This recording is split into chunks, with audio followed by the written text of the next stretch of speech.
Climate change. It's transforming the world and our lives. The ice caps are melting and sea levels are rising. Bushfires are raging in Australia. Hurricanes are devastating the Americas. No matter what part of the world you live in, you've probably felt the effects of climate change in some way, whether through flooding, heat waves, crop failures, or water shortages.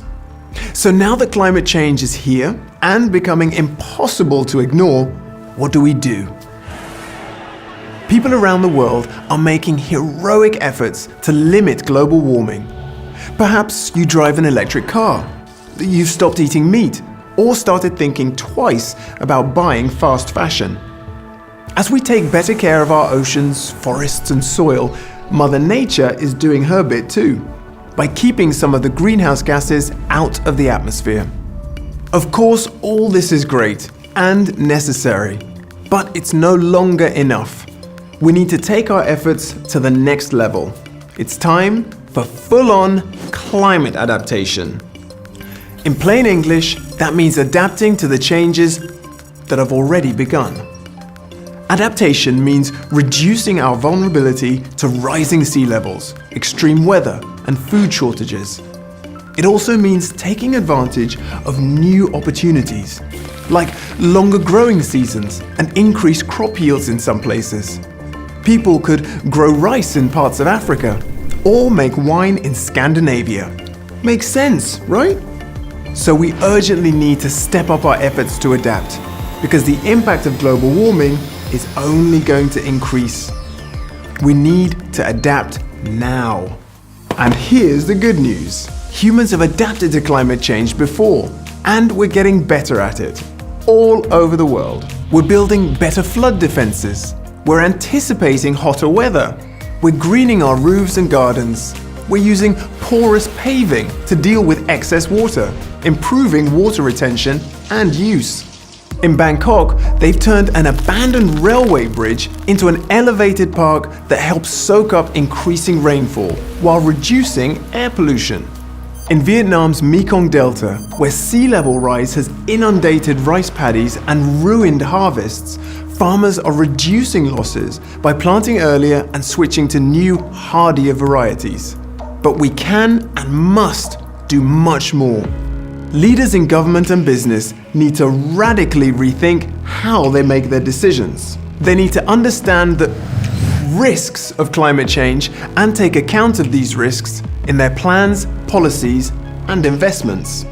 And society needs to dig deep into its pockets to finance the necessary adaptations. Okay, so much for the lofty language. What are we really talking about here? Here are a few examples of the kinds of things we need to do next. In Bangladesh, coastal cities could install an early warning system for cyclones so that a young couple will hear the siren and be able to get their family to safety in time. At macro level, that same system could save their community 10 times the money they paid for it. In Zimbabwe, a farmer could grow a new type of maize that's more resistant to drought. In Denmark, engineers could redesign city streets to make them less prone to flooding. And in Indonesia, a business executive could use water risk data and maps to help him decide where to invest his money. Meanwhile, his government could plant mangrove forests to protect villages from flooding and create rich fishing grounds as a bonus. Feeling inspired? Good. Because all this isn't just up to world leaders, mayors, and the people who write the checks. It's also up to you and me. Each and every one of us has a part to play. Our actions don't have to be fancy or high-tech. They can be cheap and practical. A resident of Manchester can green her tiled garden so that heavy rains will drain into the soil and the trees will keep her home cooler. An urban planner in Colombia can paint roofs white to deflect dangerous heat. Yeah. And did you know that some trees are more fire resistant than others, so they can help protect homes from wildfires? Adaptation will pay off for all of us. We'll save lives, protect nature, reduce inequalities, and create new opportunities. We'll even be promoting growth and development while we're at it. Our work is just beginning. Join us as we adapt our way into the future.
Hello, welcome everybody.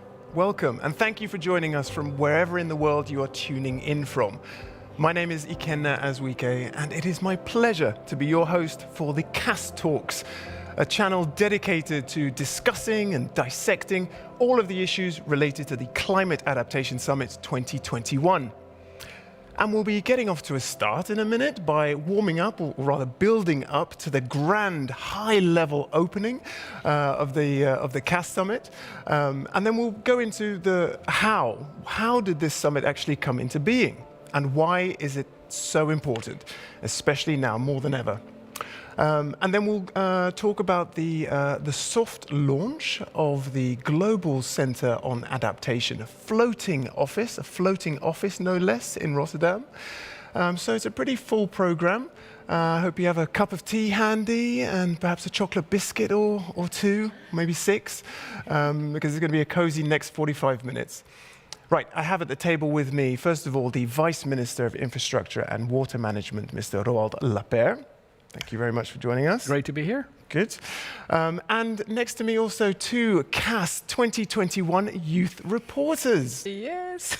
Now I can tell you guys, when I heard that we needed youth reporters, I decided, okay, I'm going to search far and wide for the most brilliant, the brightest, and just perfect youth reporters I could find. Unfortunately, I couldn't get anyone, so Hajar and Vicky just, they showed up. Oh my God. Maybe for clarification for people at the Ikenna and I, we know each other from the Youth at Heart Forum. I told you I'd get you back. Yeah, and I made a lot of fun for him about his age, so I guess this is my revenge. Yeah, I'm officially, I'm also a youth representative, Obviously, right? I mean, right? Yeah. As so we are, aren't we, Mr. Lapeyre? I feel young. Good. Yeah, Youth at That's Heart, a good right? sign. Yeah, youth at heart. Nice. Okay, so Hajar already mentioned it. You were my co-host at the Youth at Heart Summit, which was another initiative of the Ministry of Foreign Affairs last year, and you were the UN youth representative for the Netherlands. Yeah. Fantastic. And Vicky, you're something of a jack of all trades. You started off as an intern at the Ministry of Foreign Affairs. Yes. Working across MHPSS, mental health and psychosocial support, and of course now you've done a lot in relation to the Climate Adaptation Summit. So Vicky Shaikh, welcome. Thank you very much. Hajar, Youth at Heart, that was all about putting young people at the heart of the decisions that affect their lives. Yeah. And now you're here again. So mission accomplished for Youth at Heart, would you say? Well, I definitely say it's a really good step in the right direction. I mean, so many times people always say young people, they are the future of the world. But what we often tend to forget is that we're not just the future as young people, but we're also the present. We're already here. We see that young people are coming up with so many inspiring and hopeful initiatives when it comes to climate adaptation. So I guess what's also important to keep in mind that we should already include them now and not just see them as this future agent that needs to be included in that sense. Yep, spot on. And Vicky, as a youth representative yourself, what are you thinking about this summit? Are there particular sessions you're looking forward to? Oh yeah, really. The resilient cities. I live in a city, in The Hague, and so I see how much it affects the city. So like flooding or heat stress, that are kind of big issues in the cities. So I'm really looking forward to that session. Great, good. All right. Before we start our first conversation, though, don't forget, you guys, this is an interactive conference. We would love you to engage with us. And you can do that via the chat function on the CAS platform. Or, of course, you can use the hashtag on Twitter, which is Adaptation Summit. So be sure to ask your questions. If you have feedback, if you have compliments, feel free to tag me. If you have any complaints, Vicky and Hajar. Oh, wow. Vicky and Hajar. Never making jokes about you again, Ikenna. You won. Nice. Okay, on to the serious business of climate adaptation with you, Mr. Lapeyre. Perhaps though I can start with asking you to help me clarify something. What is the difference between climate adaptation and climate mitigation? Well, mitigation is about prevention, and adaptation is about coping with reality we see on the ground every day already. Yeah. So mitigation, I think, is a matter of limiting global warming. Yeah. Preferably, of course, well below the 2 degrees as agreed in Paris. Because right now we're on course to a full 3-degree global rise in temperature. We need to prevent that, and we can do so by reducing greenhouse gas emissions. Yeah. And that's something we should all work on. At the same time, as you said, it's not adaptation, like youth, is not something for the future. It's there already, and we have to cope with it today. So adaptation is a matter of dealing what we have at our hands already. The 6th hottest year in history have all occurred since 2014. Yeah. So we need to deal with that with more frequent and more intense hurricanes, cyclones, droughts, floods, heat waves. So that is, I think, what adaptation is all about, and what this conference is all about, because it's something we can work on already, and we must work on already. Yeah, absolutely.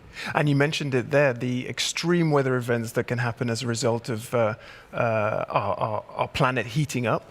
And often it's vulnerable, the most vulnerable communities in the world that are at the sharp end of those climate events.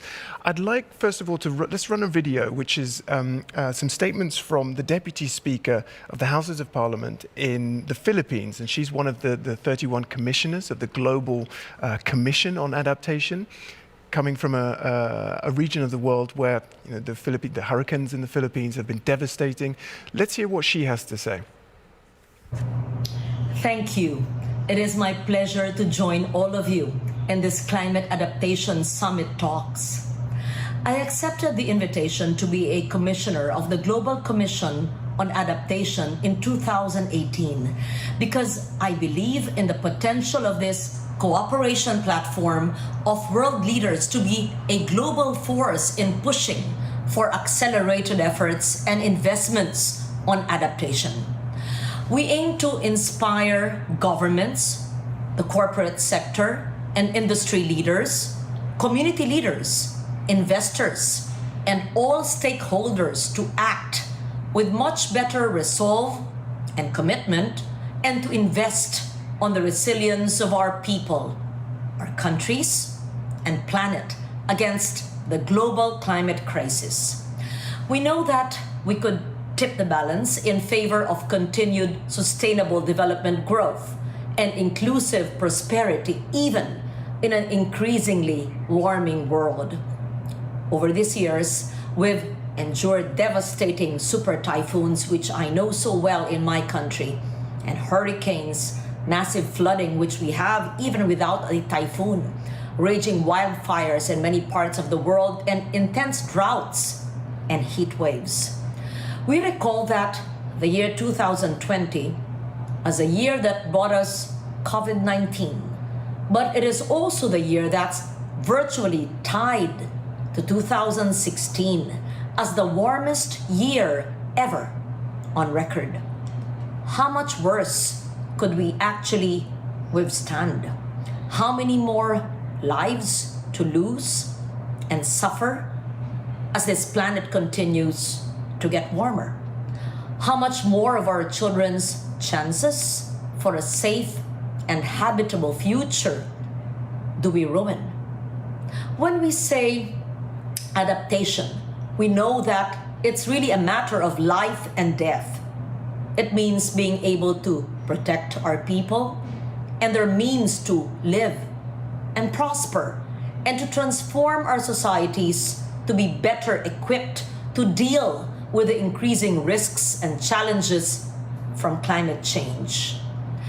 As we published our flagship report, without adaptation, 500 million small farms around the world will be most affected by decreased yields. 3.6 to more than 5 billion may lack sufficient water. Hundreds of millions of people could be displaced, and more than 100 million people in developing nations could be pushed below the poverty line. But we also reported that investing $1.8 trillion in early warning systems, in infrastructure, in improved dryland, agriculture crop production, mangrove protection, and water resilience. From 2020 to 2030, in this decade of ecosystem rehabilitation and generation, it could generate 7.1 trillion US dollars in total net benefits. So what's stopping us from investing on adaptation, on resilience? When we also say adaptation, we also mean mitigation. It can be said that mitigation is the best form of adaptation because it minimizes the scale and the magnitude of climate impacts to which we need to adapt. Taking deep and drastic cuts to greenhouse gas emissions will help limit global warming and climate change. We therefore need to bring our discussions and insights here to other global and national climate conferences and talks, most especially in COP26 this year in November. Postponed from last year, this COP26 will hopefully work towards the achievement of the Paris goals in limiting global warming to 1.5 degrees Celsius, as well as in the provision of climate finance, technologies, and capacity development support for developing nations like mine. From this year until 2030 is an extremely crucial decade for our fight for survival. This decade is a deadline that our scientists have declared as the closing of the window of opportunity to deflect the catastrophic effects of climate change. We need to make up for delays and for lost time on our global pace on climate action due to COVID-19 and actually recognize the opportunity of pursuing climate resilience as we promote a sustainable pandemic recovery. Economic disruptions and public health emergencies will happen again and again if we do not consider and address the climate crisis as much bigger threat than COVID-19. We need to continue rallying behind the science and to amplify the voices of our youths and the vulnerable population.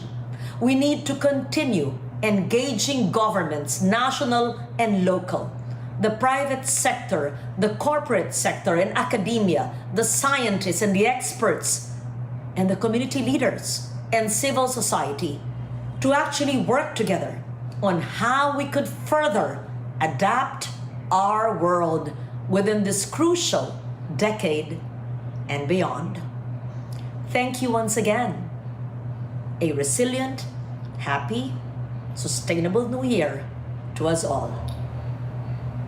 Thank you very much. What an optimistic and hopeful video from Mrs. Lagarde. Although, yeah, there's clearly a lot of work for us to do. Mr. Lapierre, we heard Deputy Speaker Lagarde talk there about the Global Commission on Adaptation. Can you describe what sort of institution that is? Well, the Global Commission on Adaptation started its work over 2 years ago at the initiative of the Netherlands government because we believed that the Global Commission was necessary to really elevate adaptation to the highest level in every country. Mm-hmm. And I think today this summit shows that that is exactly what has happened in the past 2 years. Yeah. In addition to the Global Commission, we took the initiative to set up a global center on adaptation, which I think is as important. Absolutely, and that is the perfect bridge, thank you very much, to talk about the two guests who have joined us at the table. The Mayor, Ahmed Abu Taleb, you are the Mayor of Rotterdam, no less, and Nana de Roo, the architect of the Global Center on Adaptation Floating Office, which I mentioned in the introduction. But perhaps you can first of all tell us, enlighten us, Mr. de Roo, what is climate adaptive building, which I think the floating office is a perfect example of? Very good question, thank you very much. Climate adaptive building is really that you think about how can buildings adapt to climate change. Normally when you design a building, you assume that the climate will always stay the same. Now that we see that climate is changing, we need to think about how we can adapt. A good example, of course, is rising sea levels. And in Rotterdam, we are, of course, confronted with a continuous interaction with water. And we thought it would be a great idea to try to see if we could make a floating office. Of course, there are many floating buildings in the world, but an office of this size has never been done before. So we're very proud that it's the largest floating office in the world. Fantastic. And you must be very proud as well. Yes, sir. We have been contributing in paying for the office as a city. And funny enough, normally you have, when you ask the city council to agree for 1 or 2 million euros, a lot of debates, but not in this case. I think it's a matter of pride that the city, together with the province of South Holland and the Netherlands government, really accepted such a building, iconic places on the water of Rotterdam, to show the world how it is to have a building that is really going up and down with tides.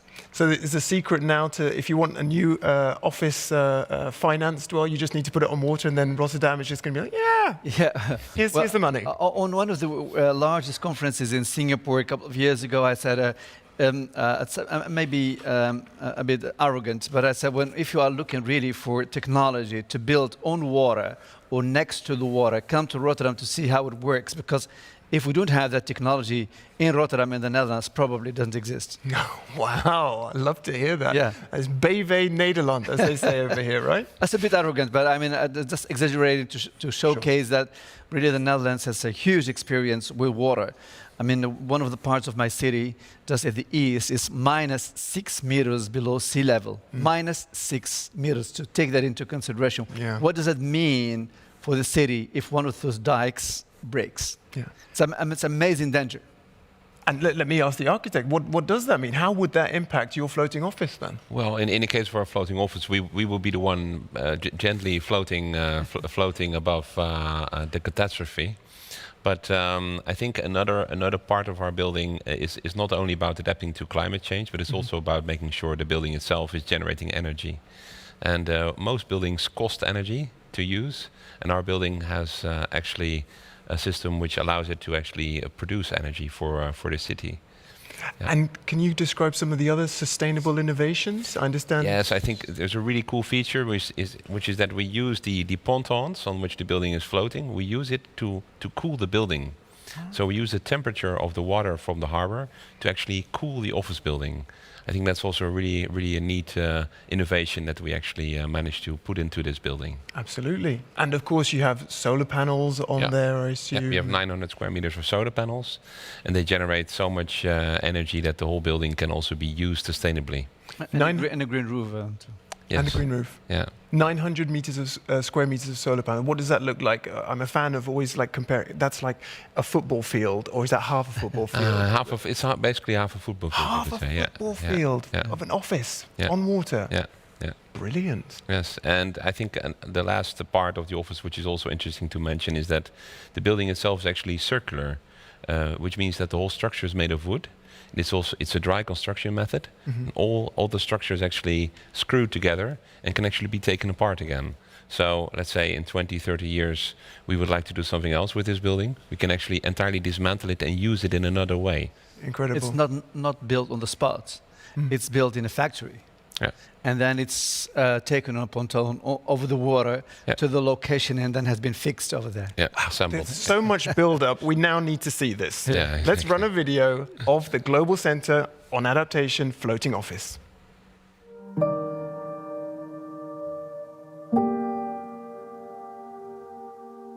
How do we make an office building that can adapt to climate change? And how do we make a building that is energy self-sufficient and carbon neutral?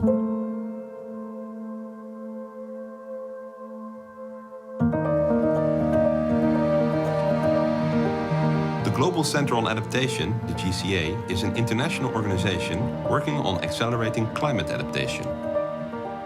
The GCA fulfills this role worldwide from its regional offices in various countries, and also from its new headquarters in Rotterdam. For that, we are making a new type of building. The new headquarters of the GCA floats on the water in the harbor area of Rotterdam, adapting to changing sea levels. It is energy neutral and is built entirely out of timber. It generates its own energy through solar panels and receives its cooling from the water of the harbor. It is a building ready for the circular economy. And it represents how Rotterdam tackles the climate challenges with bold ideas and with cooperation between citizens, governments and businesses. We made a building that represents our ideals for a climate adaptive future, and we named it Floating Office Rotterdam.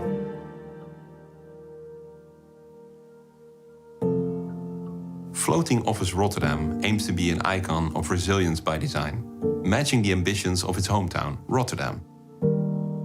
It is a proof that we can do things differently today, when we push the boundaries of what we know and what we can.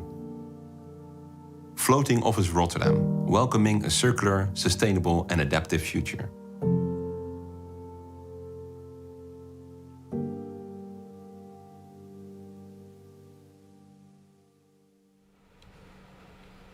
The biggest floating office in the world, folks. Impressive achievement. Thank you very much for doing that. Okay, we've heard what's gone into creating the nerve center of the Global Center on Adaptation. What about creating this entire summit? What's gone into that? Mr. Lapeyre, why did the Netherlands really get behind this initiative on adaptation? Well, I think the main reason is that the Netherlands is to a certain extent a country built on adaptation. For many years, like actually many other countries in the world, like ourselves, densely populated in a river delta, we have to deal with reality, namely rising sea levels and also rising river levels. So especially in a country like ours where 60%, over half of our country, is potentially at risk for flooding. I actually live and work below sea level. So we have to work on this every day. We do so. And at the same time, we have the ambition to share knowledge and learn from others around the world. And I think that is exactly why we thought to organize this conference and all the work we do in this field of adaptation. We work, for example, with Bangladesh and Vietnam, which are also deltas, on a delta plan, sharing our experiences. But also in areas where disaster has stricken, like Hurricane Katrina in New Orleans, quite a lot of Dutch knowledge institutes and other Dutch expertise has been used to rebuild cities after disaster has struck. So that is, I think, the reason why we do this. And one last point I'd like to share with you, because I suppose many people looking at this and listening to this think of the Netherlands as that low-lying delta in northwestern Europe, which we are. But that's not the full story. The Kingdom of the Netherlands also consists of 6 very vulnerable islands in the Caribbean, which have their own adaptation challenge. Some of them are in the path of hurricanes. So also our Caribbean parts of the country are very vulnerable, and that's I think why we can also work with them on the specific challenges that countries, small island states have. Yeah, I think it's a great point that you make there. And is the leadership role that the Netherlands is taking when it comes to adaptation something that you want to kind of pass the baton with, or do you see the Netherlands as really spearheading this for the next few years? Well, what we have tried to do is to really ensure that coalitions are built around certain adaptation themes. Think of nature-based solutions, or finance, or water, or climate resilient infrastructure. And for example, in the field of water and climate resilient infrastructure, we do indeed have the ambition to continue our work. And we also will in the other themes. But what I think is the biggest gain of this conference is that coalitions are there to do it together. And not just each of us on their own. And talking about the roles that we need to play in this framework, how does the summit relate to, let's say, COP26 coming up and that? Well, we actually have meetings with our UK colleagues almost every other week to discuss how we can ensure that what we do here, the action orientation we have here, will also feed into the work of COP26 later this year in Glasgow. And Prime Minister Johnson is, of course, joining the leaders segment later today, and so will a number of other colleagues at the UK side that work on COP26. Okay.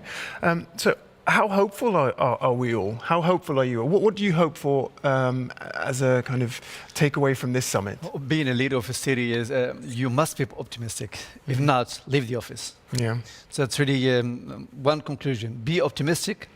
mobilize forces in your city, citizens' engagement. I'm happy that as we speak, the Ministry of Disrepair is paying for at least 1 billion euros a year in my region to make the region stable, having the largest port in the Western Hemisphere, with billions and billions and billions of private investments. We have to protect that.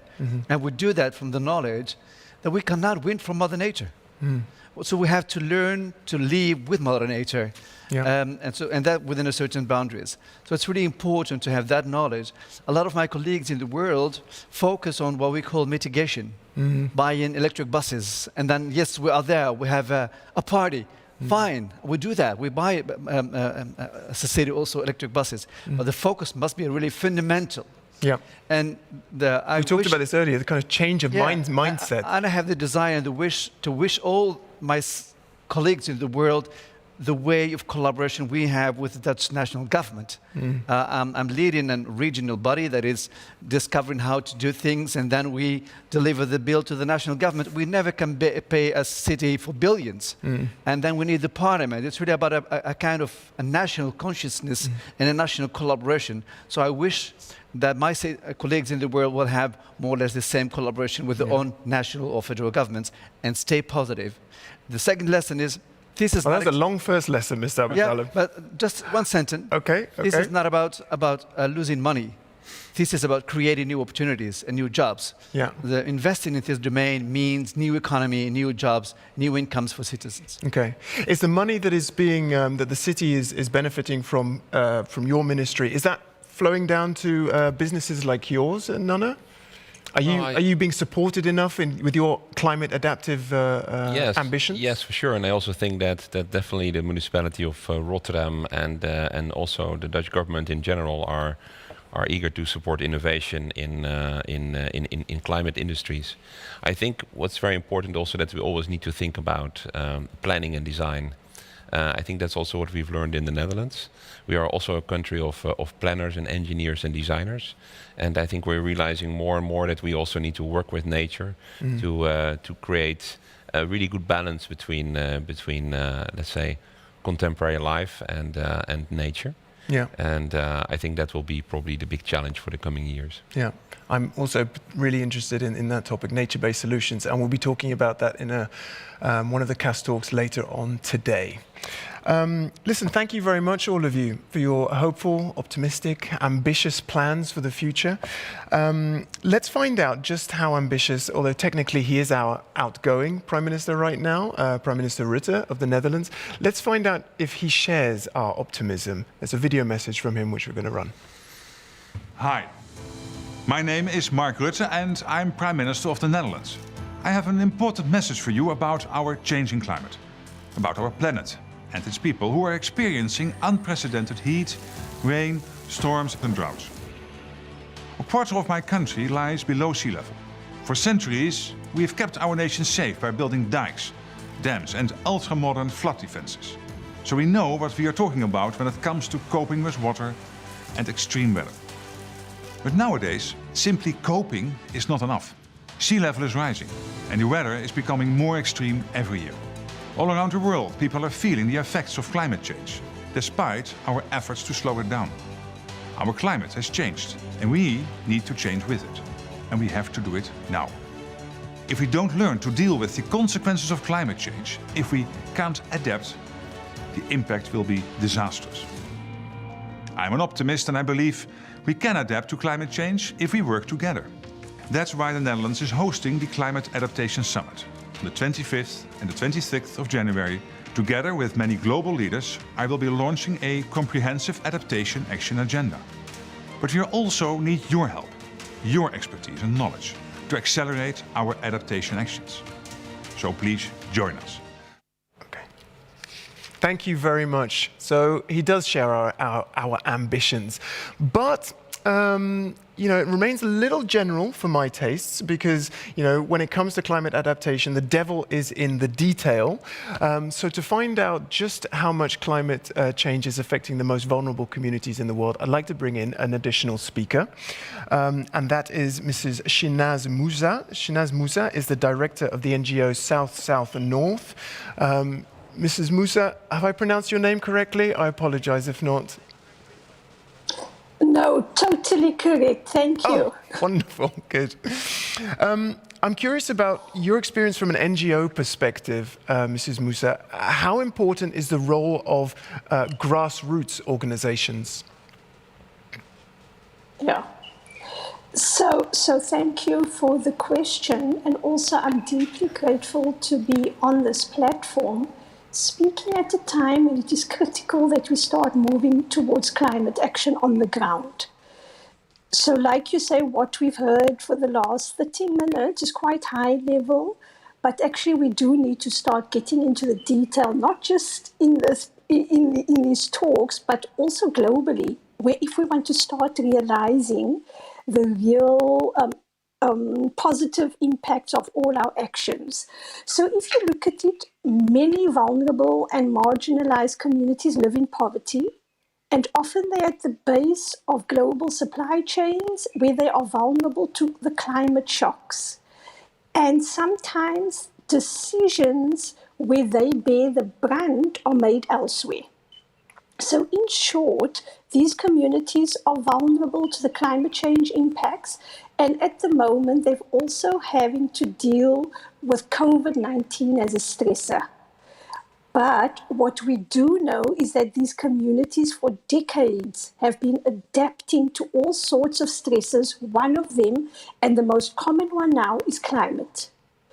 So communities are adapting, and there is a big call that these actions are amplified and that it's supported for impact. So if you look at what I like to call the adaptation chain, and this is just coming out from lessons that we've seen across the programs we work with, but there's a planning stage, there's a responding stage, and then there's a recovery. So if you look globally, most of the community-based adaptation interventions happens in that middle responding pillar. And that is because the communities are hit by the climate stressor, and then they need to respond to that. So the way that communities do this is that they have different responding strategies, and it's often based on the context that they find themselves in. And these strategies span multiple social domains of resilience. And so at the core of the adaptation, communities need to access capital, and this is both financial and social capital. They need to be flexible. So they try something. If that doesn't work, they need to change that strategy so that they do adapt. There's also the need where they need to there's a willingness to influence change, and then also very, very strongly, and it's come out now with COVID, is the capacity to organize themselves collectively and to mobilize their responses. And very, very importantly, what we're seeing is that community-based organization, such as women and youth groups, and especially your grassroots movements, are key to building your adaptation responses.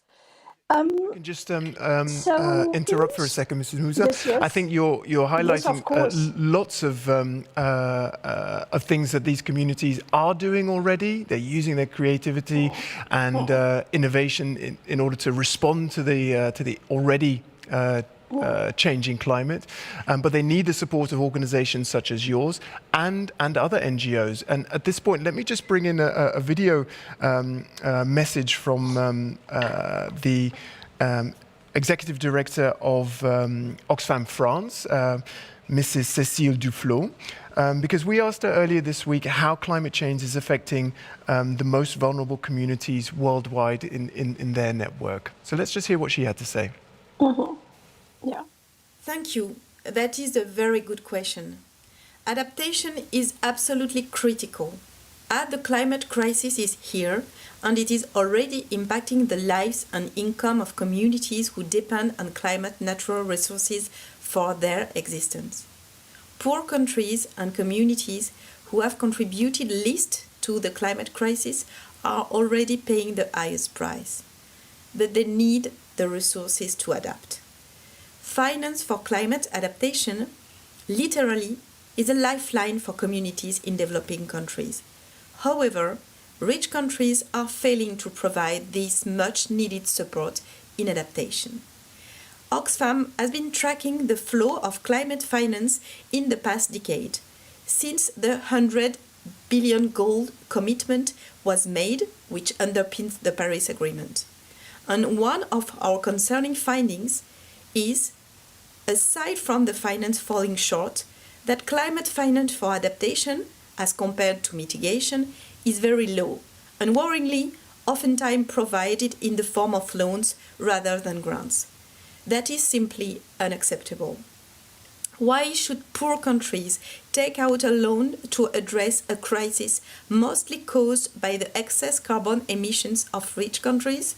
Finance that should be helping countries respond to climate change should not be harming them by contributing to rising debt levels. The summit paper talks about delivering enhanced ambition. I am very pleased about that, as indeed ambition needs to be boosted, and we need to ensure it be delivered to address the needs of local communities and the needs of women, men, and young people, as unfortunately, despite the lofty words, it is so often does not. So I am very much looking forward to the declarations that will be presented shortly. May they include increased ambition for public finance, and may that new money not relabeled already existing funds. Thank you. Yes, and I don't think Cecile is the only one looking forward to the declarations that are going to come out of this summit. Mrs. Musa, just to wrap up, I wish we had more time to hear from you, but what would the best outcome of this summit look like for you? Yeah. So linking into what the previous speaker said on the video, it's about the financing. And I think what will be a brilliant outcome if there is some sort of a declaration in terms of how the public and the private sector can work together to ensure that adaptation is funded. Well, that was very clear. Thank you very much, Mrs. Musa. And we share that ambition as well. Wish you all the best. Thank you for joining us. Thank you. Okay, we've heard from some senior representatives, should we say. I think it's very important to talk about the younger generation, because you guys are going to be the ones who are going to have to make adaptation second nature. So in this section, we have two youth representatives here and one joining us via video. Natalia Gomez is the youth representative from Costa Rica, and she's also the co-chair of the Youth Task Force of the NDC. And maybe shortly you can just remind me what NDC is, because I've forgotten again. And Mr. Dennis Janssen, who is also a UN youth delegate on sustainable development. And leading this discussion will be the wonderful Hajar Yacoubi. Yes. Well, indeed, first off, I do agree with you as well, Iken. I think it's one of the more important segments for today to talk with young people about this. Natalia, maybe if I can start with you. Obviously, you're the co-chair of the Youth Task Force of the NDC Partnership. If you would have to say, like, in your opinion, what do you think that the role is of young people in the entire climate adaptation discussion? Yeah, sure. Well, first of all, thank you very much for the invitation. And during the youth engagement plan development of the NDC partnership, we found that, well, young people should be at the heart of the climate plans, as all of we know, but not just because we will be dealing or facing the worst impacts of the climate change, but also because we have the solutions, we have the innovations. Many are going out from the universities, and we know about technology. We want to bring solutions, we want to bring new technologies, and we want to help. I think that our role is more than the ones that will suffer the impacts. we are the ones that will be giving the solution. And also that's why we care about capacity building, we care about formal education, about climate change, and we really want to and help to build resilient communities. Okay, thank you. Yeah, and definitely, indeed, we're not just the ones experiencing the effects, but we're also the ones with the solutions. Indeed, I very much like that. Dennis, turning to you, because we're some sort of a colleague, right? Yeah. You're the current youth representative for the Netherlands. I'm the former one, but maybe just for the people watching at home, very shortly, what does a youth representative do? So as a youth representative, it is my task to engage with youth, listen to their voices, and then amplify these and make sure that these are heard on high-level conferences, for example, like this one. Yeah, so you're perfectly in the right place here. Yeah. And maybe also for you, like in your opinion, if you'd have to say very shortly, what do you think is the role of young people in the adaptation discussion? Well, to me, I think the role of young people should be the same as non-young people. I mean, we are also part of this society, and as is said before, you know, this will be an issue for the rest of our lives probably. Yeah. And while we may not have a big part in you know, causes, that's not really important here. It's important that we work together to see, you know, intergenerational cooperation to make sure that we can live with these effects. Yeah, okay, thank you indeed. Natalia, turning back to you, because the Youth Task Force that you're the co-chair of, a big thing and a good thing, I think, indeed, to add that strategy in the NDC partnership. Through that process, you've worked a lot with local governments. How was their youth participation game? I'm especially curious about that, and if you have some key takeaways for us, for some politicians listening, and how they can really have a constructive dialogue with young people when working together. Yeah, sure. Well, actually, NDC Partnership Youth Engagement Plan, we did a global consultation. So we looked for inputs from youth people around all of them were really motivated and wanted to help, give solutions. But, well, there is always that gap in people and policymakers. So we want help to get closer or to give them confidence, but related to local governments, I can tell my own experience. The local government mine is called Oriamono, and we have like a really good connection with a mayor here, because we have an active, so we look to give solutions, we look for them. I think that we have sent many emails, and that's the way we can get to the majors and also to look for changes.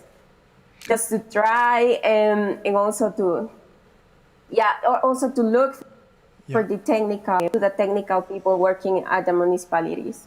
Thank you very much. Thank you very much, all of you. Before we say goodbye, though, to you guys, there's a question from the chat. This question comes from Esther Blau, and she says, we, the Netherlands, are also a country of people that want more and never want to, or don't want to sacrifice our current welfare system. So how do we commit everyone to climate adaptation? Perhaps you'd like to speak to that, Mr. Lapierre. Well, I think climate adaptation is something that every single person can work on. Governments have their role to play, building flood defenses, for an example, or ensuring that infrastructure is indeed climate adaptive, is climate resilient. But you can also do it in your own garden, if you have one, by taking out a piece of pavement and planting a tree.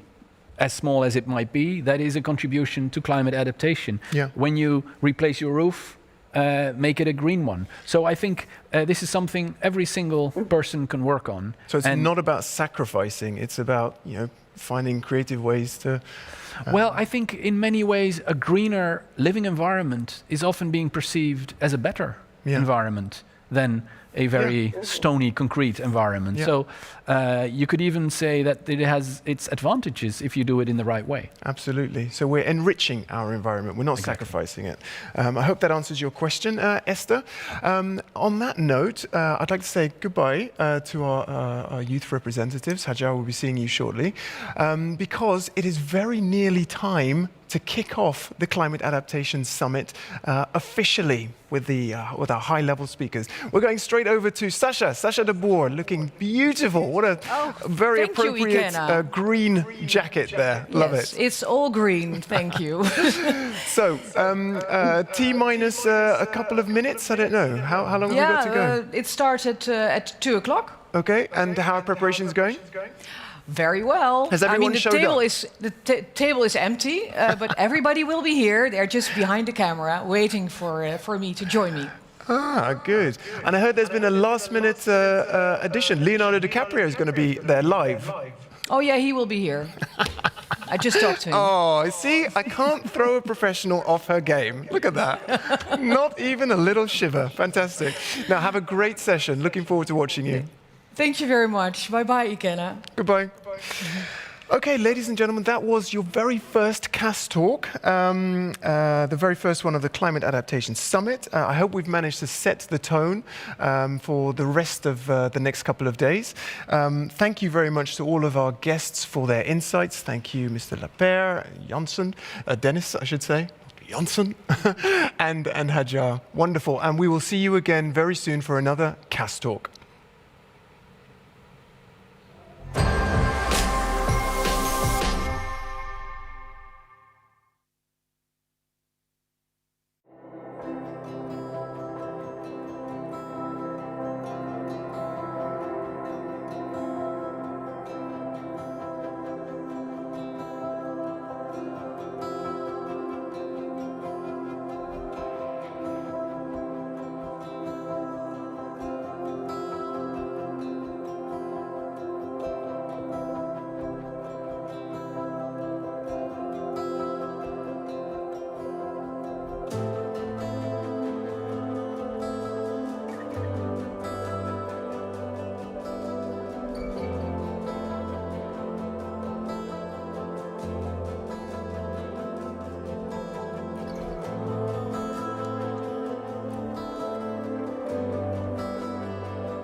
It remains a mystery, the way life first came to planet Earth.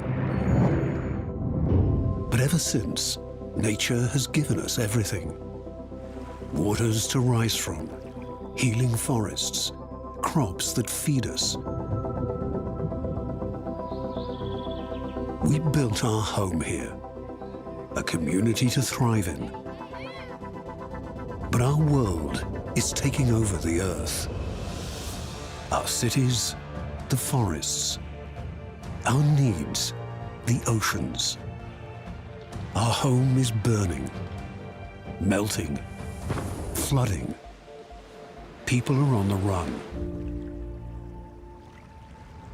But there is only one Earth, and in order to stay, we have to change. Using the intelligence that brought us here, to overcome disasters, create resilient cities, roads that lead to the future, an environment that feeds us and takes care of us, while we take care of our planet. If we collect the diversity of our knowledge and talents and invest wisely, we can turn the tables together with a global mind and a local hand. Welcome to the Climate Adaptation Summit. Here's your host, Sacha de Boer. Welcome to the Climate Adaptation Summit 2021, the conference that shines light on adaptation action needed for a climate-resilient future. My name is Sacha de Boer, and I'm more than honored to present an event of such global importance. The coming 24 hours are only possible because of the innumerable hours of international cooperation, scientific research, and high-level debate, the relentless effort of our partners and participants from all over the world. In this high-level opening session, hosted by Prime Minister Mark Rutte of the Netherlands, joined by Mr. Ban Ki-moon, co-chair of the Global Commission on Adaptation, and Minister Cora van Nieuwenhuizen of Infrastructure and Water Management. An exciting selection of world leaders will share their initiatives to accelerate adaptation action. And we will also hear from other important stakeholders, ranging from international organizations, civil society, cities, to the private sector, and science, and of course, we must not forget youth. And let me briefly introduce myself. I'm a photographer with a focus on climate change and the impact it has on people all over the world, like the North Pole. The Inuit I've met there told me about Sila, that's their spirit, that stands for wisdom, the planet, all living creatures, and the weather. And they told me that Sila is confused. Everything is different now from how it was before. And that is what climate change is all about.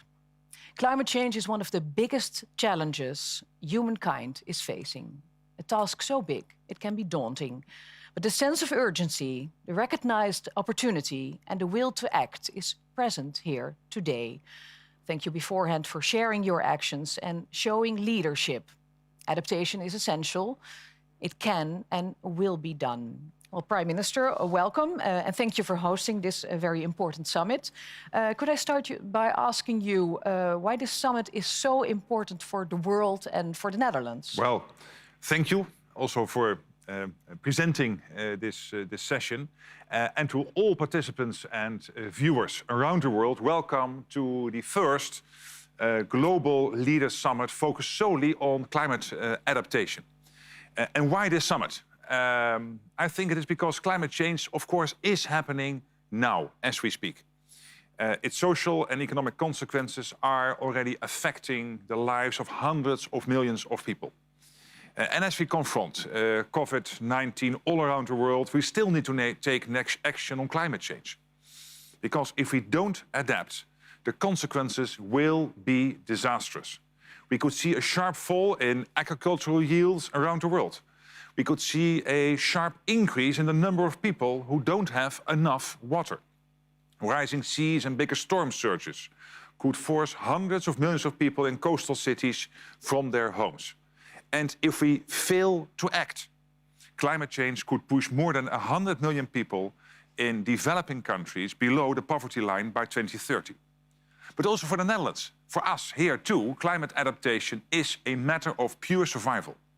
A large part of my country lies below sea level, as you know. The Netherlands is a small, densely populated and resourceful country. So we are very ambitious. But we are reaching, at the same time, the limits of what climate, nature, but also the environment can cope with. So business as usual is no longer an option for my country and for many others in the same situation. So we like to share our expertise and to learn from all the others. And that's why I'm so delighted and so excited that so many of you have joined us here today. Yeah, it's very important to be here today, everybody together. But what kind of big decisions and actions do we need to take? Well, first of all, let me stress, today is about action. We are bringing together leaders from across the world, from government, from business, from cities, academia, NGOs, as well as other partners. And we have an outstanding opportunity today to discuss how we can recover better, how we can recover stronger and recover together from this crisis. The Global Commission on Adaptation's flagship report, Adapt Now, showed how investing in climate adaptation can deliver many positive returns. Returns in terms of climate safety, resilience, innovation, economic growth, and of course the protection of ecosystems. An investment of $1.8 trillion to scale up climate adaptation over a decade could deliver $7.1 trillion in net benefits. So climate adaptation is the right thing to do. And it's the smart thing to do. So it's good value for money, which is why it makes sense to put adaptation at the heart of the COVID-19 response, as economic recovery will be, I believe, more resilient and more effective with climate adaptation built in.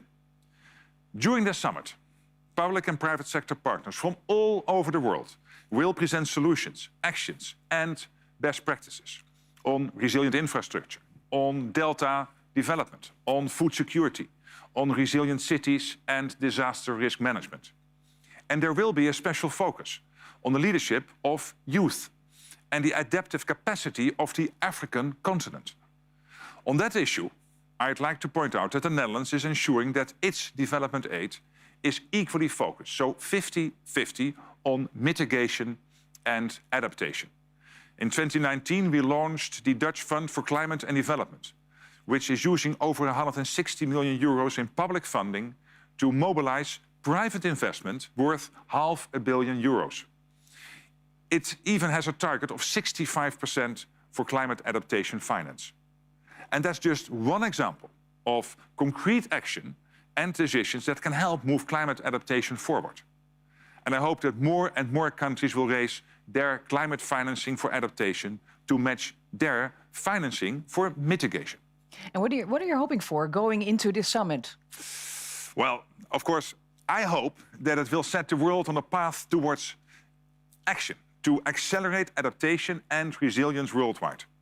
So over the next 24 hours, initiatives from over 50 international partners will be discussed at events taking place across the globe. Each one will contribute to an adaptation action agenda that will help guide us towards a climate-resilient future by 2030. I also hope that 2021 will be a year of heightened international ambition and action on climate change after a very difficult, of course, a very difficult 2020. And that this conference will help achieve that goal. We know that climate impacts will continue to escalate even if we succeed in reducing our greenhouse gas emissions. We also know that we can only tackle our climate emergency by working together. And I hope this summit can help foster this global cooperation so that we can both combat and adapt to climate change. And finally, I'd like to thank the Global Commission on Adaptation and its convening countries for your hard work and your leadership on climate adaptation. In the 3 years since you started this work, you have helped spearhead initiatives that are helping to create safer and stronger communities around the world. For this and for your selfless dedication, we owe you a major debt of gratitude. So, a heartfelt thank you. Yeah, thank you, Prime Minister Rutte. And Minister Cora van Nieuwenhuizen, you are the initiator of this summit. Well, it started a while ago, I believe, but did you ever expect it to go online?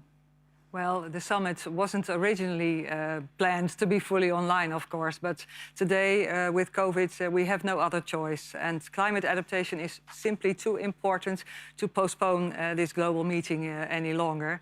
So let's all embrace the benefits that are also there. We have a smashing outreach with 30 presidents, prime ministers, heads of state, 50 ministers participating, 300 speakers from all over the world, and about 15,000 registrations. So I'm very happy with that. Yeah, and it's a smaller footprint too.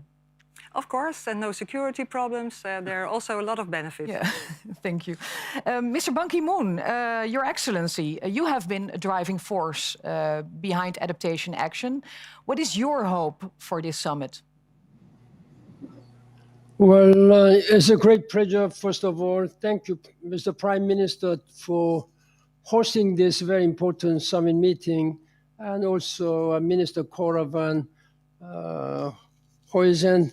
And also I see Secretary General Antonio Guterres of the United Nations, and I'm also very much honored to participate as a co-chair of this inaugural Climate Adaptation Summit meeting. When I reflect on how we have responded to the global pandemic and what lessons we might have learned these past years, one quality shines through. That is the power of global partnership and collaboration. That's the most important things. In this regard, I'd like to take this opportunity to highly commend the visionary leadership of President Joe Biden of the United States for his decisive action to rejoin the Paris Climate Change Agreement as the first act of his presidency. This means the multilateralism, which has been in disarray during the last 4 years, is now back. Thanks to this spirit of collaboration, we now have promising pathways back to health. If we can do this to fight the pandemic, we can certainly do this and more to help hundreds of millions of people adapt to the accelerating impacts of climate change. We need to start building a better future now. The Paris Agreement recognized that mitigation and adaptation go hand in hand, that they are two equally important building blocks towards a sustainable world that leaves no one behind. Over the past 2 years, the Global Commission on Adaptation has worked hard to elevate the importance of climate adaptation. That work will now be succeeded by the Global Center on Adaptation, based in the Netherlands and led by my very able colleague, Dr. Patrick Vercoyen. The GCA's inaugural State and Trends in Adaptation report focused on the context of COVID-19. It stated that we need the 5 to 10-fold increase in funding for adaptation for just the developing world, and yet only a tiny fraction of the trillions of dollars in economic stimulus funds announced so far are being earmarked for climate adaptation. That we have to increase. The main three pillars of our summit is that raise ambition, increase, mobilize finance, as well as forge a partnership. We need a step change in adaptation to protect the world, and especially the most vulnerable people and countries from climate impact. Those of us gathered here today are in the best place to deliver it. The world has a golden opportunity to recover from our health and economic crisis by accelerating adaptation, and we must seize it. you have, I think all of us, global leaders, have a political and moral responsibility to save humanity and our planet. I sincerely hope that with all this multilateralism returning back, Secretary General Antonio Guterres, you really take this opportunity to change the world. And I count on your strong leadership. Thank you very much. Thank you very much, Mr. Ban Ki-moon. And let's indeed talk to your successor at the United Nations, Mr. Secretary General Antonio Guterres. Your Excellency, we are delighted that you are able to join us live. Welcome. On December 12th, the world celebrated the 5th anniversary already of the Paris Agreement, and we have already seen a lot of commitments on getting to net zero.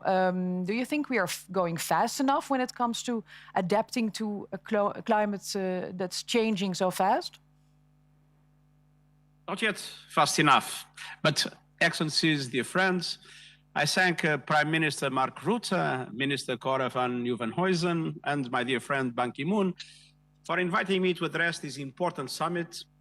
And I thank the Global Commission on Adaptation for its leadership. We begin this year with a heightened awareness of the importance of resilience. The COVID-19 pandemic has reminded us that we cannot afford to ignore known risks. And climate disruption is a risk we are well aware of. The science has never been clearer. We are facing a climate emergency, and we are already witnessing unprecedented climate extremes and volatility affecting lives and livelihoods on all continents.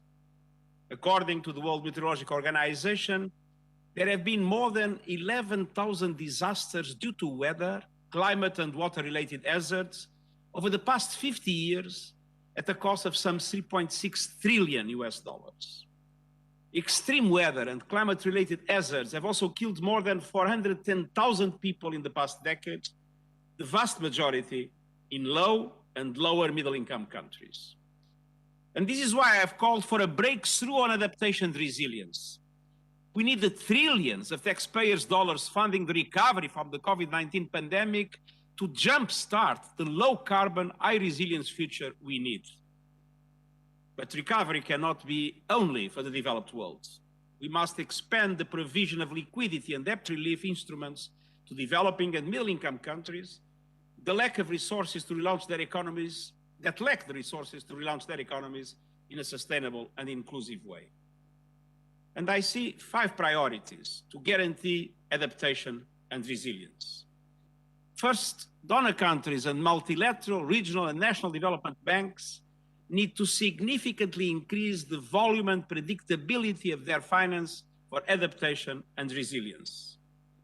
The recent United Nations Environment Programme Adaptation Gap Report calculates annual adaptation costs in developing countries alone to be in the range of $70 billion. These figures are likely to reach 100 to 140 or eventually up to $300 billion in 2030, and the range between 280 and 500 billion in 2050. But huge gaps remain on financing for adaptation in developing countries. That is why I've called for 50% of the total share of climate finance provided by all developed countries and multilateral development banks to be allocated to adaptation and resilience in developing countries. Adaptation cannot be the neglected half of the climate equation. The African Development Bank set the bar in 2019 by allocating over half of its climate finance to adaptation. And I urge all donors and multilateral development banks to commit to this goal by COP26 and deliver on it at least by 2024. And I welcome today's commitment made by Prime Minister Mark Rutte on behalf of the government of the Netherlands. Let us remember that developed countries must meet the commitments made in the Paris Agreement to mobilize $100 billion a year from private and public sources for mitigation and adaptation in developing countries. Second, all budget allocations and investment decisions need to be climate resilient. Climate risk must be embedded in all procurement processes, particularly for infrastructure. And developing countries must receive the necessary support and the tools to achieve this. The United Nations system is ready to support this effort worldwide. Third, we need to significantly scale up existing catastrophe-triggered financial instruments, such as the Caribbean Catastrophe Risk Insurance Facility and the African Risk Capacity. And I call also on donors, the multilateral development banks, and private finance institutions to work with vulnerable countries on developing new instruments with innovation to incentivize investments in resilience building. For every dollar invested in climate resilient infrastructure, $6 can be saved, as Prime Minister Mark Rutte just said. Fourth, we need to ease access to finance, especially for the most vulnerable, and expand debt relief initiatives. The share for least developed countries and small island developing states in total climate finance remains small, representing only 14% and 2% of flows respectively. And these countries stand on the line of the climate crisis. Yet, due to size and capacity constraints, they face significant challenges in accessing climate finance to build resilience. There must be a collective effort to remove these obstacles. And finally, we need to support regional adaptation and resilience initiatives. This would allow, for example, debt for adaptation swaps, for example, for the Caribbean or the Pacific Islands, and provide much needed liquidity to vulnerable countries in dire need. Excellencies and dear friends, support for adaptation and resilience is a moral, economic, and social imperative. Today, 1 person in 3 is still not adequately covered by early warning systems, and risk-informed early approaches are not at the scale required. As illustrated by the Global Commission on Adaptation, just 24 hours warning of a coming storm or heat wave can cut the ensuing damage by 30%. We need to work together to ensure full global coverage by early warning systems to help minimize these losses. We have the tools, skills, and opportunities to deliver more, faster, and better adaptation actions. I hope this summit helps to secure the breakthrough on adaptation and resilience that is needed, and that it leads to ambitious outcomes at COP26. Let us live up to our responsibilities and jointly change course towards a sustainable, fair, and resilient future, and I thank you. And I thank you, Secretary General Guterres. And stay with us, please. Well, let's move to Africa, where climate change is felt on a daily basis. President Akufo-Addo from Ghana, Your Excellency, thank you very much for sharing your action.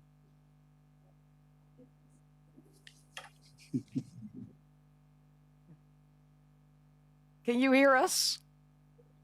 President Akufo-Addo, can you hear us? Could you share your action with us, Yes, I can hear you. Can you hear me? I can hear you very well. You hear me? Yes, I can hear you. Yes. All right. Okay. Please share your actions with us, if you can. All right. Okay. Your Excellencies, as co-chair of the United Nations Eminent Group of Advocates for the Sustainable Development Goals, I'm delighted to join you this afternoon virtually for this historic Climate Adaptation Summit. I thank my good friend, the former Secretary General of the United Nations, His Excellency, Mr. Ban Ki-moon, for the honor of this invitation. The climate crisis is wrecking lives and livelihoods and disproportionately affecting the poor and the most vulnerable in society. Amid the existential threat posed by climate change, this summit comes at a time when our world is faced with one of its toughest challenges yet, the COVID-19 pandemic. It is a challenge we must not only confront head-on, but one from which we must emerge as victors. It is vital that we are united in action and do all we can as soon as possible to save lives, restore livelihoods, and spur the growth of our economies. While ensuring this, it is incumbent on all of us to help protect our communities from future health, economic, and climate change shocks. In Ghana, we're committed to promoting climate adaptation action. And that is why we're pleased to be collaborating with the Global Center on Adaptation, in close collaboration with the African Development Bank, in pioneering solutions on how to build durable infrastructure and supporting African cities to guard against the impacts of climate change. We're also working with the private sector and with the assistance of the Green Climate Fund, to establish a multi-million-dollar green fund to support our climate adaptation interventions and our efforts to transition to renewable energy.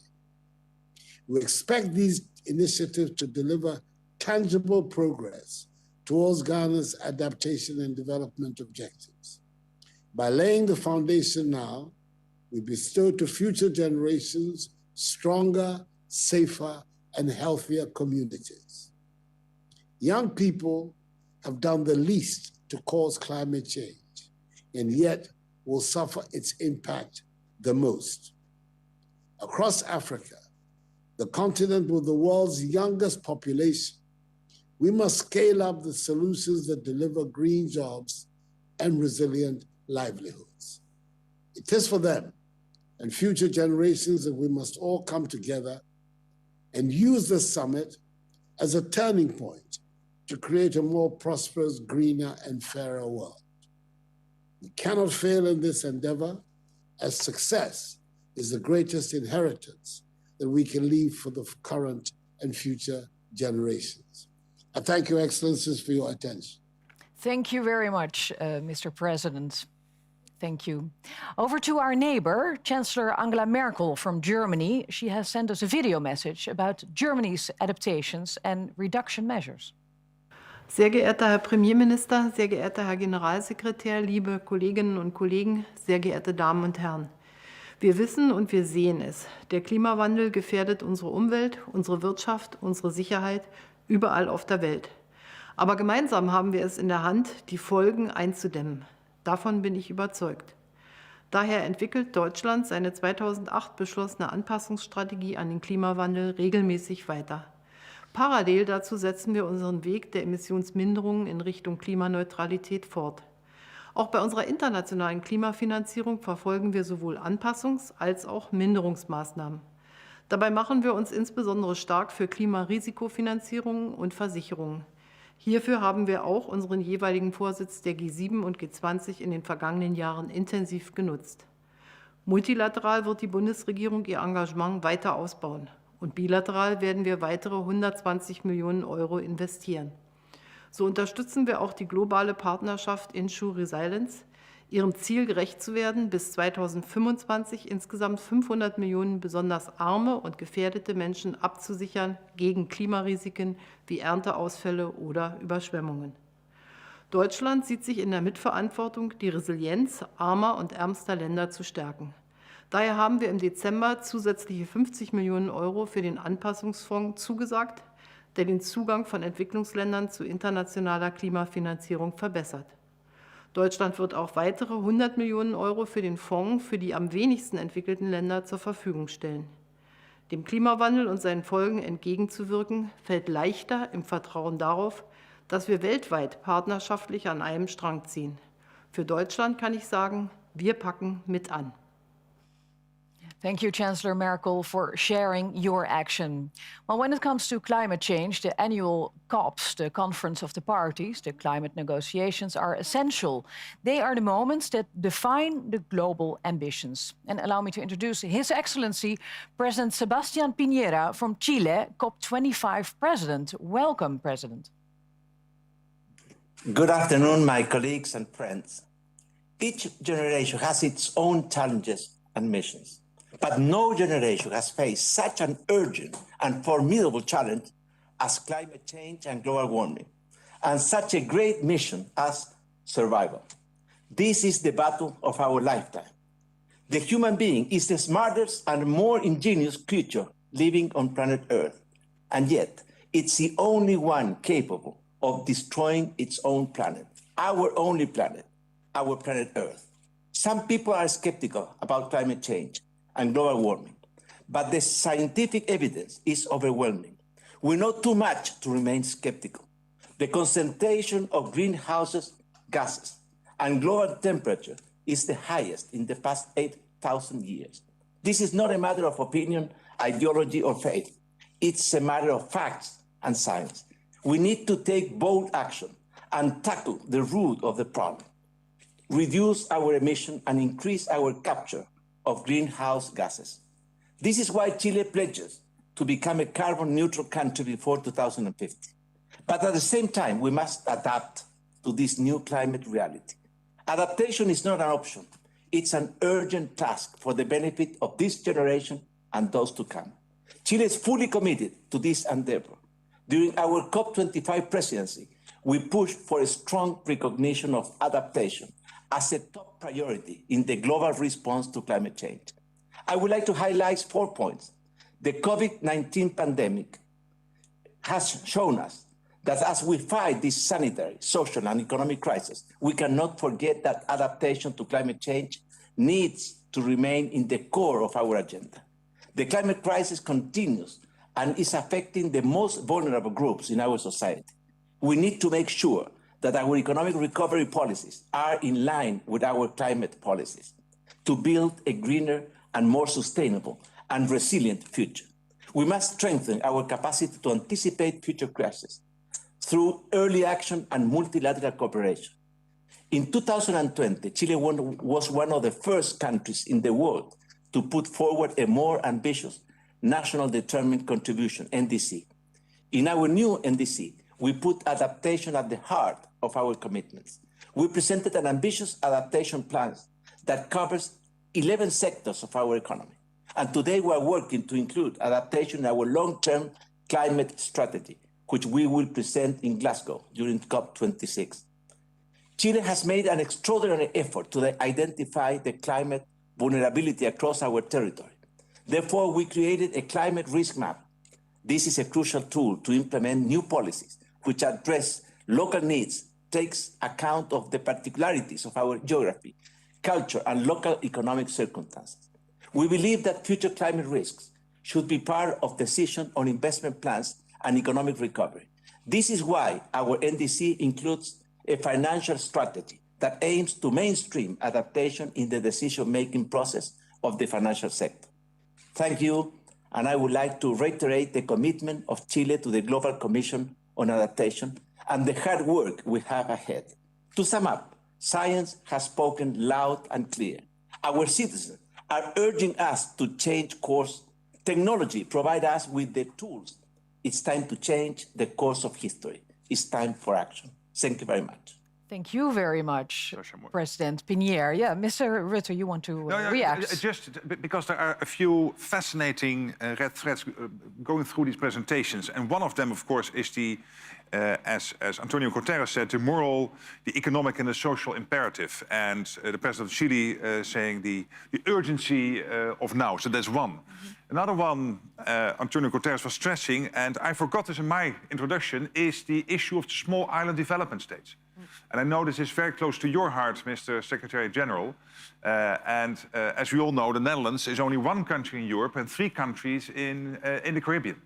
And they all face these issues of small island development states being confronted by climate change and the need for climate adaptation. A third one, also stressed by the President of Ghana, is the issue of young people, who have only contributed very little to this problem, but they will be confronted with it to a large extent. And I visited Ghana in 2017 together with Emmanuel Macron, and I know that it's very close to the heart of the President of Ghana. And finally, both Germany, Angela Merkel, but also the President of Chile, stressing this issue of how the G20, the G7, the mainstreaming also financially, how we have to do this. So I think there are a couple of red threads now going through these presentations, which are already very interesting. I'm really keenly looking forward to the others. Very good. Well, let's continue then. Because with the Climate Adaptation Summit 2021, COP26, as the President Pinier already mentioned, and many more climate-related events later this year, 2021, promises to be an important year for climate ambition. And well, let me introduce COP26 President. He's the Prime Minister of the United Kingdom, Mr. Boris Johnson. Stopping climate change 10, 20 or however many years from now can't and must not be the limit of our ambition. Because when we look to Bangladesh and see more powerful and more frequent storms and cyclones, when we look to California, Australia, and see soaring temperatures and raging wildfires, when we look to the island nations of the Pacific and see whole communities submerged by rising seas, we cannot deny that dramatic climate change is already happening, already devastating lives and economies. And because prevention is not only better than cure, it's cheaper too. If we fail to act in 2021, then by 2030, the annual bill for adaptation in developing countries alone will have reached as high as $300 billion. I'll be making the need for a more resilient recovery a priority of the UK's G7 presidency this year. And to make sure we get not just warm words, but real change, I'm today launching an all-new Adaptation Action Coalition, which is a joint effort between the UK, Bangladesh, Egypt, Malawi, the Netherlands, St. Lucia, and the United Nations.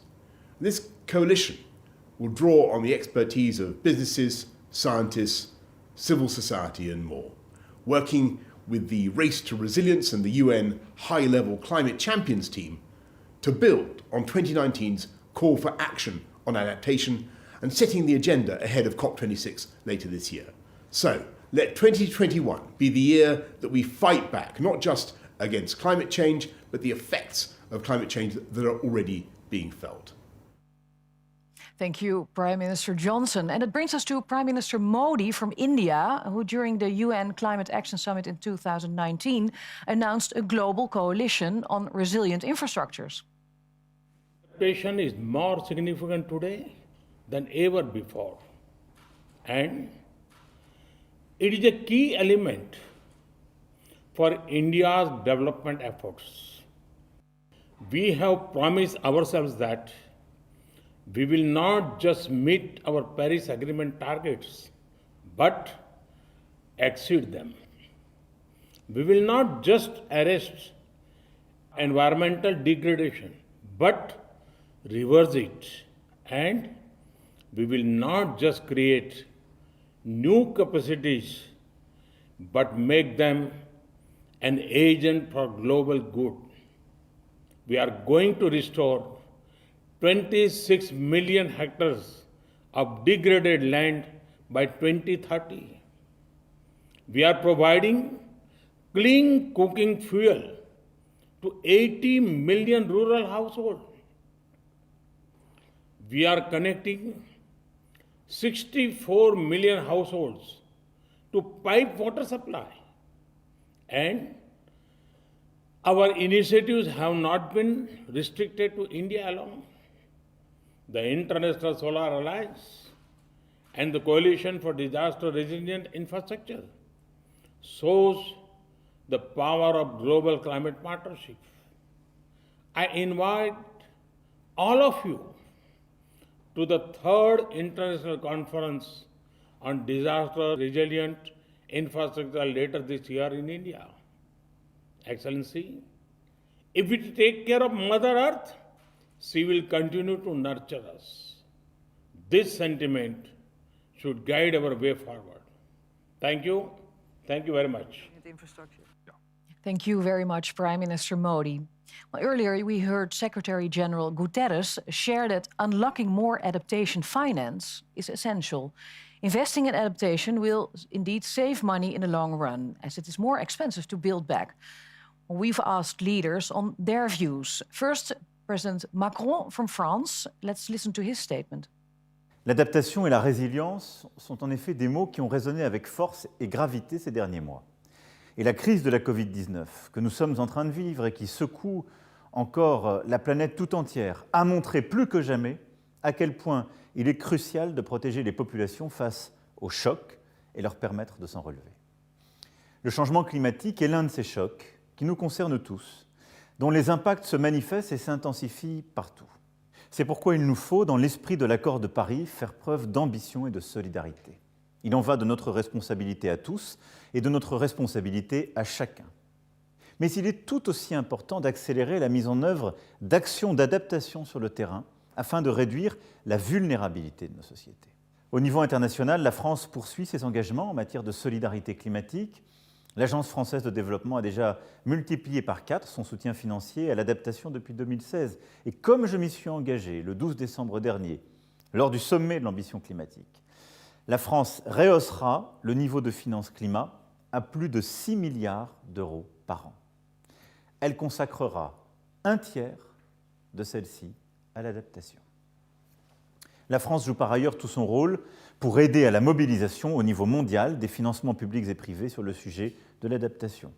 Lors du sommet Finances en commun, nous avons lancé une coalition de 450 banques publiques de développement qui se sont engagées pour la première fois à intégrer l'adaptation et la résilience dans leurs stratégies et opérations. Elles se sont également engagées à renforcer l'action pour financer l'élaboration et la mise en œuvre de plans nationaux d'adaptation. Au nord comme au sud, il nous faut repenser les infrastructures, les routes, les ports, à l'aune de l'élévation du niveau de la mer, des événements climatiques violents, de la hausse des températures moyennes et des transformations d'écosystèmes que cela engendre. Tout cela est la meilleure manière de prévoir les prochains chocs, de lutter contre les grandes transformations qui sont déjà à l'œuvre et aussi d'avoir une action utile et coordonnée contre les grandes inégalités de nos sociétés et à travers le monde. Je vous remercie. And merci beaucoup, President Macron, for your contribution. The world is enhancing ambition on climate change, on ensuring we adapt. And I would like to introduce Mr. Han Jung, Vice Premier of the People's Republic of China. His Excellency, Prime Minister Rutte, colleagues, ladies and gentlemen, friends, I'm very glad to attend the first Climate Adaptation Summit.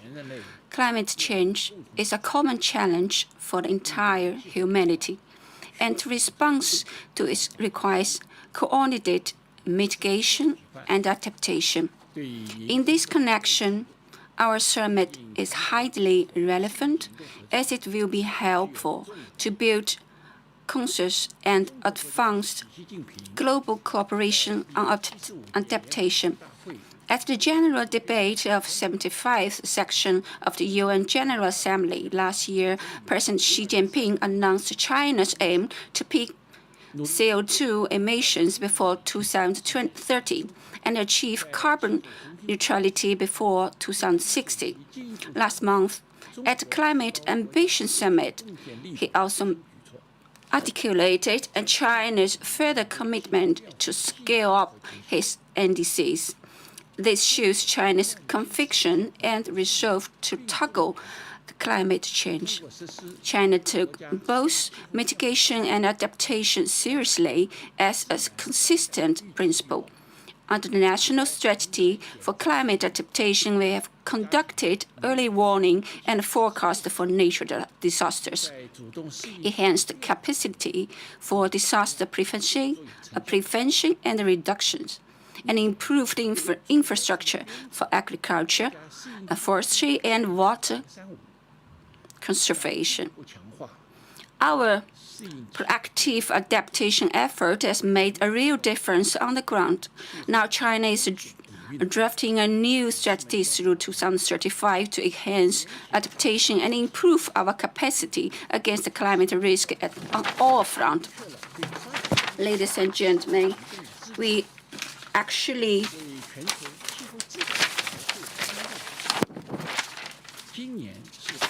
this year, 5 years ago, the Paris Agreement laid out the global goal on adaptation, demanded support for adaptation in developing countries, and provided new visions for global climate governance. This year marks the beginning of the full implementation of the agreement. With this in mind, I propose that we work together in the following 3 areas. First of all, we should take initiative to steadily implement the Paris Agreement. Adaptation is the most present and pressing need for the developing countries.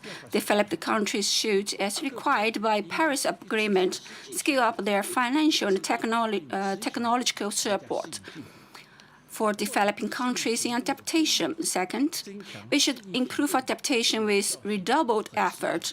All countries should, in light of their national conditions, formulate and implement their own plans of adaptation, expand the scope of actions, and improve their effectiveness and durability in order to promote sustainable development.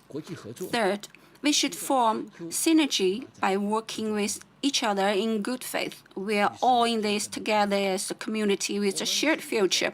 We also uphold multilateralism and conduct international cooperation on adaptation with purpose of promoting peace, development, and win-win cooperation in the world.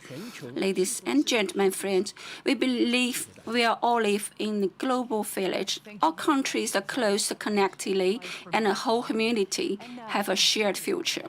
Let us work together with the same purpose to strengthen adaptation actions and deliver new progress in global climate governance. Thank you.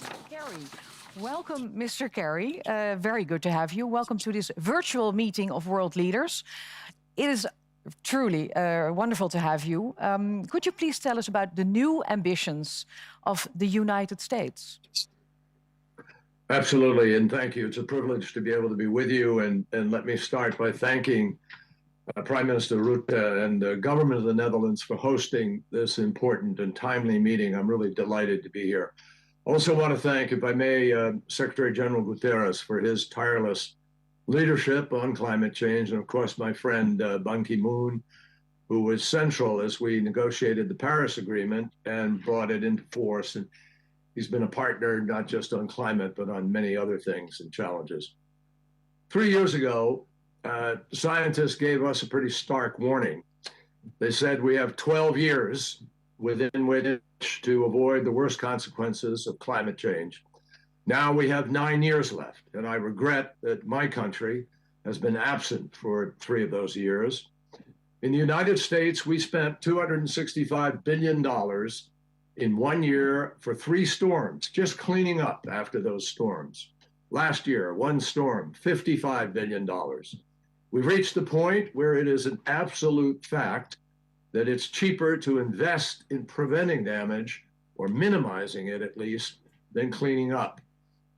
Now, without question, I think everybody understands this, the best adaptation is to treat the crisis as the emergency that it is and do more to hold the Earth's temperature increase to the Paris stated 1.5 degrees. And I think scientists are more and more landing on the 1.5 as a critical figure.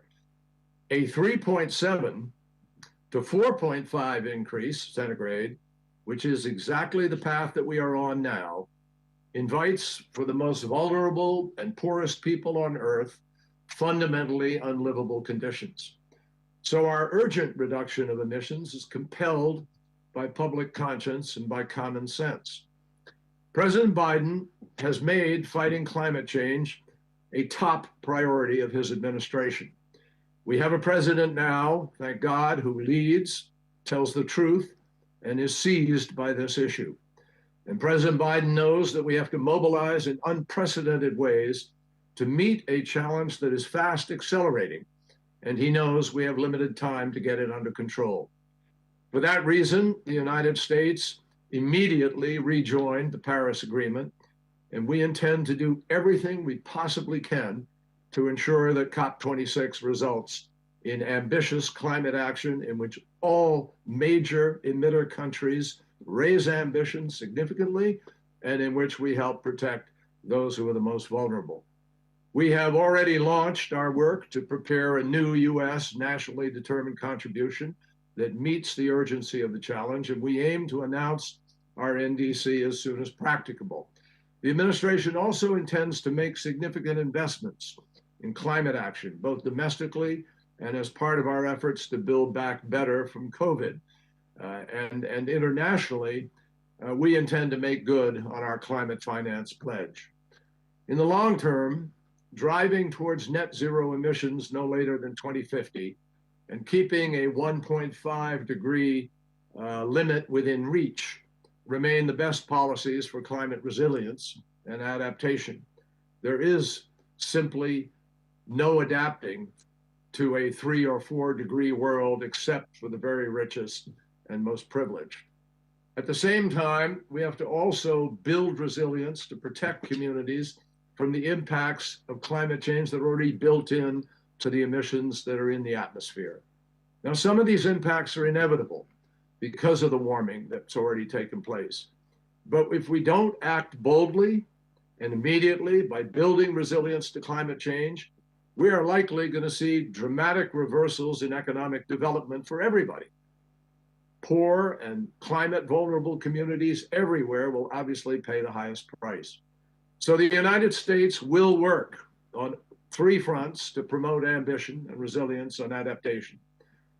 Leverage US innovation and climate data and information to promote a better understanding and management of climate risk, especially in developed countries. We will significantly increase the flow of finance, including concessional finance, to adaptation and resilience initiatives. We will work with bilateral and multilateral institutions to improve the quality of resilience programming. And we will work with the private sector in the United States and elsewhere in developing countries to promote greater collaboration between businesses and the communities on which they depend. And it is our firm conviction throughout all of our administration, every agency is now part of our climate team. And only together are we going to be able to build the resilience to climate change that is critical to save lives and meet our moral obligation to future generations and to those currently living in very difficult circumstances.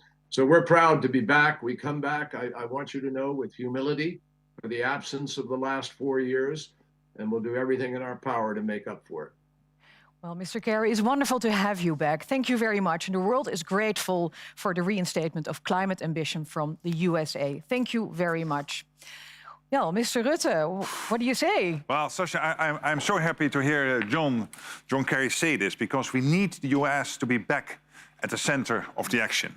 We need the leadership of the United States, European Union, China, Asia, because otherwise we can never cope with this. And I think also, interestingly, there are 2 themes coming through the previous presentations. One is about coalition building. And we heard Prime Minister Boris Johnson talk about coalitions around the globe, from Egypt through to Bangladesh. And also with the Netherlands, by the way. Absolutely, and the Netherlands. And we are close friends. Then we heard Narendra Modi. He spoke about coalitions built around themes like infrastructure and, for example, water-resilient infrastructure. And China, the Vice Prime Minister of China, talking about the need for China to particularly help in the developing countries, for example, in Africa, where they can add value. And we heard Emmanuel Macron. This was another theme coming through, which is that we need to spend money not only on mitigation but also on adaptation. And France now committing to spend 1/3 of its overall climate investments on adaptation, which is a fantastic commitment. So I think this was a great round of speakers, and particularly to have the US back at the center is fantastic news. Thank you, thank you.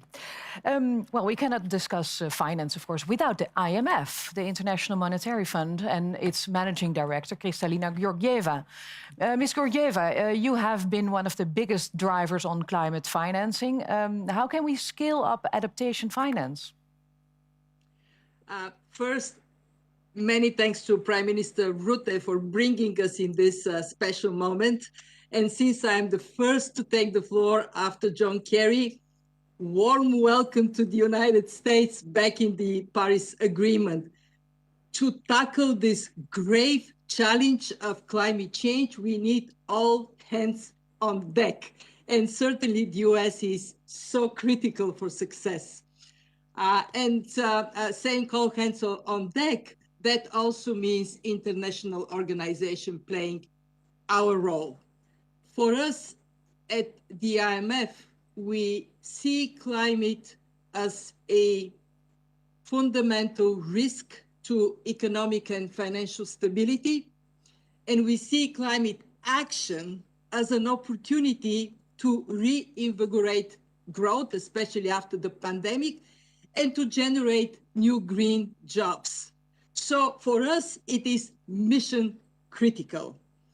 Our research shows that if we combine rising carbon prices with the green infrastructure push to bring emissions down and adapt to climate change, we can boost global GDP over the next 15 years by 0.7% higher growth, and we will create millions of new green jobs. So what does action mean for us at the IMF? First, integrating climate in our annual country economic assessment. They're known in the world as Article 4 consultations. In highly vulnerable countries, we focus on adaptation. And we are also building up mitigation analysis, including carbon pricing in our assessment of large emitters. Second, including climate-related financial stability risks in our financial sector surveillance through standardized disclosure of these risks, enhanced stress tests, and assessments of supervisory framework. Make the money go where they must. Third, scaling up climate in our capacity development so we can help equip finance ministries and central banks with the skills needed to take climate considerations into account. And fourth, mainstream climate indicators in macroeconomic data. Unless we do it, we won't take that important shift. So this year, we are going to launch a climate change dashboard, indicators to track the economic impact of climate risks and the measures taken to mitigate them. So let me finish. Climate resilience is a critical priority, and this is why we place it at the heart of what we do this year and in the years to come. Thank you very much, Kristalina Georgieva from IMF. Well, let's go to the other side of the world, to Gabon. President Bongo, his country has been a leading example in climate ambition in Africa. Prime Minister Rutte, Secretary General Ban Ki-moon, co-chairs of the Global Adaptation Summit, Excellencies, ladies and gentlemen. The devastating effects of climate change are on the rise, especially on the African continent. Unchecked, climate change would create hundreds of millions of climate refugees in Africa by the middle of the century. In response to that challenge, African heads of state launched the Africa Adaptation Initiative, AAI, at COP21 in Paris. Our objective was to ensure that the continent urgently adapts to the adverse effects of climate change. Today, the COVID-19 crisis is eroding our hard-earned developmental gains, as well as adding fuel to the continent's existing climate crisis. Still, Africa has no choice but to adapt and chart a climate-resilient future.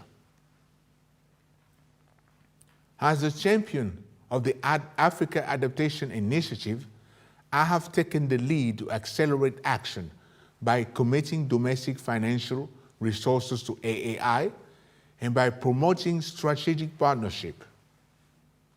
Therefore, I'm extremely pleased to see the strong collaboration emerging between the AAI and the Global Center on Adaptation, GCA, which has just been formalized by signing an MOU between the GCA and AAI, with the GCA as the AAI lead coordination partner. GCA will work to implement the vision and roadmap of the AAI. Thank you very much, President Bongo. Next to Grenada, Grenada is a small island development state. Welcome, Prime Minister of Grenada, Keith Mitchell. It is my pleasure to participate in this summit, convened at a time when the global community is reeling under the combined effects of COVID-19 pandemic, climate change, biodiversity loss, and socioeconomic stagnation. It is heartening to see that as a global community, we are all on board, committing to such action. I am therefore pleased to say today that Grenada has delivered on its climate adaptation and mitigation commitments through its National Adaptation Plan, its second nationally determined contributions, and its National Sustainable Development Plan 2020 to 2035. through our flagship adaptation project, Climate Resilience in the Water Sector, Grenada has embarked on the total transformation of the sector with the kind support of the Green Climate Fund and GIZ. We are also developing a Smart Cities Adaptation Project, which we hope will serve as a model for small island developing states. Combining our ambitious climate adaptation actions with support from our development partners, including our collaboration with the Global Center on Adaptation, will determine our success in facing the unprecedented global crisis and developing sustainable recovery for the benefit of future generations. Thank you very much, Prime Minister Keith Mitchell. Well, we heard from the powerful initiative from the IMF to change the financial system, but systematic change is needed from many multilateral institutions. We are joined by Mr. David Malpass, the President of the World Bank Group. President Malpass, thank you for joining. May I ask you to share your views? Thank you very much. Thank you, Prime Minister Rutte, Secretaries General, Your Excellencies. The World Bank recognizes and appreciates the Netherlands' leadership and expertise on adaptation. I've previously described the World Bank Group's broader efforts on climate finance, where the World Bank is the largest multilateral funder, is at record funding levels, and is committed to increasing further. I'll focus today on action on adaptation, which is a core activity in the World Bank Group's development activities. Our financing for adaptation increased from 40% of climate finance in 2016 to over 50% in 2020, and we've committed to making it half of our total climate finance for the next 5 years. I'd like to give some examples of tangible outcomes. In 6 West African countries, we're working to protect against coastal erosion, restore wetlands and mangroves, and build seawalls and dikes. In Niger, we're working to improve the management of agricultural lands and increase crop yields. In Mozambique, we're building resilient roads and transport links in response to recent devastating cyclones. This is critical so that people can access health services and farmers can get their crops to market. And in 11 countries across Africa's dry lands, the World Bank Group plans to invest over $5 billion over the next 5 years to improve livelihoods and restore degradation. This investment is a major contribution to the Great Green Wall. In small island states across the Caribbean, Pacific, and Africa, we support risk management readiness operations and deferred drawdown options. These help countries build institutions and strategies to handle national emergencies caused by natural disasters and to access instant funding when disasters strike. And beyond providing direct finance, we're taking steps to strengthen resilience in our projects. We're boosting capacity to respond to shocks by investing in better social protection systems, weather observation systems, and early warning and evacuation systems. These are particularly valuable for the small island states. Our goal is to help keep communities safe and help them develop in ways that are resilient during climate change. We look forward to working closely with all of you. Thank you. Thank you very much, President Malpass. Well, what do you say? It's huge investments. Absolutely, and this is a commitment which the World Bank has made previously, but now it is happening. The 50% is a huge target, but it is also, I think, helping with a few of the common themes coming through the last 4 presentations. Both the President of Gabon and the Prime Minister of Grenada stressing the need to implement at a national level what they are doing in terms of commitment on adaptation and mitigation. And the World Bank is crucial here to help with this knowledge. I know the World Bank is also helping the Kingdom of the Netherlands in the Caribbean in some of the rebuilding efforts we are doing at the moment, and that's crucial help. Another A common theme is from Kristalina Georgieva. She is a fantastic leader and has always stressed in all her roles previously and also in this capacity that there is a huge opportunity for growth, economic growth, coming out of green jobs. My personal vision for the Netherlands is that by 2030, building back better after COVID-19, we will see that from the 10 million jobs we have now in the Netherlands, that probably a quarter to maybe 1/3 of those jobs will be in professions we don't even know of yet. So we have now to invest in a way in our innovation portfolio, in our capacity for research and development. And this is true not only for developed countries, but also for developing countries, to make sure that not only we make our world adaptive to what is happening in terms of climate change, but also to create those green jobs and future business opportunities which will lead to more overall wealth for our country. So there is a huge opportunity, and Kristalina, thanks for your leadership in showing us the way. Thank you. Thank you, Mr. Rutte. And now I've heard, Mr. Guterres, you have to leave us now, unfortunately.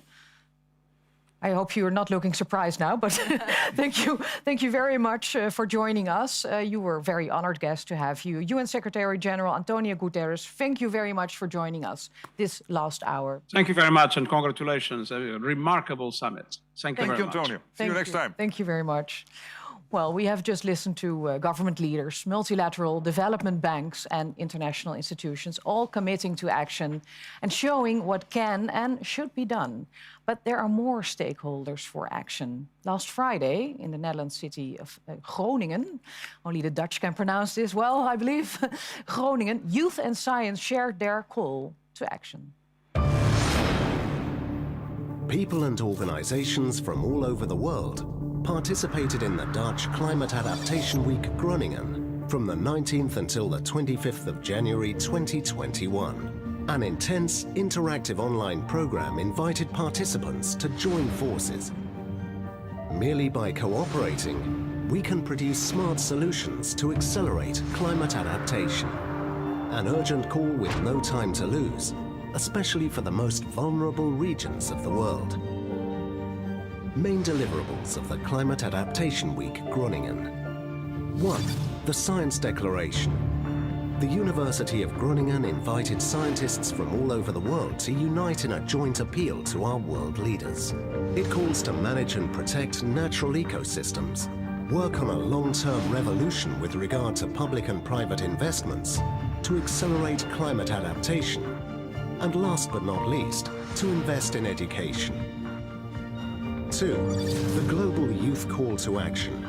Young people around the world are calling for climate justice, as well as more social and economic equality. It's their future as well as their children's future. Our youth calls upon governments and all stakeholders to implement the Global Call to Action on adaptation, in addition to the mitigation efforts and Paris Agreement targets, in order to secure a healthy, safe and green future. 3. The Manifesto for Climate Adaptive Design, in which 9 international design agencies come up with 10 design principles on how to successfully approach climate adaptive design of public space and landscape in Groningen and in the rest of the world. Groningen reaches out to every city and region in the world because climate adaptation is a joint responsibility. We must continue to act and adapt. It's what we do.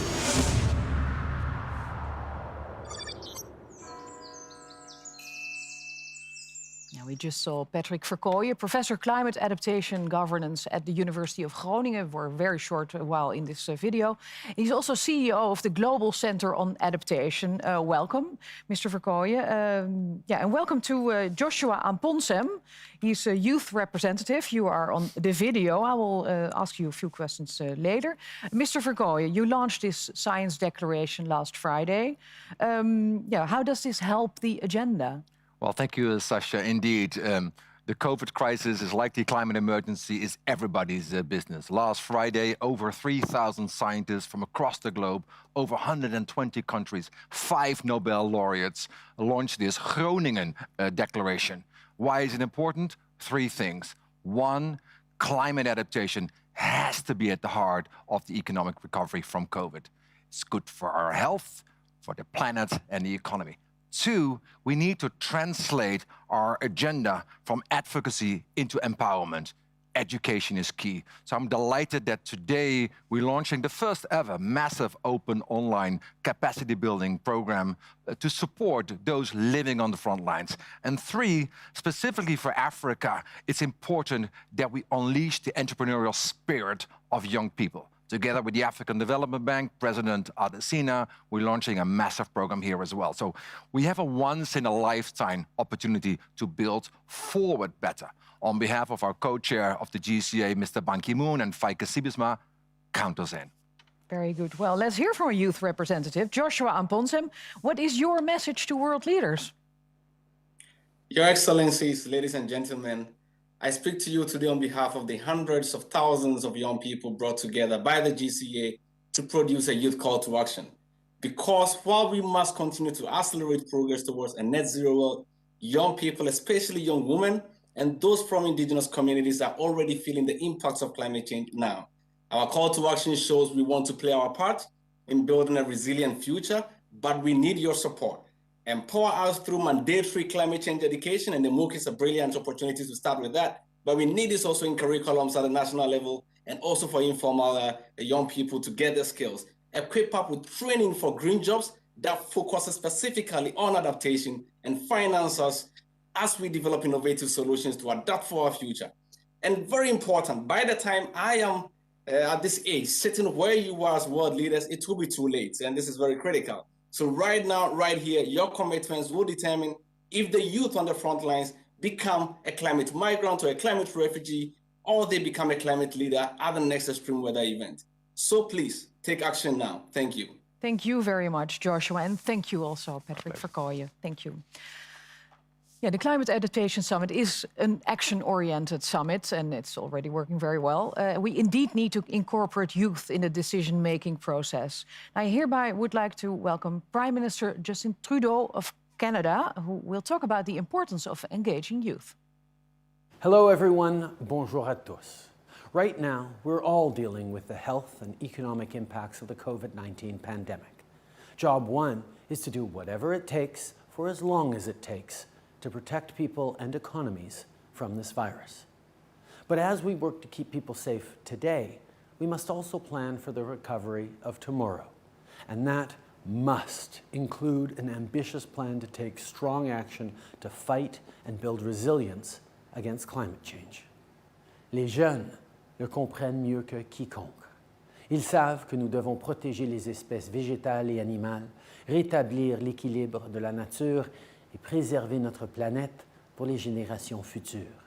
Et ils comptent sur nous pour agir maintenant pour leur avenir. That's why Canada has outlined a strong climate plan that will adapt to the impacts of climate change, create jobs, and build a cleaner and more competitive country for everyone. And together with Mexico, we're leading the Global Commission's Nature-Based Solutions Action Track to find more ways to use the power of nature to protect it.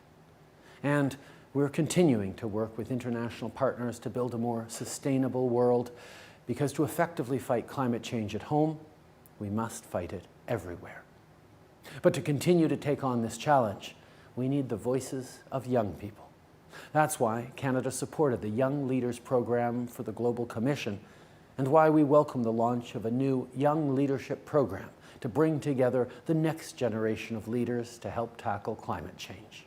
So thank you to everyone for joining us in this fight, and thank you to the young people for stepping up and getting involved.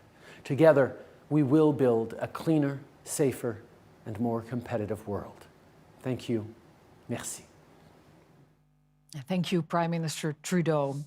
Going to the other side of the world, I welcome President Alvarado of Costa Rica to join us live as well. President Alvarado, Your Excellency, could you tell us, what does leadership on adaptation mean to you? Good day, and to you all. As I recently expressed to Prime Minister Rutte, the climate crisis is being relentless. It is the challenge of our generation. The 2020 hurricane season in Central America once again showed the grave impacts that climate crisis will continue to bring if we don't do something to transform our mindset to a new and greener, inclusive paradigm and a new social contract. Migrations, loss of jobs, many things have been going on due to this crisis. Climate change is a matter of human rights. In Latin America, we're seeing the upsurge of climate migrations, job losses, and a plethora of health issues closely linked to the climate emergency. Costa Rica has updated its NDC to set up its ambitions and proceed with stronger adaptation and mitigation actions and commitments. The flagship report of the Global Commission on Adaptation, Adapt Now, made the case for revolutions in understanding, planning, and financing. We need to push for a revolution in understanding the projects, such as Plan A, an initiative that is developing current and future climate risk assessment for the 82 cantons in Costa Rica. We are pushing for a revolution in planning by providing technical guidelines, assistance, and capacity building to local governments to incorporate adaptation actions in their strategic and territorial planning process. In the spirit of the Article 2.1c of the Paris Agreement, we are driving a revolution in financing by designing a funding strategy to scale up adaptation actions on the ground. This will include new financing mechanisms, repayment of environmental services programs, and other counter-price fiscal and tariff instruments, as well as the inclusion of adaptation criteria in national financing and planning instruments, and in nature-based solutions as adaptation alternatives. The history of Costa Rica shows that pushing for innovation welfare and development models is possible. Once again, I would like to thank the government of the Netherlands, Prime Minister Rutte, Mr. Ban Ki-moon, Chair of the Commission of Adaptation, and Mr. Patrick Werkeligen, CEO of Global Center of Adaptation, for organizing this crucial event. As global leaders, we must step up ambition, scale up adaptation, and act now. Paraphrasing words of Sir David Attenborough, let us show that a climate resilient pathway is not only something we need, but something we want. So thank you very much for your leadership, and let's keep working together. Thank you very much, President Alvarado. Well, the sound was a bit difficult to hear, but the message is clear. We must act now. Adaptation requires leadership, as we need to have systems and policies changed to cope with the new climate reality. Let's listen to Prime Minister Sheikh Hasina of Bangladesh. It's a country that she calls the ground zero of climate change. Bismillahirrahmanirrahim. Bangladesh is often referred to as the ground zero for climate change adverse impacts. Adapting to the damage already done is as important as the process of reducing future losses and damage. But global adaptation actions are far from keeping pace with the scale of devastation due to the lack of finance and political will. The COVID-19 has proved the importance of being united and acting on time. Bangladesh has emerged as a global leader on locally led adaptation measures, and with the support of the Netherlands, we have developed the Bangladesh Delta Plan 2100. To celebrate the birth centenary of our father of the nation, Bangabandhu Sheikh Mujibur Rahman, we have planted 11.5 million saplings and launched a program called Mujib Climate Prosperity Plan. We have undertaken 789 projects for $443 million from our own Climate Change Trust Fund based on locally led measures. Additionally, as the President of the CBF and the host of the South Asian Office of Global Center on adaptation. We are promoting locally led adaptation that can bring forth tangible solution for the vulnerable communities in different countries of the world. Thank you very much, Prime Minister Sheikh Hasina of Bangladesh. And she talked about the Bangladesh Delta Plan together with the Netherlands. Yes, and Sheikh Hasina and I have talked a lot about this, and we are working closely with Bangladesh. This is an example of how we can help each other. So I'm very happy that she has always been very open about the issues Bangladesh is facing, and therefore also making it possible for the rest of the region to work on the issues around climate change. I also wanted to highlight Costa Rica, because Costa Rica is one of the world's most friendliest countries in terms of climate, environment, etc. And it is an example of a country which is maybe not big in size or big in the overall size of its economy, but it has a huge impact because their voice has the voice of authority, because we know what they are capable of. And therefore, when Costa Rica speaks, we put down our pen and we listen. So I was very happy, our pencil down. I was very happy that the president of Costa Rica was in this call. And finally, Justin Trudeau of Canada was also highlighting, of course, the issue of the leadership of the young generation, the youth, but he was also highlighting something else, which is the nature-based solution. So how to build with nature. Like in the Netherlands, we have this program of Room for the River, so that when the rivers are overflowing, that there is enough space for them to do that. And this is also an issue which is close to what China is doing at the moment.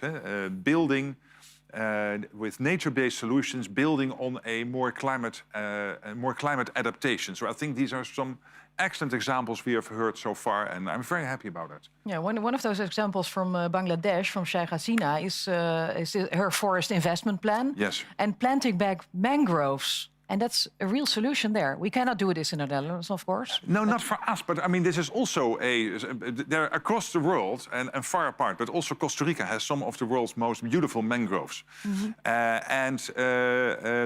You need them also as part of your natural system and your ecosystem. Of course, if that is possible in that part of the world. Here in the Netherlands, it would probably be a bit more difficult. But at least it can help to at least keep the thing together. Good. Let's go to Kenya. Your Excellency, President Kenyatta, warm welcome to you. Let's hear from your point of view, please. Thank you very much. And let me begin by saying how pleased I am to join you in this critical discussion on climate adaptation. Climate change, as my fellow speakers have said, like COVID-19, is without doubt a reality that we must deal with now. And this summit, therefore, is timely and a reminder that as we seek to build back better from the COVID-19 pandemic, we must also learn from each other and strengthen our partnerships to drive resilience to climate change. This summit is particularly important to us on the African continent, where a majority of our people are small-scale farmers who rely on agriculture for their livelihood. Given its sensitivity to climate change, agriculture will remain a key priority to our climate adaptation agenda, and we must give our farmers the tools, the information, the education, and the financial support that they need to enable them to adapt to sustainable practices and respond to changing weather patterns, as well as to enhance their productivity. Kenya, for example, is already experiencing the multifold climate impacts, including erratic rainfall, droughts, and increased temperatures. And to contain this situation, we have scaled up our adaptation efforts, mainstreaming them into our national development strategy. And I expect that the Global Center for Adaptation, Africa, hosted by the African Development Bank, will be a key partner in this particular endeavor. So, ladies and gentlemen, today we are here, and I am here to once again give Kenya's commitment to implement the Adaptation Action Agenda, but we can only succeed if we all as a global community collaborate in this noble endeavor. By pulling together, we will emerge stronger and more resilient, and indeed we can expect to reap the triple dividends of both reducing emissions, spurring economic growth, and delivering social and environmental benefits.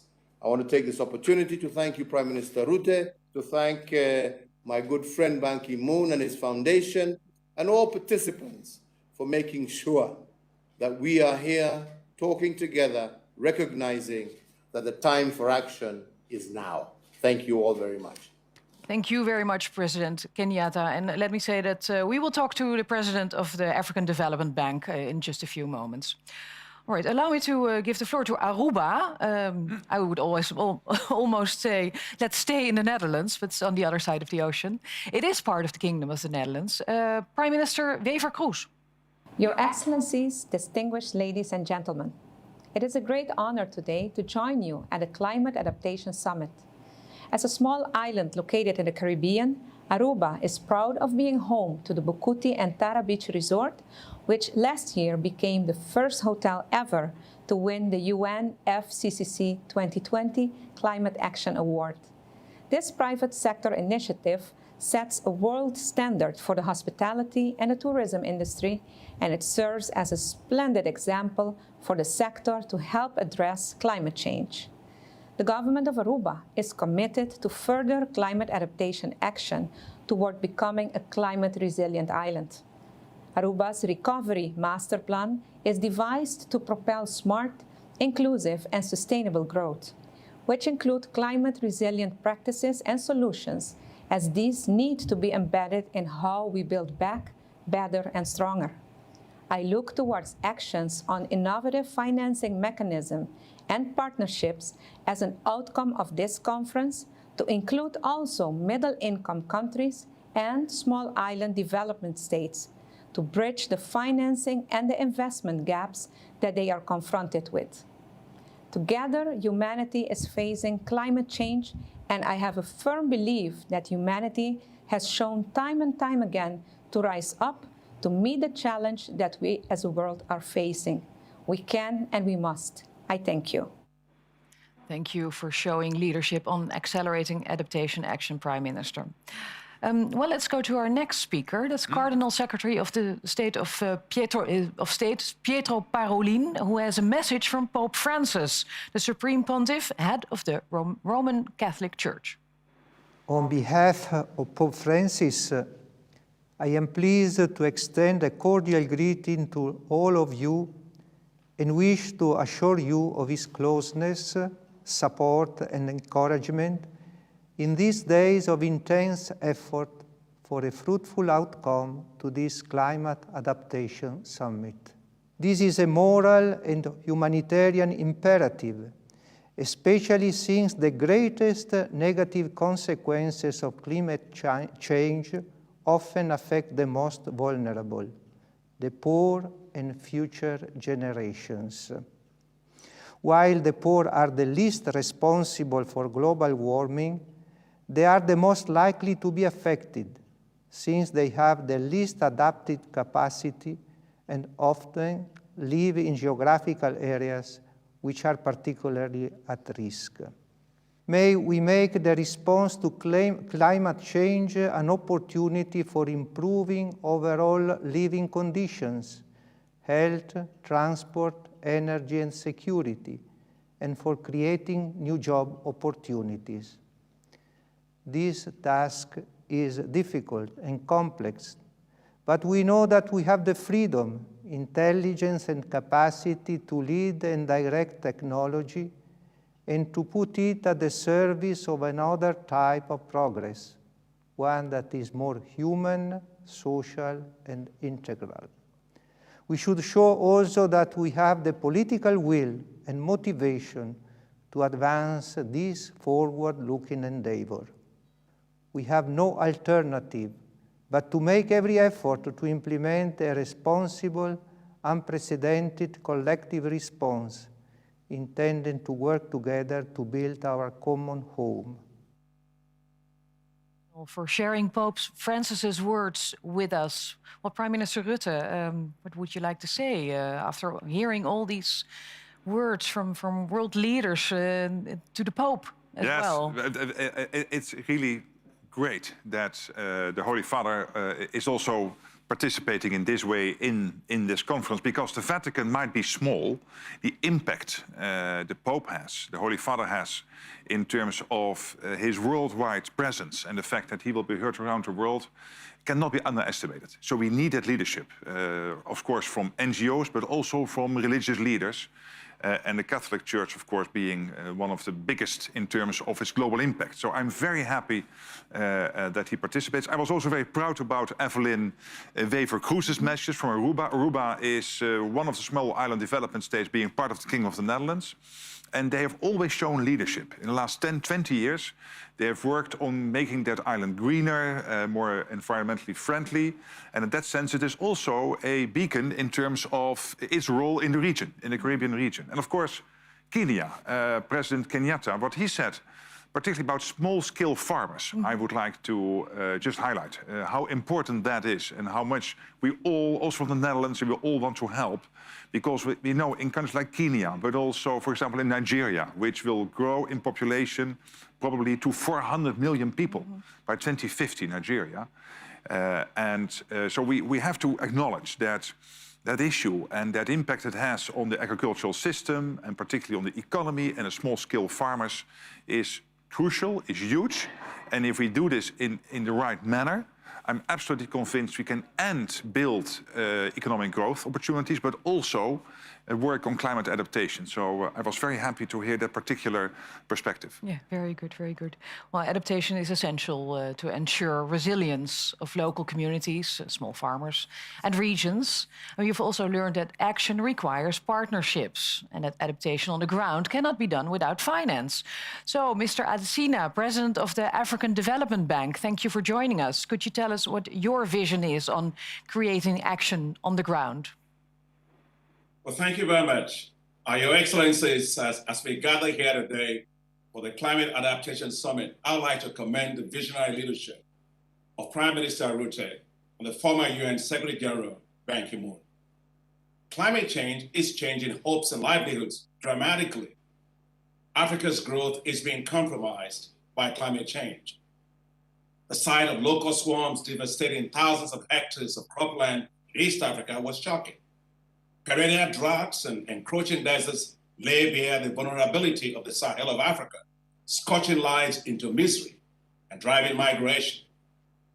Yes, we see all these things. Now we must feel. Now we must act. Now we must deliver on accelerated climate adaptation for Africa.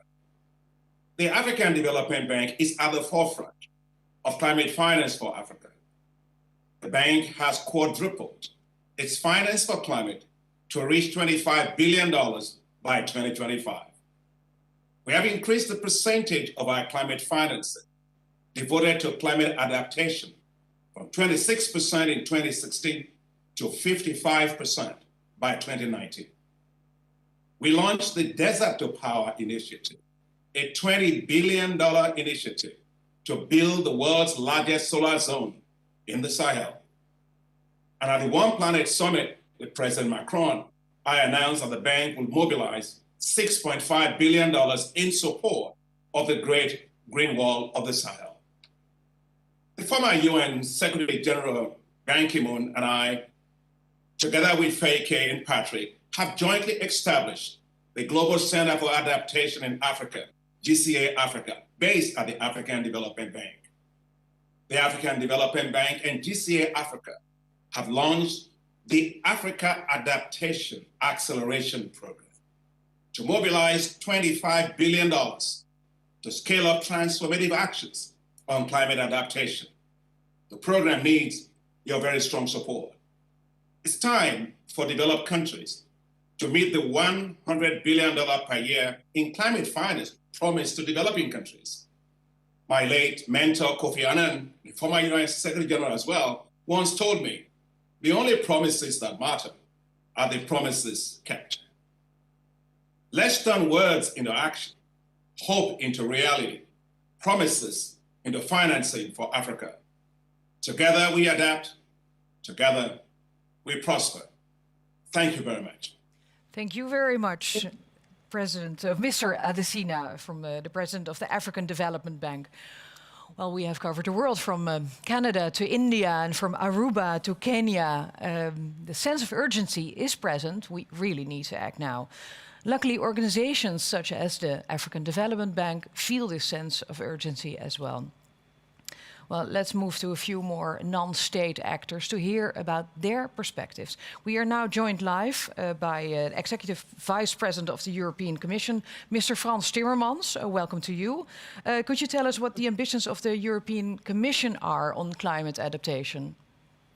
Well, first of all, let me congratulate Mark Rutte and Ban Ki-moon for this incredible initiative. I think it's both timely and urgent. You know, the fact that we're not meeting in the Netherlands is due to a pandemic, and us being online is a form of adaptation. We adapt our behavior to help stop the spread of a deadly virus. And that is not resigning to the virus. We also want to fight this virus and make sure it no longer has a harmful influence on humanity. But this is a huge effort. But it's necessary. We cannot only find vaccines, we also have to adapt our behavior, even if it's only temporary. And I think you need to approach the climate crisis in exactly the same way. Working on adaptation is not resigning ourselves to the climate crisis. No, it's part of our fight against the climate crisis. It's part of a fight also against a threatening ecocide that is a direct threat to human existence. And we need to do it now.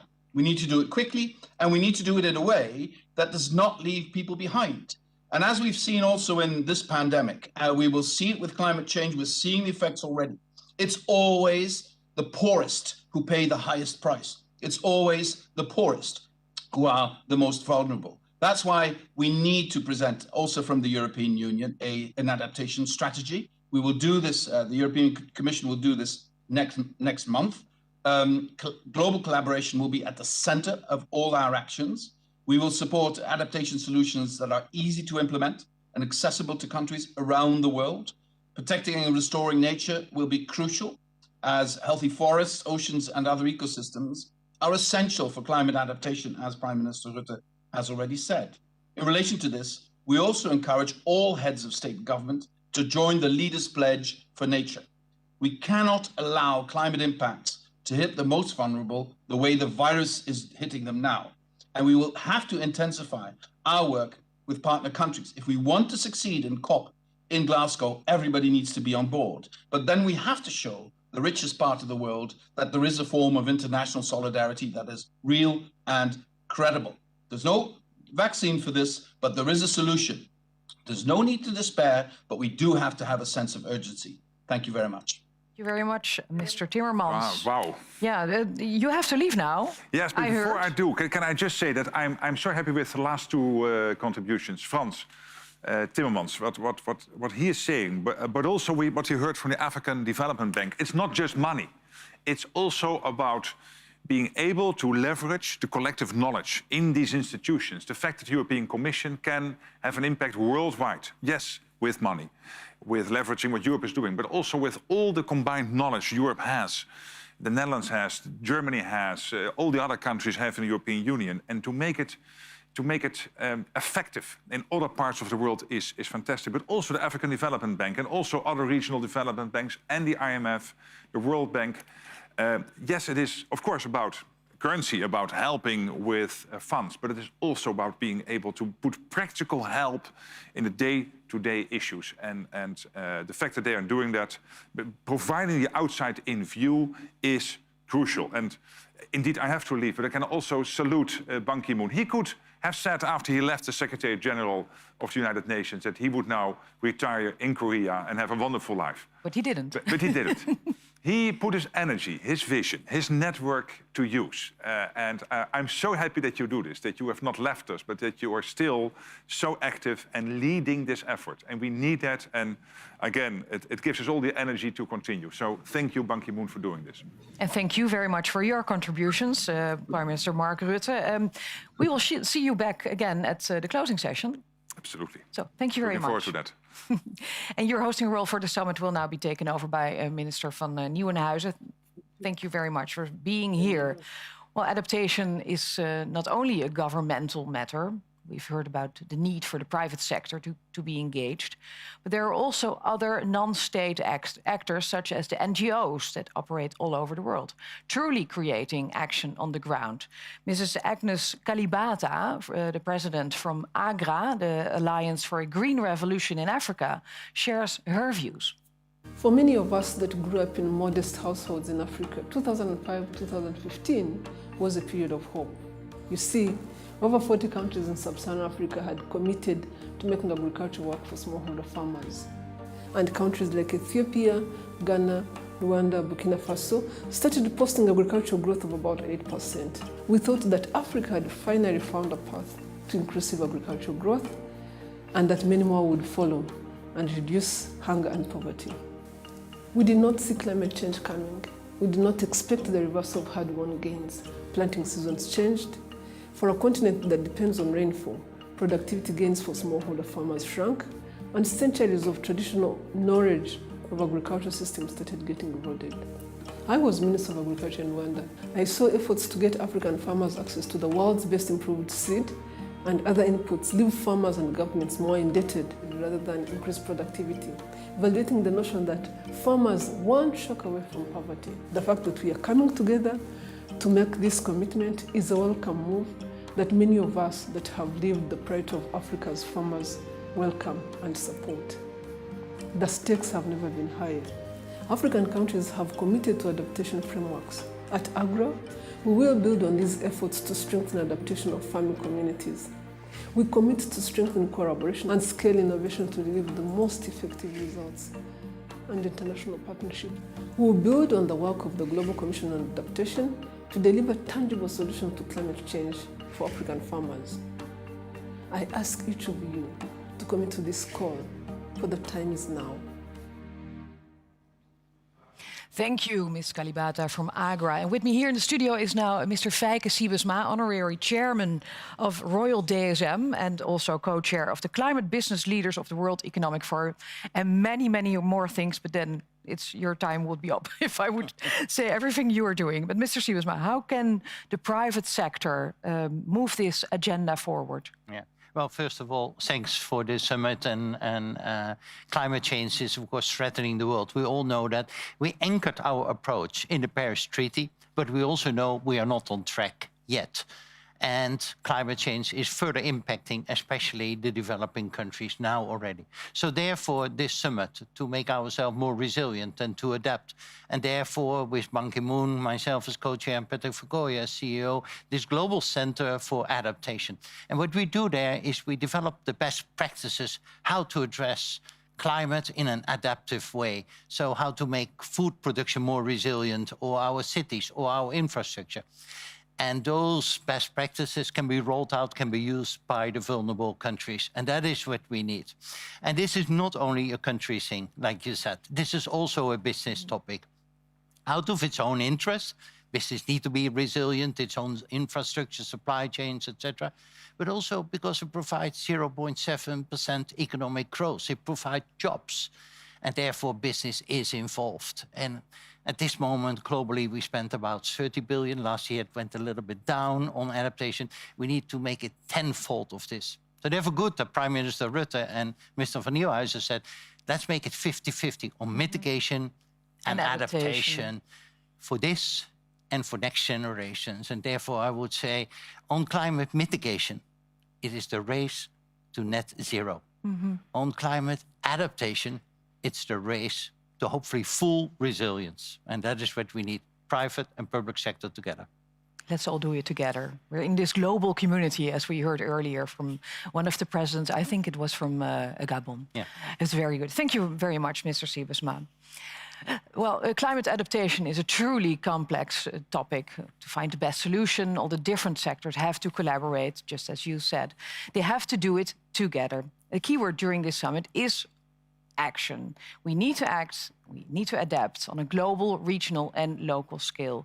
And now we will be welcoming the remarks from President Moon Jae-in from South Korea, President Widodo from Indonesia, Prime Minister Phuc from Vietnam and President Kabua from the Marshall Islands, stating their actions on the ground in the next videos.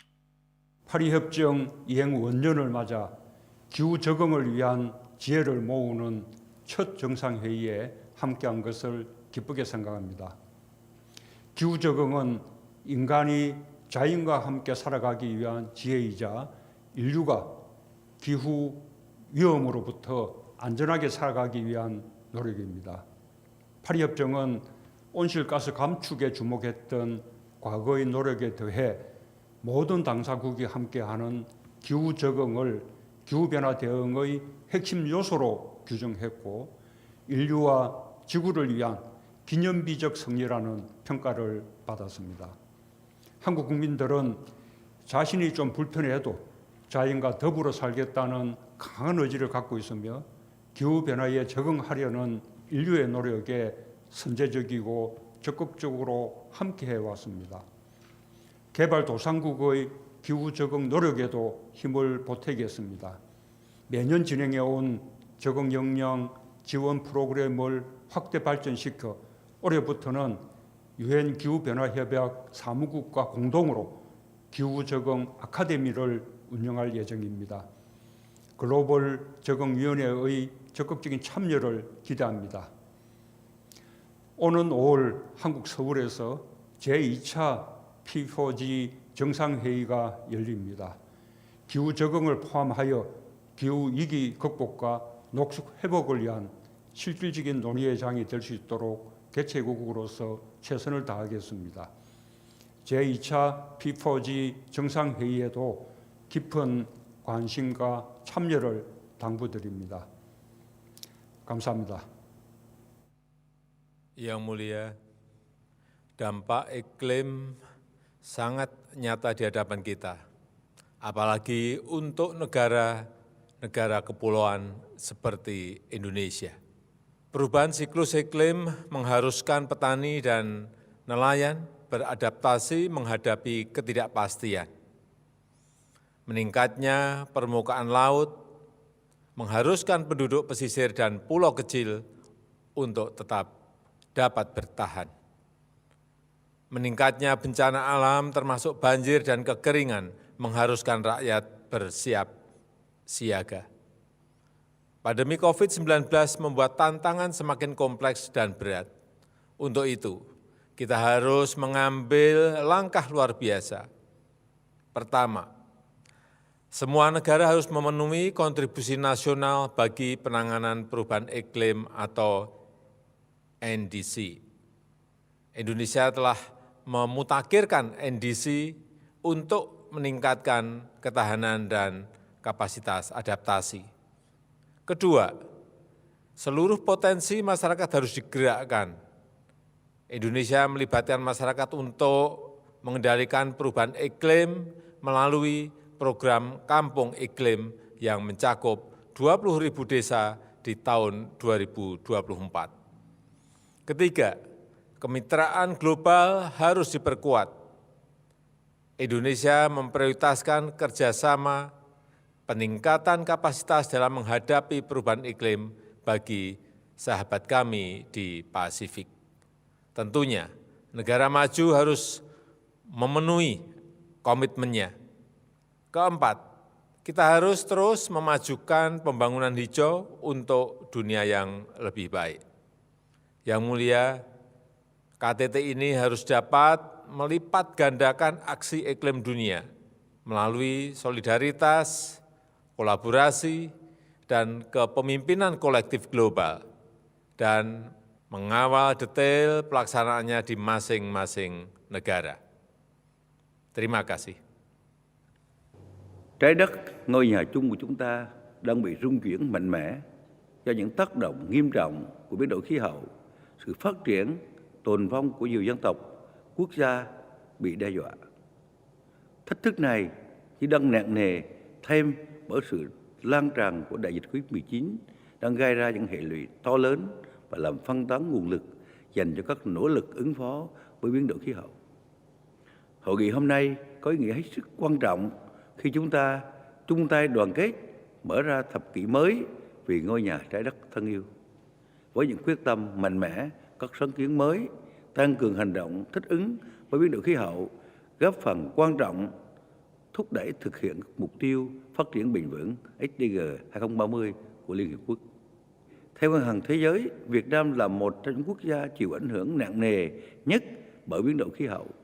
Để thích ứng với biến đổi khí hậu, bên cạnh việc tích cực tái cấu trúc nền kinh tế theo hướng carbon thấp, giảm phát thải khí nhà kính, Việt Nam cam kết tăng cường sức chống chịu và nâng cao năng lực thích ứng của cộng đồng, các thành phần kinh tế và hệ sinh thái. Chính phủ Việt Nam coi dựa vào người dân, sự chung tay hợp tác, hành động của mỗi người dân là nền tảng cho triển khai thắng lợi các chương trình hoạt động thích ứng với biến đổi khí hậu. Mặc dù Việt Nam đã rất nỗ lực, nhưng tiềm lực nền kinh tế hiện mới đáp ứng được 30% nhu cầu thích ứng với biến đổi khí hậu của quốc gia. Trong giai đoạn 2021-2030 cần huy động thêm khoảng 35 tỷ đô la. Thưa quý vị đại biểu, các thách thức của biến đổi khí hậu sẽ tiếp tục gia tăng và trở nên khó kiểm soát. Chúng ta cần khẩn trương hành động và tăng cường khả năng thích ứng ngay từ bây giờ. Việt Nam sẽ tiếp tục tích cực tham gia vào các nỗ lực chung của cộng đồng quốc tế nhằm chuyển hóa những thách thức do biến đổi khí hậu thành cơ hội phát triển bền vững cho tất cả mọi người. Xin trân trọng cảm ơn.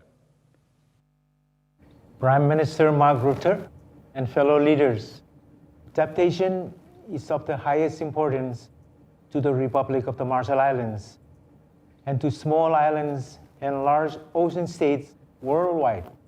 Climate change has profoundly affected our islands and the ocean which we rely on.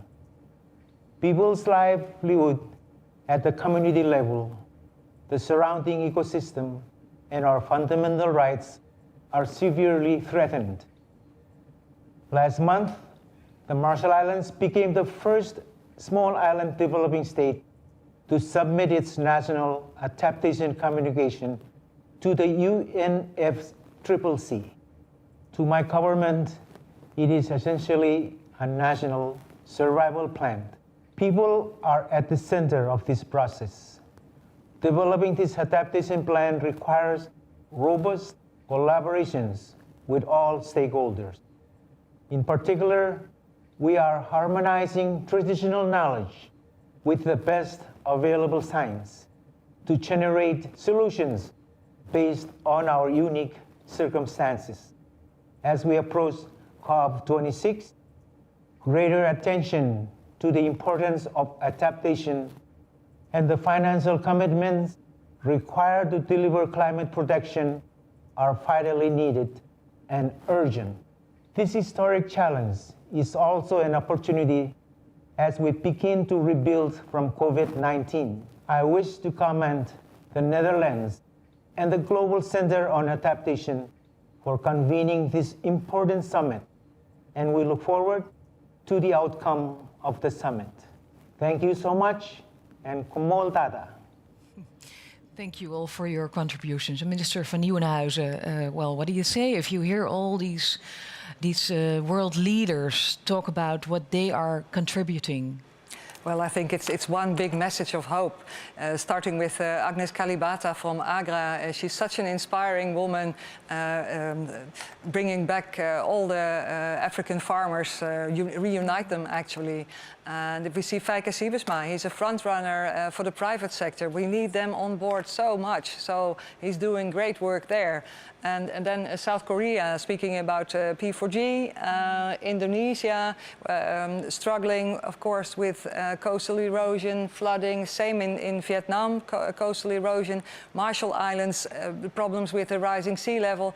The situation is different in every country, but what we have in common is that we need to adapt, and we need to adapt now. Yes, we will. Our next speakers are President Paul Kagame from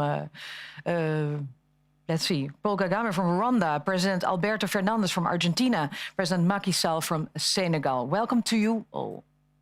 Merci, Monsieur le Premier ministre Mark Rutte, pour l'organisation de ce sommet sur l'adaptation au climat. Pays côtier et sahélien, le Sénégal fait face à l'urgence climatique en agissant sur 3 principaux fronts.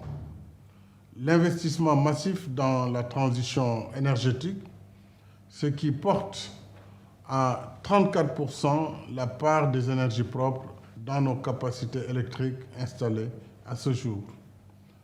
La reforestation et la restauration de la biodiversité, avec 53 forêts aménagées et plus de 7 millions de plants mis en pépinière.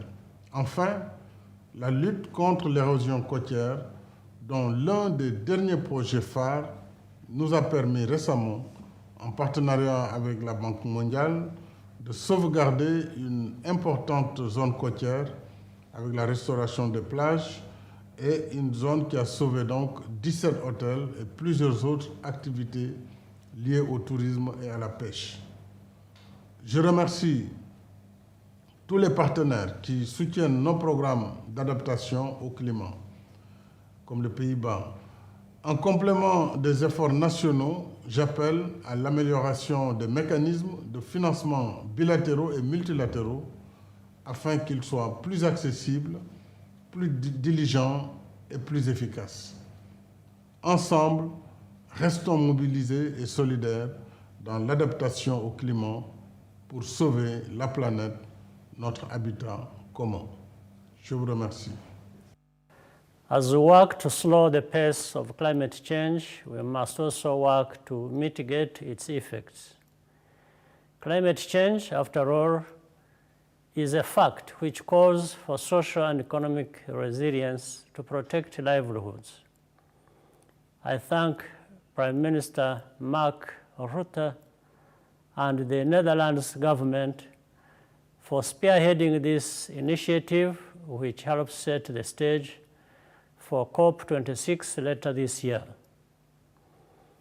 In Rwanda, the changing climate is already making itself felt in unusually heavy rainfall and flooding.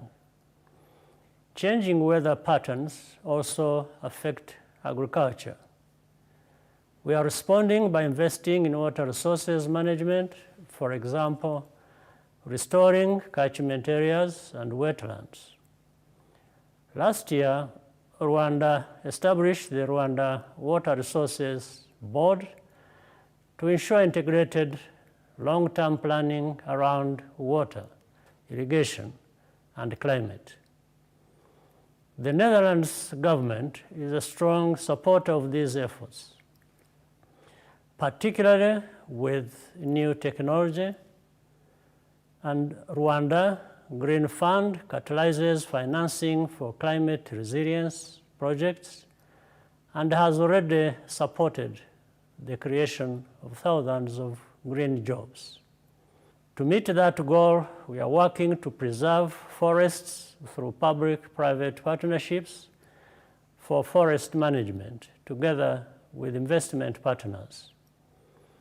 Investment in climate adaptation strengthens our societies for future growth and prosperity.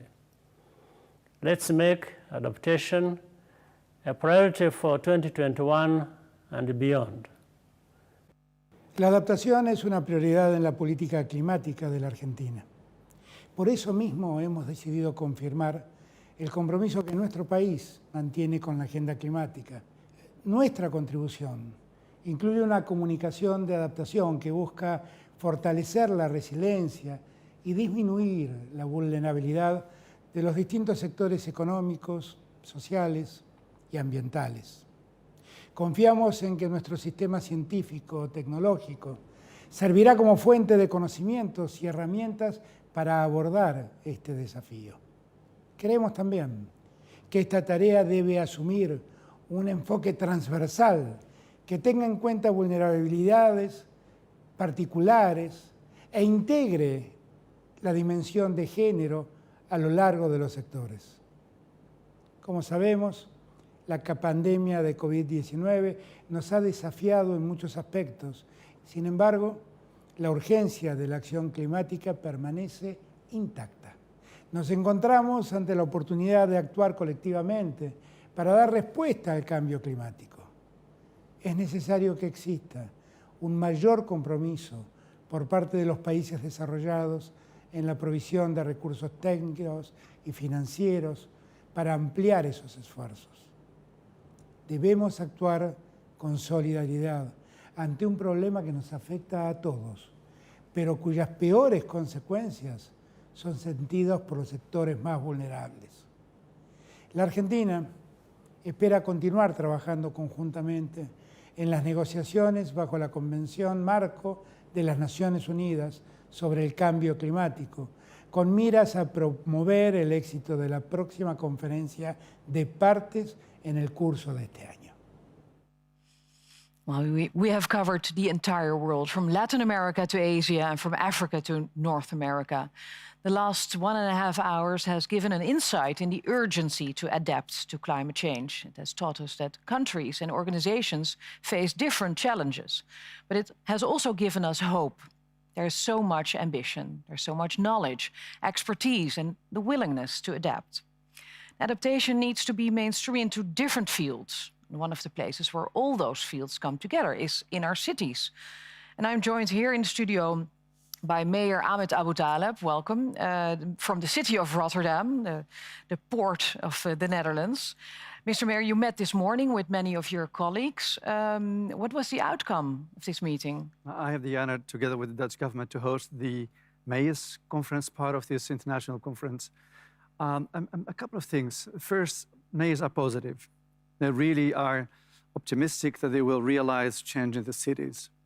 Second, they face the challenge that big changes in the cities may be considered with a lot of uncertainty for the citizens. Mm-hmm. The citizens will say, well, why?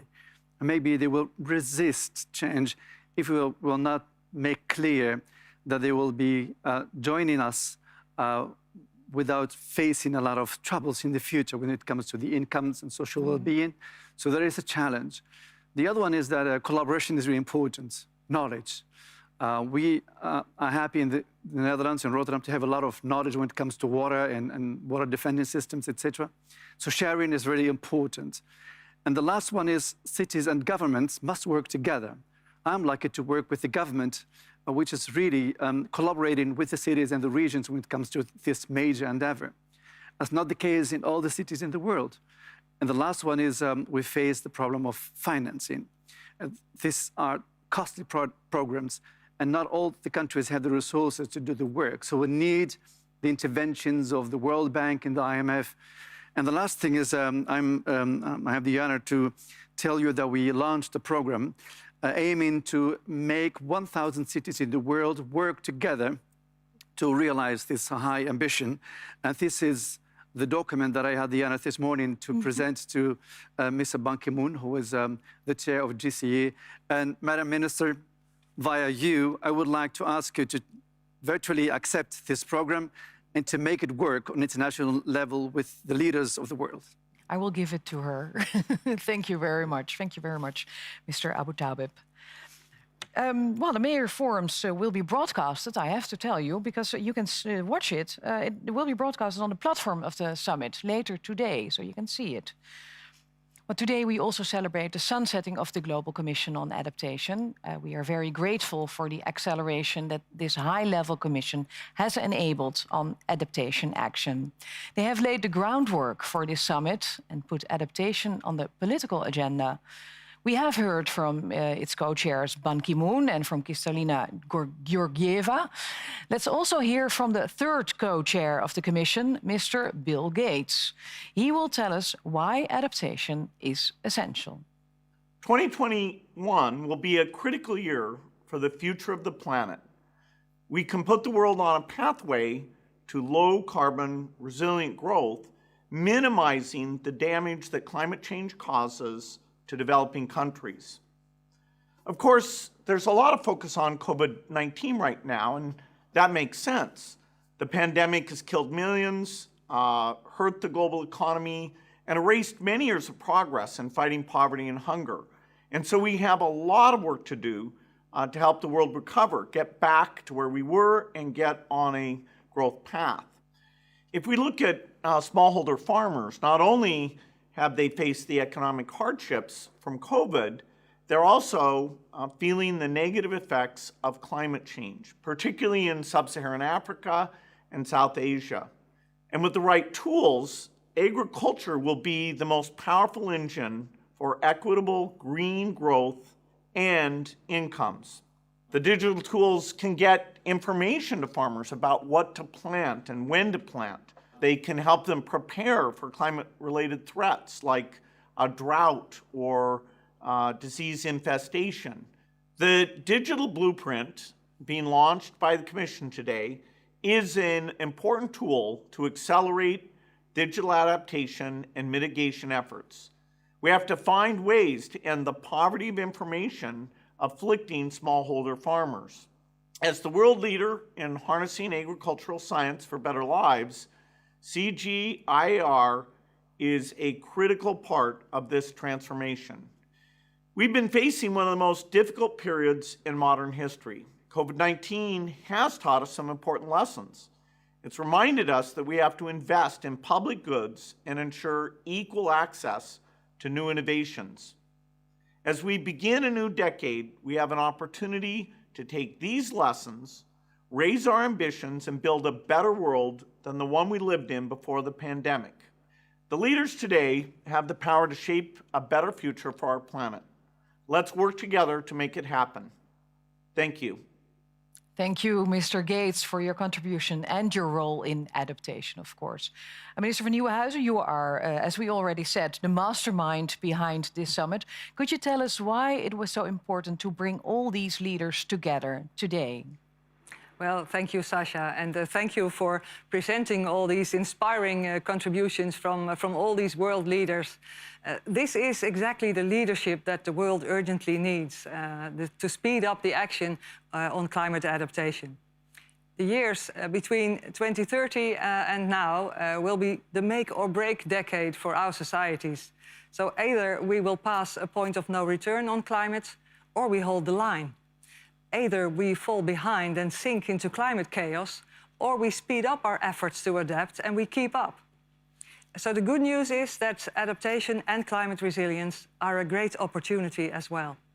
An economic opportunity, because of the benefits of smarter investments. It can help us avoid risks and make us resilient to the dangers ahead. Well, this summit also brings forth a climate action agenda. What will be in that agenda? Well, the Adaptation Action Agenda sets out new practical endeavors and partnerships. Partnerships have always been fundamental to the Dutch approach. And that's why we brought so many countries and organizations together here, and on a bigger scale than ever before. So we can face our common challenges and boost adaptation action together. We heard, for example, from Bangladeshi Prime Minister Sheikh Hasina speaking about water management alliances. We heard India's Prime Minister Narendra Modi speaking about disaster-resilient investment. South Korean President Moon Jae-in spoke about the global P4G network, and that was only a few. The Adaptation Action Agenda is actually a guide for joint adaptation efforts. And the bottom line is, it takes time to adapt, so we'd better hurry up. We have to, indeed. What will happen next at this summit? Well, the next 24 hours will be packed with 10 anchoring events and more than 100 side events hosted by partners from all over the world. And do you have some last remarks for the world leaders? Actually, yes. Dear friends, it's time for action. Let's all work together to make this decade our decade of transformation. I invite you to set off on this most critical journey and walk this path together. Thank you so much. Thank you very much, Minister van Nieuwenhuizen. And thank you, Mr. Ban Ki-moon, who's already applauding. Thank you, Ban Ki-moon, for being here during this whole summit. And thank you, ladies and gentlemen, for watching. It has been an honor to guide you through the opening session. Right before the high-level opening, a CAS Talks took place. And these CAS Talks will run through the entire summit as a common thread, linking the different events. And you can also watch the Accelerating African Adaptation event right after this opening session. Please stay tuned and stay connected. Thank you and goodbye.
Hello everybody, welcome back to the CAS Talks. Thank you very much for joining us.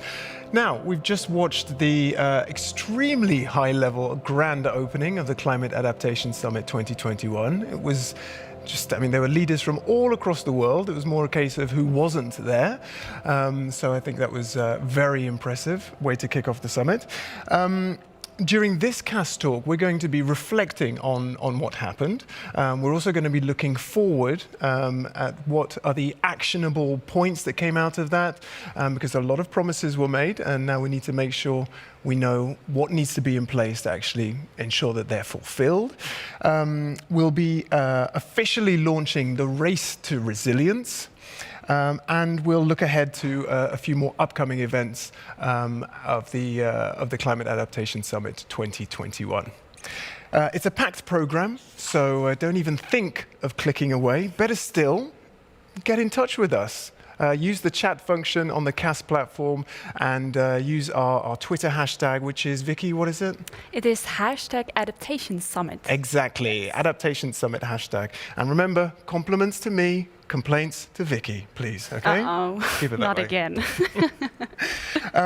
Okay, before we go on, I have two guests, Vicky and another guest who I'd like to introduce shortly. But before we do that, let's have a look at a video wrap-up of that opening session.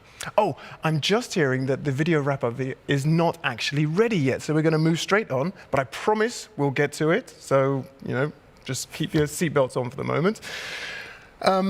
Mr. Siebesma, Mr. Feike Siebesma, thank you very much for joining us. My pleasure. Good. You said correct. Okay, I've passed the first test. I got your name right. Absolutely. That's a good start.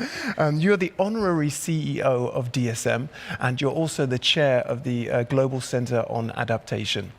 Correct. What were your impressions of the high-level opening that we just watched? I think very good, because the governmental leaders, they showed clearly, collectively, that they get it. Mm-hmm. That they get it, that climate change is impacting our life. We anchored our approach in the Paris Treaty, how to mitigate climate change. In the meantime, we're not fully on track. In the meantime, climate change is continuing to impact the life of many, and especially the most vulnerable. Mm. And in order to not only to focus on mitigation, but also to address the impact already today, we need to adapt as well. And like Prime Minister Rutte during the conference, and several governmental leaders repeated that, said maybe we should split the total financing between mitigation and adaptation in a 50-50 way. And that means that there is a strong commitment for adaptation. And I think the developing countries would really want us to do that, the developed world as well. So what we try to do is develop best practices that they can use, that they can roll out.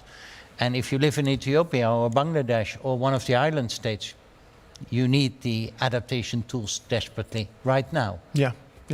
There's no time to waste. And Vicky, what about you as a youth reporter at large? Was there something that struck you in particular? Yeah, there was one quote, and I have it written down, so I just will just read it out loud.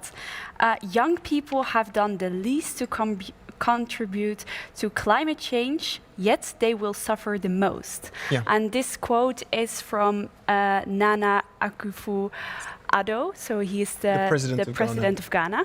And I think it sums it really good up, like what we as young people experience. And I think it's an acknowledgement for all the young people. We really want to, do our best to contribute to the climate adaptation. Yeah. But I think this is a good quote. Yeah, absolutely. I agree with you, and it's good you mentioned that quote. And that means also, per definition, that this generation has a responsibility as well, not only to have a good life themselves, but to take care of the next generation. And that's basically what the quote says. Definitely. Yeah. And one thing I just enjoy, because I love the moments when the leaders show a bit more of their human side, they're not just reading from pre-prepared statements, was just the joy at the US re-engagement with the climate community. The president of the IMF mentioned it, and then I saw Antonio Gutierrez chuckling to himself. Everyone is just so happy to have the US on board, so that was great. Okay, I'm assured that we do now have the video wrap-up, so let's run that to give you guys a better flavor of what happened if you didn't watch. During this summit, public and private sector partners from all over the world will present solutions, actions and best practices on resilient infrastructure, on delta development, on food security, on resilient cities and disaster risk management. And there will be a special focus on the leadership of youth and the adaptive capacity of the African continent. We need to start building a better future now. The Paris Agreement recognized that mitigation and adaptation go hand in hand, that they are two equally important building blocks towards a sustainable world that leaves no one behind. Over the past 2 years, the Global Commission on Adaptation has worked hard to elevate the importance of climate adaptation. We need the trillions of taxpayers' dollars funding the recovery from the COVID-19 pandemic to jumpstart the low-carbon, high-resilience future we need. Young people have done the least to cause climate change, and yet will suffer its impact the most. Across Africa, the continent with the world's youngest population, we must scale up the solutions that deliver green jobs and resilient livelihoods. Adaptation is not an option. It's an urgent task for the benefit of this generation and those to come. I am today launching an all-new Adaptation Action Coalition, which is a joint effort between the UK, Bangladesh, Egypt, Malawi, the Netherlands, St. Lucia, and the United Nations. So, let 2021 be the year that we fight back, not just against climate change, but the effects of climate change that are already being felt. If we take care of Mother Earth, she will continue to nurture us. This sentiment should guide our way forward. C'est pourquoi il nous faut, dans l'esprit de l'accord de Paris, faire preuve d'ambition et de solidarité. Il en va de notre responsabilité à tous et de notre responsabilité à chacun. Mais il est tout aussi important d'accélérer la mise en œuvre d'actions d'adaptation sur le terrain afin de réduire la vulnérabilité de nos sociétés. 我们要树立你中有我，我中有你的命运共同体意识，坚持多边主义，开展适应气候变化国际合作。 President Biden has made fighting climate change a top priority of his administration. We have a president now, thank God, who leads, tells the truth, and is seized by this issue. And President Biden knows that we have to mobilize in unprecedented ways to meet a challenge that is fast accelerating. And he knows we have limited time to get it under control. Climate resilience is a critical priority. And this is why we place it at the heart of what we do this year and in the years to come. With the GCA as the AAI leads coordination partner, GCA will work to implement the vision and roadmaps of the AAI. The World Bank Group plans to invest over $5 billion over the next 5 years to improve livelihoods and restore degradation. This investment is a major contribution to the Great Green Wall. We welcome the launch of a new Young Leadership Program to bring together the next generation of leaders to help tackle climate change. So thank you to everyone for joining us in this fight, and thank you to the young people for stepping up and getting involved. Together, we will build a cleaner, safer, and more competitive world. We're pushing for a revolution in planning by providing technical guidelines, assistance, and capacity building to local governments to incorporate adaptation actions in their strategic and territorial planning process. In the spirit of the Article 2.1c of the Paris Agreement, we are driving a revolution in financing by designing a funding strategy to scale up adaptation actions on the ground. We are promoting locally led adaptation that can bring forth tangible solution for the vulnerable communities in different countries of the world. And I expect that the Global Center for Adaptation, Africa, hosted by the African Development Bank, will be a key partner in this particular endeavor. My late mentor, Kofi Annan, the former United Secretary General as well, once told me, the only promises that matter are the promises kept. Let's turn words into action, hope into reality, promises into financing for Africa. That was definitely a quote that stayed with me as well. The only promises that matter are the promises that are kept. We've heard a lot from leaders around the world then. Let's look at the private sector because they have also made a lot of promises. In your experience, Mr. Siebesma, why is it so important, first of all, to get the private sector on board when it comes to climate adaptation? Private sector need to take its responsibility in mitigation as well as adaptation. In mitigation, the private sector need to fill its part of the Paris Treaty, and that is science-based targets, reduction targets, being transparent about climate-related matters, influencing you, preparing on a price on carbon, and even embracing all those policies. That is where the private sector needs to be on the mitigation side. On the adaptation side, it's also the private sector's responsibility to take care of the most vulnerable states or the most vulnerable countries or the most vulnerable generation on climate change, and therefore we need to adapt. The private sector can do that also in its own interest, to protect its own supply chains, yes. To grow economically. If we address climate change via adaptation, we can achieve 0.7% at extra GDP growth globally. We can provide jobs, millions of jobs. So it's in their own interest, but I think it's a moral responsibility as well.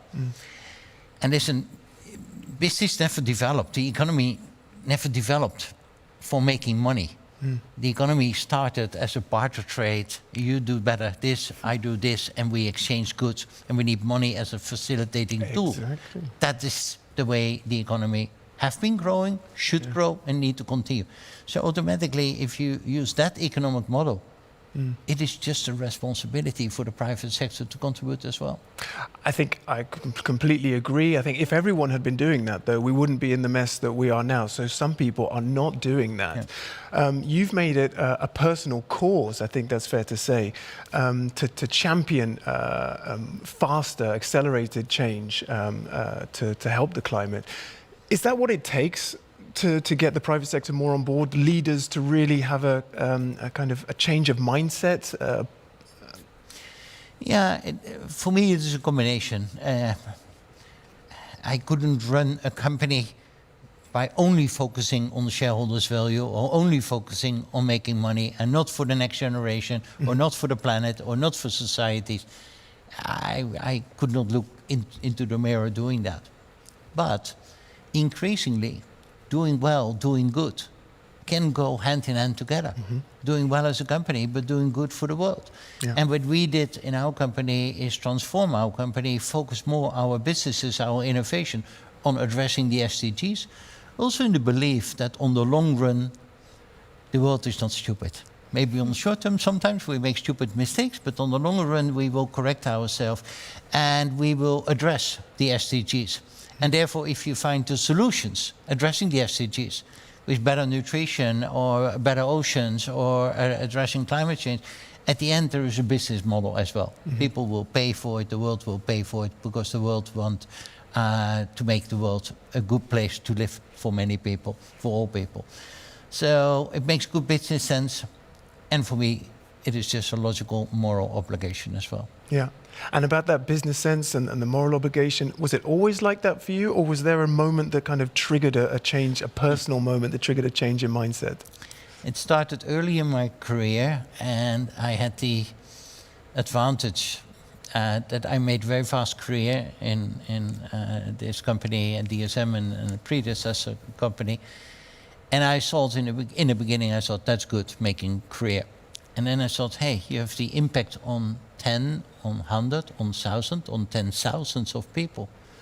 And I asked myself, if you have impact, and what are you going to do with it? And I asked that question to myself at a young age, and I thought, hey, if you have the ability to have an impact, you need to show the responsibility as well to do something meaningful, purposeful with that impact. So, and that influenced the way I would like to lead. I led our company, changed it, and trying to contribute to society.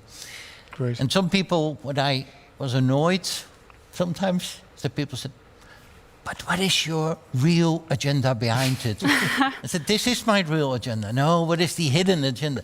I said, I want to contribute to a better world. Yeah, but you're a businessman. And then I say, it's not that after high school, all the people without a heart went to business. That's not true. There are very good business people who have a heart as well and want to contribute to a better world. Yeah. Great, thank you very much for that. And you're going to stay with us throughout the session today, so we'll be hearing more about that. Okay, for all of our viewers who didn't manage to watch the high-level opening, rest assured that you can watch everything back by heading to the CAS platform, and that'll be available in 4 hours' time.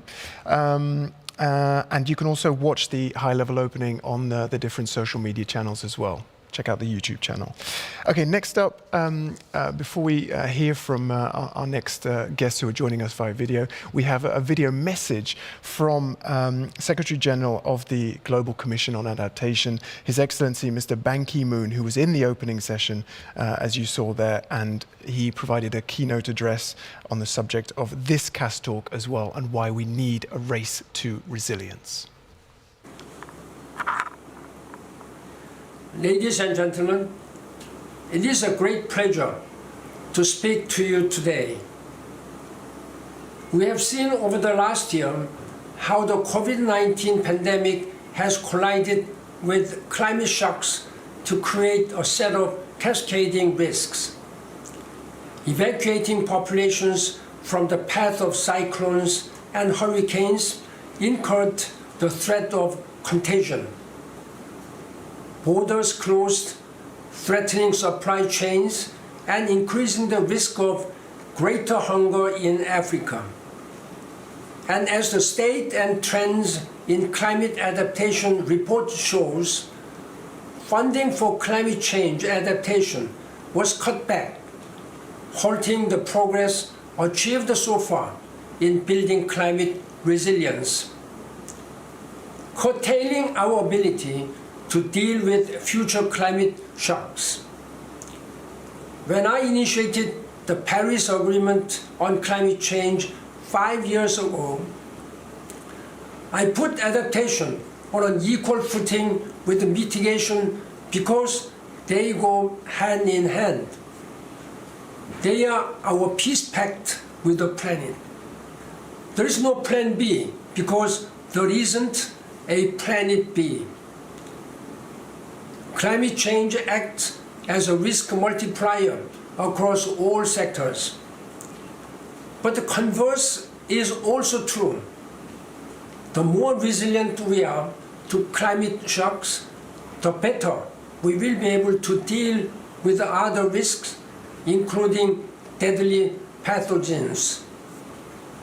Race for Resilience is an incredibly important initiative. The world now has a once-in-a-lifetime opportunity to build a climate-smart future by integrating climate adaptation into their response and recovery plans. At the Global Center on Adaptation, the organization I chair, we are working closely with the African Development Bank on a flagship African Adaptation Acceleration Program. We hope it will help to put climate adaptation and resilience at the center of African policies and institutions so we can have a sustainable future that leaves no one behind. I believe that if we work together, we can adapt our world to ensure we can meet the Sustainable Development Goals and protect the world's most vulnerable people. and I look forward to offering my support to you in the run-up to COP26 in Glasgow. Thank you. Great. Frank and powerful messages there from Secretary General His Excellency Ban Ki-moon. Right, it gives me now great pleasure to introduce the Right Honourable Mr. Alok Sharma, the incoming president for COP26. And I must say how pleased we all are, Mr. Sharma, that Mr. Johnson, Prime Minister Johnson, has allowed you to devote all of your time to working on COP26. So we're very happy about that. Also joining us in this session is Mrs. Patricia Espinosa, who, as the head of the UNFCCC, has a vested interest in all initiatives that will help contribute to a hugely successful COP26 in Glasgow. So thank you both of you for joining us. Mr. Sharma, let's start with you. Please tell us tell us a bit more about your ambitions for the COP26 presidency, and of course, please officially launch the race to resilience. Great. Well, thank you very much. And if I may say, distinguished guests, ladies and gentlemen, excellencies, I would really like to thank the Netherlands for hosting this excellent summit. We've heard some brilliant submissions and real power to the messages that have been coming through. And of course, I also want to thank the Global Centre on Adaptation. So you've got my friend Feike with you. And of course, Secretary General Ban Ki-moon for his leadership in adaptation and resilience.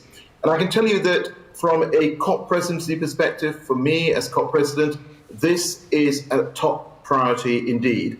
And I know that it's the same for my dear friend Patricia Espinosa, who you will hear from shortly as well. And building resilience into our economies and societies is absolutely urgent.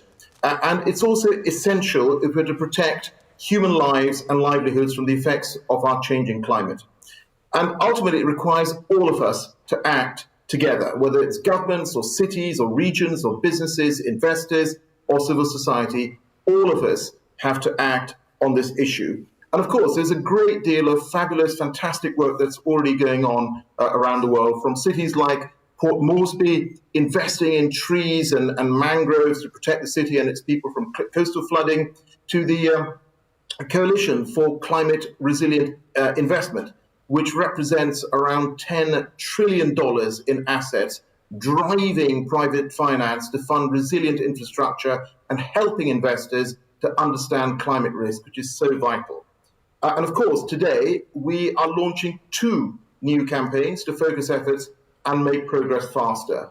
This morning, as you will have heard, Prime Minister Boris Johnson announced the Adaptation Action Coalition with our partners Egypt and Bangladesh, Malawi, St. Lucia, the UN, and of course, the Netherlands. The coalition will bring governments together to accelerate action ahead of COP26. And of course, now it's my particular pleasure to launch the Race to Resilience campaign. This is a campaign which will mobilize businesses, investors, cities, civil society, and others to act, bringing together initiatives with the aim of building the resilience of 4 billion people across the world. That's representing over half of the world's population by 2030. The campaign will support activities delivering for people and nature, for example, cities protecting people against heat waves, or smallholder farmers utilizing climate resilient technologies and restoring deforested and degraded land.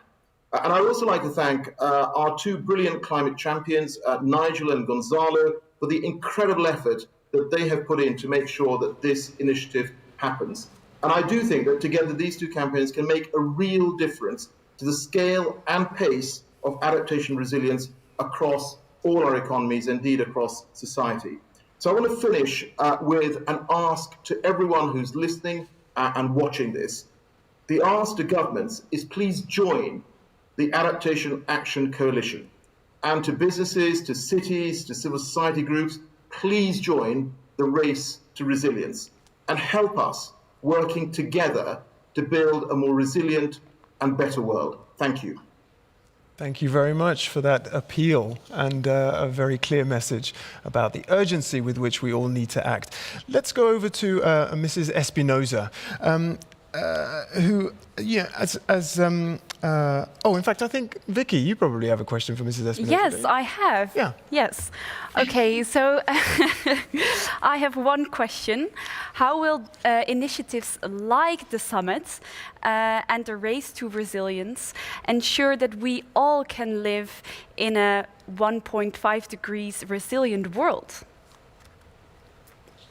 Thank you, Vicky, for that question. And let me start by saying that the Paris Agreement calls not only on governments, but also on regions, cities, business, investors, and civil society to align with it and to increase action. And in fact, even if governments would want to do the job on their own, they would not be able to do that. My dear friend Feike has eloquently explained the important contribution of the private sector. The same applies to cities, to regions, investors, etc. But to involve everyone, we need to build and develop capacity. And we need also to show ways and where the means are to thrive under the rise of climate change risks and threats. And therefore, summits and campaigns such as the Race to Resilience and today's meeting are crucial to help build and develop this capacity. It truly is inclusive multilateralism in action. Addressing resilience and minimizing the climate change impacts is then the responsibility of all. And yes, climate change impacts poor and most vulnerable people the most. But leaving them to fend for themselves cannot and will not be an option. And this is also why this meeting today is so important, mobilizing support. Now, we have also to be very clear that this is not about helping the most vulnerable.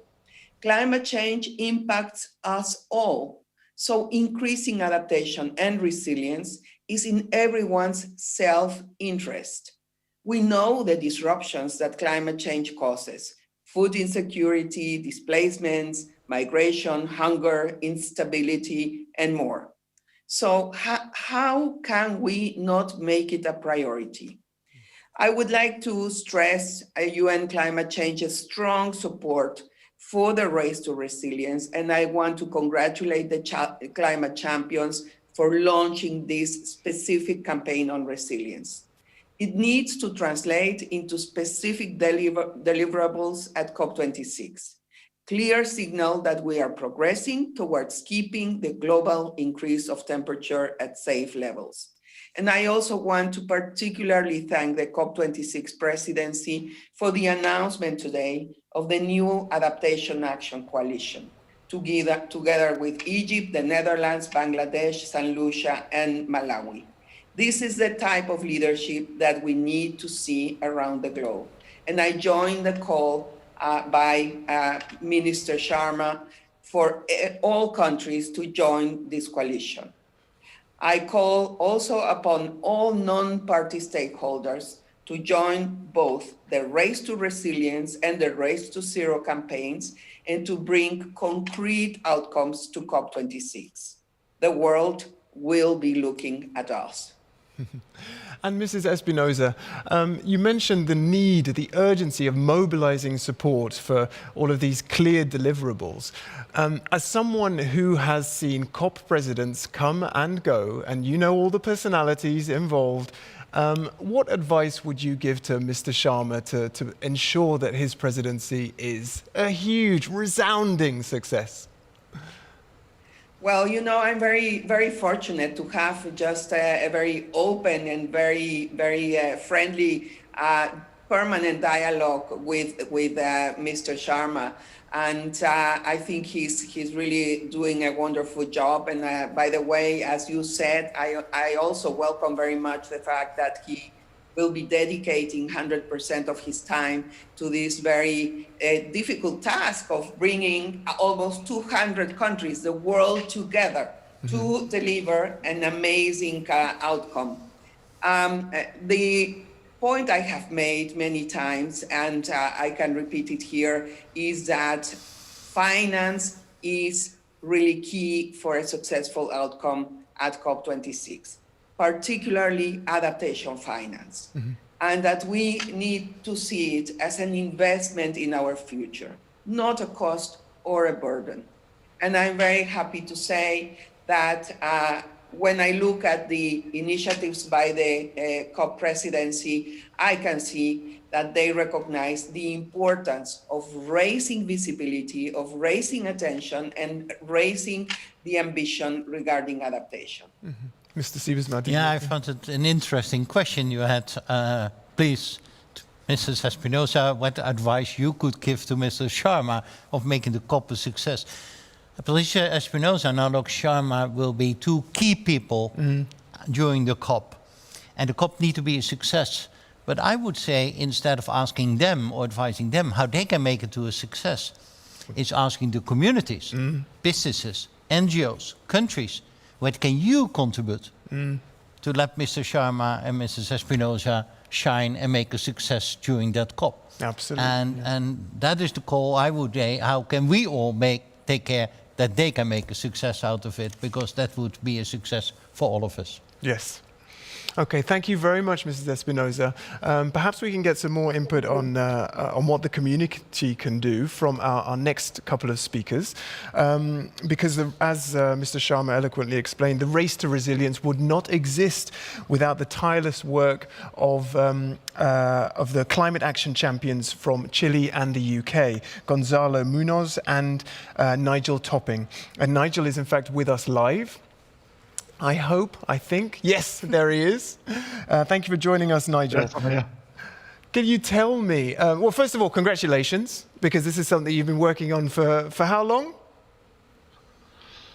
Well, we're about 9 months. Okay, oh, your voice is hoarse, so it's been that hard work. You've talked to so many people, had so many Zoom meetings. Okay, but listen, what was behind your decision to put people and nature at the heart of the race to resilience? Well, first of all, it's really great to hear the words from the Secretary General and from COP26 President Sharma and from Executive Secretary Espinosa launching the Race to Resilience.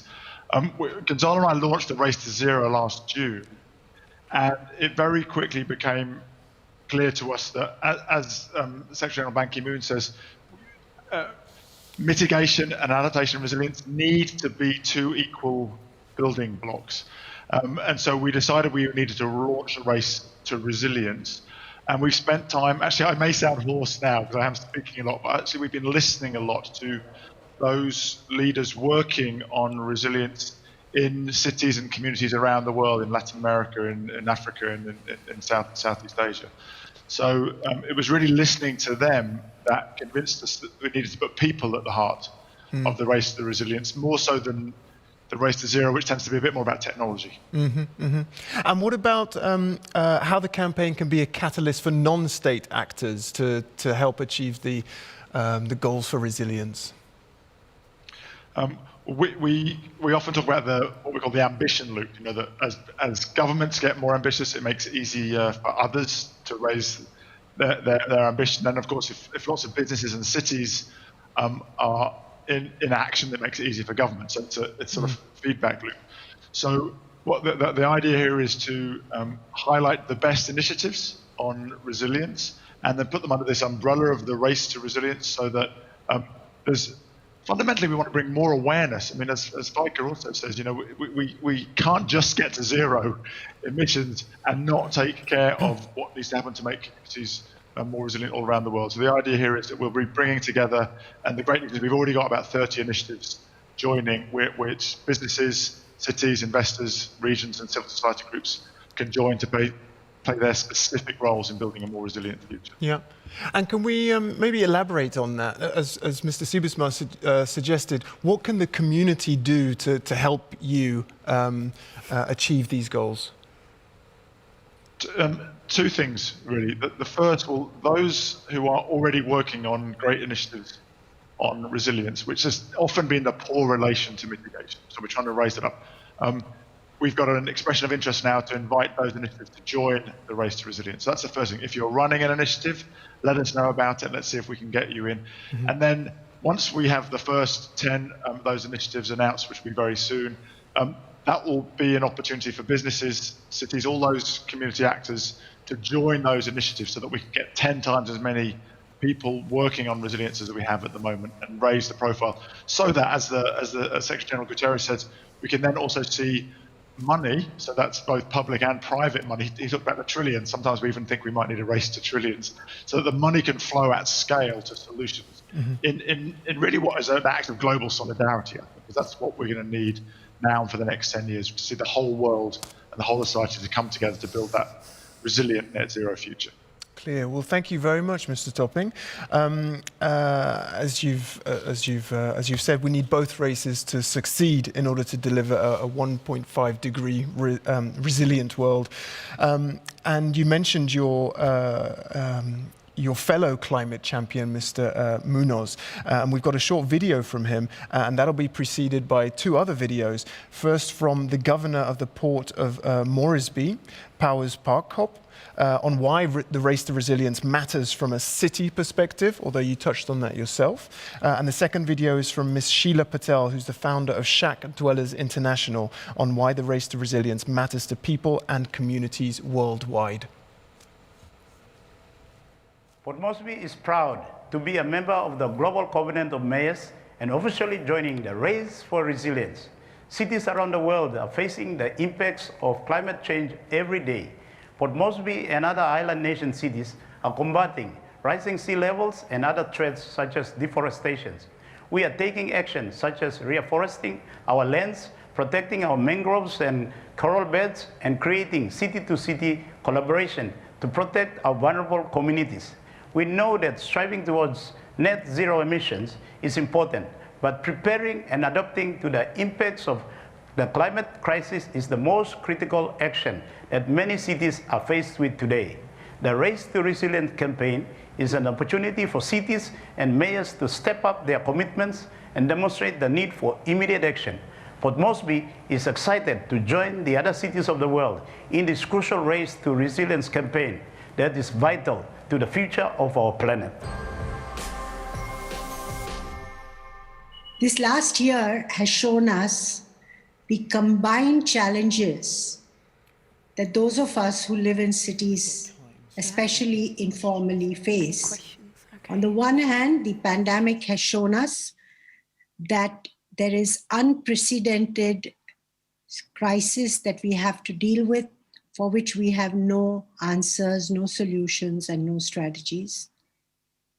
And the development deficit now leaves almost 4 billion people in need of basic infrastructure and services, produced in a way that ensures that there are no additional carbon emissions. The race to resilience is very important because it demands from all of us a commitment to become a change maker, to help our institutional arrangements transform themselves. And I'm delighted to be part of this campaign where Nigel and Gonzalo are leading us through a process where they will bring all of us together to make this long-term investment in adaptation that produces serious resilience.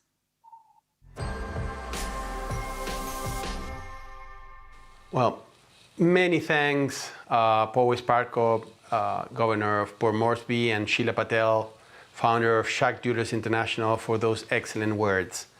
It is really great to have your support, as you are so well experienced leaders that know exactly what needs to be implemented in relation to infrastructure, nature-based solutions, finance, culture, everything that is needed in order to gain the resilience that we require.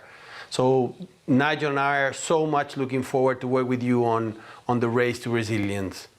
And as Nigel said, through this campaign, we're concretely aiming to reduce the vulnerability to climate impacts of billions of people. That's what it's all about. We will say it over and over, we simply cannot let those predictions of the impacts of climate change to become true. It is unacceptable to let the prediction of 100 million more people push into extreme poverty by 2030. It is absolutely immoral and unacceptable to let the number of people who lack sufficient water to increase to 5 billion by 2050. It is unacceptable for millions of people in coastal cities to be driven from their homes. So we know we must take action to stop these predictions becoming a reality. And this is not only for moral reasons. If something we've learned from COVID-19 is that building resilience is also the best economic strategy to avoid disruptive shocks. That's why we're deeply committed to make Race to Zero and Race to Resilience a total success. And for this to happen, we need all actors of society taking action and increasing their ambition now. Not tomorrow, but now. And we are already receiving overwhelming interest from initiatives across the world willing to join the campaign. This is why the Race to Resilience has been launched today at the Climate Adaptation Summit alongside the Adaptation Action Coalition to mobilize action by states. I want therefore to thank and recognize the leadership of the government of the Netherlands for having the foresight and dynamism to host the summit and to have it focus on action. Thanks also to the incoming president of COP26, Alok Sharma, for your leadership, and you really can count on our support as high-level champions for the success of both Race to Resilience alongside with Race to Zero. Also, thanks to Kristalina Georgieva for your excellent words and the Executive Secretary, Patricia Espinosa, for your invaluable guidance and support permanently. You know, with Nigel, we are determined to deliver, so hold our feet to the fire. A final big thank to the Global Center on Adaptation, the Global Resilience Partnership, and the Adrian Harsh Rockefeller Foundation Resilience Center at the Atlantic Council in support of this launch. Let me close reinforcing Race to Resilience is a call to action, and we are willing to see many of you joining us on this race. Thank you very much. Another great statement there, very powerful and passionate speaker that he is. Mr. Siebesma, another quote that stood out for me from the opening was one from Frans Timmermans, in which he said that we need to make sure international solidarity is real and credible. How do we make sure that all the pledges being made, the promises, are kept? There is no police agent for the entire world. Should there be? Should there be? I don't think there should be. That would be even dangerous. So it is our own responsibility. And here you call on something difficult. If nobody controls you, if nobody can dictate you to do so, are you still willing to keep your promises? Like Akim Madasina said, only those promises really count. And let's be clear. During the Paris Agreement, 200 heads of state signed the agreement, and many NGOs and many business leaders. And 5 years later, we need to conclude that although we signed up, although we committed ourselves, we're not totally on track. And the next generation will, at the end, pay for that. And we need to take care as our responsibility that we come on track with the Paris Treaty, the race to net zero on mitigation. And since climate change is impacting now already the most vulnerable, and things, like you say correctly, solidarity is important, therefore also the race to resilience. By the way, for the developed world, and take Europe, also again in your self-interest. I mean, we are struggling already today with immigration out of Africa into Europe, and we cannot handle that. Well, if we don't take care that Africa can take care of itself, then this problem will only increase. And understandably also, to be honest. And therefore, please, I would hope that everybody who makes the pledges today takes the responsibility as a good parent, as a good caretaker of your family, of this planet, of mankind and society, of your own promises. Yeah. Otherwise, how can you look into the mirror every evening? Yeah, there's a lot at stake, people. But today's Race to Resilience launch and the Race to Zero, which was launched 9 months ago, are two hugely positive steps in the right direction. And we'll be discussing lots more over the next day and a half. Vicky, what else is coming up over the next 24 hours? Oh yeah, there is a lot. So the event on accelerating African adaptation is taking place as we speak. So it's in the next room. And the anchoring event on disaster risk management is also going on right now. And the last session I know of is the nature-based solutions, and that will continue until 18:30 Central European time, of course. So lots for you all to watch. Is there a session that you'll be attending, or are you interested? Well, we contribute to the natural solutions and especially to the African Acceleration Program. How can we make food production in Africa more resilient? How can we grow our crops even in periods of drought? Can we change the seeds? Can we change the fertilizers? Can we change the water management in drought periods still to grow our crops? So the interesting thing of the sessions that Vicky mentioned is that they are touching solutions, technologies, innovations, how to implement those. And I think that is what we need. Yeah, solutions-focused approach, agreed. It's been really enjoyable speaking to you, having you here, hearing your words. Thank you very much indeed. Thank you. Thank you, Vicky, of course, for joining me. We'll be back again later today. Is that later the final today. session? Yes.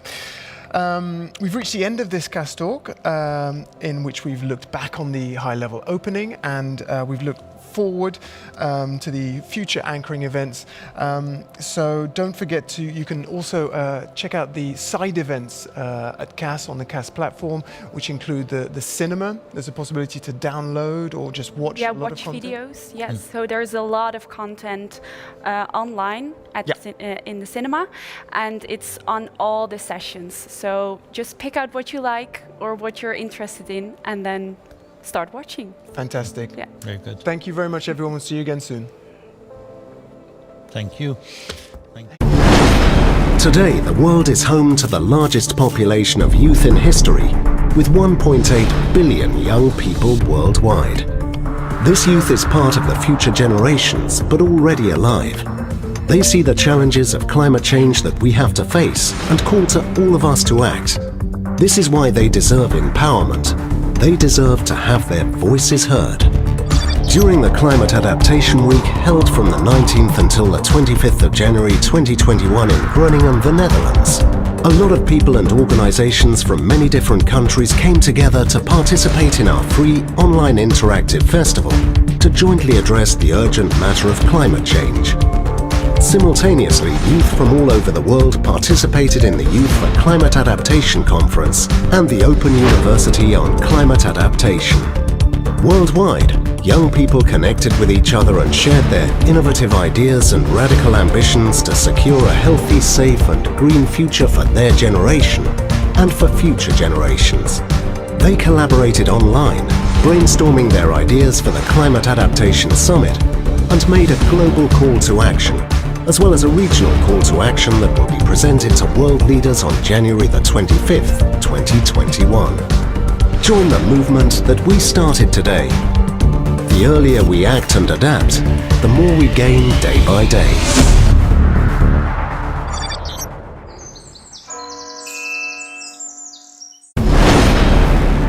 Act and adapt. It's what we do. That was the takeaway message from the Climate Adaptation Week, held from the 19th until the 25th of January 2021 in Groningen. This university city in the northern part of the Netherlands holds a key position as a knowledge and solution hub concerning climate adaptation, which is one of the biggest challenges of the 21st century. Over the course of the week, a lot of people and organizations from many countries came together to participate in our free online interactive festival to jointly address the urgent matter of climate change. There was an extensive exchange of knowledge, experiences, and innovative ideas. Visitors from all over the world participated in the festival. International scientists signed the Science Declaration, committing to prioritize actions against climate change. A lot of young people from various parts of the world joined the festival and shared ideas on how to adapt to and take action against the changing climate. 9 international design agencies proudly presented 10 climate adaptive solutions for the Groningen region. We are not finished yet. We will continue to work together for a healthy, safe and green future for all of us. We must continue to act and adapt. It's what we do.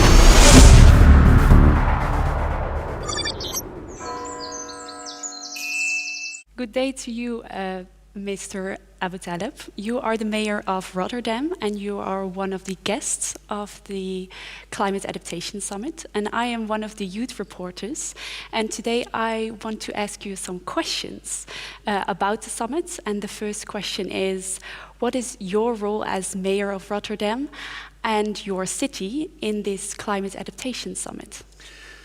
The role of the city and my role as mayor is a very deep engagement in the debate about climate change and the adaptation for the last 12 years. I'm honored to have the opportunity to serve my city now for 12 years. And all these national and international debates, Rotterdam has been really one of the examples for the world to showcase what we are doing. First of all, we have the tradition of working on, as a delta city, and working on protecting the city and the port. Mm-hmm. We have the largest port in the Western Hemisphere from flooding. So we have a lot of experience in doing that by building dikes and levees.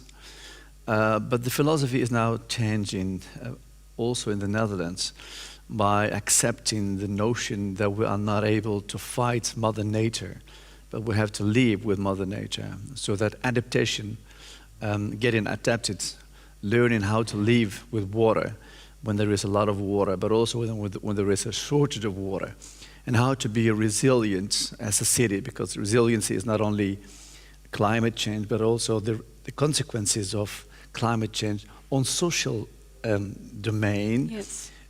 That whole philosophy is really new also for the Netherlands. And are working on it for many years. So we are deeply engaged in that debate and will try to showcase what we are doing, but also to learn from other cities in the world. Yes, and how and which projects in Rotterdam makes you most proud? I think the most innovative project that we have is, I think one of the crazy cities in the world to finance a project outside the borders of the city. That is a rowing lane. Oh. A rowing lane with Olympic dimensions. Millions and millions of liters of water can be stored there. Mm-hmm. It has two functions. It serves as a rowing lane for sports facilities, but it's also a place to keep the water outside the borders of the city.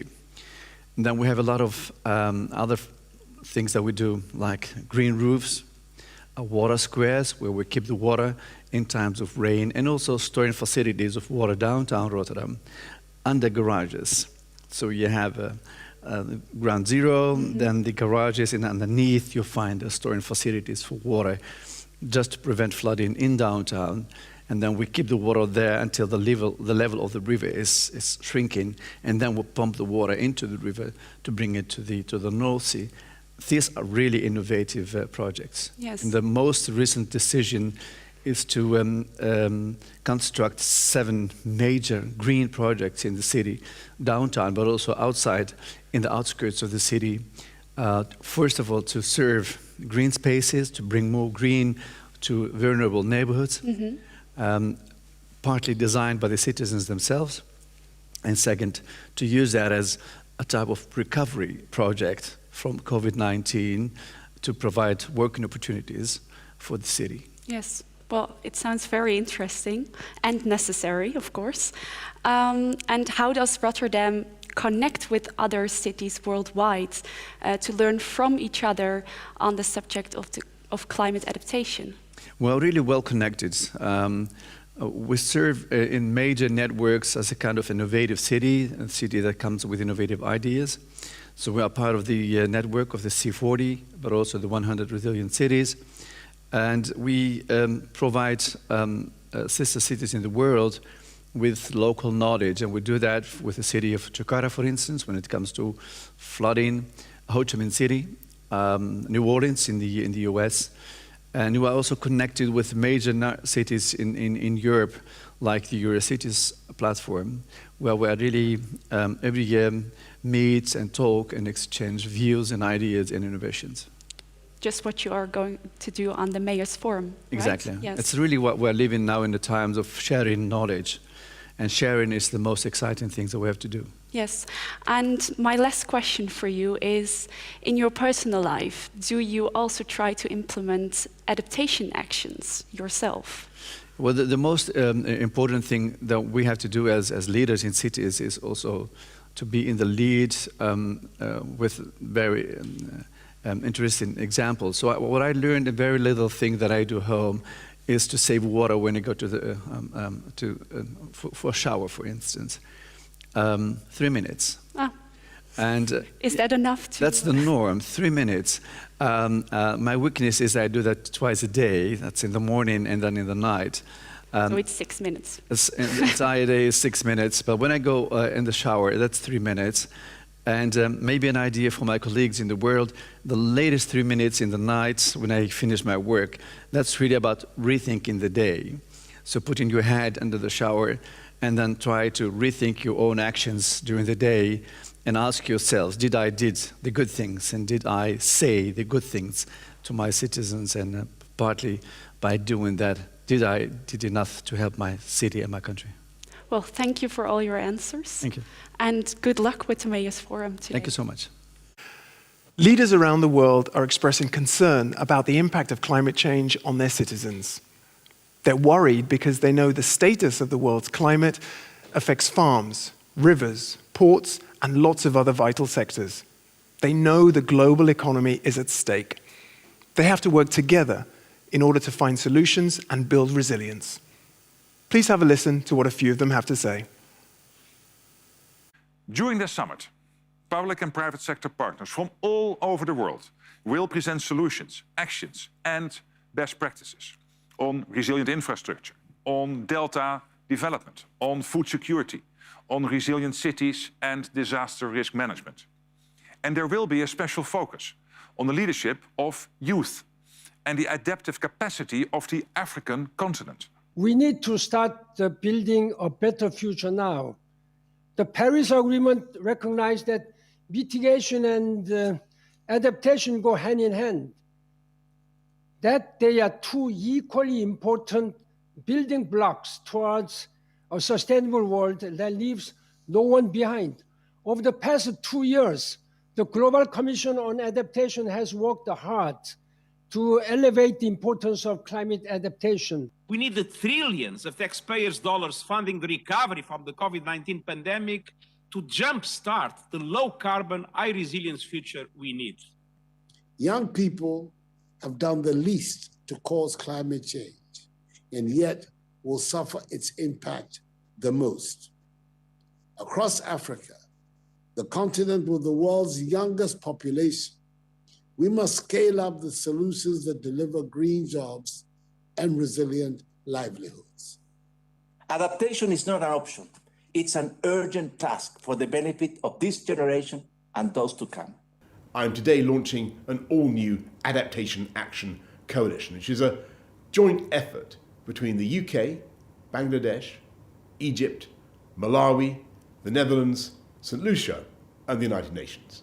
So, let 2021 be the year that we fight back, not just against climate change, but the effects of climate change that are already being felt. If we take care of Mother Earth, she will continue to nurture us. This sentiment should guide our way forward. C'est pourquoi il nous faut, dans l'esprit de l'accord de Paris, faire preuve d'ambition et de solidarité. Il en va de notre responsabilité à tous et de notre responsabilité à chacun. Mais il est tout aussi important d'accélérer la mise en œuvre d'actions d'adaptation sur le terrain afin de réduire la vulnérabilité de nos sociétés. 我们要树立你中有我，我中有你的命运共同体意识，坚持多边主义，开展适应气候变化国际合作。 President Biden has made fighting climate change a top priority of his administration. We have a president now, thank God, who leads, tells the truth, and is seized by this issue. And President Biden knows that we have to mobilize in unprecedented ways to meet a challenge that is fast accelerating. And he knows we have limited time to get it under control. Climate resilience is a critical priority. And this is why we place it at the heart of what we do this year and in the years to come. With the GCA as the AAI leads coordination partner, GCA will work to implement the vision and roadmaps of the AAI. The World Bank Group plans to invest over $5 billion over the next 5 years to improve livelihoods and restore degradation. This investment is a major contribution to the Great Green Wall. We welcome the launch of a new Young Leadership Program to bring together the next generation of leaders to help tackle climate change. So thank you to everyone for joining us in this fight, and thank you to the young people for stepping up and getting involved. Together, we will build a cleaner, safer, and more competitive world. We're pushing for a revolution in planning by providing technical guidelines, assistance, and capacity building to local governments to incorporate adaptation actions in their strategic and territorial planning process. In the spirit of the Article 2.1c of the Paris Agreement, we are driving a revolution in financing by designing a funding strategy to scale up adaptation actions on the ground. We are promoting locally led adaptation that can bring forth tangible solutions for the vulnerable communities in different countries of the world. And I expect that the Global Center for Adaptation, Africa, hosted by the African Development Bank, will be a key partner in this particular endeavor. My late mentor, Kofi Annan, the former United Secretary General as well, once told me, the only promises that matter are the promises kept. Let's turn words into action, hope into reality, promises into financing for Africa.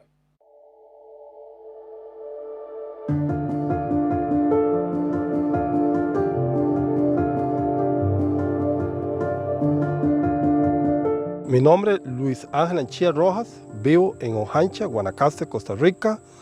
Me dedico a la siembra de café y de cítrico y tengo una área de 5 hectáreas de café aproximadamente.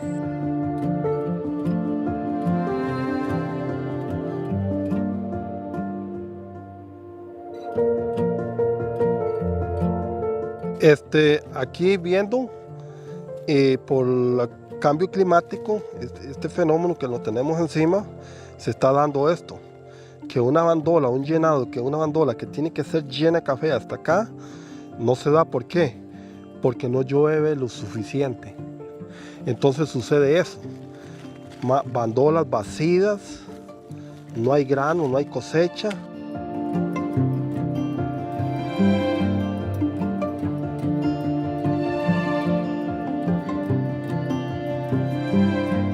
Entonces hay plantica que necesita tener la humedad permanente ahí y eso se seca el suelo. Y las altas temperaturas hacen que no haya humedad en el suelo. Entonces eso es lo que ha venido sucediendo, el cambio climático, que el clima ha variado. Cuando que precisa que llueva, que es en marzo, se alarga hasta abril, mayo, y cuando llueve demasiado duro.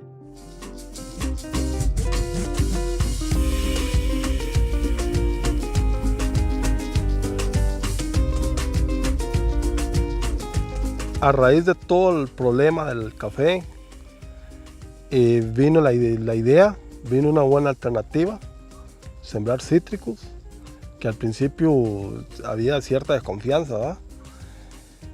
Pero ahorita se está convirtiendo en un producto rentable, en la cual se está diversificando el café y el cítrico. Él es resistente, tiene buena floración, no hay tanta pérdida de frutas, de floración. Tiene sus plagas, tiene sus cosas, cosillas, pero es más manejable. Lo veo, sí, una solución y que es una puerta más que se abre. Sí hay medios de cómo ofrecerle un buen ambiente a las plantas, ¿verdad? Tanto el café como el cítrico o el cultivo que sea, pero sí tener amor y ser consciente con lo que uno está haciendo y hacer las cosas con amor y excelencia, y sí se puede.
And now, a very warm welcome to our next speaker. This must be one of his first international contributions as the newly appointed Special Presidential Envoy for Climate, Secretary John Kerry. Welcome, Mr. Kerry. Very good to have you. Welcome to this virtual meeting of world leaders. It is truly wonderful to have you. Could you please tell us about the new ambitions of the United States? Absolutely, and thank you. It's a privilege to be able to be with you. And let me start by thanking Prime Minister Rutte and the government of the Netherlands for hosting this important and timely meeting. I'm really delighted to be here.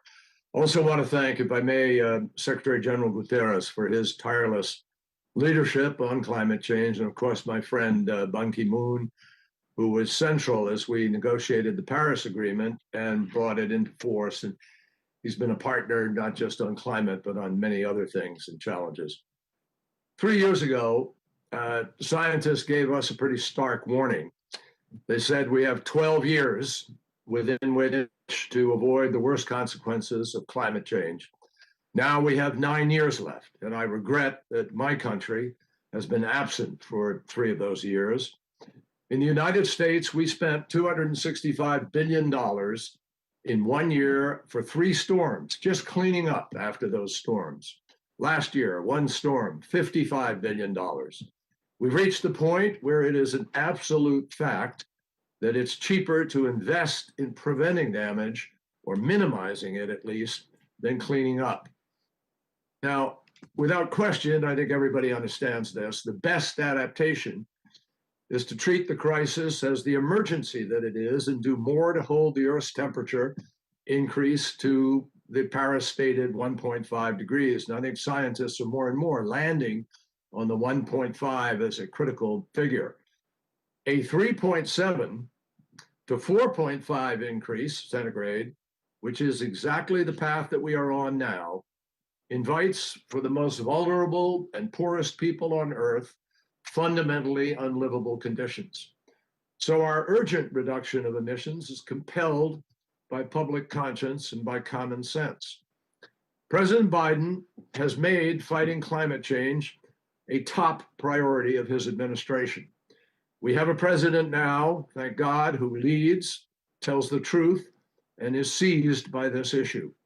And President Biden knows that we have to mobilize in unprecedented ways to meet a challenge that is fast accelerating, and he knows we have limited time to get it under control.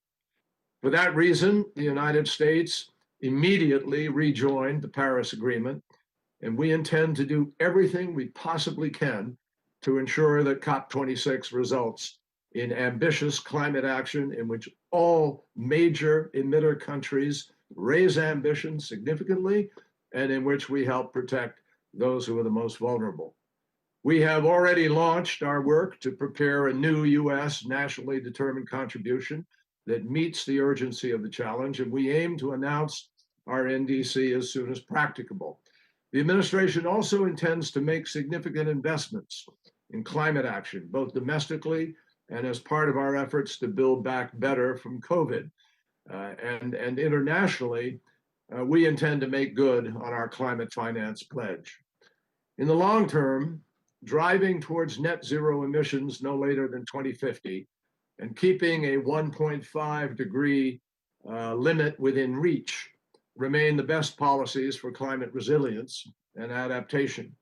There is simply no adapting to a 3 or 4 degree world except for the very richest and most privileged. At the same time, we have to also build resilience to protect communities from the impacts of climate change that are already built in to the emissions that are in the atmosphere. Now, some of these impacts are inevitable because of the warming that's already taken place. But if we don't act boldly and immediately by building resilience to climate change, we are likely going to see dramatic reversals in economic development for everybody. Poor and climate vulnerable communities everywhere will obviously pay the highest price. So the United States will work on 3 fronts to promote ambition and resilience on adaptation.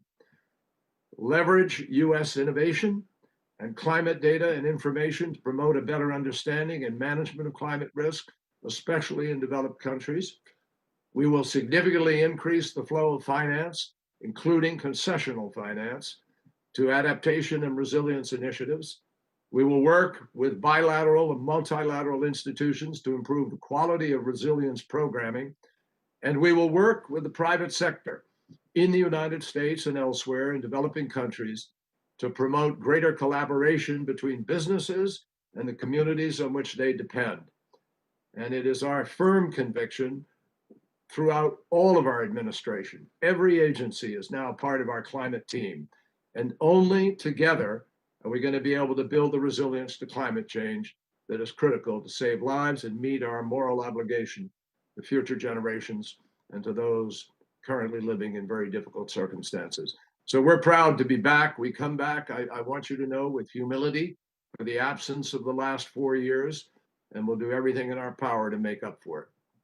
Well, Mr. Kerry, it's wonderful to have you back. Thank you very much. And the world is grateful for the reinstatement of climate ambition from the USA. Thank you very much.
Sehr geehrter Herr Premierminister, sehr geehrter Herr Generalsekretär, liebe Kolleginnen und Kollegen, sehr geehrte Damen und Herren. Wir wissen und wir sehen es. Der Klimawandel gefährdet unsere Umwelt, unsere Wirtschaft, unsere Sicherheit überall auf der Welt. Aber gemeinsam haben wir es in der Hand, die Folgen einzudämmen. Davon bin ich überzeugt. Daher entwickelt Deutschland seine 2008 beschlossene Anpassungsstrategie an den Klimawandel regelmäßig weiter. Parallel dazu setzen wir unseren Weg der Emissionsminderungen in Richtung Klimaneutralität fort. Auch bei unserer internationalen Klimafinanzierung verfolgen wir sowohl Anpassungs- als auch Minderungsmaßnahmen.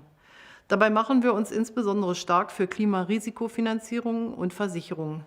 Hierfür haben wir auch unseren jeweiligen Vorsitz der G7 und G20 in den vergangenen Jahren intensiv genutzt. Multilateral wird die Bundesregierung ihr Engagement weiter ausbauen und bilateral werden wir weitere 120 Millionen Euro investieren. So unterstützen wir auch die globale Partnerschaft Ensure Resilience, ihrem Ziel gerecht zu werden, bis 2025 insgesamt 500 Millionen besonders arme und gefährdete Menschen abzusichern gegen Klimarisiken wie Ernteausfälle oder Überschwemmungen. Deutschland sieht sich in der Mitverantwortung, die Resilienz armer und ärmster Länder zu stärken. Daher haben wir im Dezember zusätzliche 50 Millionen Euro für den Anpassungsfonds zugesagt, der den Zugang von Entwicklungsländern zu internationaler Klimafinanzierung verbessert. Deutschland wird auch weitere 100 Millionen Euro für den Fonds für die am wenigsten entwickelten Länder zur Verfügung stellen. Dem Klimawandel und seinen Folgen entgegenzuwirken, fällt leichter im Vertrauen darauf, dass wir weltweit partnerschaftlich an einem Strang ziehen. Für Deutschland kann ich sagen, wir packen mit an.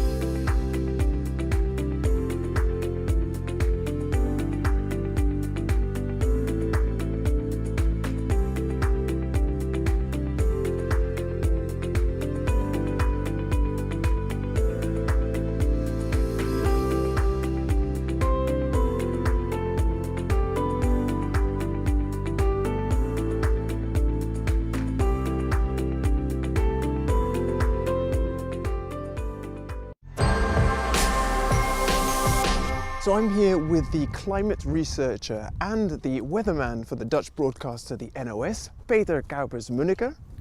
Hi. Hello. And we are going to talk about climate change. But Peter, why have you chosen this spot to have that conversation? Well, first of all, I live here. It's a great place to be. But the second reason is that here to the left of you, we have one of the main rivers of the Dutch Delta system. We are actually experiencing the need to adapt to future climate change here because we have dikes on both sides of the river and they need to become elevated because we are expecting a higher river runoff in the future due to climate change. There's so much to be concerned about, of course, but is there something in particular about climate change that worries you the most? Last summer we had 30-degree days. We had 12 of them in a row, where this had never ever happened before. Wow. And well, our infrastructure, our houses, the air conditioning, cooling of buildings, it's not adapted to such temperature extremes. Yeah. And if you look at the statistics, for example, in the 2-week period with these extremely high temperatures, we had 700 extra fatalities, mainly older, weaker people, due to this heat wave alone. Maar de droogte. Absoluut. En daarmee heb je ook wel een beetje het dubbele van de weersverwachting de afgelopen tijd te pakken. Want aan de ene kant is het natuurlijk prachtig zonnig weer voor de een. En aan de andere kant, we hebben het allerdroogste jaar tot nu toe. Het is erg droog in het land. Je ziet overal het gras alweer geel worden. De natuur smakt naar wat water. Okay, not to get too bleak about this, but how bad can things get? So we know as a fact from climate research that even if temperature increases only a little bit, the amount of extreme weather conditions is going to multiply. Yeah. So, for example, here in the Netherlands we have had a temperature increase of about 2 degrees or so in the past 100 years. But we have seen an increase of almost a factor of 5 in the number of heat wave days in the Netherlands. So we're vulnerable, but there are things that we can do. And climate adaptation is one of the tools that we have to fight climate change. But how do we go about that, Peter? I mean, we can build higher and higher walls and fortify ourselves against the water, but that's not the only strategy that you can use. You can also make more room for a river. So basically what is going on along this river, for example, is that outside of the cities we have designated places that can flood whenever there is a high throughput of water through the river. So that you can actually keep the levels lower by storing the water temporarily elsewhere. Give me the practical advice. What can I start doing at home to help contribute to climate adaptation, for instance? If you have a house, like every 20 years or so, it needs an update. You want a new kitchen, you want a new floor. And whenever you do that, my first and most important advice would be also look at climate adaptation measures that you can take, like having better isolation. So if it's really warm here in the Netherlands, a well-isolated house actually keeps you much cooler and is much more comfortable. So that's where isolation of houses comes in really handy. So would you say that you are optimistic about the future? I'm really optimistic about climate adaptation. I think that we will find ways to deal with the changes that are coming towards us. If the climate is warming more and more and more, then at some point there is nothing to adapt to anymore. So climate adaptation can only work if at the same time we limit the amount of global warming. Okay, let's focus on the area that you're super positive about, climate adaptation. If you could talk to politicians to try and convince them to invest more in climate adaptation, what would you say to them right now? Try to really imagine what your country is going to look like with 2 or 3 degrees of extra warming. What is going to happen if temperatures are rising with an additional few degrees? And try to think out of the box and find solutions to adapt to these changes. Now, super. Thank you very much, Peter. You're welcome.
L'adaptation et la résilience sont en effet des mots qui ont résonné avec force et gravité ces derniers mois.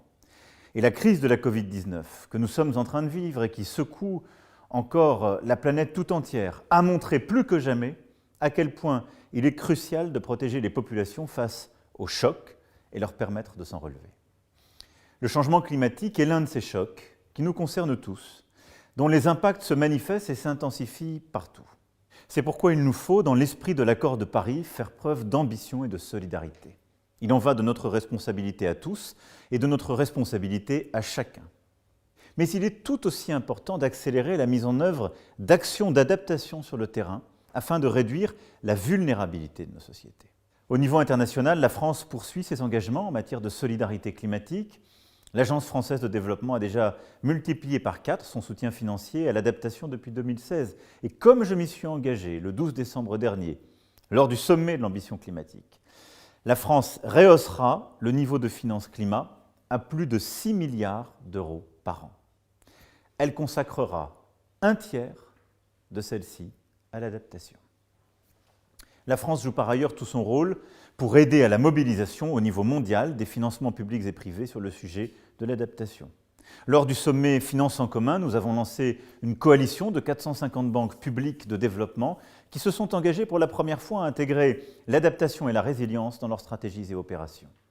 Elles se sont également engagées à renforcer l'action pour financer l'élaboration et la mise en œuvre de plans nationaux d'adaptation. Au nord comme au sud, il nous faut repenser les infrastructures, les routes, les ports, à l'aune de l'élévation du niveau de la mer, des événements climatiques violents, de la hausse des températures moyennes et des transformations d'écosystèmes que cela engendre. Tout cela est la meilleure manière de prévoir les prochains chocs, de lutter contre les grandes transformations qui sont déjà à l'œuvre et aussi d'avoir une action utile et coordonnée contre les grandes inégalités de nos sociétés et à travers le monde. Je vous remercie.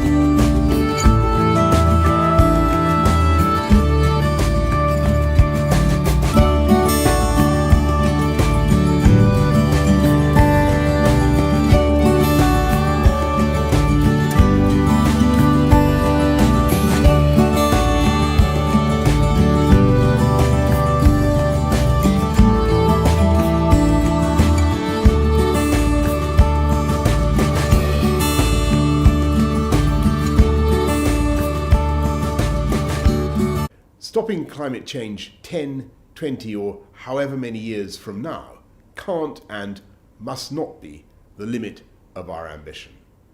Because when we look to Bangladesh and see more powerful and more frequent storms and cyclones, when we look to California, Australia, and see soaring temperatures and raging wildfires, when we look to the island nations of the Pacific and see whole communities submerged by rising seas, we cannot deny that dramatic climate change is already happening, already devastating lives and economies. And because prevention is not only better than cure, it's cheaper too. If we fail to act in 2021, then by 2030, the annual bill for adaptation in developing countries alone will have reached as high as $300 billion. I'll be making the need for a more resilient recovery a priority of the UK's G7 presidency this year. And to make sure we get not just warm words, but real change, I'm today launching an all-new Adaptation Action Coalition, which is a joint effort between the UK, Bangladesh, Egypt, Malawi, the Netherlands, St. Lucia, and the United Nations. This coalition will draw on the expertise of businesses, scientists, civil society, and more, working with the Race to Resilience and the UN High-Level Climate Champions team to build on 2019's call for action on adaptation and setting the agenda ahead of COP26 later this year. So, let 2021 be the year that we fight back, not just against climate change, but the effects of climate change that are already being felt. Thì mấy năm nay hầu như là giông gió nhiều, thành ra mưa hơi nhiều hơn các năm so với mấy năm trước.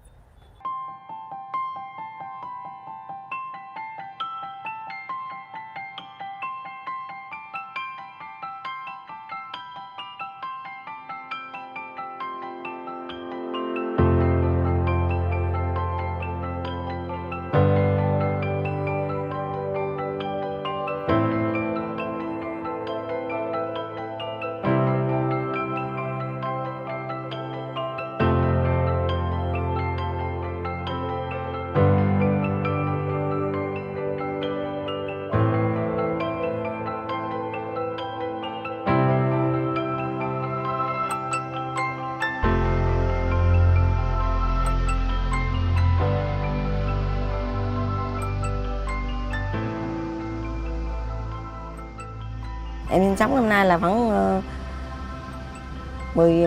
19 năm rồi.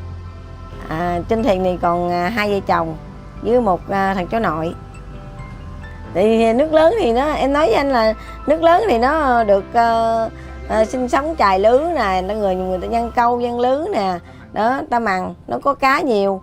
Đó. Còn mà anh nhờ mà nước nó không có nước á, nước nó hơi nhỏ thì dân câu dân lưới nó không có cá đó, dân ở đây ta nhờ ta sống như vậy. Dạ. Thẻ bao cát đó là hồi lúc mà vừa đầu tháng 8 thì nước nó sụp lở quá thì thử người ta phải sợ đặng mà nó lỡ bờ đó, lỡ cái đường lộ đó phải đem bể bao cát xuống đặng mà ta thảy xuống đừng có cho nó sụp lở nữa, cho nó dằn cái chân đất lại đó. Em thì thường ngày em giờ em ước mơ em lên nhà thôi chứ em không có nghề ở với Thiền nữa. Em muốn sống ở dưới cái này, nó bị gì nước nó khi mà anh nước lên thì anh sống ở đây nó khỏe, còn mà nước nó giật xuống rồi đó, nước cạn rồi đó, ở đây nó cực khổ. Em muốn thoải mái, em muốn lên nhà, em sợ sống cho nó khỏe nhiều hơn.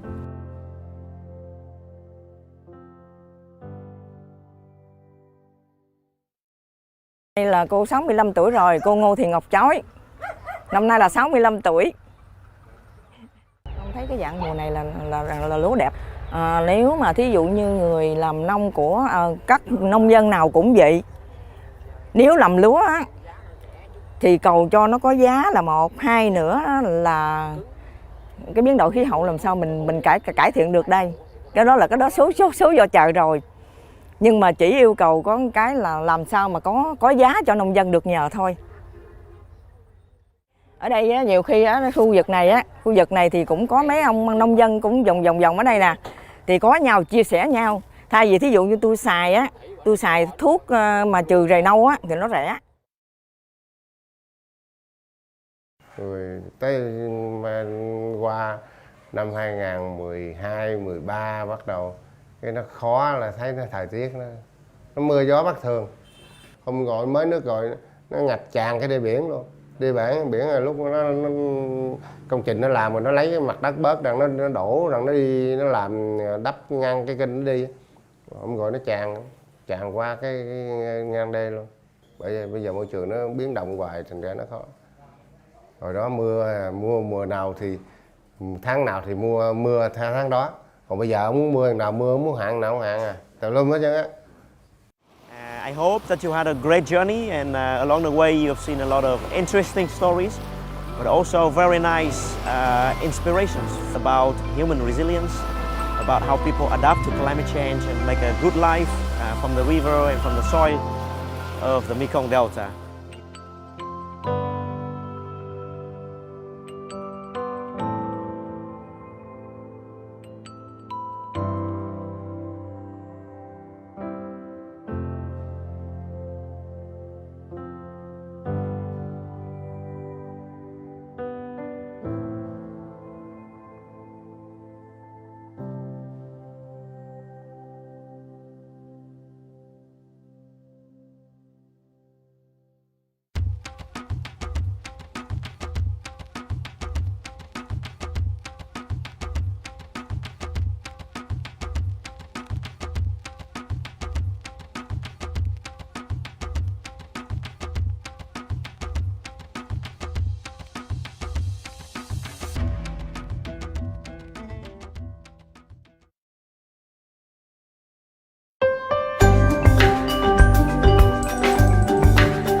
Hello, Minister of Foreign Trade and Development Corporations of the Netherlands.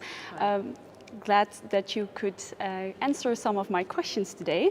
One of the first questions is, why is the Climate Adaptation Summit important for you as a Minister of Foreign Trade and Development Corporations of the Netherlands? It's important to me as an individual, as a human being, but of course it's also important when you look at global stability and the need to drive an agenda of change to not only mitigate climate change, but also enable countries to adapt to climate change. And you are hosting one of the sessions. And why are you hosting this session on Africa and adaptation? I've chosen, of course, the African continent as it's one of our primary partners. We invest a lot in terms of bilateral relations, but the impact of climate change is already hitting many African countries very hard. Think drought, think heat waves, starvation, populations, people on the move due to the impact of climate change. So we need to support these countries with the right skills, access to knowledge and financing to drive an adaptation agenda. They are not expected to do it alone. We've caused the biggest impact of climate change as industrialized world. We need to help African countries to meet the challenges. Yes. And what are your hopes for the outcomes of these sessions? Threefold: a renewed and heightened political commitment, a clear agenda of action whereby adaptation is a key priority, because even if we stop CO2 emissions today, climate change is happening, so countries need to be assisted in order to support their citizens. And thirdly, of course, financing. Significantly more money and funding is needed. Yes. And what is the role of the Netherlands when it comes to acceleration, adaptation in African countries? Well, of course, the Netherlands has hosted the Global Summit, but we've invested significantly through my budget and my policies in terms of trade and aid in dealing with both mitigation and adaptation, and many countries on the African continent are priority partners to the Netherlands. But we're also yielding the trade agenda to invest in countries so jobs are generated, created, and economic growth can be encouraged and will flourish. Okay. And what inspiring examples of adaptation action are you looking for in the session of Africa? Where there's the Green Wall initiative, the Rwandan Green Fund, there are many practical examples, and I hope that these showcase to viewers what can be done and where it can be done with limited means but a big impact on local populations. The Mali example of the herding communities with their access to satellite photos to find out where there's water, where there's foraging opportunities for their cattle, all these are great stories to tell, and it transcends our location. Okay, and the last question, are you adapting to the climate change in your personal life? I'm trying to, also held to account by my own children, who are all young students. I'm trying to sort of green my very small garden, my patio. I've potted plants. I'm trying to green it to the extent possible. That's all I can adapt in the little turf I have. Yes, well, thank you for all your answers. Thank you. Well, we cannot discuss finance, of course, without the IMF, the International Monetary Fund, and its managing director, Kristalina Georgieva. Ms. Georgieva, you have been one of the biggest drivers on climate financing. How can we scale up adaptation finance? First, many thanks to Prime Minister Rutte for bringing us in this special moment. And since I'm the first to take the floor after John Kerry, warm welcome to the United States back in the Paris Agreement. To tackle this grave challenge of climate change, we need all hands on deck. And certainly the US is so critical for success. Saying all hands on deck, that also means international organization playing our role. For us at the IMF, we see climate as a fundamental risk to economic and financial stability, and we see climate action as an opportunity to reinvigorate growth, especially after the pandemic, and to generate new green jobs. So for us, it is mission critical. Our research shows that if we combine rising carbon prices with the green infrastructure push to bring emissions down and adapt to climate change, we can boost global GDP over the next 15 years by 0.7% higher growth, and we will create millions of new green jobs. So what does action mean for us at the IMF? First, integrating climate in our annual country economic assessment. They're known in the world as Article 4 consultations. In highly vulnerable countries, we focus on adaptation, and we are also building up mitigation analysis, including carbon pricing in our assessment of large emitters. Second, including climate-related financial stability risks in our financial sector surveillance through standardized disclosure of these risks, enhanced stress tests, and assessments of supervisory framework. Make the money go where they must. Third, scaling up climate in our capacity development so we can help equip finance ministries and central banks with the skills needed to take climate considerations into account. And fourth, mainstream climate indicators in macroeconomic data. Unless we do it, we won't take that important shift. So this year, we are going to launch a climate change dashboard, indicators to track the economic impact of climate risks and the measures taken to mitigate them. So let me finish. Climate resilience is a critical priority, and this is why we place it at the heart of what we do this year and in the years to come. Thank you very much, Kristalina Georgieva from IMF. Year after year, millions of people leave their villages in search for a job and a better life in the city. For the first time in human history, more of us now live in towns and cities than in the countryside. By 2050, 7 out of 10 people will be living in an urban location. Cities have become the hubs of the world economy. They generate over 80% of global income and provide opportunity for millions of workers, business owners, and investors. But many towns and cities face a large risk from flooding, sea level rise, and other natural hazards. And climate change could make matters even worse. When extreme weather and heavy storms occur in densely populated urban areas, they can cause considerable damage. Floods, for example, can happen very frequently. They affect more people than any other type of natural disaster. Since 2000, floods have killed over 800,000 people and have cost the world $420 billion. In many places, poor urban planning and the lack of funds to improve protection amplify the damage. From other disasters too, like earthquakes. So we need to manage risk to make our cities safer. This is why we need chief resilience officers and other experts to monitor risks our cities face and take action. Saving lives and minimizing losses are their main priorities.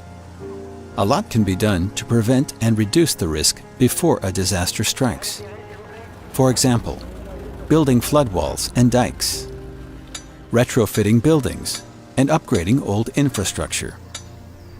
But also innovating with new measures, such as greening rooftops to absorb water, or turning underground parking into reservoirs, to divert floodwaters in a controlled way. But when a disaster occurs, cities also need money to rebuild quickly afterwards. And this is where insurance comes in. Just like homeowners buy insurance to pay for damage to their property, insurance can also help cities cover the costs for repairing roads and power lines, for example. There's a range of insurance products available which can be made to fit the needs of cities, such as solutions to weather problems, as well as hurricane and earthquake covers. Some of them use new technologies like satellite data and pay out immediately when rainfall exceeds certain levels, winds reach dangerous speeds, or seismic activity becomes too intense. This helps communities get back on their feet quickly after a catastrophe. It's cheaper and more effective to prepare and adapt now than to face the ever-rising costs of future disasters. And that's why we at Swiss Re believe in managing climate and natural disaster risk.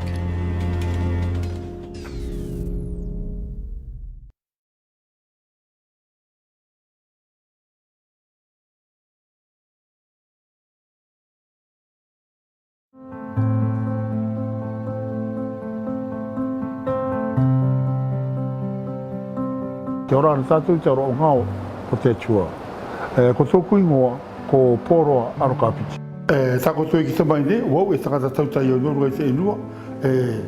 Te tauwi nei, te tauwi a ngā rewa. Pata i te tua taura, te riro nei te au apinga e tupu nei, mi te tai aka ki, te pakari o te au, i te tāmana manata, i te tua tau mua e ngata te au tū e ki te nāna. E te ki tana mai nei, kare e ngāo ana te mangai ka i runga i te tua o te roto, te tāmana kone te tangata i ria te aere tū ho. Pat te riro nei rauki, te ngarugaru o te tai aka ki i tāpūpū i te tikaanga o te tautai i tua.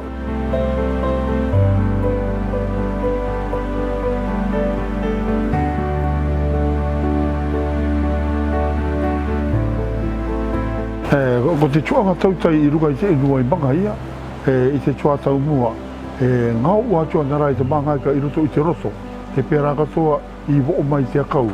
Kakaro atu taua i aro te pū te roroka, te ngaro nei te onetea, te kāwa, ka ati ngau i au e te ukawa o te moana, ua tau i te kara aere o te kāwa. Te pēra katoa no ruga i te iau mangaika e ngaro aere nei.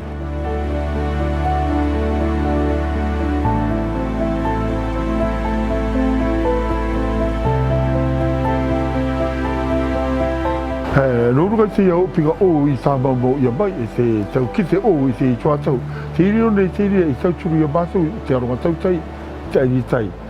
No te tuanga o te pāruru ia mātou, e pēra katoa, no te tuanga o te kimi rāwenga, i te tūranga o te rewa, te ua, te matangi e pēra katoa te ngaru. Te irino nei te iau matini o, akari mai ia mātou ka meita ki te tautai te ira, e mea te ora ua kino te tai, e mea te ora ua uki mai te aronga tautai, e te vai aturi. No ruga i te iau ki te o e rauka mai nei, e tika te rauka nei te taubianga, i nāra te vairara i teu tuanga tautai taito, te riro nei rai i tauturu i te tangata tautai o manga ia nei. Horia, te manako ora i tēnā, kia ora ana kia manui.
Leaders around the world are expressing concern about the impact of climate change on their citizens.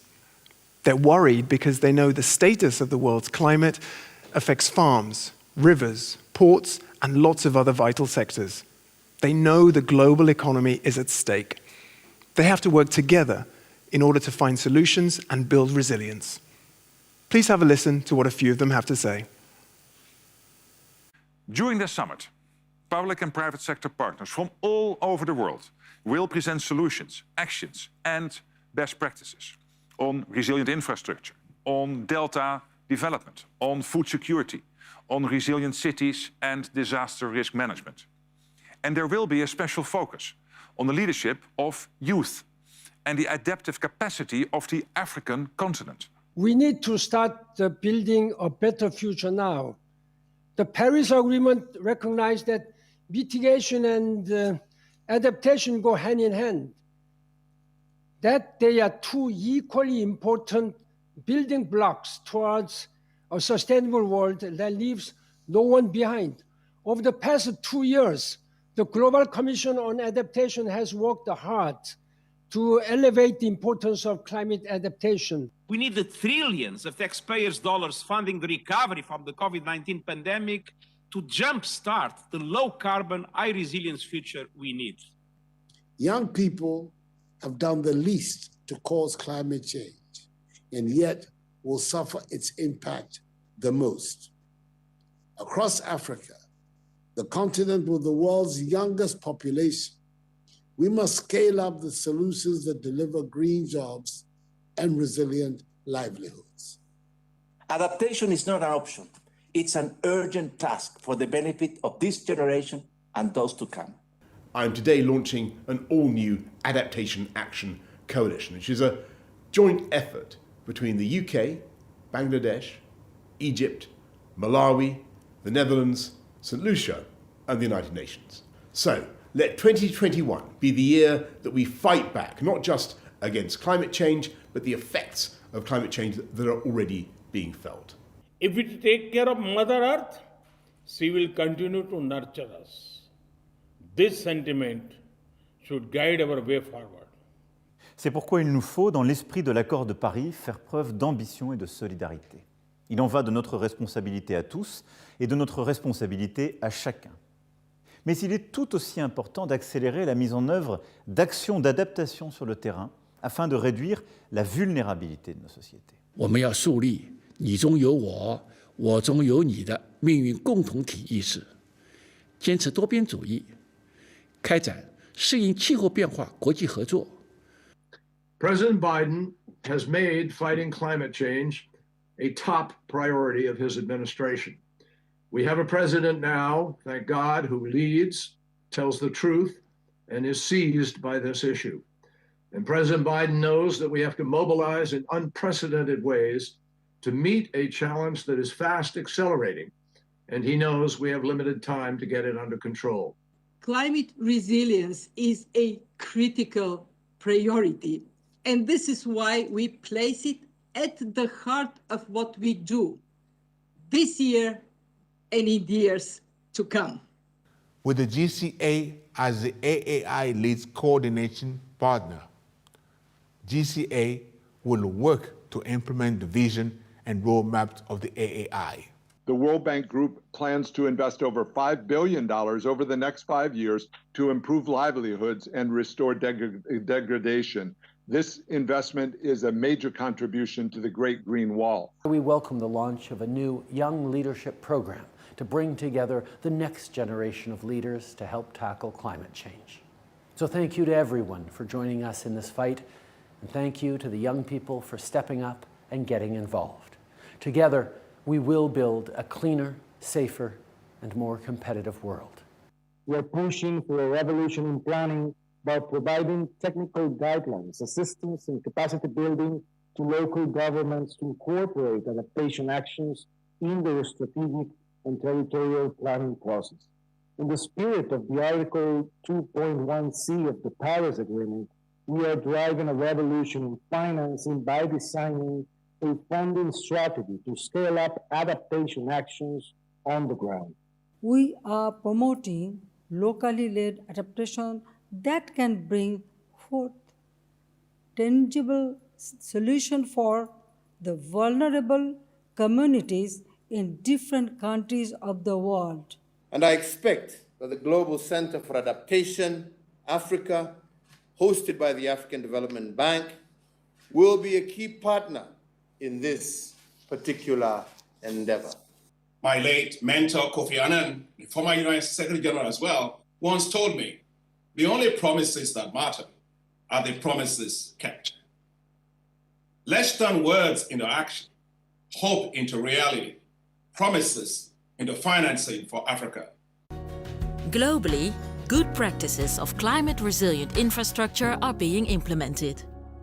From south to north, investment in resilient infrastructure is increasing people's resilience in the face of climate change.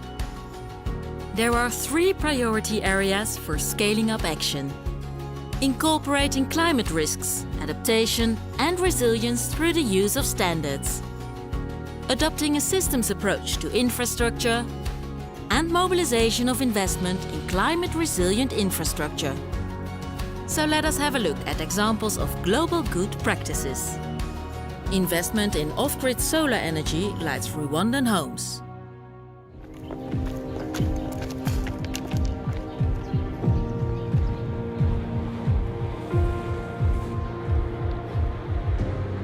It is too expensive for governments to expand the grid to far places. It makes much more sense to use off-grid systems which are portable in nature and they can be scaled according to anyone's demand and energy requirements.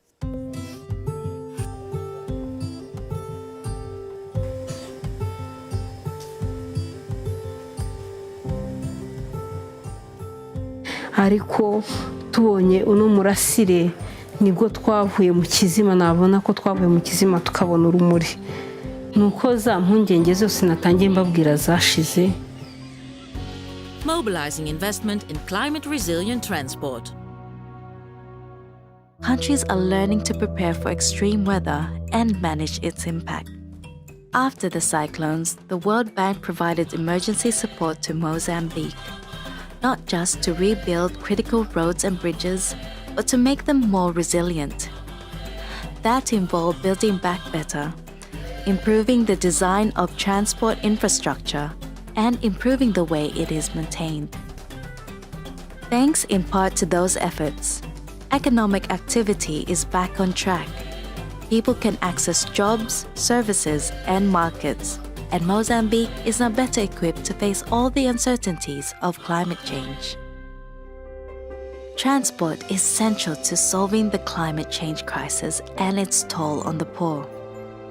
By changing the way we move, we can lower global emissions, minimize the impact of disasters, and we can create a better future for people and the planet. Adapting infrastructure to hurricanes and flood.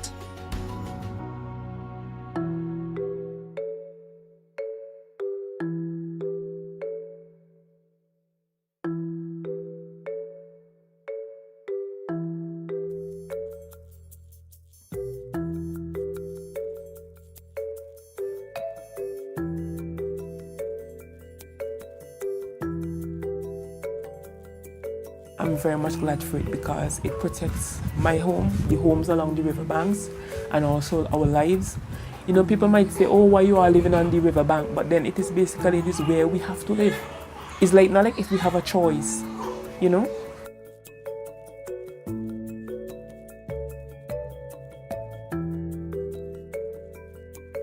What I like about my work is I see that I'm doing something important to my community. So I put my strength, my mind into helping to do this for my community. Because it's not only for me or the next man, it's for the whole country along with the community and for the future of my community.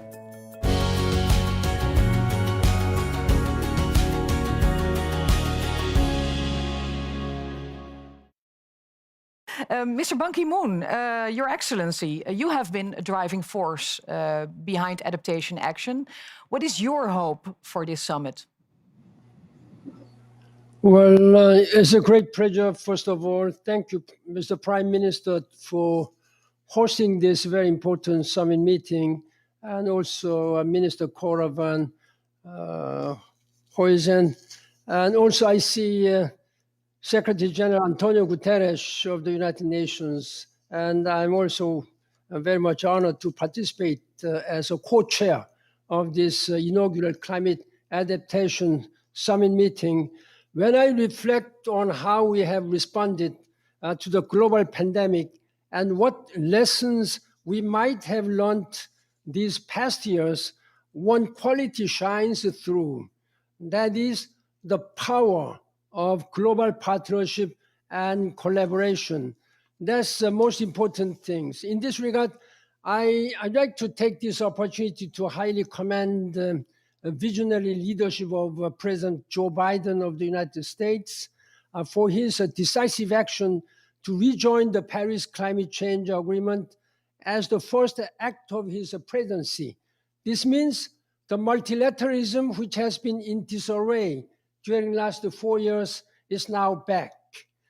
Thanks to this spirit of collaboration, we now have promising pathways back to health. If we can do this to fight the pandemic, we can certainly do this and more to help hundreds of millions of people adapt to the accelerating impacts of climate change. We need to start building a better future now. The Paris Agreement recognized that mitigation and adaptation go hand in hand, that they are two equally important building blocks towards a sustainable world that leaves no one behind.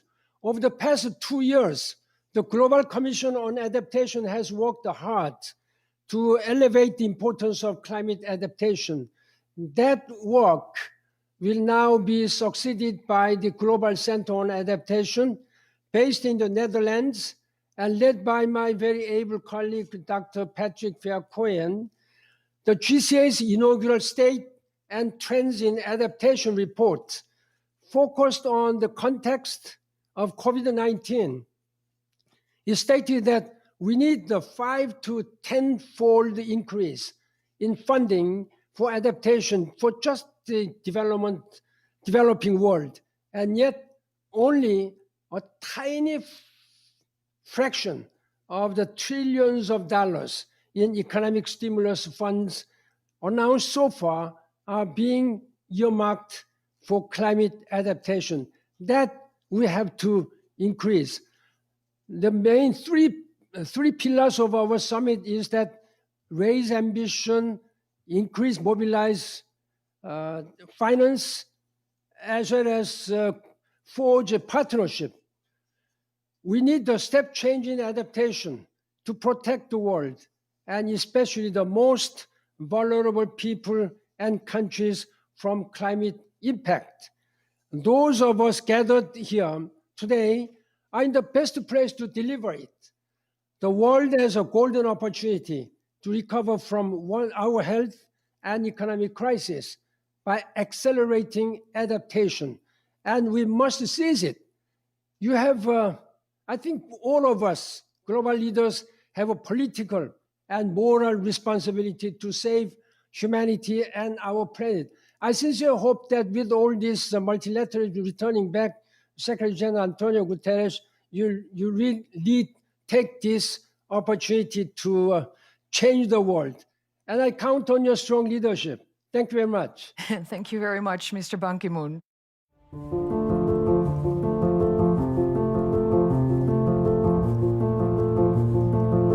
আমি আখি আক্তার মনি, আমি আমার গ্রামের একজন volunteer. জলবায়ু পরিবর্তনের মোকাবেলায় কাজ করছি এবং আমার গ্রামের সবচেয়ে বড় ঝুঁকিটি হচ্ছে সাইক্লোন। তো সাইক্লোন যখন আসে তখন তার প্রচণ্ড একটা গতিবেগ থাকে, গাছ ভাঙে, ঘর ভাঙে, মানুষ হতাহত হয়, ফসল, গরু ছাগল, এভরিথিং।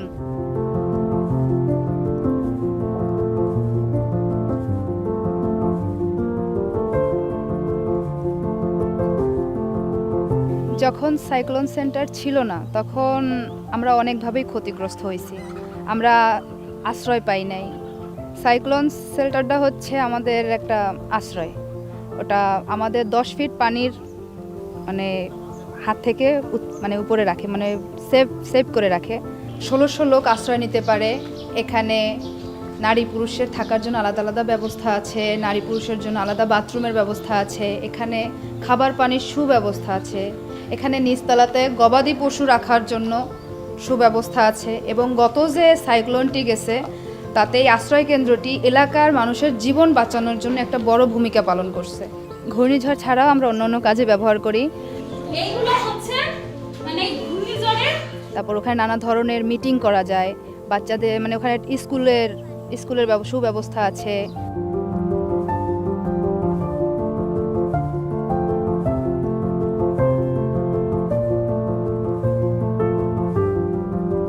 আমরা ফোনের মাধ্যমে, রেডিওর মাধ্যমে এবং টেলিভিশনের মাধ্যমে খবরাখবর পেয়ে থাকি এবং সিগন্যাল 1 থেকে 3 যখন হয়ে যায় তখন একটা ফ্ল্যাগ তুলি, যখন 4 থেকে 7 নম্বর সিগন্যাল চলে তখন দ্বিতীয় ফ্ল্যাগ তুলে দিই। চলে আসে আমরা যখন সিগন্যাল পাই যে 8 থেকে 10 নম্বর মহাবিপদ সংকেত চলতেছে, তখন অন্যদেরকে তো আমরা আশ্রয় কেন্দ্রে নিই এবং আমরা নিজেরাও আশ্রয় কেন্দ্রে চলে যাই।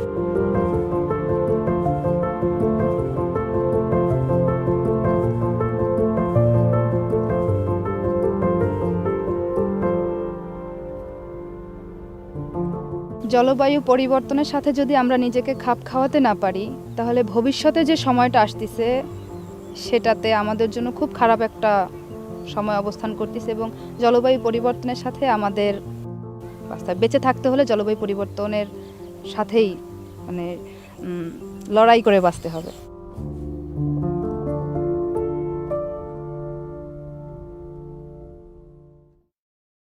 Thank you also for presenting this session. And to all participants and viewers around the world, welcome to the first Global Leaders Summit focused solely on climate adaptation. And why this summit? I think it is because climate change, of course, is happening now as we speak. Its social and economic consequences are already affecting the lives of hundreds of millions of people. And as we confront COVID-19 all around the world, we still need to take next action on climate change. Because if we don't adapt, the consequences will be disastrous. We could see a sharp fall in agricultural yields around the world. We could see a sharp increase in the number of people who don't have enough water. Rising seas and bigger storm surges could force hundreds of millions of people in coastal cities from their homes. And if we fail to act, climate change could push more than 100 million people in developing countries below the poverty line by 2030. But also for the Netherlands, for us here too, climate adaptation is a matter of pure survival. A large part of my country lies below sea level, as you know. The Netherlands is a small, densely populated and resourceful country. So we are very ambitious. But we are reaching, at the same time, the limits of what climate, nature, but also the environment can cope with. So business as usual is no longer an option for my country and for many others in the same situation. So we like to share our expertise and to learn from all the others. And that's why I'm so delighted and so excited that so many of you have joined us here today. The River Meuse ends in the Dutch port city of Rotterdam. Ships sail on it, people live on it, and now a huge floating office which acts as the headquarters of the Global Center on Adaptation has been built on it. It's made mostly of wood. It has solar panels and it's energy neutral. A true example of climate adaptive building in action. Let's take a look at some of the sustainable initiatives that the city of Rotterdam has started.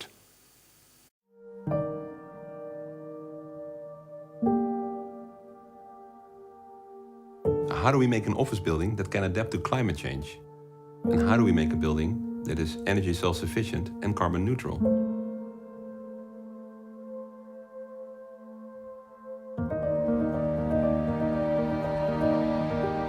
The Global Center on Adaptation, the GCA, is an international organization working on accelerating climate adaptation.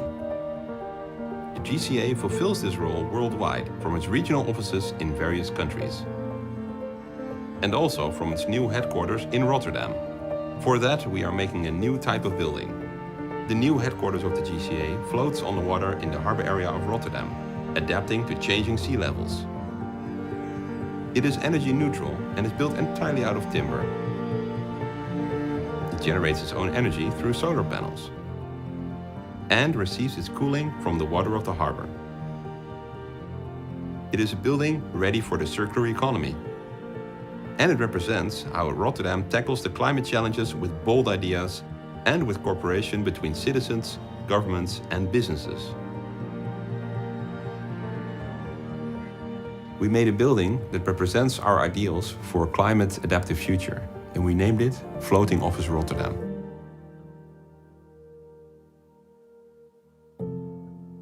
Floating Office Rotterdam aims to be an icon of resilience by design, matching the ambitions of its hometown, Rotterdam. It is a proof that we can do things differently today, when we push the boundaries of what we know and what we can. Floating Office Rotterdam, welcoming a circular, sustainable and adaptive future.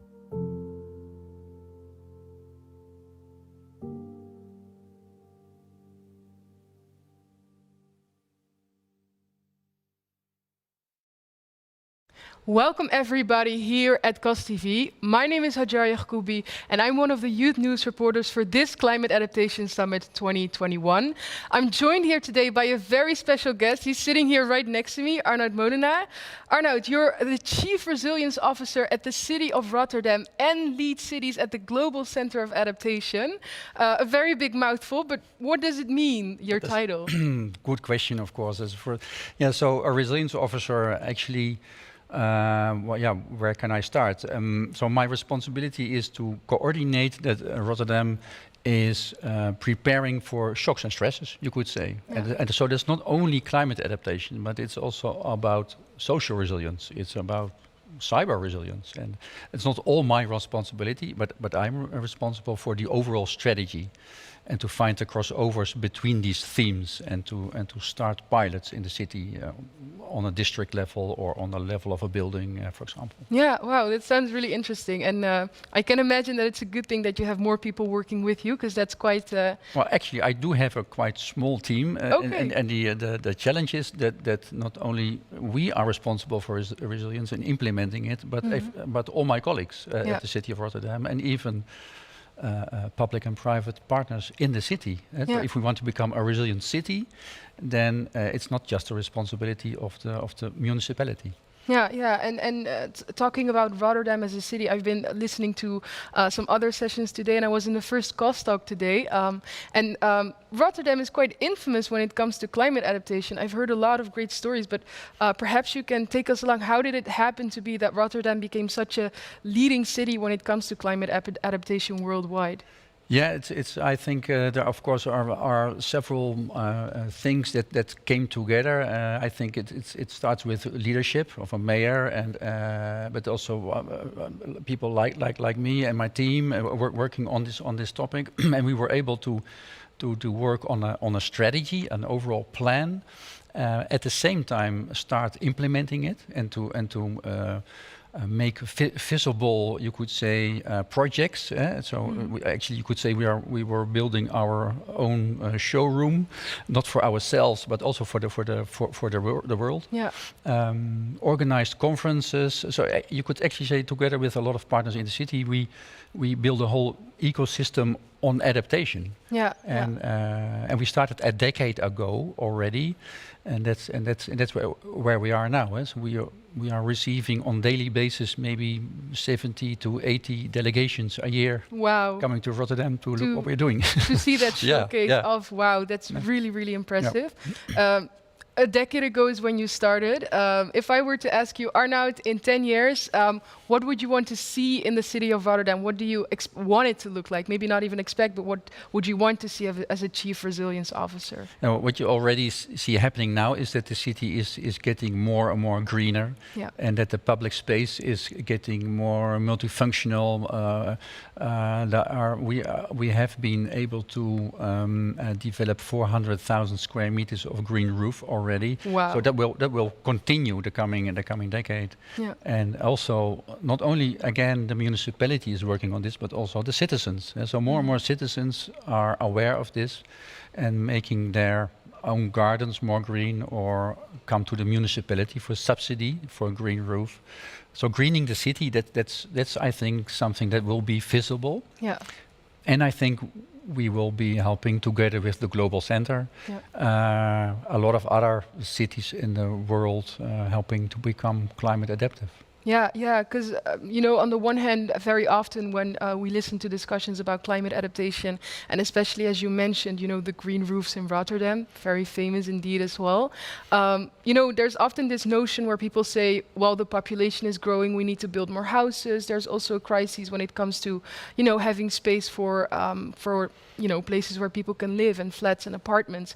How do you see that? Do you see some other creative ways in which we can, have the best of both worlds, both the greenery and places for people to still be able to build things? Yeah, well, that's I think one of the major challenges of a lot of cities, maybe most of the cities, because we are growing in cities. So within a few decades, more than 70% of the population worldwide is living in cities, and the cities themselves are getting more and more densified.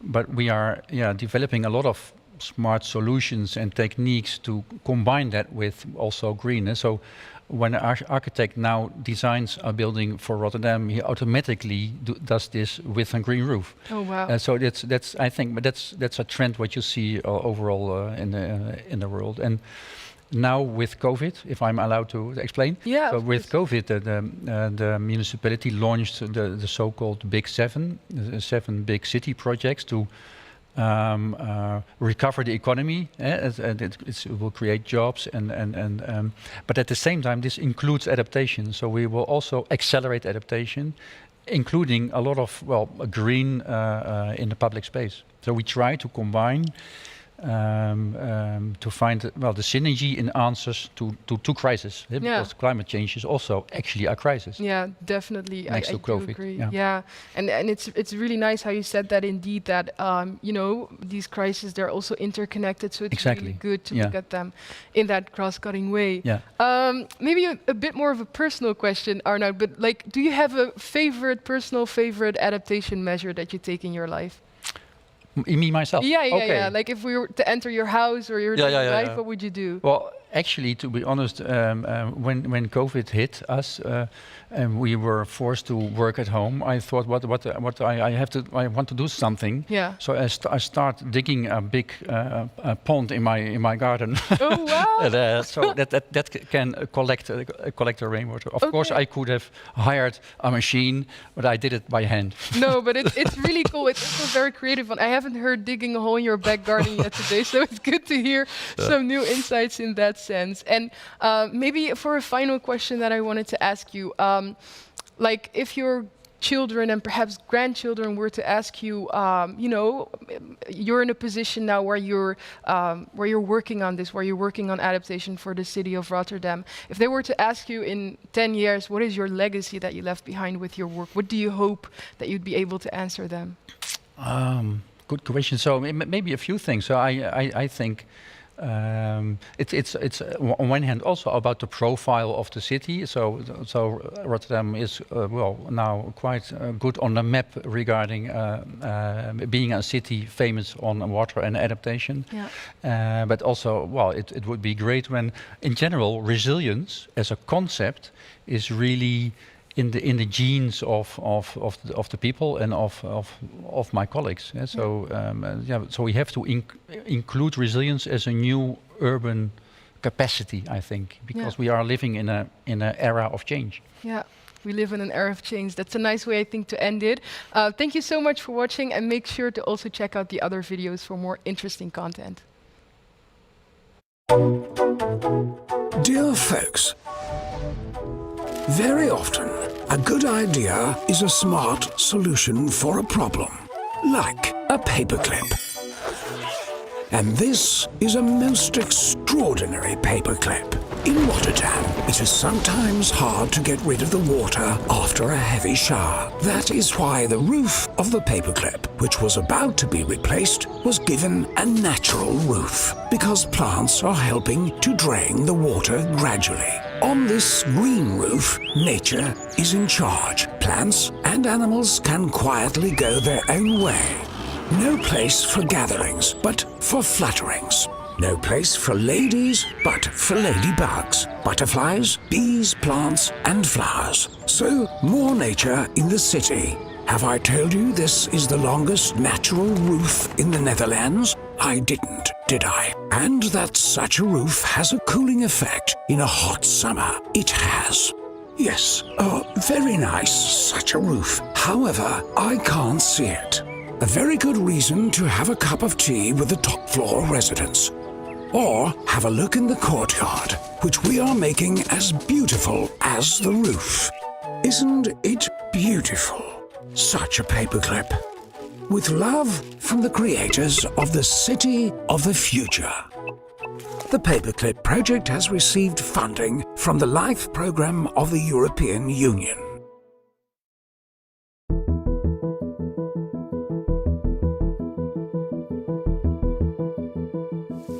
The climate is changing, and that means more wet and dry weather extremes. Rotterdam is climate change ready, like here in the Robert Fruinstraat. Take a look at these roofs. On this roof, every sunbeam is immediately converted into energy. This is a great community hangout, and we grow plants. They provide a little cooling. When it rains, that green also collects water, and not a drop of it is wasted.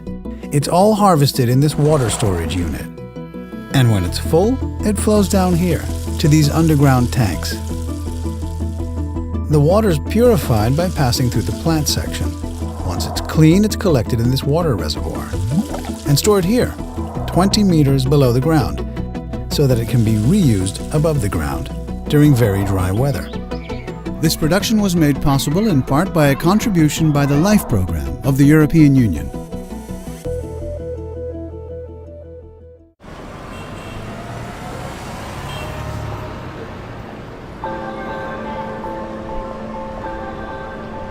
We want everything, and we want it now. But in this crowded city, we can't find the space. Look up there. There's enough space above the city to fill, to shape, to develop, to create. Space to win. Careful though, because the city is facing complex challenges that we have to overcome.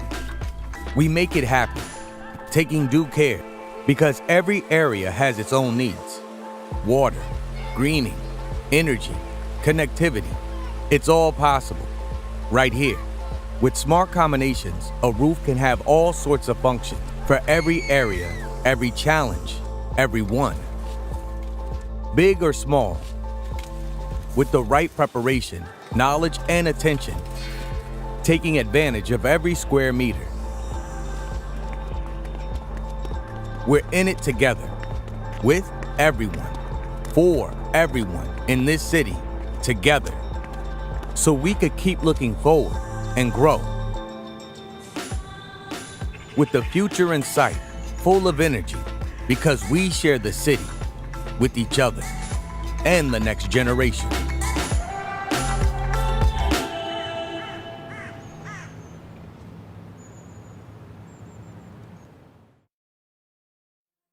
On September 1st, 2019, the people of the Bahamas began experiencing what has since been recorded as the most intense tropical cyclone to affect the country, creating a natural disaster of unimaginable proportions.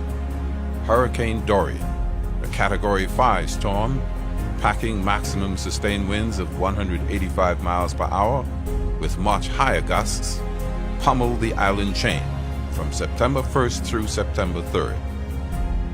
Fear, panic, helplessness, desperation were just some of the emotions experienced by those caught in the middle of this nightmare, while those who witnessed watched with bated breath, hoping and praying for a miracle. That's the fun part. The water is about 6 feet or over 6 feet deep. God be with us. God be with us. God be with us. Y'all keep praying out there worldwide. By September 3rd, as the wind and rain subsided, the mind-boggling reality of Dorian's destruction became clear, with Grand Bahama and Abaco bearing the brunt of its onslaught.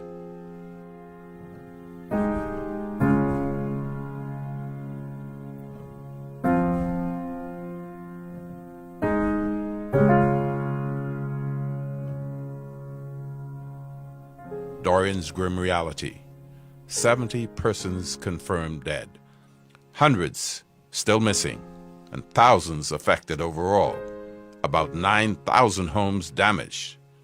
Overall, $3.4 billion in damage and losses. The sheer magnitude of Dorian's destruction was, in a word, overwhelming.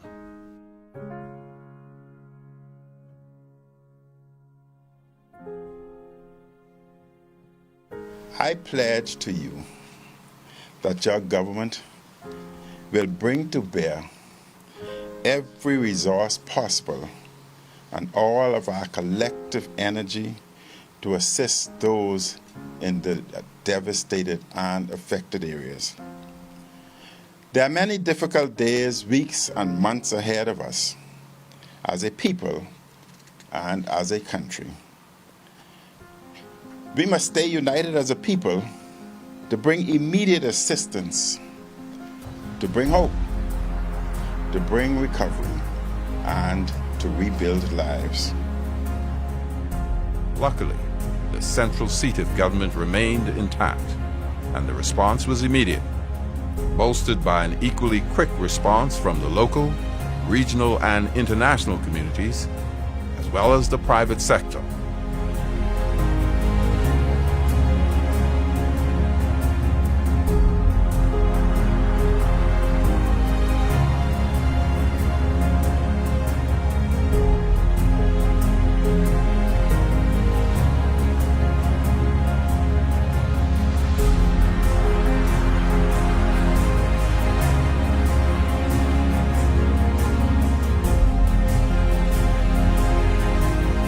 Four months later, the emergency response has transitioned to recovery, planning, and implementation along 6 priority areas identified by the government. The assessments have been done and the requisite resources identified. The next steps: attract and develop partnerships with partners who can help to advance the recovery process and deliver on government's vision for a stronger, more resilient Bahamas. The United Nations Development Program's Bahamas mission is intended to facilitate disaster recovery in the short, medium, and long term. But it is also unique in that for the first time, the UNDP is actively seeking to engage the private sector and philanthropic individuals who are well poised to help the recovery of this country. We therefore use this opportunity to appeal for the support of all stakeholders who are equally keen to create relevant partnerships that will help to advance the recovery of the affected islands. This private sector collaboration is vital in the recovery and reconstruction of Abaco and Grand Bahama, both of which we will rebuild stronger and more resilient. What does the future look like? The future calls for a stronger, more resilient Bahamas. We cannot determine when or where the next storm will be, but we can take action now to reduce the vulnerability of people and communities. Everyone is invited to be a part of that future.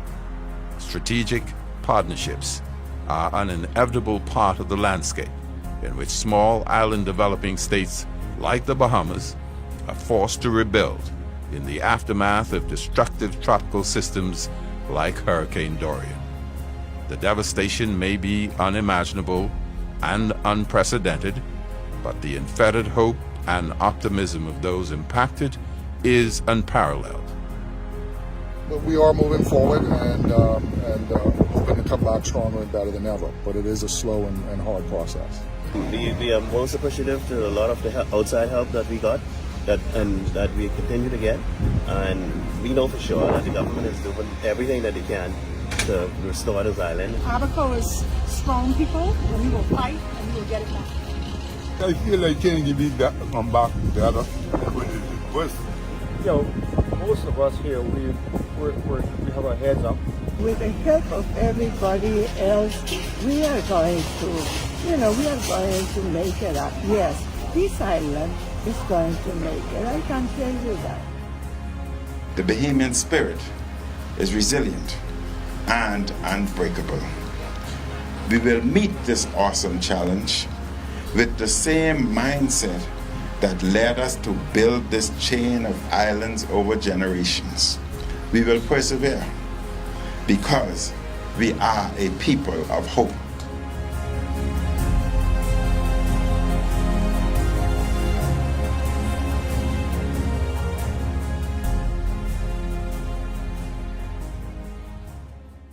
So, Mr. Adesina, President of the African Development Bank, thank you for joining us. Could you tell us what your vision is on creating action on the ground? Well, thank you very much. Your Excellencies, as we gather here today for the Climate Adaptation Summit, I would like to commend the visionary leadership of Prime Minister Rutte and the former UN Secretary General, Ban Ki-moon. Climate change is changing hopes and livelihoods dramatically. Africa's growth is being compromised by climate change. The sight of locust swarms devastating thousands of hectares of cropland in East Africa was shocking. Perennial droughts and encroaching deserts lay bare the vulnerability of the Sahel of Africa, scorching lives into misery and driving migration. Yes, we see all these things. Now we must feel. Now we must act. Now we must deliver on accelerated climate adaptation for Africa. The African Development Bank is at the forefront of climate finance for Africa. The bank has quadrupled its finance for climate to reach $25 billion by 2025. We have increased the percentage of our climate financing devoted to climate adaptation from 26% in 2016 to 55% by 2019. We launched the Desert to Power Initiative, a $20 billion initiative to build the world's largest solar zone in the Sahel. And at the One Planet Summit with President Macron, I announced that the bank will mobilize $6.5 billion in support of the Great Green Wall of the Sahel. The former UN Secretary General Ban Ki-moon and I, together with Faye Kay and Patrick, have jointly established the Global Center for Adaptation in Africa, GCA Africa, based at the African Development Bank. The African Development Bank and GCA Africa have launched the Africa Adaptation Acceleration Program to mobilize $25 billion to scale up transformative actions on climate adaptation. The program needs your very strong support. It's time for developed countries to meet the $100 billion per year in climate finance promised to developing countries. My late mentor, Kofi Annan, the former UN Secretary General as well, once told me, the only promises that matter are the promises kept. Let's turn words into action, hope into reality, promises into financing for Africa. Together we adapt, together we prosper. Thank you very much. Thank you very much, President, Mr. Adesina, from the President of the African Development Bank. So Hajar, where are we today? That's a really good question, because we are here in The Hague where the Climate Adaptation Summit will take place. And Vicky, I think we're going to do something very special today. Perhaps you can tell us a little bit more about that? Yes, well, we will give you a look behind the scenes today. So come on and take a look.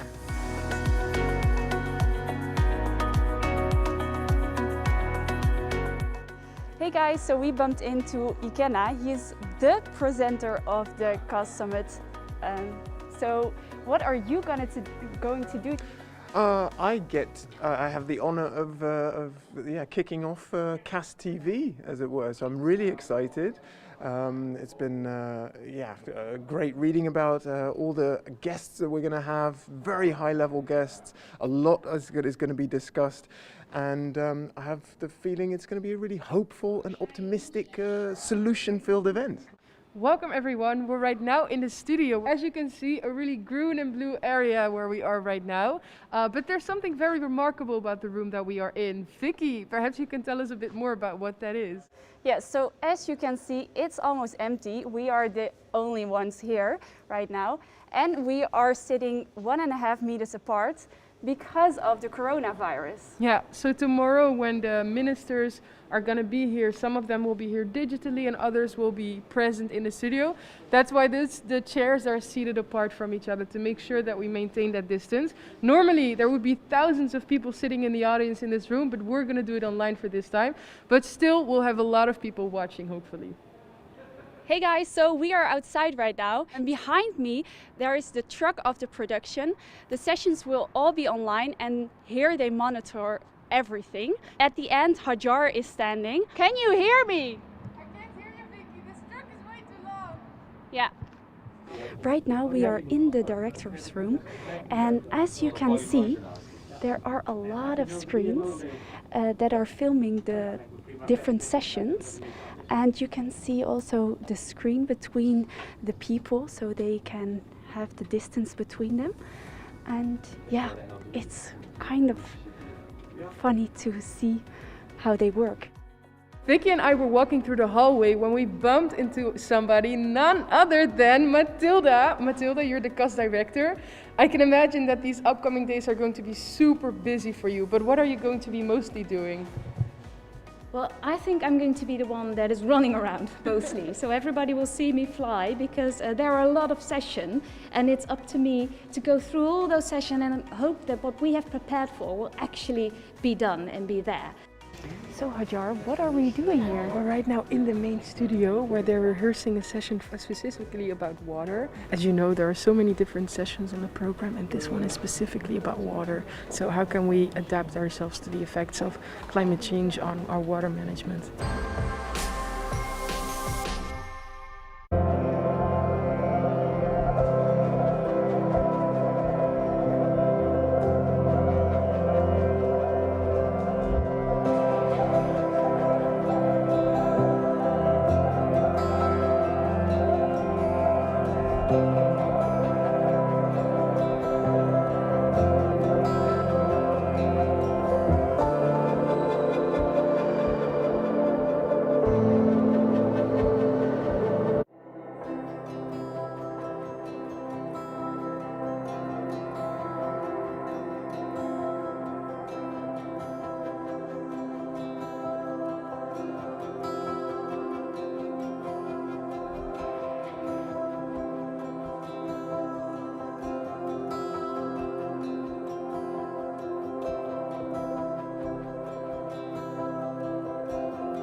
Welcome back, everyone. Welcome back to another CAS Talk with me, Ikenna Azwike, and my co-host, Hajar Yacoubi. Right, in this session, we'll be taking a look back at the first 3 anchoring events, which were focused on disaster risk management, nature-based solutions, and a session devoted entirely to climate adaptation. What's the latest happening in terms of climate adaptation on the African continent? And first up... The former United Nations Secretary General Ban Ki-moon and I jointly established the Global Center for Adaptation in Africa, GCA Africa, hosted at the bank and supported also by the government of Netherlands. Together, the African Development Bank and GCA Africa has launched the Africa Adaptation Acceleration Program to mobilize $25 billion in climate finance for Africa and to scale up transformative actions on climate adaptation. Africa has been shortchanged by climate change, and it should not be shortchanged by climate finance. So let's turn words into action, hope into reality, promises into financing for Africa. Together, we adapt. Together, we prosper. I argue policymakers, decision makers, and world leaders to remember their promises to the next generation, to the planet, and to do climate action with adaptation and focus. A climate-smart development could drive major increase in African agricultural output. Promotion of climate-resilient development pathway requires a multilateral approach and strong partnership to address the impact of climate change, increase climate resilience, and the adaptive capacity of our communities. We can't afford to delay climate action and plan ahead on realistic, sustainable, and resilient recovery from the COVID-19. As one of the most vulnerable countries, Rwanda prioritized climate change adaptation and policies and strategies and ensure their implementation. It happens that 80%, 70 to 80% of Africans depend on the primary sector for their economy, be it agriculture or livestock or fisheries or forestry and so forth. And this land is severely impacted upon by drought, desertification, climate change, and the combined effect of human activities. Any action on climate adaptation should consider the people at the front line of climate crisis, and these are the principles of justice which we espouse. Even in the best of circumstances, if we were able to stop climate change at 1.5 degrees, there will be a world which is much worse than the one we face today. And well, as often happens in human affairs, it's only when people realize that things don't happen just for other people, that adaptation to climate change is a necessity for everybody, that the focus changes. And now we are working to have a 2050 strategy in line with the call from Paris. This is an opportunity because you will attain sustainable development if you are able to plan longer. That is the advantage. And of course, the disadvantage of climate change is very clear.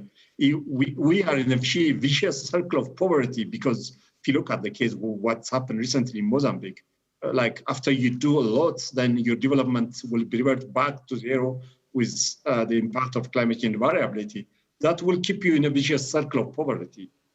That's why we have been calling for, we need to have more ambitious action to have a better absorbing capacity of any kind of shock.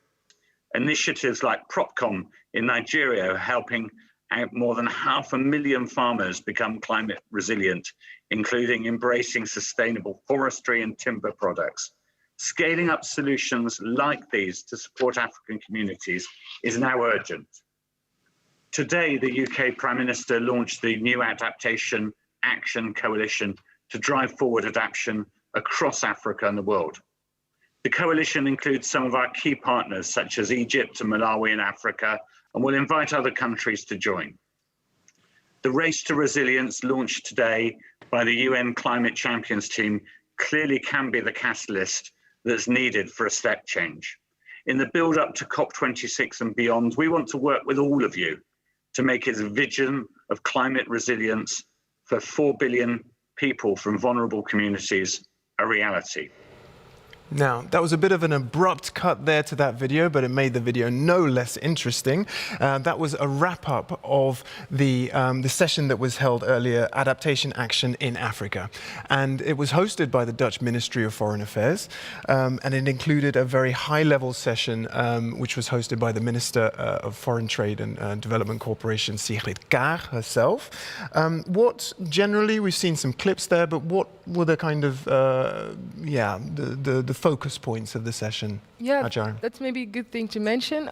So we saw that the first focus point was really about raising ambition. And then it was also about, it was really a session devoted also to unlocking action. And as a matter of fact, we actually have one of our few guests here in the studio with us today, the Director General of International Cooperation at the Dutch Ministry of Foreign Affairs, Kitty van der Heijden.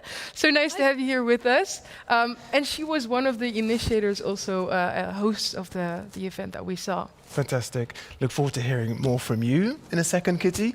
We're also hoping that someone from via the video will be able to join us. Kevin Lanzalu, who is a youth reporter. Yes, I see him nodding over there. Fantastic. A youth reporter. He's based in Kenya, where he's also the co-founder of the Kenyan Youth Biodiversity Network. So we'll be hearing from you as well shortly, Kevin. I'd like to kick things off, though, by asking you, Kitty, what is the reason that there's an anchoring event focused on purely on the African continent? There are no other anchoring events focused on other continents. So why Africa? It's not because in other regions we don't see the the disasters that climate change leads to for poor people. But if any continent is hard hit, it's Africa. If you look at the IPCC report, it says that there are 10 climate hotspots in this world. 10 climate hotspots. 5 of those are in Africa, right? There's no continent that is so hard hit by climate change but Africa. So we must. Why do we want this so badly? Because we have agreed as a world community, including my government, in 2015 that we promise a life of dignity for everybody on this planet. Africa, I've lived many years of my life in Africa. Africa still has entrenched poverty. What we see in Africa is that climate change undoes the progress that we have painstakingly made as development partners, government, NGOs, science communities, partners. It's undoing what we have done over the past years. If we want to achieve the SDGs, we must act on climate change, both mitigation and adaptation. So that's what's at risk, really. It's undoing all the work if we don't. It's massive, and you can see it before your eyes. And then, I'm an economist by background, and I think it's incredibly important to understand that climate adaptation simply makes good economic sense, right? It has a very high rate of return. The Global Commission on Adaptation made it very clear, if we invest 1.8 billion, that's a lot of money for sure, in adaptation, we would have a potential economic benefit of $7.1 billion.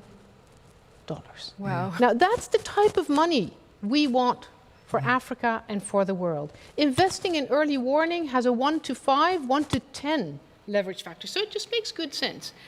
And then last but certainly not least, because I feel Europe and Africa are so close together.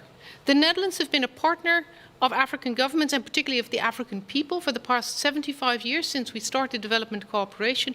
If we are serious, we can do nothing else but invest in Africa and make sure that we deliver a life in dignity for all, and that includes adaptation. Clear. Why Africa? Clear. Kevin, what are your thoughts, having heard Kitty just explain her position? Can you hear us okay? Yeah, thank you so much, and I hope I can hear you. First of all, I'd like to congratulate the government of the Netherlands for hosting this very important summit. And picking on from where Honorable Kitty has left, climate change seems to be undoing the development that has been done in Africa and in most parts of the world, because the core of this development was not anchored on scientific and traditional knowledge-backed risks that had been stipulated at that time. And I feel that this is the right time for Africa to re-engineer the way we develop. We have a golden chance to develop, to chart our own development path, which includes having resilient systems, having climate smart farming models, banking on our young people, banking on renewable energy sources. So when we put all these things together, that create a very strong foundation, we will not have much to care about in the future of risks that come to undo what we have already done. And I think I like what speakers said in the Accelerating African Adaptation event, that it is fundamental that we bank on our people, that our people are the most important resource that we have.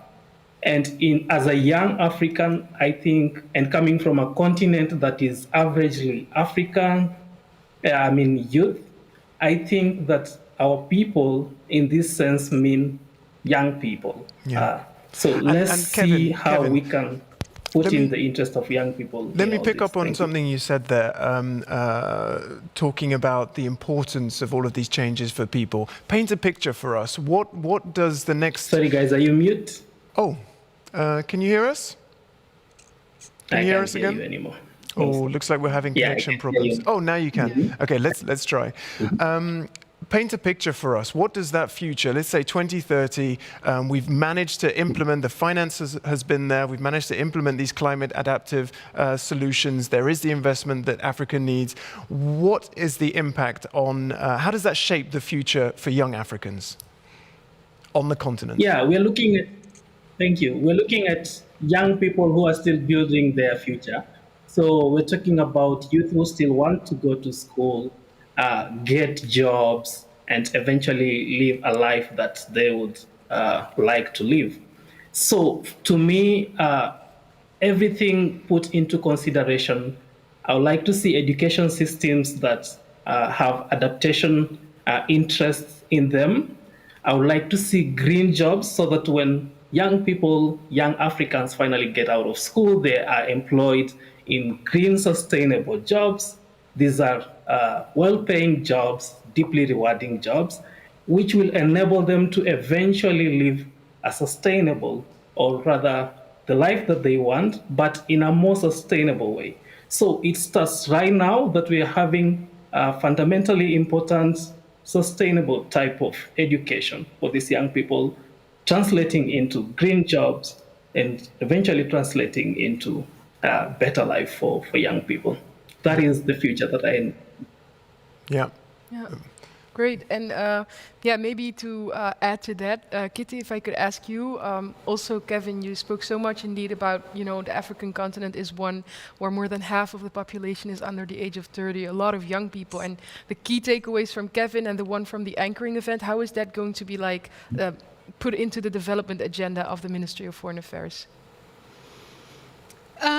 Look, I think there's a couple of points. One is looking, I mean, COVID-19 no doubt is a curse, but it brings an opportunity as well to reshape the future, one that we've never had before. We've never, as a world community, put 17% of the global GDP, of our global economy, in relief and recovery packages. Never. Yeah. If we use that money well, both to reduce emissions and to make sure that we build a resilient world, we can actually achieve the SDGs. So this is a once-in-a-lifetime opportunity for young people, for the next generation, but for the global community as a whole. I think second, it's the incredible importance, Kevin mentioned that green jobs, but a focus on water, a focus on agriculture, and on resilient growth. And if you look at a place like Malawi, poor people are extremely dependent on their natural resources. Poor people spend 63% of their income, their small income, on buying food. Oh. Even small increases in food prices in Malawi due to climate change, because there's a drought or there's flooding, that's the difference between life and death. That's the difference between being able to feed your children or starvation. And so this really matters, looking at water, looking at agriculture, looking at resilient economic growth to provide not just jobs, but to enable them to live a decent life. I think third, really looking at all of us to be adaptation partners. This isn't just an African job of an African government. Yeah. This requires all of us. Here in the West, it requires NGOs, the science community, and the private sector. And it requires us to really tap into local knowledge. African people that are affected by climate change know damn well what they need. But we tend to think that we know best. Well, the West doesn't know best. We need to tap into local knowledge on resilience and make sure that we embed that in those programs. And then last but not least, I think the incredible importance of unlocking finance for adaptation for Africa. I know this is difficult, and we need to enable Africa to develop bankable projects. If we do not do that, and if we do not give them a strong financial footing, we will simply not achieve the SDGs, nor do we achieve the dream of a dignified life for all. So from my perspective, from our agenda as development practitioners, I want a AAA treatment for Africa. We need ambition, we need action, and we need to accelerate. And I have one favorite artist, Michelangelo, who painted in the Sixtine Chapel that wonderful picture of how we connect as human beings, and I connect to Africa in that way. But he also was a very wise man.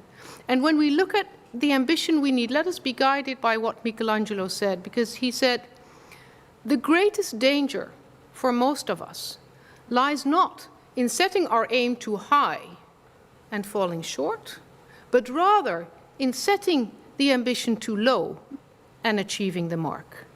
Africa deserves better. Africa deserves AAA treatment, as far as I'm concerned. Thanks so much. And I think there's a particular African institution that is trying to lead the way, especially when it comes to finance, and is setting the bar high, and that is the African Development Bank. Let's take a look at a short quote from its president, Mr. Akinwumi Adesina. Your Excellencies, as we gather here today for the Climate Adaptation Summit, I would like to commend the visionary leadership of Prime Minister Rutte and the former UN Secretary General Ban Ki-moon.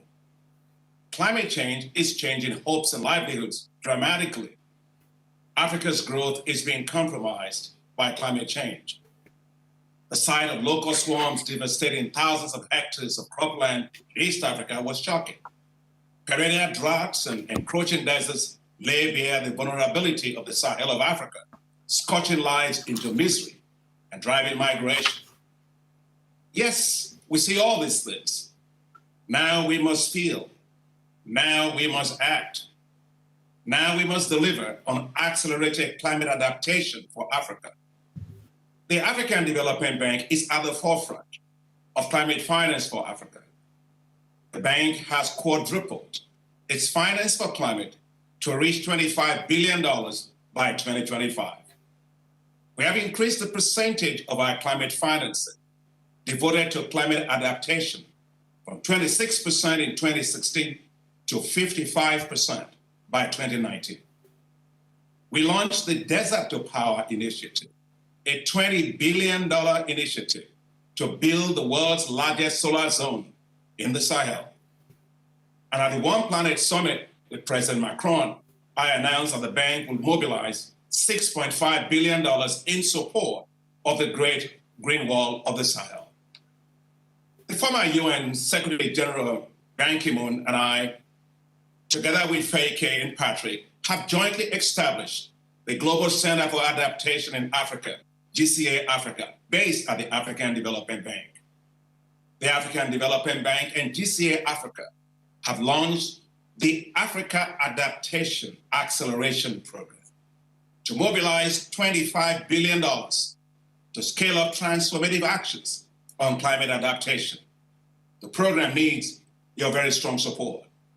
It's time for developed countries to meet the $100 billion per year in climate finance promised to developing countries. My late mentor, Kofi Annan, the former UN Secretary General as well, once told me, the only promises that matter are the promises kept. Let's turn words into action, hope into reality, promises into financing for Africa. Together we adapt, together we prosper. Thank you very much. Very hopeful words. Together we adapt, together we prosper. Kitty, I saw you nodding furiously when Mr. Adesina mentioned the Africa Adaptation Acceleration Program. Why are you so positive about that? First of all, because it's homegrown, it's African solutions, and we need to unlock and enable African solutions for African people. And that's a big part of our philosophy as development practitioners. So when my friend Adesina speaks, I tend to be silent, I listen, I learn, and I love what he says. We Nigerians like to talk a lot, huh? So does he talk too much? Does he talk too much? Don't be shy.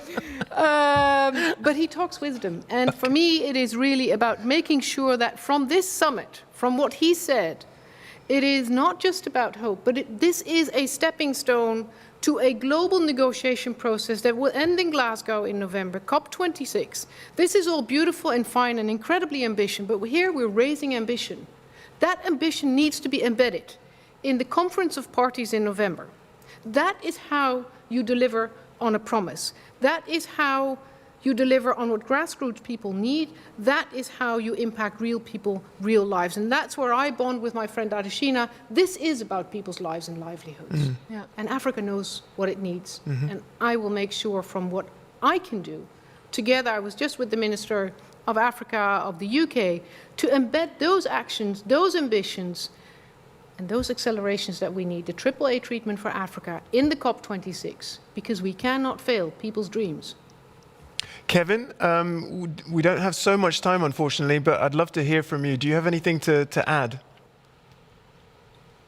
Yeah, I like the fact that Mr. Adesina talked about putting aside around $3 million USD for the Youth Adaptation Program. And I'm only hoping that this fund is there to match an implementation program that is bottom-up as opposed to top-down. I mean, it has reminded me of sometime last year when we did a research with the Dutch Ministry of Foreign Affairs, where we were asking young people on what they envision after post-2020 in terms of jobs, building back better, and education. And they were telling us, we want to see this and this and this. So if you come up with a fund like that to match the needs that have already been identified from the local level, it works even better than having a fund and then now saying, okay, we have money and this is how we want to spend on you, so that the decisions on how to implement this fund are coming from top and not from bottom. Thank you very much. And thank you very much to both of you for your valuable and urgent insights. Really appreciate them. Thanks, Adjar. Thank you so much. Okay, shortly we'll be welcoming 3 new guests who will all be joining us via video. And they'll be reflecting on the disaster risk management anchoring event that took place earlier. And it was broadcast live from Geneva. But before we introduce those guests, let's have a look at a video which shows some of the initiatives that are already being worked on.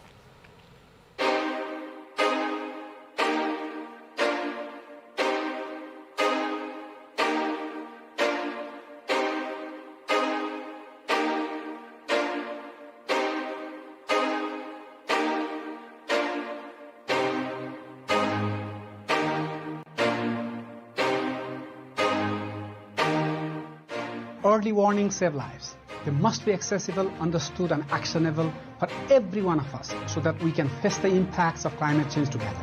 Early warnings are more than weather forecasts. To empower individuals and communities to act in sufficient time. Early action is anticipating risk. Key to saving lives and livelihoods, especially for those on the front lines of the climate crisis. Son instrumentos que nos permiten monitorear eventos de manera eficaz y oportuna para la toma de decisiones. Early warning systems should be people-centered and save lives for everyone, everywhere. Early action is anticipated. Early warning should Early warning and early action to better protect.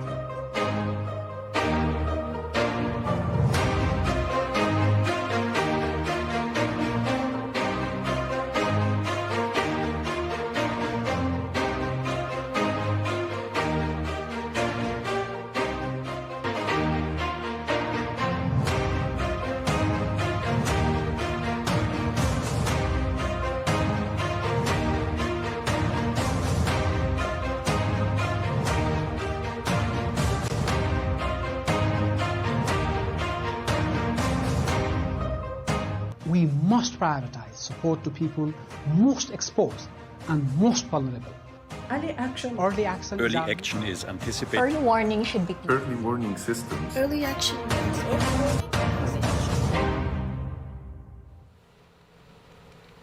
To reflect on the disaster risk management goals, ambitions, barriers, challenges, we've got three guests joining us via video. The first is Mrs. Mami Mizutori.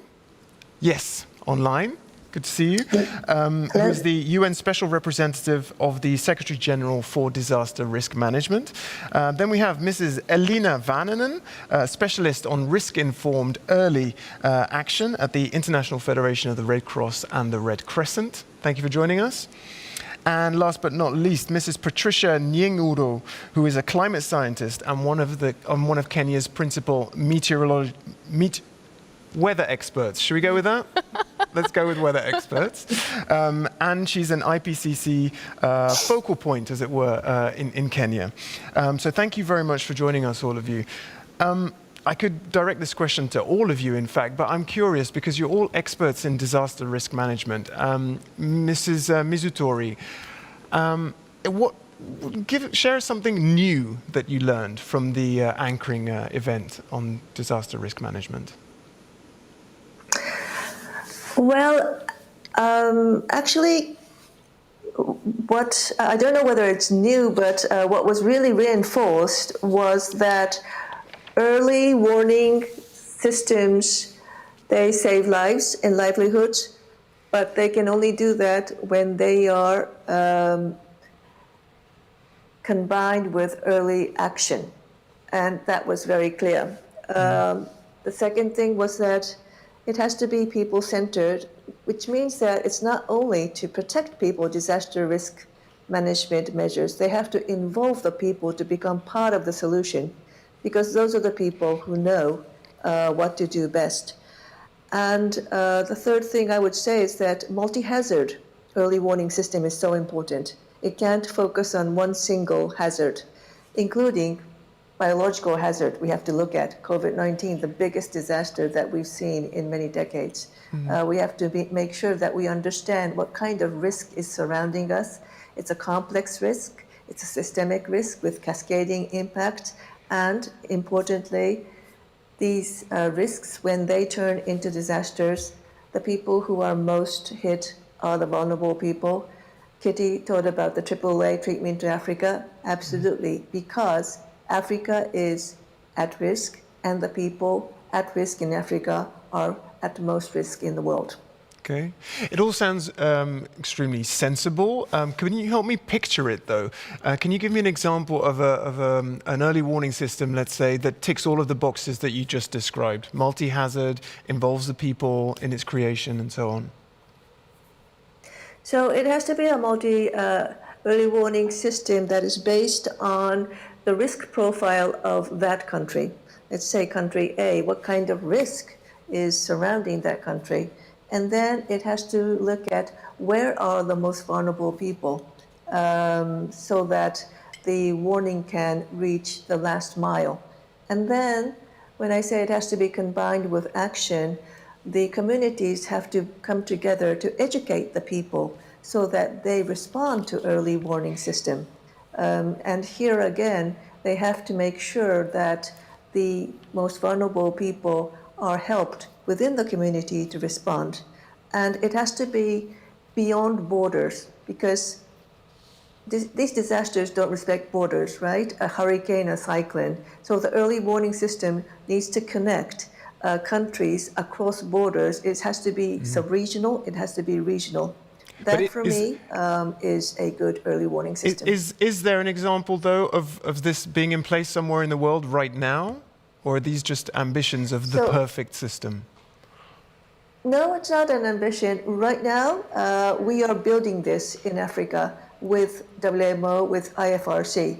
It's a roadmap of a continent-wide early warning system. We're also working with the African Union Commission. And what we're doing is that we're working with countries so that they work together.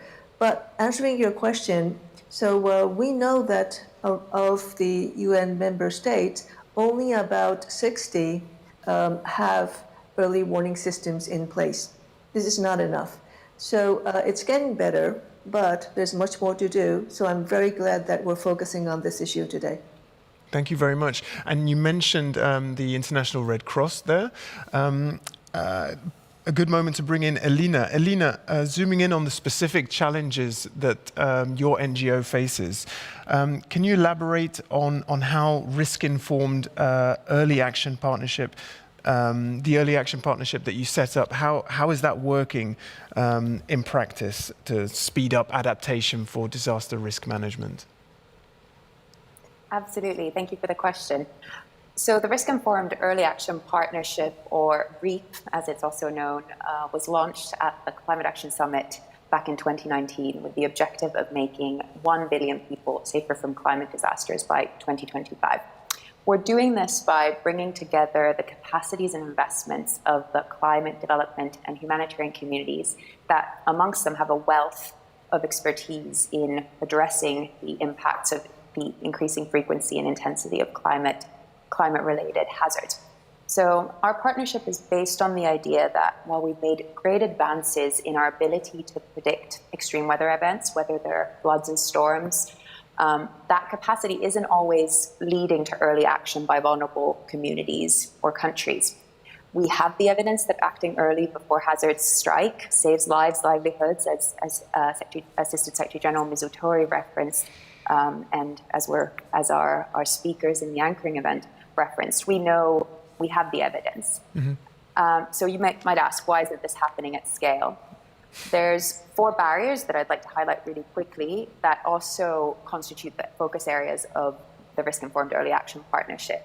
Firstly, we see that the enabling policies and laws aren't there. Multi-hazard disaster risk management plans, for instance, an area that UNDRR, also a REAP partner, is championing. And often the funding and delivery mechanisms aren't there or aren't linked to plans to actually identify what do you do when a hazard strikes. Third, this coverage of early warning systems is still insufficient, as was highlighted by the UN Secretary General today, the WMO Secretary General. We know we're not there yet, but we're also not quite there yet in matching the investments in the hardware of early warnings with the investments needed in ensuring that early warnings are understood and made actionable. And so in the Risk-Informed Early Action Partnership, we believe that by rallying our partners behind our 4 ambitious targets, addressing these four key barriers, we're confident that together we can do much more and achieve a systemic shift to acting before hazards strike. And Elina, your organization is also involved in a project which features Patricia, right? Our next speaker. Absolutely. It's a real pleasure to introduce a video showcasing work from one of our partners, Resurgence. The video profiles the impactful Daraja project and features my co-panelist, Patricia's important role in a city-based initiative that's also contributing to REAP's goal of making 1 billion people safe from disasters. Okay, let's run that video.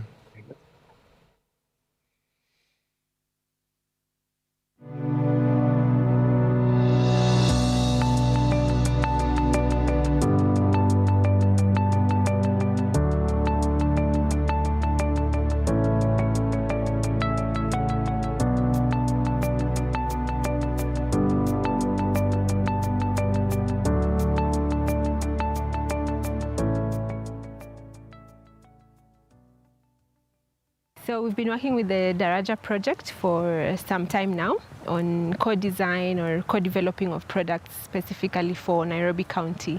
And this was to be able to show us what kind of information is needed by our users within the county. A lot of the information that we were giving out was not really reaching the end user like we had intended.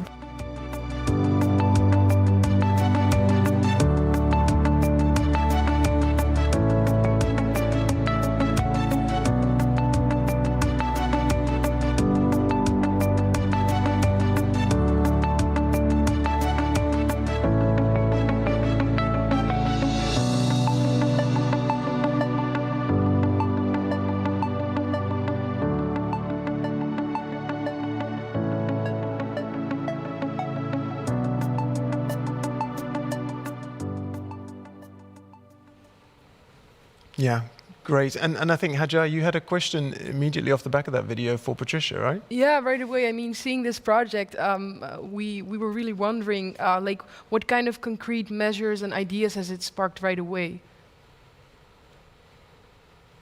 Well, that's a very interesting question, and it's one that has been also interesting for me to deal with, because when we were producing weather information, we found out that there is quite a disconnect between the producers and the users of weather information. So to be able to bridge that gap with the help of projects such as the Daraja one has been a really useful way to be able to help people in informal settlements, especially to be able to adapt to the changing climate that we see.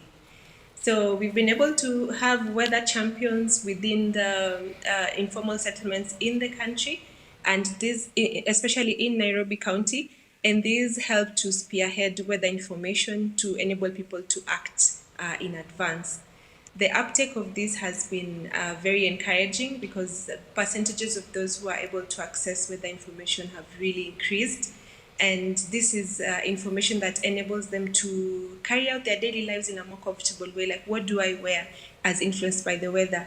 And if we're expecting floods or drought, what actions can they take? Do we need to clear the drains? Do I need to fix my roof? So it's really been interesting to work with these communities and to see them have a place in this system that leads to climate adaptation. And how have you picked your weather champions? What credentials do you need to have to become a weather champion? Well, with these formal settlements, it would be people who kind of already have a reach and also have an interest in weather information. And so they're community leaders. And these are people who can be able to rally people to action and be able to spread this information in as many ways as possible to reach as many people as possible. And this was done mainly with the help of the Daraja project. So they worked directly in the informal settlements, found these community leaders, brought them to us. We met together, sat together, did preliminary products, worked on them. If they were too scientific, we tried to downscale them to a level where they're able to understand, reduce too much wording so that it can fit in an SMS that is sent easily out. And so in that way, we've been able to reach a lot more people than we would have if we were simply working by ourselves. Great. Thank you very much, Patricia, and thank you to all of our guests. I wish we had more time to talk to you, but you've left us wanting more, so that's also good. Thank you very much. Okay, we're going to move on now to talk about the nature-based solutions anchoring event. And to do that, we have, who's joined us in the studio, Brechtje van Wessenbeek. Have I pronounced that correctly? Yeah, right. Okay, it's okay. Brechtje is the lead researcher at the not-for-profit institute Deltares in Delft. And you're also an associate professor at Delft University, I understand. Yes. Now, you've been involved in many nature-based solutions projects. Give us your greatest hits. What's your favorite nature-based solution project? I think the ones I like best is that couple river restoration with coastal restoration, because that's what nature-based solutions need, like a landscape approach or a catchment approach.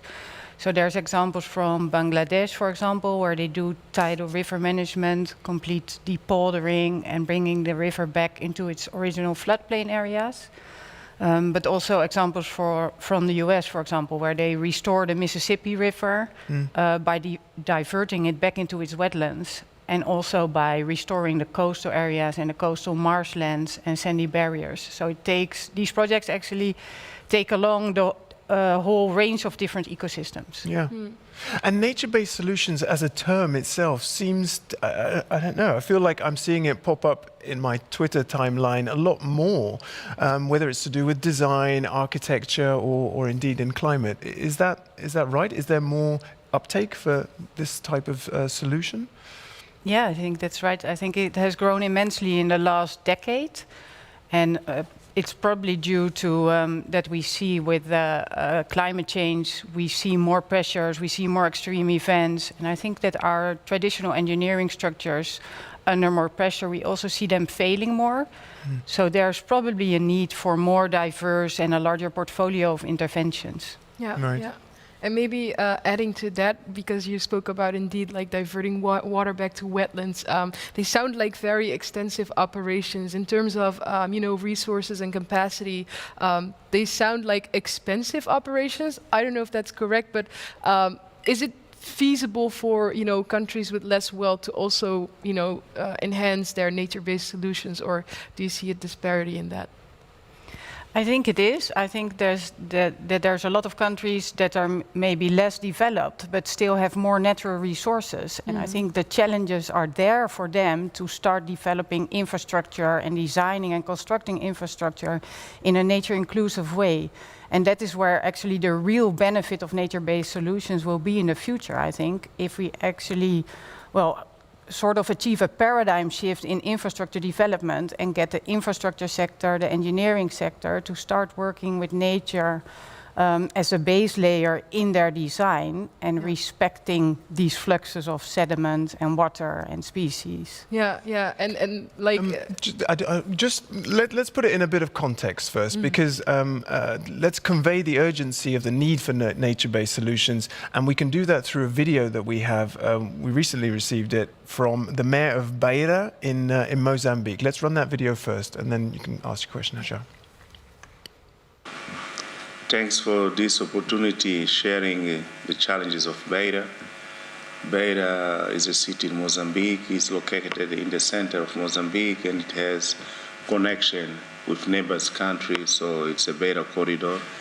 Beira is an extremely exposed city. It's a vulnerable city to cyclone, to storms, and intensive rain. So we are used for flooding, and we are cyclones hitting us in the last 2 years very hard, and our understanding that no city can support those kinds of differences.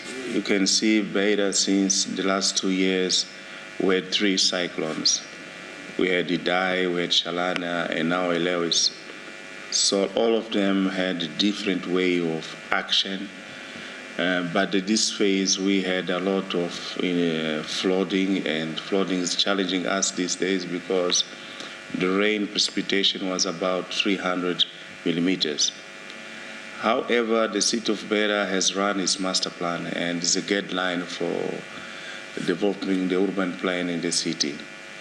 We are taking care of the drainage system so that with support with the Dutch, the World Bank, we are going to come up with the second phase of rehabilitation of the drainage system. We are also going to work with the World Bank, KfW, and the Dutch government for coastal protection. We are also working in the cadastres, so to make sure that we do our best plan in digitalizing the cadastre and everything. So all these kinds of projects which are taking place are integrated inside the master plan. We're developing the land development company to make sure that we can do the upgrading the level, breaking the public infrastructures. I'm talking about roads, drainage system, sewage system, power and water, so the population can build in a safety way and to be more resilient. Our understanding is once we have resilient houses, we also need to have resilient neighborhoods. And another thing which is very important is the central government must play a strong role supporting the city, because the cities is where things happen every day. Thank you. Now, it doesn't get more frontline than that, and there are obviously many communities like this one in Mozambique. Brechtje, how can nature-based solutions help someone like this mayor and his people? It sounds like they just need investment in infrastructure. They just need money, but... Yeah, it's correct that Beira is on the front line, but still during cyclones you get compound hazards. So you get a hazard from the back for rain with heavy rainfall and fluvial flooding, and from the front with waves from the sea, for example. So what they are doing there is not only investment in traditional or hard infrastructure, but they're also using nature-based solutions already. So they, for example, try to extend original rivers by making more space in the back for the rivers, retaining more waters, building back some floodplain and natural parks in the city, and building back mangroves and conserving reefs at the front, at the coastal part of the city. So what you're saying is nature-based solutions has to be part of a kind of broader palette of solutions. Yeah, and it can be used in combination with, let's say, early warning systems, and also with seawalls and levees, for example. Yeah. Okay, now thank you very much again. I always feel like I wish we had more time to discuss these things, but thank you very much for your contributions. We've reflected what happened in the anchoring event on nature-based solutions, and now we're going to look ahead. Let me just check. Do we have time yes, we do have time, I'm hearing, to speak to our next guest. And the topic of that is science and youth. And we'll do that with Mrs. Shamila Nair Bedouel, who's the Assistant Director General for Science at UNESCO. Thank you for joining us, Mrs. Bedouel. Can you hear me okay? Shamila. Oh, Jamila. Yes, good. the name Shamila. Thank you. Thank you for allowing us to be informal. I appreciate that. Indeed. Please. Now, so far, pretty much, we've only heard from policymakers. Tell us about the importance of the role of science when it comes to climate adaptation, Shamila.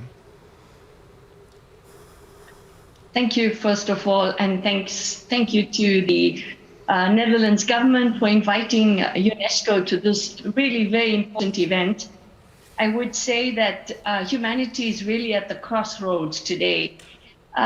What is the role of science today? Without science, technology, and innovation, we would not be able to even combat the coronavirus. So we have seen here in an unprecedented fashion scientists coming together, international solidarity to promote exchange of knowledge and information. And we really need to count on the hardcore science, climate-related science, international cooperation, and scientific monitoring of the environment. But this also brings us to a point of science diplomacy in the world and the sharing of scientific data. And this is the soft power of science that can unite nations. And this is what the coronavirus has demonstrated, that it is possible to collaborate beyond paywalls, patents, and publications. So at UNESCO, the S in UNESCO was born in 1945. UNESCO is really the vanguard promoting scientific cooperation across the nations to ensure that no one is left behind. And with respect to climate change, I'm very pleased to have heard all the previous speakers. And we have three focuses of addressing science for climate and sustainability science for climate change, adaptation and mitigation. The three areas of intervention of UNESCO is understanding the impact of climate on water. Without water, we cannot wash our hands. So we see how important water is for societies and development today. So UNESCO promotes and supports countries to understand water management and promote the science of water management and understanding the hydrologic cycle. This intergovernmental hydrological program is really very important, understanding the needs of countries today. We also have another program which I wanted to touch briefly on, because I think it has to be quite brief, I'm afraid, Shamila. Very quickly, nature-based solutions and homegrown solutions. UNESCO is custodian to over 2,000 designated sites across the world. We have what is called the biosphere reserves. We heard a speaker earlier on talking about biosphere network in Kenya, where these are all part of UNESCO's over 700 biosphere reserves, where we can demonstrate it's possible to live in harmony with nature. And in these biosphere reserves are laboratories of understanding impacts of climate change. And one of the major ones we have in Central Africa is the Biotalt project, bringing together 40 million people who share the Lake Chad, and we're able to demonstrate nature-based solutions and possible to monitor the Lake Chad to enable women to be empowered and protecting nature. I think these are important, let's say, examples of how we can promote the living in coalition with nature. So we are promoting a new way of climate adaptation and mitigation. We know that the biggest loss today is biodiversity, and our planet Earth is suffering. So let's promote the new way of living in harmony with nature, a coalition with nature, a coalition of understanding our shared responses, shared values around nature, and a new alliance with nature, whether it is natural resources, Mother Earth, and even the skies. I think this is a new way of understanding nature. And for us, this coalition with nature will bring the science, technology, and innovation, but indigenous knowledge peoples and the knowledge, these knowledge streams are extremely important to understand a new coalition with nature, a new alliance with nature, changing mindsets and behaviors to respect nature. So we believe that we are calling upon all of you and in this meeting to join the movement of the Coalition for Nature. We are told that maybe post-2020 biodiverse framework should protect 30% of you've the Earth. you've convinced us. It is an impassioned statement that you've made. Join I'm the signing Coalition up. for Nature. I'm almost afraid not to. This is just Please. a fantastic statement. Thank you very much indeed for that. Thank you. And by the way, just in Africa, we have 85 biosphere reserves, and it's home to over 20 million people in 31 countries. Please join the movement, UNESCO's Biosphere Reserve. We're joining. Are you joining? No. Brechtje, Yeah, you joining? Yeah. It's done. Please. Wonderful. Thank you very much indeed, Shamila, for joining us. Wow. Well, the topic of that, the official theme on my script was science and youth. That was a fantastic, picture, a sort of paradise picture that was painted by Shamila there. Yeah. Are you? What are your science skills like? Extremely amazingly average again. Oh, well, at least it's average. Yeah. Mine is just bad, just plain bad. Okay, listen, we have to wrap it up there, everyone. I hope you enjoyed that CAS Talk. We'll be back with more for the very last one, in fact, later on this evening. So we'll see you again then.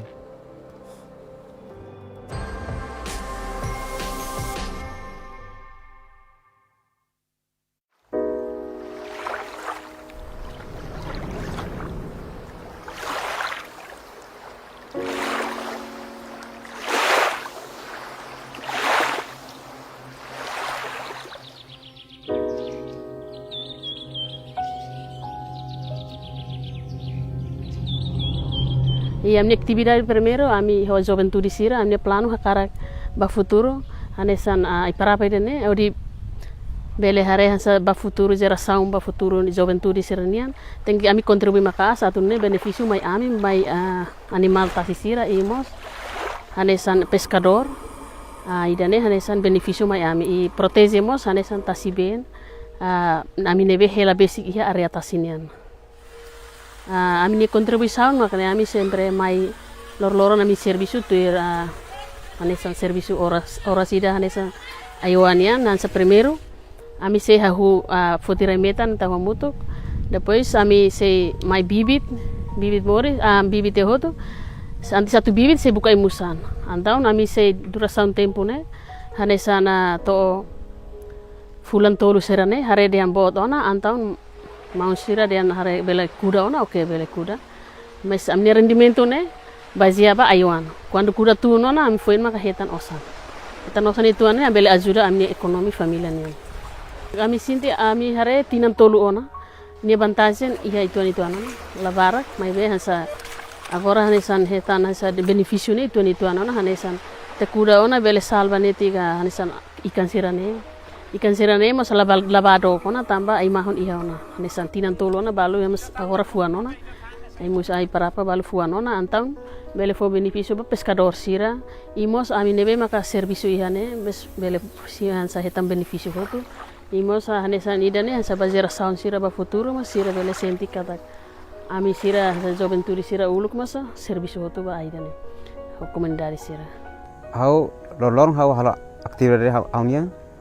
Uluk hal telutu depois hau hansa hau filarai hau kuda mora mormuti repoilu ho tomate ho fore mungku potang forai potang fuksir ya arane depois ya to ni larang uluk ami haltos UNDP sidau ami sidau hamut ko UNDP ami saras ka tamba lahir be gembor sudah selai ya satu azuran para lorega agora ami siti agra step tamba ami hamut ko UNDP ona ni suporta asa be asa suporta gembor potang moro musan serne depois agora ami siti dia kuitan tambah ami bel hetarona suporto utong si be UNDP ami sang sinti ami konten tuan hal mos ihan hanoyono para atu lo kita hamil tos na hal bot tuan hal botan para hal bel atu be halo negosine sa bot tuan para atu dia hare bahoni moris I udah hare mos hawni masih sekolah nabe agora hawar ko sekolah na idene makloram hawal aktifren makin det hanoi bahoni moris det udah sa bel tambah udah modo nebe hausinti kapas sebot lutang tambah uluk ne modo mo ema be suporta la iya agora dadang suporta iya ne be mos iya modo mos iya ne bau sinti kontenti uitang uluk ne be dok ne be ulak udah modo ara dadang ne buhe budansa tambah be mos iya be po modo musa ne bau sinti dia au hakara be ia futuro para atua amen tatang hanya servisune barak liutang.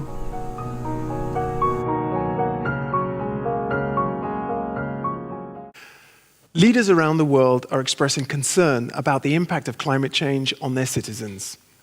They're worried because they know the status of the world's climate affects farms, rivers, ports, and lots of other vital sectors. They know the global economy is at stake. They have to work together in order to find solutions and build resilience. Please have a listen to what a few of them have to say. During this summit, public and private sector partners from all over the world will present solutions, actions, and best practices on resilient infrastructure, on delta development, on food security, on resilient cities and disaster risk management. And there will be a special focus on the leadership of youth and the adaptive capacity of the African continent. We need to start building a better future now. The Paris Agreement recognized that mitigation and adaptation go hand in hand, that they are two equally important building blocks towards a sustainable world that leaves no one behind. Over the past 2 years, the Global Commission on Adaptation has worked hard to elevate the importance of climate adaptation. We need the trillions of taxpayers' dollars funding the recovery from the COVID-19 pandemic to jumpstart the low-carbon, high-resilience future we need. Young people have done the least to cause climate change, and yet will suffer its impact the most. Across Africa, the continent with the world's youngest population, we must scale up the solutions that deliver green jobs and resilient livelihoods. Adaptation is not an option. It's an urgent task for the benefit of this generation and those to come. I'm today launching an all-new Adaptation Action Coalition, which is a joint effort between the UK, Bangladesh, Egypt, Malawi, the Netherlands, St. Lucia, and the United Nations. So, let 2021 be the year that we fight back, not just against climate change, but the effects of climate change that are already being felt. If we take care of Mother Earth, she will continue to nurture us. This sentiment should guide our way forward. C'est pourquoi il nous faut, dans l'esprit de l'accord de Paris, faire preuve d'ambition et de solidarité. Il en va de notre responsabilité à tous et de notre responsabilité à chacun. Mais il est tout aussi important d'accélérer la mise en œuvre d'actions d'adaptation sur le terrain afin de réduire la vulnérabilité de nos sociétés. 我们要树立你中有我，我中有你的命运共同体意识，坚持多边主义，开展适应气候变化国际合作。President Biden has made fighting climate change a top priority of his administration. We have a president now, thank God, who leads, tells the truth, and is seized by this issue.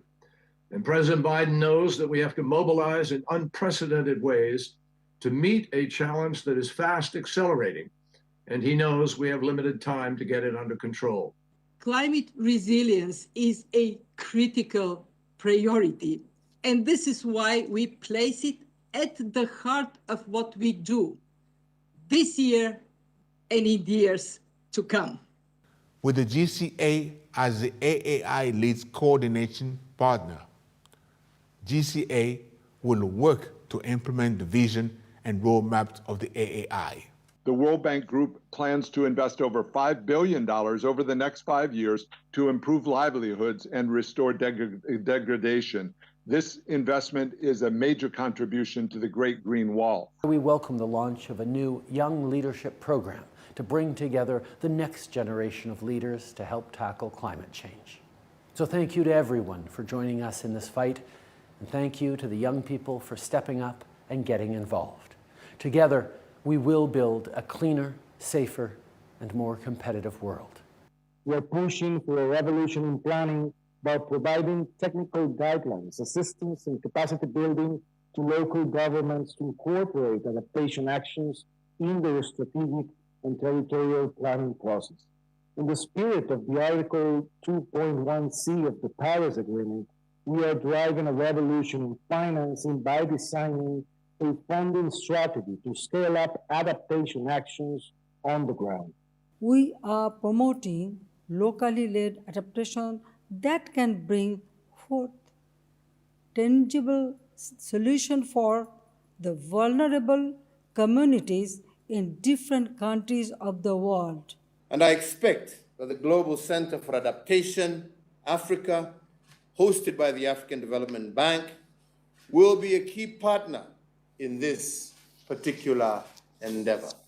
My late mentor, Kofi Annan, the former United States Secretary General as well, once told me, the only promises that matter are the promises kept. Let's turn words into action, hope into reality, promises into financing for Africa. Climate change is the biggest threat to humanity right now. Climate change is destroying livelihoods. Climate change is destroying hopes and dreams. Climate change is killing people right now. Climate change is one of the factors putting 1 million species at risk of extinction. Young people are willing to make the change.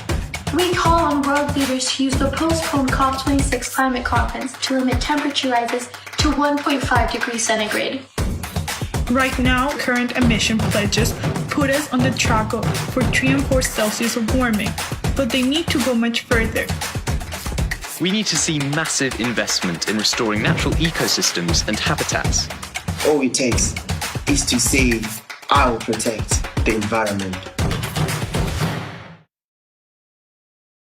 尊敬的吕特首相，各位同事、女士们、先生们、朋友们，很高兴出席首届气候适应峰会。气候变化是全人类面临的共同挑战。应对气候变化需要统筹兼顾、减缓和适应。这次峰会的举办，对于凝聚各方共识、推进全球气候适应行动合作具有重要意义。中国国家主席习近平在第75届联合国大会一般性辩论上宣布，中国二氧化碳排放力争于2030年前达到峰值，努力争取2060年前实现碳中和。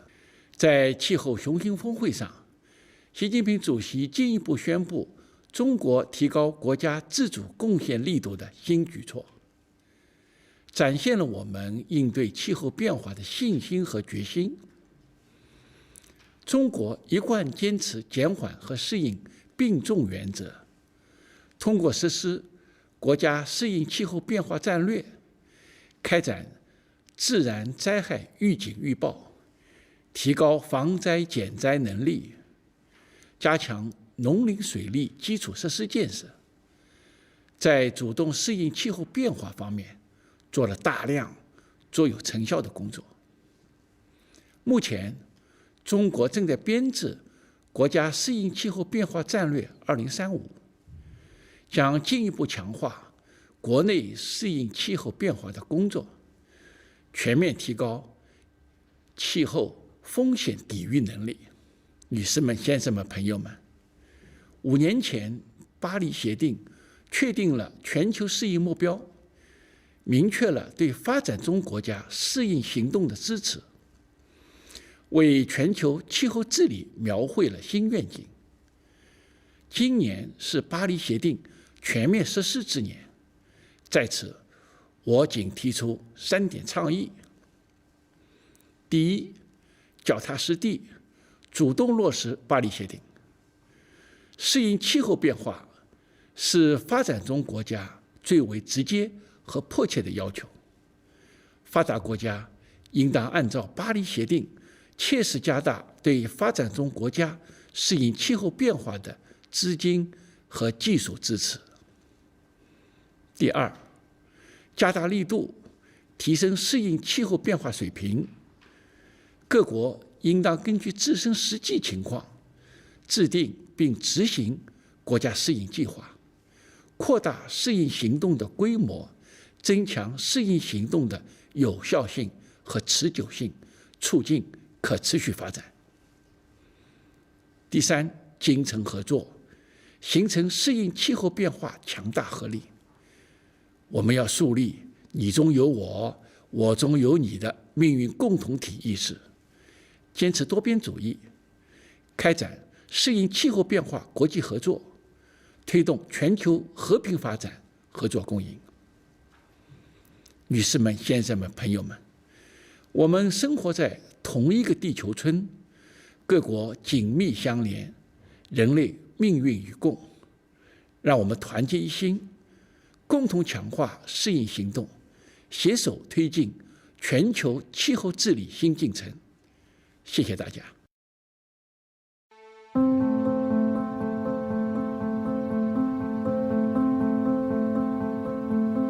My name is Janie Bavici, and I'm the director of the New York City Mayor's Office of Resiliency. I'm responsible for helping to prepare the city for the unprecedented challenge of climate change. We're facing more extreme coastal weather events, coastal storm events, such as Hurricane Sandy, and we expect those kinds of storms to continue to become more frequent and more intense.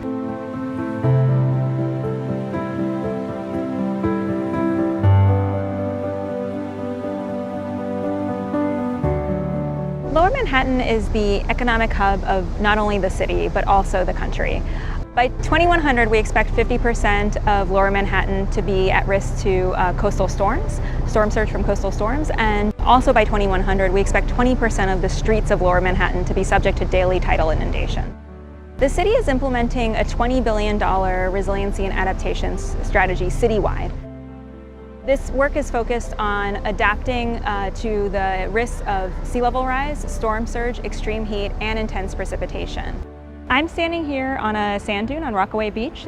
This dune, the city actually built this dune after Sandy to provide protection for the Rockaway community. It's just one of the layers of protection in our multi-layer strategy. We've also put more sand on the beach, so the beach is wider than it's ever been before, and we've rebuilt the Rockaway boardwalk. It's now 5.5 miles of steel reinforced concrete.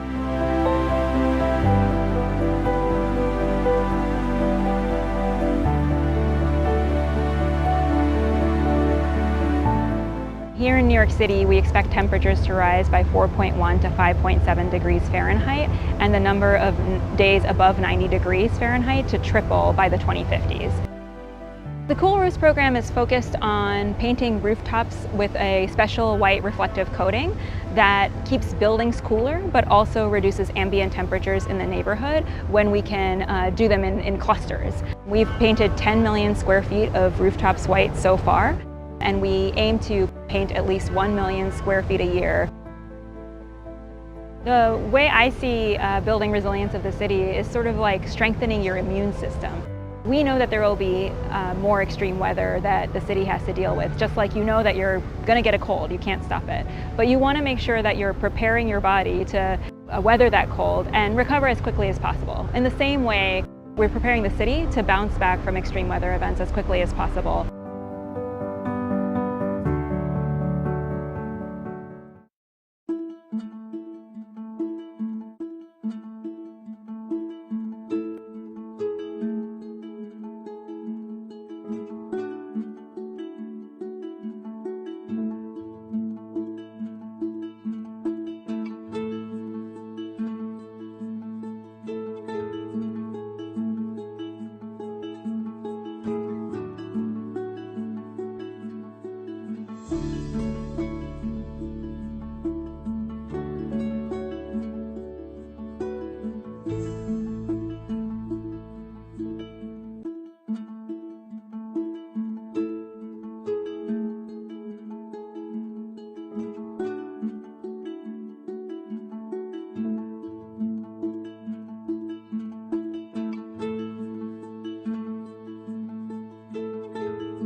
Their photos, their images are mirrors to the world of what is at stake, what we are losing.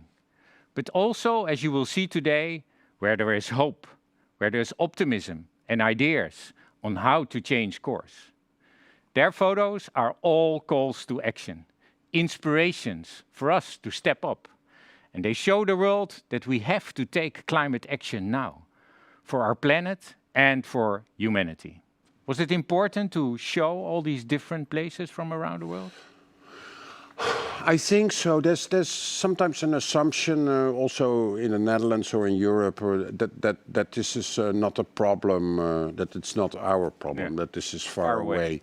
And really, when I've been working in the Pacific or even also in Bangladesh, you know, I mean, it's the people are paying very high price, basically of where they have a very low carbon footprint, where actually we are causing the havoc.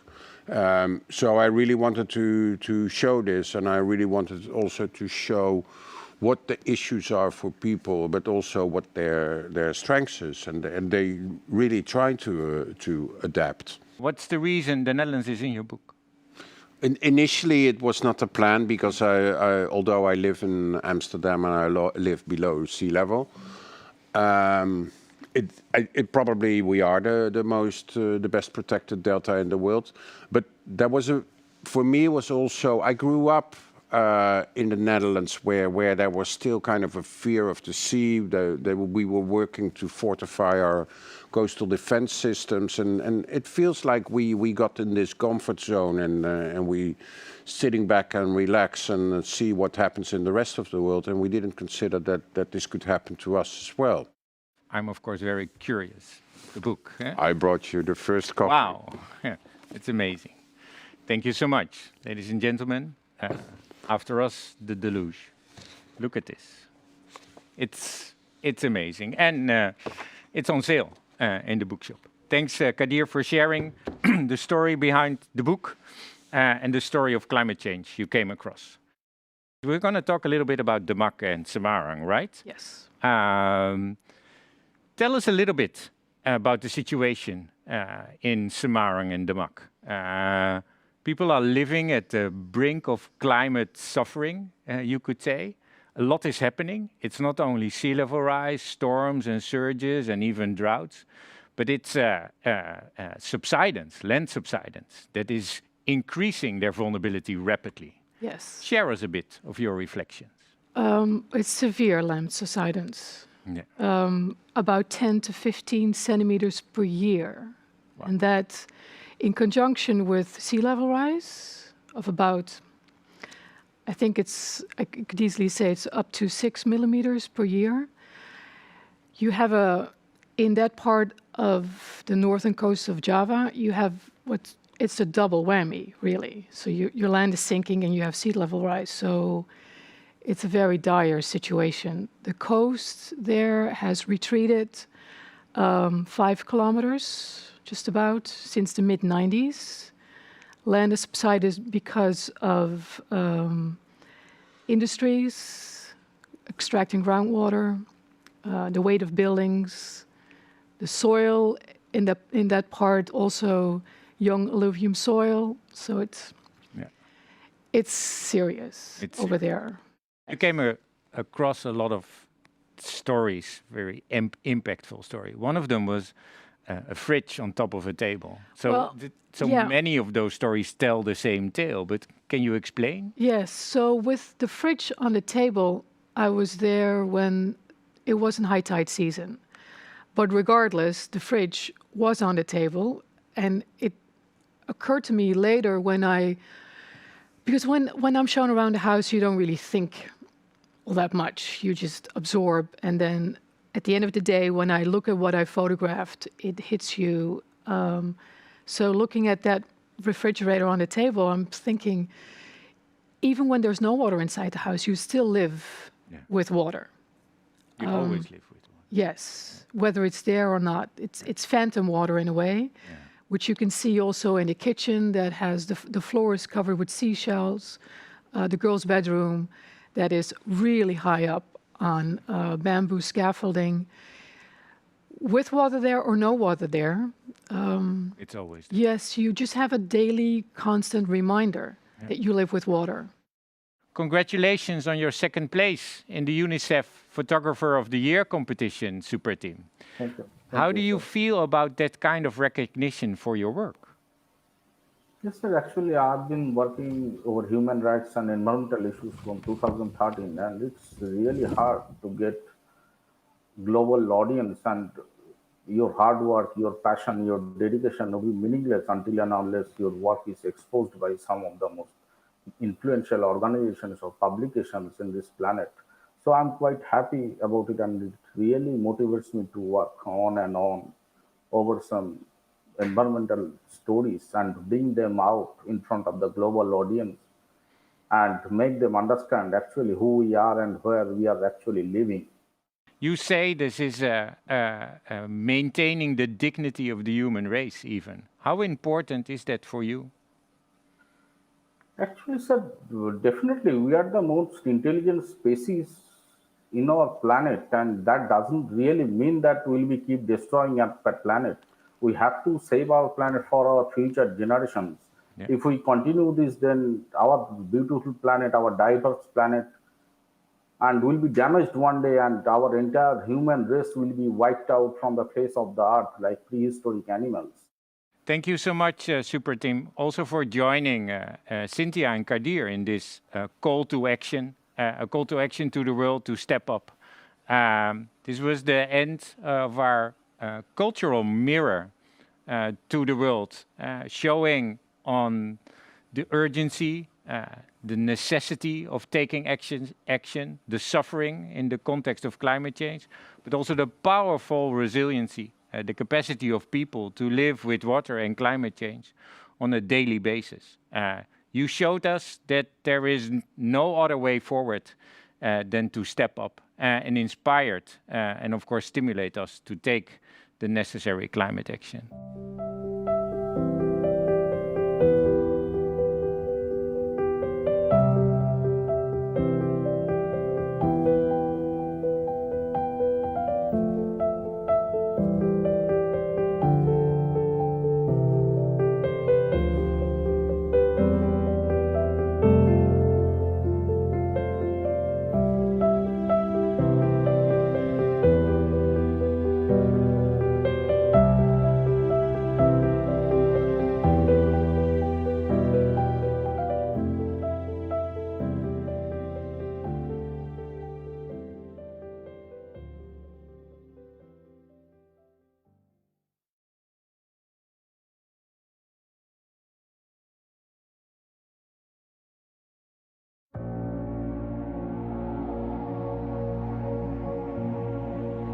Climate change is a fact in Africa now. We need a profound transformation in all aspects of society in order to contain the wider impact of climate change.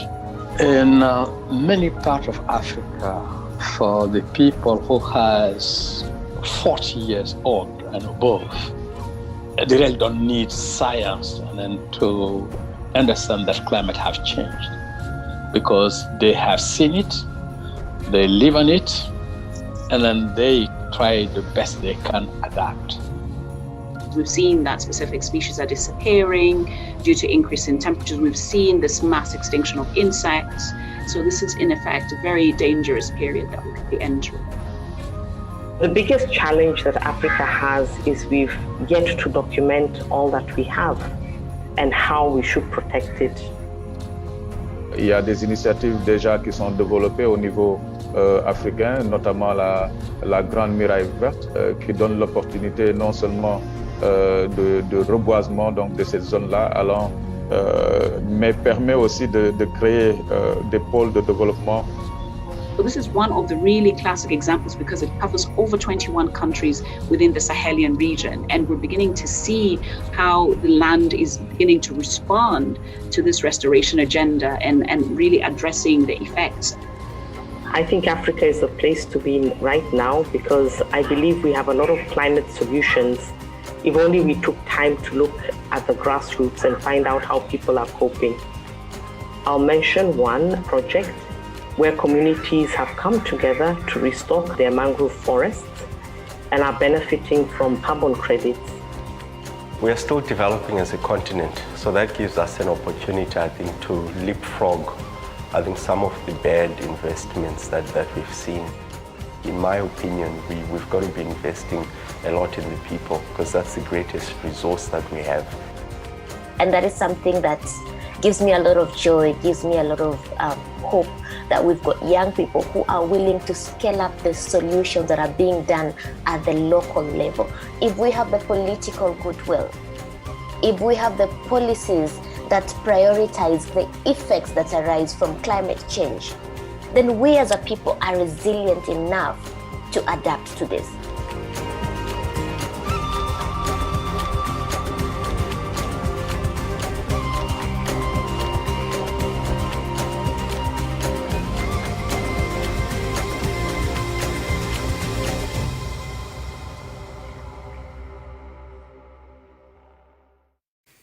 Like every continent, Africa has its own very specific set of challenges, forcing people to adapt. And they're already feeling the effects of climate change: floods, droughts, and even famines. But experts and authorities are working tirelessly inside and outside the continent in order to find creative and effective solutions. Here are some highlights from the anchoring event on Africa. The former United Nations Secretary General Ban Ki-moon and I jointly established the Global Center for Adaptation in Africa, GCA Africa, hosted at the bank and supported also by the government of Netherlands.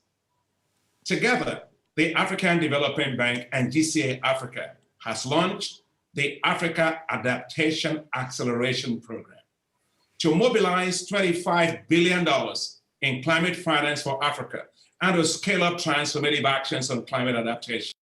Africa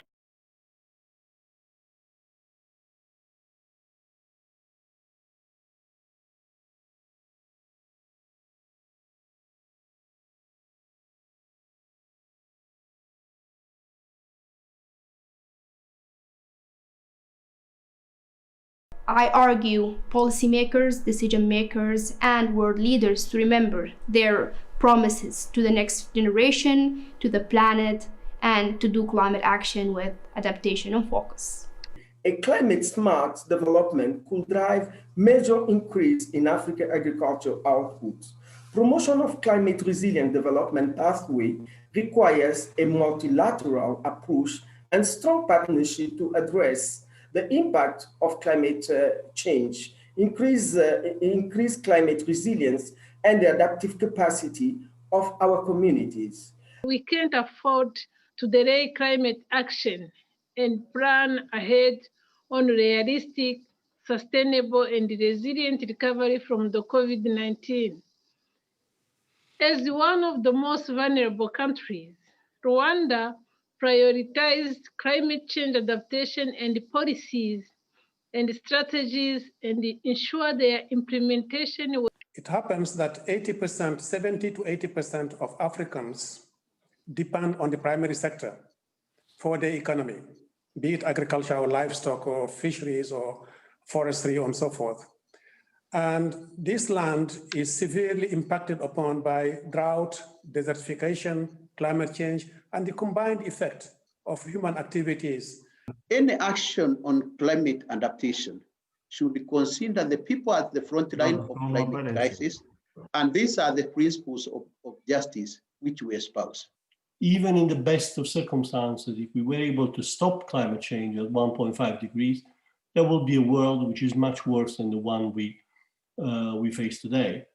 And well, as often happens in human affairs, it's only when people realize that things don't happen just for other people, that adaptation to climate change is a necessity for everybody, that the focus changes. And now we are working to have a 2050 strategy in line with the call from Paris. This is an opportunity because you will attain sustainable development if you are able to plan longer.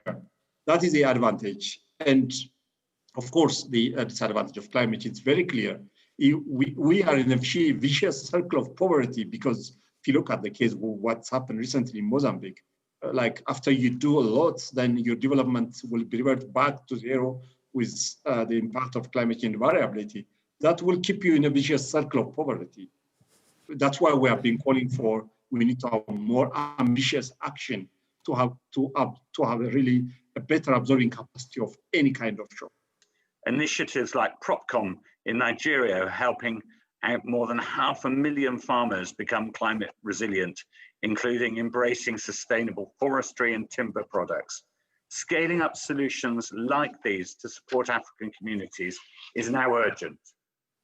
Today, the UK Prime Minister launched the new Adaptation Action Coalition to drive forward adaptation across Africa and the world.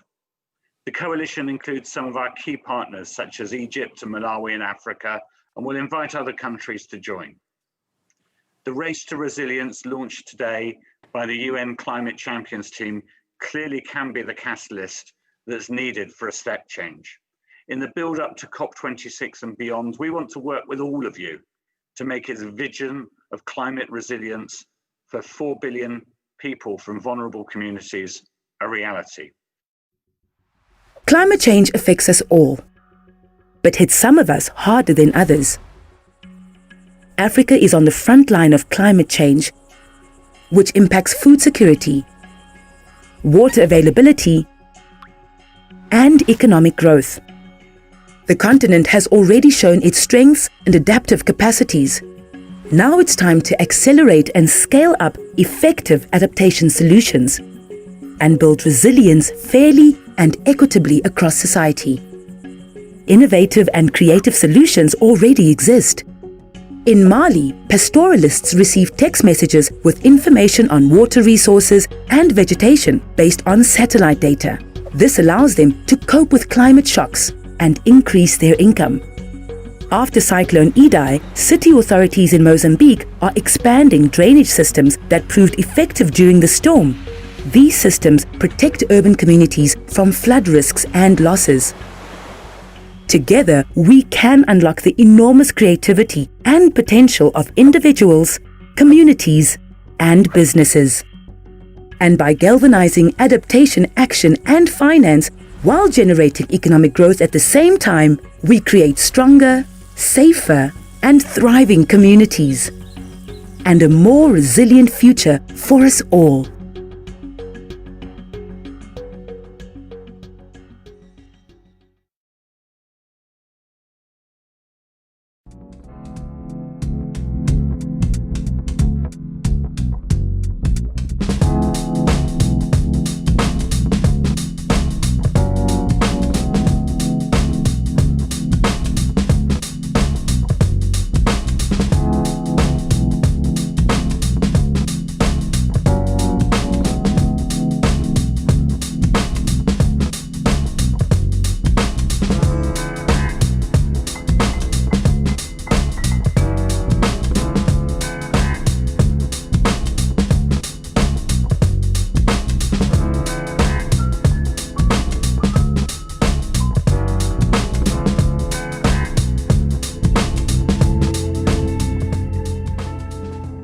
Hello everyone and welcome to this short video in which I'm going to tell you a little bit more about what I did today. So I did quite some things today, but this afternoon when I was done doing some of my work, I decided to take a quick walk through the city in which I live. I've been taking quite some walks lately because ever since the lockdown started in the Netherlands, I found that it really helps just with clearing my mind, but also to get some fresh air in. But there was this one thing that really struck me as I was walking through the city today, and that is the lack of greenery in it. You know, at times the city in which I live can really be a concrete jungle, and you might be wondering, well, why is it so important to have greenery in a city? Well, I think the best answer to that might even be a video, so check out this video right here. Well, as you can see, that's a video that was taken this summer in the city in which I live, and as you can see, we do have a little bit of difficulty with water regulation here. As you can see, there were very heavy rainfalls this past summer, and the sewer system in the city couldn't keep up with all of the water that was there. Now, A very easy solution, and that is what always baffles me the most, is just to plant more greenery. So think about extra trees, extra grass, because nature and green patches act as a natural sponge to take up that water when the sewer system can't handle it. Obviously, cement can do that, concrete can do that, so it's a really, really easy and affordable solution to get rid of, excess water during heavy rainfalls. And also considering the fact that every summer we're breaking some sort of a record, whether it comes to the amount of heat waves that we've experienced or whether it's the hottest month being recorded in history.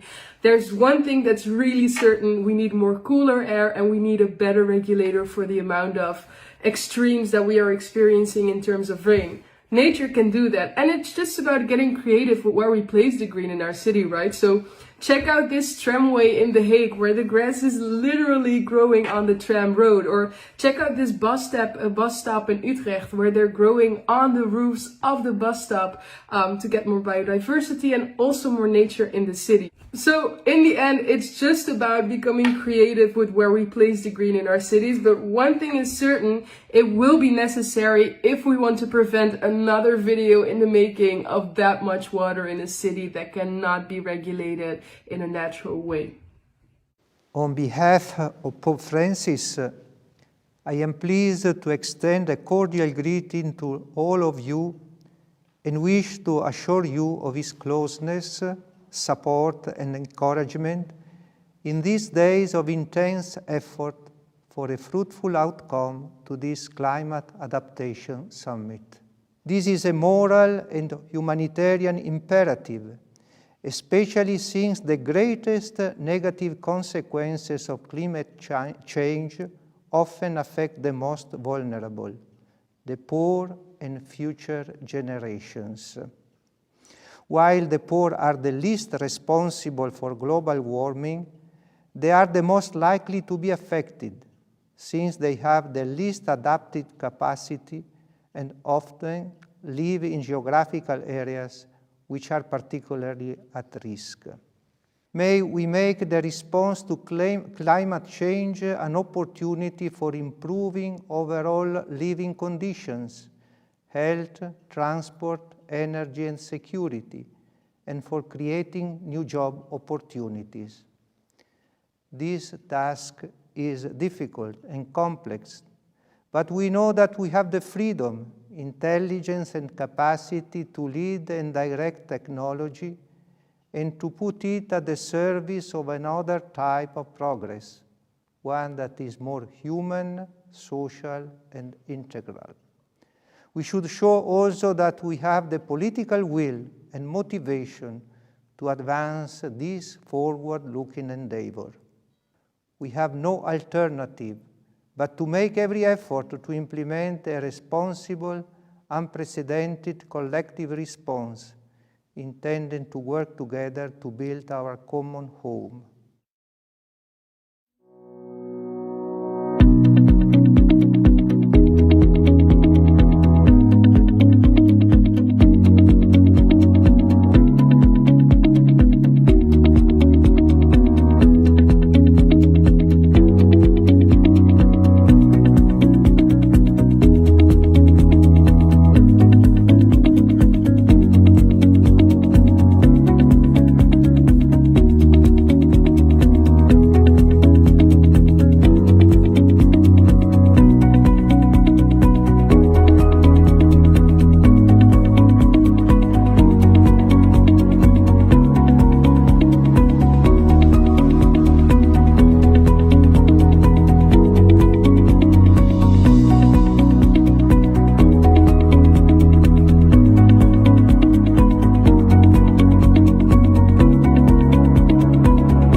Without water, there is no life. But equally, too much water can also be a problem. In some parts of the world, climate change is triggering sea level rises and floods, and in other parts, droughts. So we must find ways to store, recycle, and cherish water. Here are some of the highlights from the anchoring event on water. We know that climate change often expresses itself through water. 9 out of 10 natural disasters are water-related. Annual average losses from flooding are over $40 billion. Water-related climate risks cascade through food, energy, urban, and environmental systems. Countries now have a chance to set themselves on a greener, more resilient, and more equitable development path. Drought, food scarcity, extreme weather, that's not just the stuff of science fiction anymore. It's our current reality. Water is one of the first and most obvious ways in which we notice climate change, through droughts, through floods, and in changing rainfall patterns. Private companies like Danone have commitments to become water impact positive, acting where it matters most, targeting the full landscape beyond the factory gates, aiming for water, carbon, and biodiversity benefits. There are a series of initiatives that are being launched by GCA as part of our overall water adaptation program. One, there is an urgent need to increase investments in water adaptation. To address this finance gap, GCA, together with the African Development Bank, is building a Build Smart project preparation facility for Africa.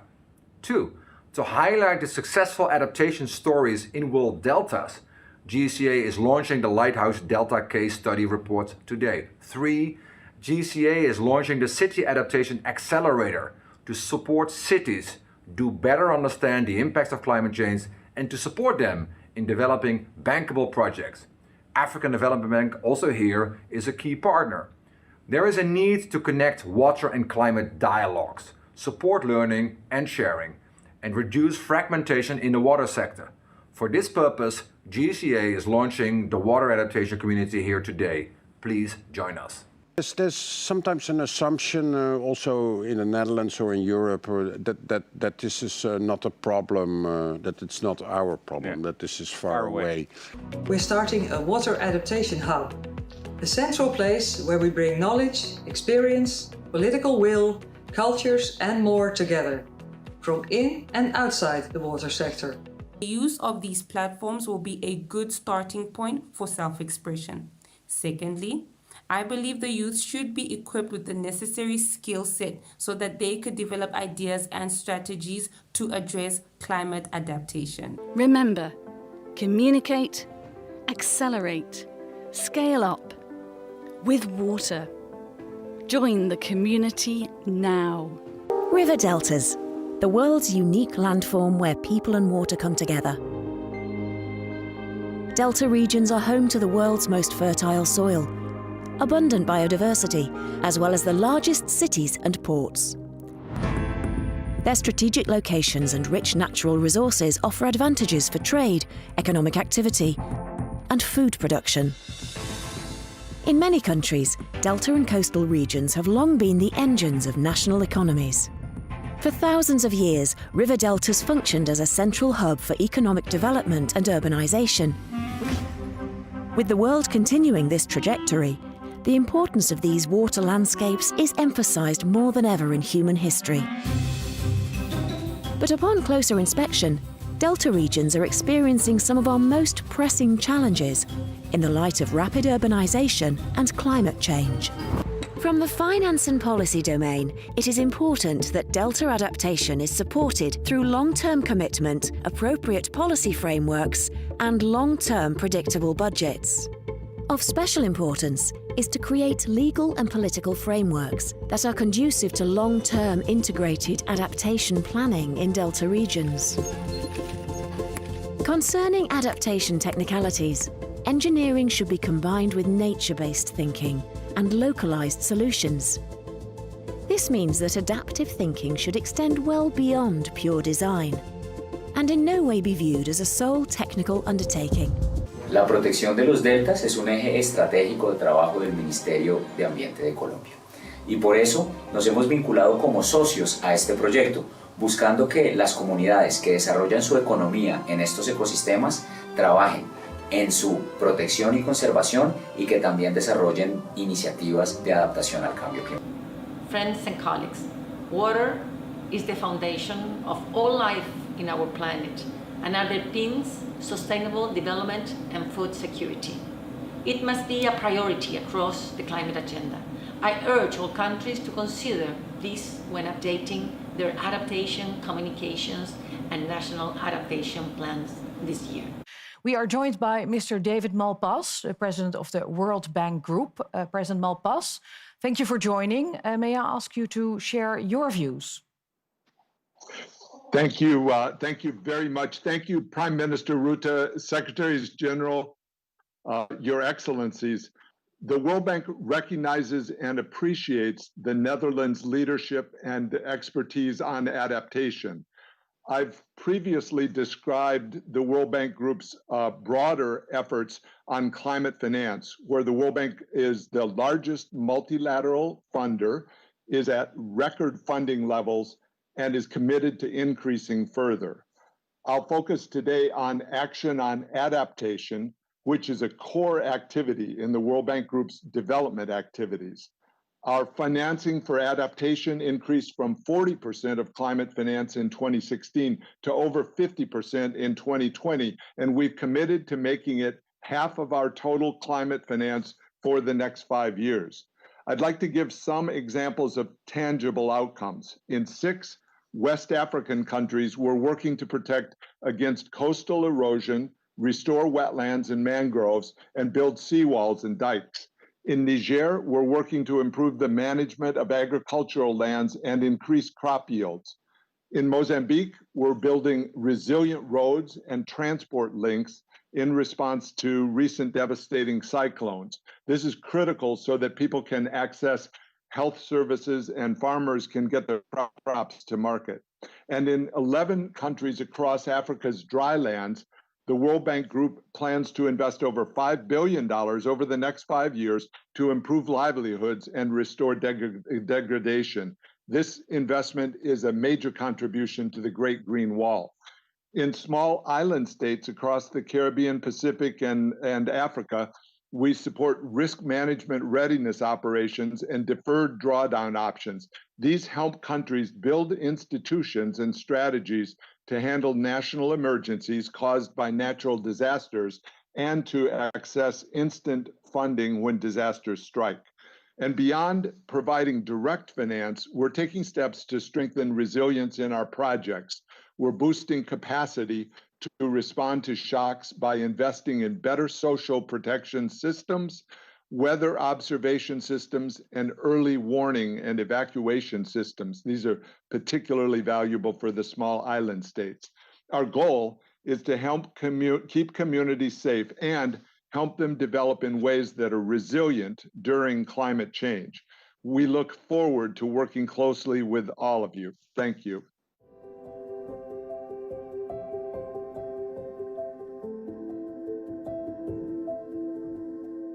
Ik ben Mathieu Schouten, landschapsarchitect van het rivierpark Nijmegen. We staan hier bij de rivier de Waal en de Waal maakt hier een hele scherpe bocht. Maar de rivier vormt een bottleneck in de stad. Daar is het echt heel smal en is weinig ruimte om de hoeveelheid water af te voeren.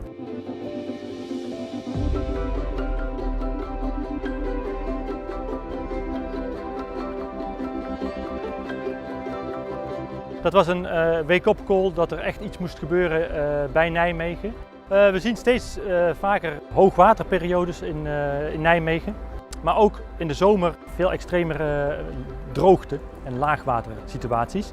En het is steeds meer onvoorspelbaar wat de rivier precies doet.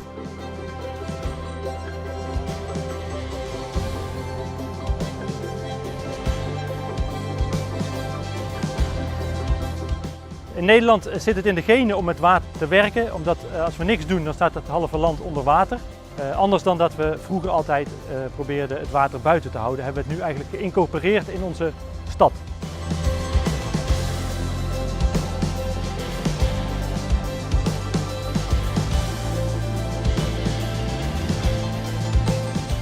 In het begin van het project was er natuurlijk enorme angst en onzekerheid wat dit zou betekenen voor de gemeenschap. Er zijn 50 huizen afgebroken.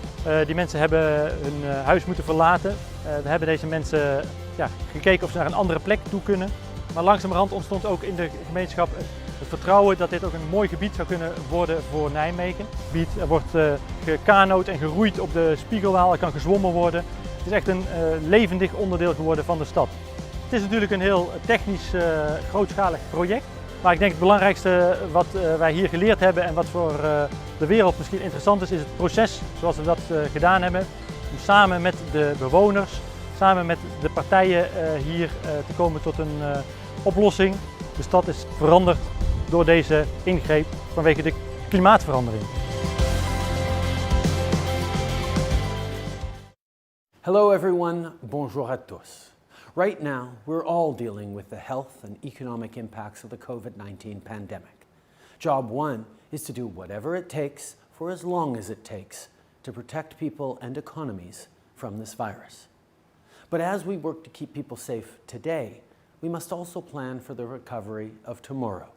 And that must include an ambitious plan to take strong action to fight and build resilience against climate change. Les jeunes le comprennent mieux que quiconque.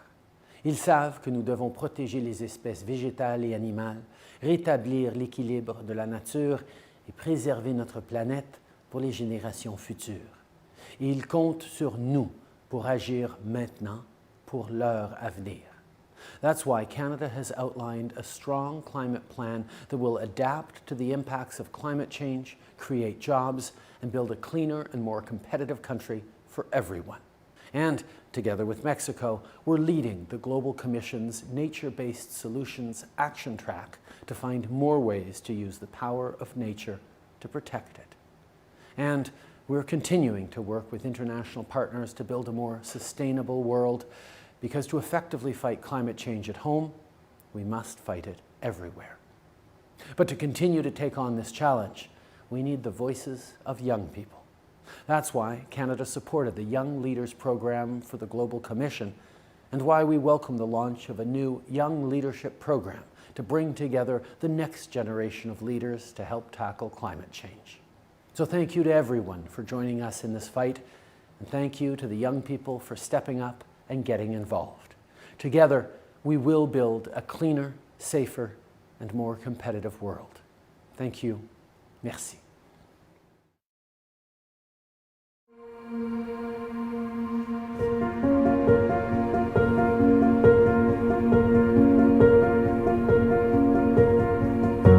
Assalamualaikum warahmatullahi wabarakatuh. Perkenalkan, nama saya Nur Khomeiti. Saya selaku Ketua Kelompok Berkah Alam Desa Surodadi, Kecamatan Sayung, Kabupaten Demak.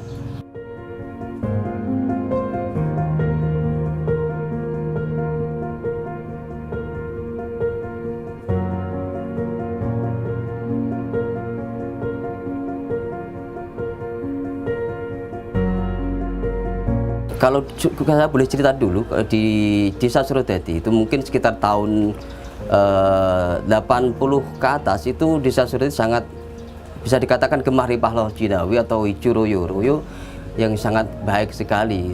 Tapi dengan adanya perkembangan waktu dan perubahan iklim, karena itu terjadi penurunan air tanah sehingga banyak mangrove yang mungkin terjadi tumbang.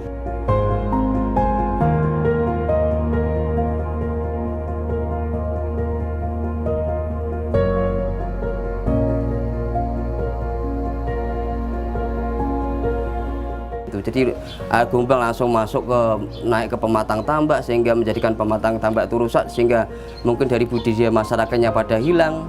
Dan itu hanya tidak itu, mungkin kerugian yang lain, ada rumah yang atapnya sampai terangkat.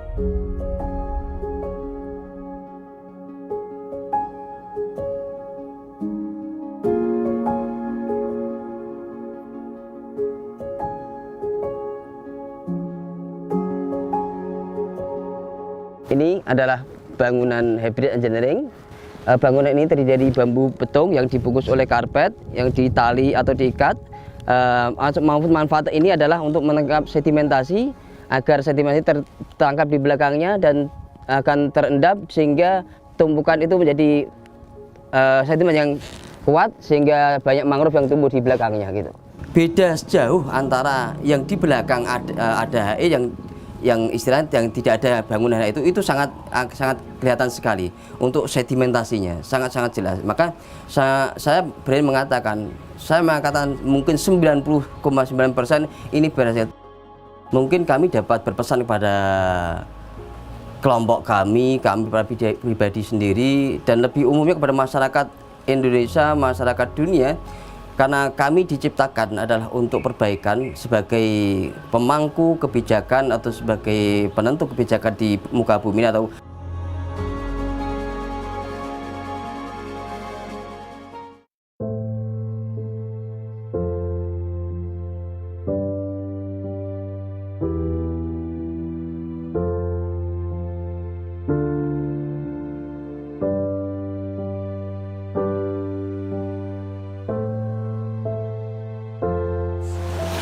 What connects us is water. We are surrounded by it.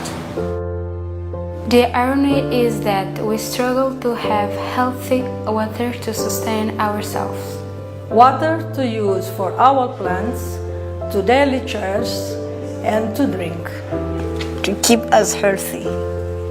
If you go on like this, we could run out. And see more people die because of unhealthy supplies. Something has to change, therefore, to start to work together. Together.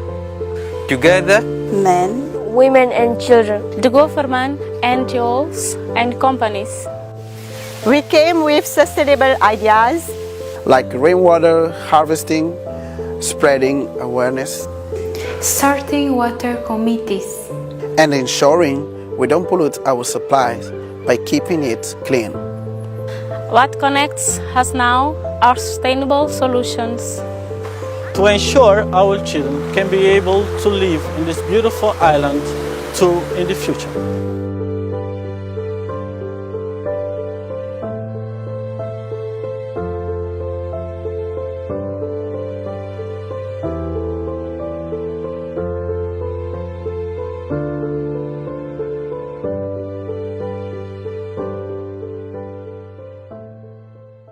Mr. Secretary General Antonio Guterres. Your Excellency, we are delighted that you are able to join us live. Welcome. On December 12th, the world celebrated the 5th anniversary already of the Paris Agreement, and we have already seen a lot of commitments on getting to net zero. Do you think we are going fast enough when it comes to adapting to a climate that's changing so fast? Not yet fast enough, but Excellencies, dear friends, I thank Prime Minister Mark Rutte, Minister Cora van Nieuwenhuizen, and my dear friend Ban Ki-moon for inviting me to address this important summit, and I thank the Global Commission on Adaptation for its leadership. We begin this year with a heightened awareness of the importance of resilience. The COVID-19 pandemic has reminded us that we cannot afford to ignore known risks. And climate disruption is a risk we are well aware of. The science has never been clearer. We are facing a climate emergency, and we are already witnessing unprecedented climate extremes and volatility affecting lives and livelihoods on all continents. According to the World Meteorological Organization, there have been more than 11,000 disasters due to weather, climate, and water-related hazards over the past 50 years, at a cost of some $3.6 trillion. Extreme weather and climate-related hazards have also killed more than 410,000 people in the past decade, the vast majority in low and lower middle-income countries. And this is why I have called for a breakthrough on adaptation and resilience. We need the trillions of taxpayers' dollars funding the recovery from the COVID-19 pandemic to jumpstart the low-carbon, high-resilience future we need. But recovery cannot be only for the developed world. We must expand the provision of liquidity and debt relief instruments to developing and middle-income countries that lack the resources to relaunch their economies in a sustainable and inclusive way. And I see 5 priorities to guarantee adaptation and resilience. First, donor countries and multilateral, regional, and national development banks need to significantly increase the volume and predictability of their finance for adaptation and resilience. The recent United Nations Environment Programme Adaptation Gap Report calculates annual adaptation costs in developing countries alone to be in the range of $70 billion. These figures are likely to reach 100 to 140 or eventually up to $300 billion in 2030, and the range between 280 and 500 billion in 2050. But huge gaps remain on financing for adaptation in developing countries. That is why I've called for 50% of the total share of climate finance provided by all developed countries and multilateral development banks to be allocated to adaptation and resilience in developing countries. Adaptation cannot be the neglected half of the climate equation. The African Development Bank set the bar in 2019 by allocating over half of its climate finance to adaptation. And I urge all donors and multilateral development banks to commit to this goal by COP26 and deliver on it at least by 2024. And I welcome today's commitment made by Prime Minister Mark Rutte on behalf of the government of the Netherlands. Let us remember that developed countries must meet the commitments made in the Paris Agreement to mobilize $100 billion a year from private and public sources for mitigation and adaptation in developing countries. Second, all budget allocations and investment decisions need to be climate resilient. Climate risk must be embedded in all procurement processes, particularly for infrastructure. And developing countries must receive the necessary support and the tools to achieve this. The United Nations system is ready to support this effort worldwide. Third, we need to significantly scale up existing catastrophe-triggered financial instruments, such as the Caribbean Catastrophe Risk Insurance Facility and the African Risk Capacity. And I call also on donors, the multilateral development banks, and private finance institutions to work with vulnerable countries on developing new instruments with innovation to incentivize investments in resilience building. For every dollar invested in climate resilient infrastructure, $6 can be saved, as Prime Minister Mark Rutte just said. Fourth, we need to ease access to finance, especially for the most vulnerable, and expand debt relief initiatives. The share for least developed countries and small island developing states in total climate finance remains small, representing only 14% and 2% of flows respectively. And these countries stand on the line of the climate crisis. Yet, due to size and capacity constraints, they face significant challenges in accessing climate finance to build resilience. There must be a collective effort to remove these obstacles. And finally, we need to support regional adaptation and resilience initiatives. This would allow, for example, debt for adaptation swaps, for example, for the Caribbean or the Pacific Islands, and provide much needed liquidity to vulnerable countries in dire need. Excellencies and dear friends, support for adaptation and resilience is a moral, economic, and social imperative. Today, 1 person in 3 is still not adequately covered by early warning systems, and risk-informed early approaches are not at the scale required. As illustrated by the Global Commission on Adaptation, just 24 hours warning of a coming storm or heat wave can cut the ensuing damage by 30%. We need to work together to ensure full global coverage by early warning systems to help minimize these losses. We have the tools, skills, and opportunities to deliver more, faster, and better adaptation actions. I hope this summit helps to secure the breakthrough on adaptation and resilience that is needed, and that it leads to ambitious outcomes at COP26. Let us live up to our responsibilities and jointly change course towards a sustainable, fair, and resilient future, and I thank you. And I thank you, Secretary General Guterres, and stay with us, please. Like many cities all over the world, Amsterdam is experiencing changing, more extreme weather and is having to adapt. In 3 video compilations, Amsterdam has collected a series of best practices to inspire and provide insight. One compilation focuses on how Amsterdam is moving towards becoming a rainproof city. Another compilation looks at best practices and innovations in moving towards a climate adaptive Amsterdam. We hebben maximaal grote balkons gemaakt, voor een groot deel groen zijn. De balkons zijn hol en er zit een watersysteem in waarop het water dat op het dak in infiltratiekratten wordt opgevangen, langzaam van balkon naar balkon. And the final compilation explores examples of climate adaptive private and public spaces. For example with blue-green roofs and buffering water on street level. Je moet je voorstellen als er een enorme regenbui komt, en dat is tegenwoordig steeds vaker, dan komt al dat water moet tegelijkertijd afgevoerd worden. Nou, dat leidt echt tot problemen in onze stad. Ja, en uiteindelijk zorgt dit dak ervoor dat dat water gebufferd kan worden. Dus dat water wordt hierin opgeslagen. En het is een infiltrerende straatsteen, als het ware een spons die water opneemt, vasthoudt en weer doorlaat.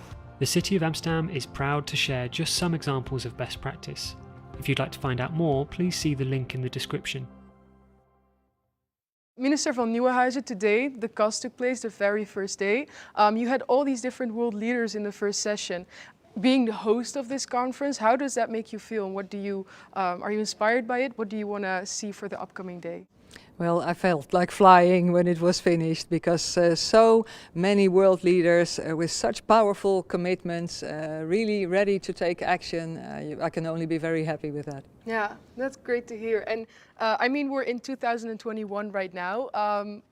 Maybe in 10 years, the Minister van Nieuwenhuizen, in 10 years, if your grandchildren and children were to ask you what kind of legacy you'd be leaving behind when it comes to climate adaptation and climate change personally, what would you hope that you'd be able to answer them? I hope that I can tell them then that in 2021 we had an international breakthrough and that caused a range of real action throughout the globe, that we really showed the world that something can be done and that it's even wiser to invest now in adapting because you can avoid all kinds of disasters to happen. And it's also cheaper. And of course, if you use new technology, like it was mentioned about agriculture, if you use, for example, satellite images for irrigation for crops, you can make much more efficient use of water and, well, many examples. And I think we can really practice them. Yeah. And I said in 10 years, what if I would be to say tomorrow, if there would be one specific thing that you could implement tomorrow that we're not doing as the Netherlands right now, what would be the first thing that you'd like to change in that? Well, there's not that much that you can change in one day, but what I hope to achieve in this one day, actually 1.5 days of the summit, is that people are inspired, young people like yourself, that you, I think with all the online events that we have, all the different action tracks, but also all the more than 100 side events across the globe, that if you listen to them, if you are active in them, there's always one thing that really inspires you and that you take with you the rest of your life. So I hope that we can achieve that for every participant in this summit. Oh, very nicely said indeed. And then maybe another question would be, you know, very often when people think about conferences and they hear that there's a summit about climate adaptation or something else relating to climate change, very often there's this notion that it's a very just talkative summit and that there's not a lot of action ongoing. What is it that you have done specifically for this summit to make sure that there is action and that it's not just a talking summit? Well, that's actually the way we started. When I initiated the Global Commission, we first, after 1 year, came out with a flagship report where we gathered all the scientific knowledge from the whole world. And then we planned a year of action towards this action summit, really focusing on what can be done and how can we mainstream that and make it available for every country in the world. And I think we are succeeding in that now because there are so many inspiring examples already that you can hear and see in this summit. Okay, and a final question, personally, in your own personal life, what's your favorite adaptation measure that you've taken to Oh, my favorite adaptation measure is actually something that people can do at home, in their garden. Get rid of all the bricks and put more green in your garden. It's better for water storage, but it's also helping if you have trees against heat, and it's so much more beautiful. So that's my favorite. Nice. So you have a very green garden at home for yourself? Well, in Rotterdam I live at 21st floor, so that's not really very green, but in Rotterdam we have many green roofs, and that's also very helpful for heat, but also in storing water. Yeah, cool. Thank you so much. Okay, you're welcome. Thanks.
What solutions are available for the unprecedented challenges currently threatening our cities and their growing populations? In the Mayor's Manual podcast, we discuss solutions with frontrunners and changemakers from the government, private sector, and knowledge institutes. We discuss in detail how their collaboration can develop solutions to current challenges, preemptively develop solutions for future challenges, as well as enable the scaling up of current best practices and innovation. How can we translate well-being into useful indicators and not use the kind of simple indicators we've used for years, like GDP? We need to stop thinking about living in a world in which we extract resources from the earth, we transform things and then we dump them. Please join us for the Climate Adaptation Summit premiere and take part in the exploration of solutions that should be in every Mayor's Manual.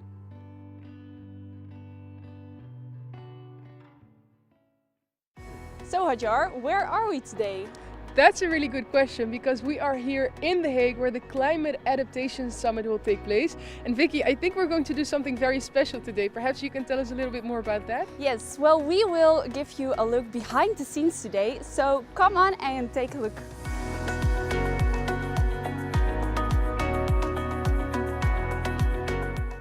Hey guys, so we bumped into Ikenna. He's the presenter of the CAS Summit. So what are you going to do? I have the honor of kicking off CAS TV, as it were. So I'm really excited. It's been great reading about all the guests that we're going to have. Very high-level guests. A lot is going to be discussed, and I have the feeling it's going to be a really hopeful and optimistic, solution-filled event. Welcome everyone, we're right now in the studio. As you can see, a really green and blue area where we are right now. But there's something very remarkable about the room that we are in. Vicky, perhaps you can tell us a bit more about what that is. Yes, so as you can see, it's almost empty. We are the only ones here right now. And we are sitting 1.5 meters apart. because of the coronavirus. Yeah, so tomorrow when the ministers are going to be here, some of them will be here digitally and others will be present in the studio. That's why the chairs are seated apart from each other to make sure that we maintain that distance. Normally there would be thousands of people sitting in the audience in this room, but we're going to do it online for this time. But still, we'll have a lot of people watching, hopefully. Hey guys, so we are outside right now, and behind me there is the truck of the production. The sessions will all be online, and here they monitor everything. At the end, Hajar is standing. Can you hear me? I can't hear you, Vicky. This truck is way too loud. Yeah. Right now we are in the director's room, and as you can see, there are a lot of screens that are filming the different sessions. And you can see also the screen between the people, so they can have the distance between them. And yeah, it's kind of funny to see how they work. Vicky and I were walking through the hallway when we bumped into somebody, none other than Matilda. Matilda, you're the CAS director. I can imagine that these upcoming days are going to be super busy for you, but what are you going to be mostly doing? Well, I think I'm going to be the one that is running around mostly. So everybody will see me fly because there are a lot of sessions, and it's up to me to go through all those sessions and hope that what we have prepared for will actually be done and be there. So Hajar, what are we doing here? We're right now in the main studio where they're rehearsing a session specifically about water. As you know, there are so many different sessions in the program, and this one is specifically about water. So how can we adapt ourselves to the effects of climate change on our water management?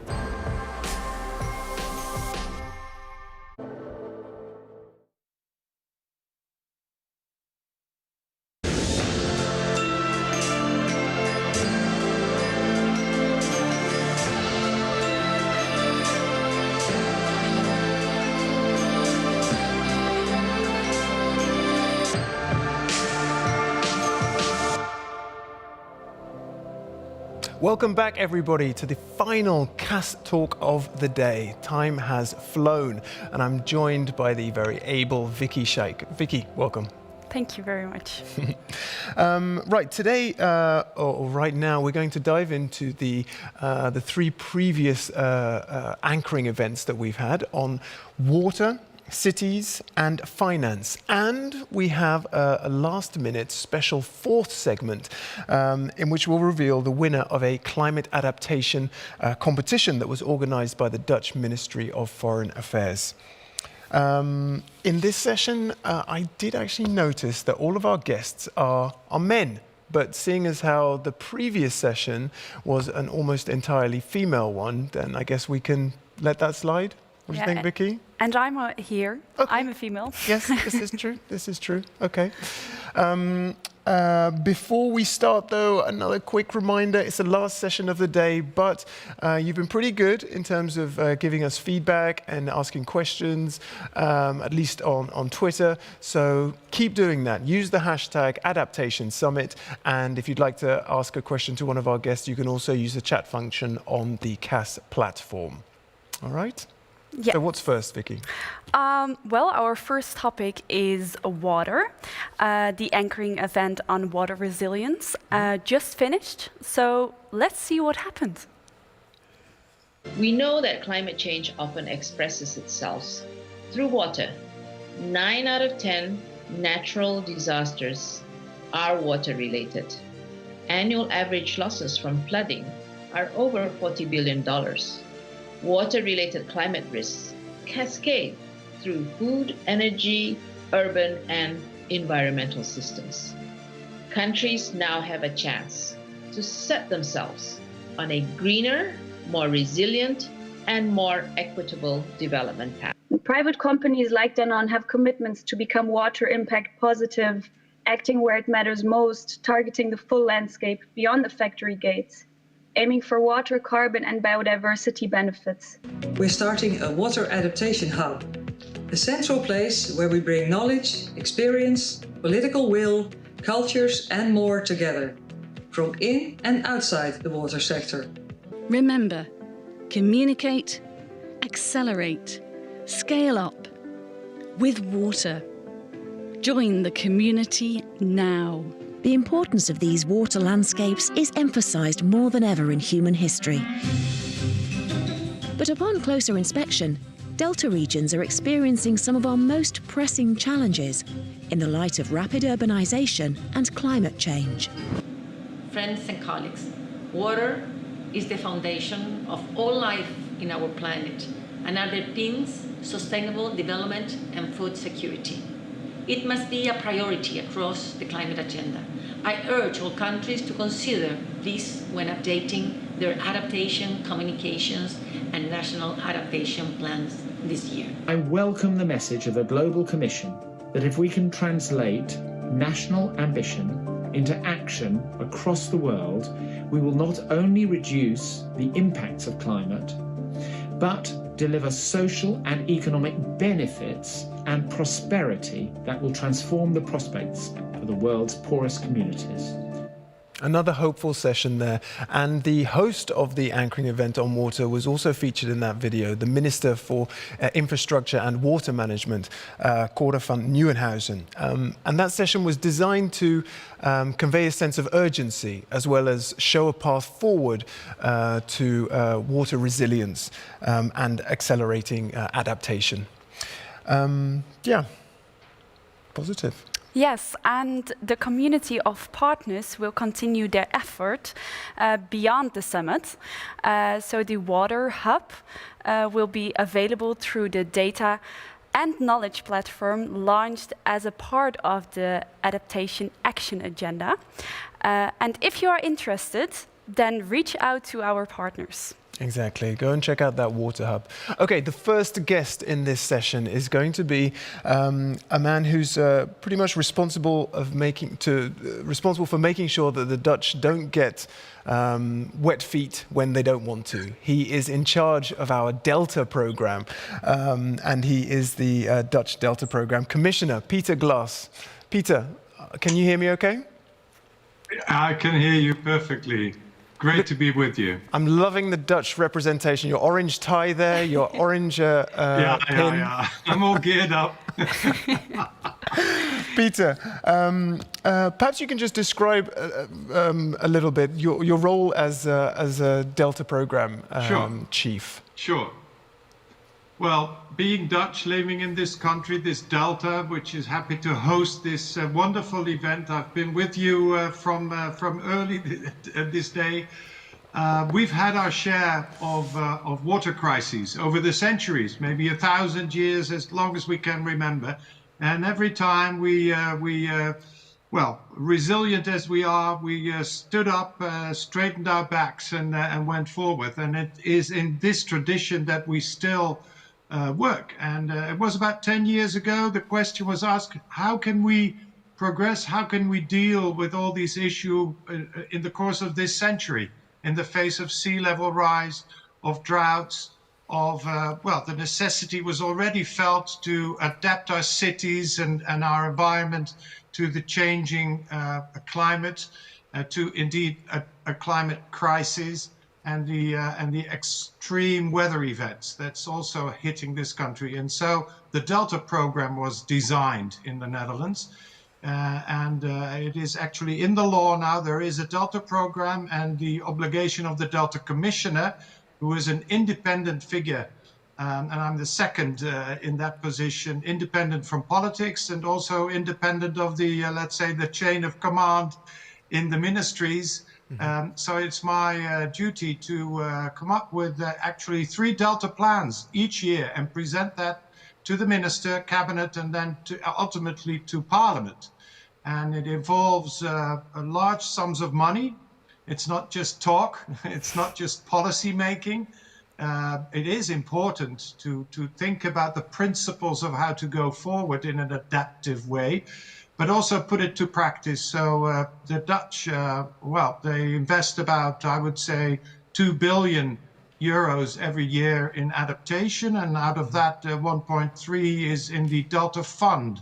Also, that is in the law. There is a Delta Fund which makes a reservation for all these investments for 14 years on end. And very consistently within the Delta program, we do not look for just 1 decade of action. but actually 3 generations of action towards 2100 and beyond. Yeah. So that's in short my wonderful task that I happy to perform in this little delta, this neck of on this planet. And you alluded to it a little bit there. I mean, for over 1,000 years, the Netherlands has been it's been built on water, so it's a kind of in a very unique way. People have been forced to work together. It's almost like this idea of collaboration really sits in the DNA of the Dutch. What do you think? Well, I mean, that's. We talk about governance in a way. It's a very abstract term, but governance is the way how you do it. When you know what you want and why, that's the urgency behind it, then you think about how we do it. The institutions, the science, the money, the participation, transparency, all of these elements that are, by the way, also very important in the other part of my work with the OECD, the Organization for Economic Cooperation and Development. They have a water governance initiative, and that's a global platform. We meet twice a year, and that we think this through. What are the principles of good water governance, and what are indicators for that? And everybody's welcome. Just Google Water Governance Initiative, OECD, and there's a lot of information. But turning back to the Netherlands, we have indeed a unique form of governance where there are independent water authorities or water boards that are older than the state of the Netherlands. They go back to the Middle Ages already. And why is that so key? You've mentioned an area which is... You've mentioned it a few times now, this idea of independence. Why is that so key to the success to date in the Netherlands? In my capacity, I have the obligation, but it's an honor, to try to connect all levels of government.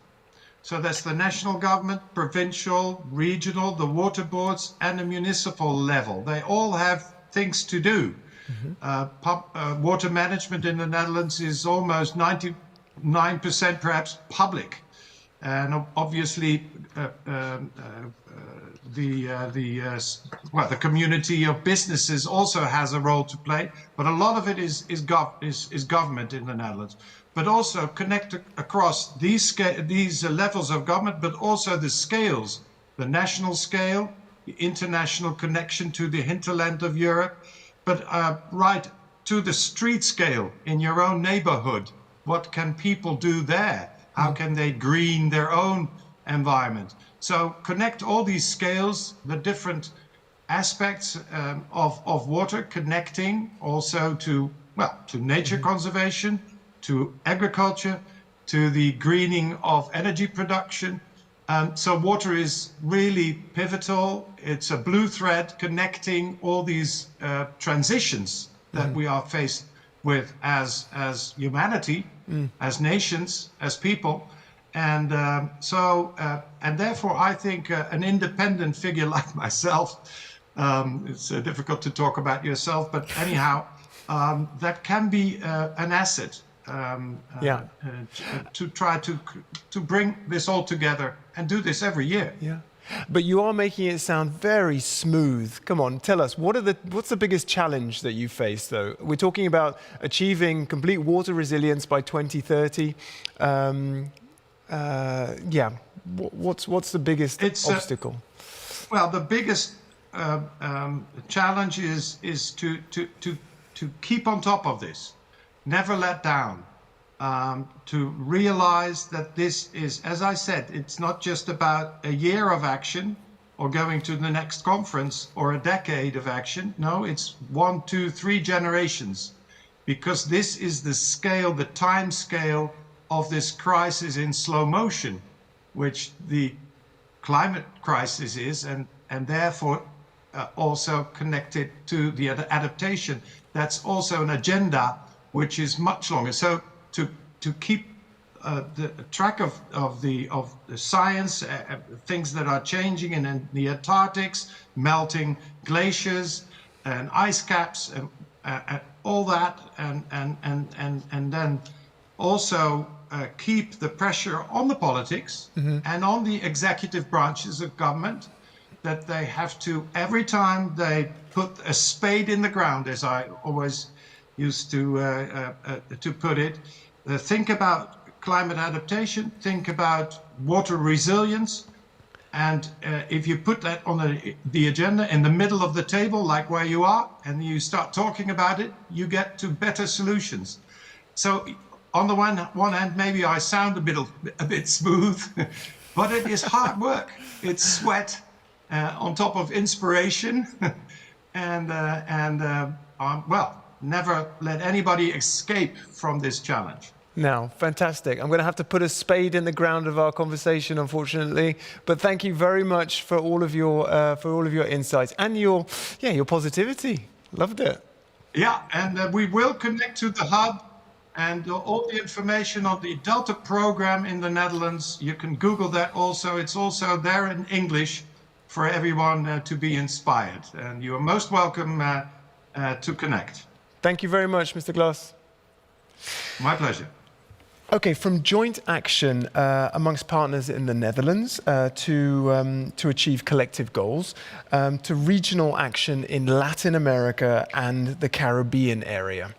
Let's watch a video about the challenges that region is facing and its efforts to adapt.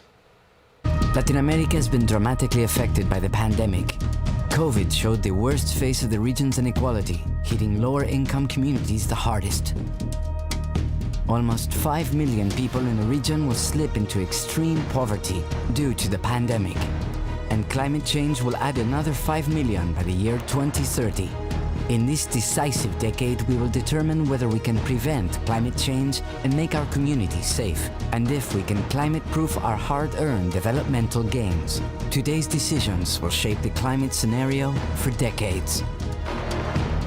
Latin America has an historic opportunity to recover from this crisis by addressing social inequities through a green and resilient economic recovery. We are not giving up the fight against climate change. This is our renewed commitment to fighting inequality and poverty, building a bridge towards a brighter, more prosperous and inclusive tomorrow. Okay, we are having a few connection issues potentially with our next guest, but we'll try it anyway and see how that goes. I'd like to welcome Mr. Marcelo Mena to our conversation. He is an environmentalist, a committed environmentalist, and the former Minister of the Environment in Chile. Mr. Mena, thank you for joining us. Can you hear me okay? Yep, I'm all right. I can hear you fine. Sounds good. There's no connection problems at all. Listen, your corner of the world is certainly a beautiful place, and you've done a lot of work to keep it that way. I wonder, though, climate change significantly impacts the Latin American and Caribbean states region. And perhaps that's why your regions are recognized as leaders in a collaborative regional approach to accelerating climate adaptation. Are they leaders simply because they had no other choice but to become leaders? I think one of the things that we have, that Latin America has, is sometimes a lot of the support from the multilateral banks is not as harsh, so we make do with what's available. But in many ways, we have been able to turn a lot of the threats into better preparation and adaptation. We've been able to turn the fact that we have the threats and we have to make plans to confront these issues. And for example, look at Costa Rica. Costa Rica for many years was losing a lot of their forest cover, and they were becoming less resilient. They got rid of subsidies for livestock production, and now they have doubled their forest cover, and they're more location. And since then, they've started their forestry. They're building and they're growing bananas and cocoa and coffee without cutting down forests. And so we've shown that nature-based solutions are possible to do things without having to destroy the environment. I mean, It's all very well to say you've been great at identifying threats, but I feel like what came out of what you just said was the daring step of the example that you gave in Costa Rica to actually, get rid of subsidies.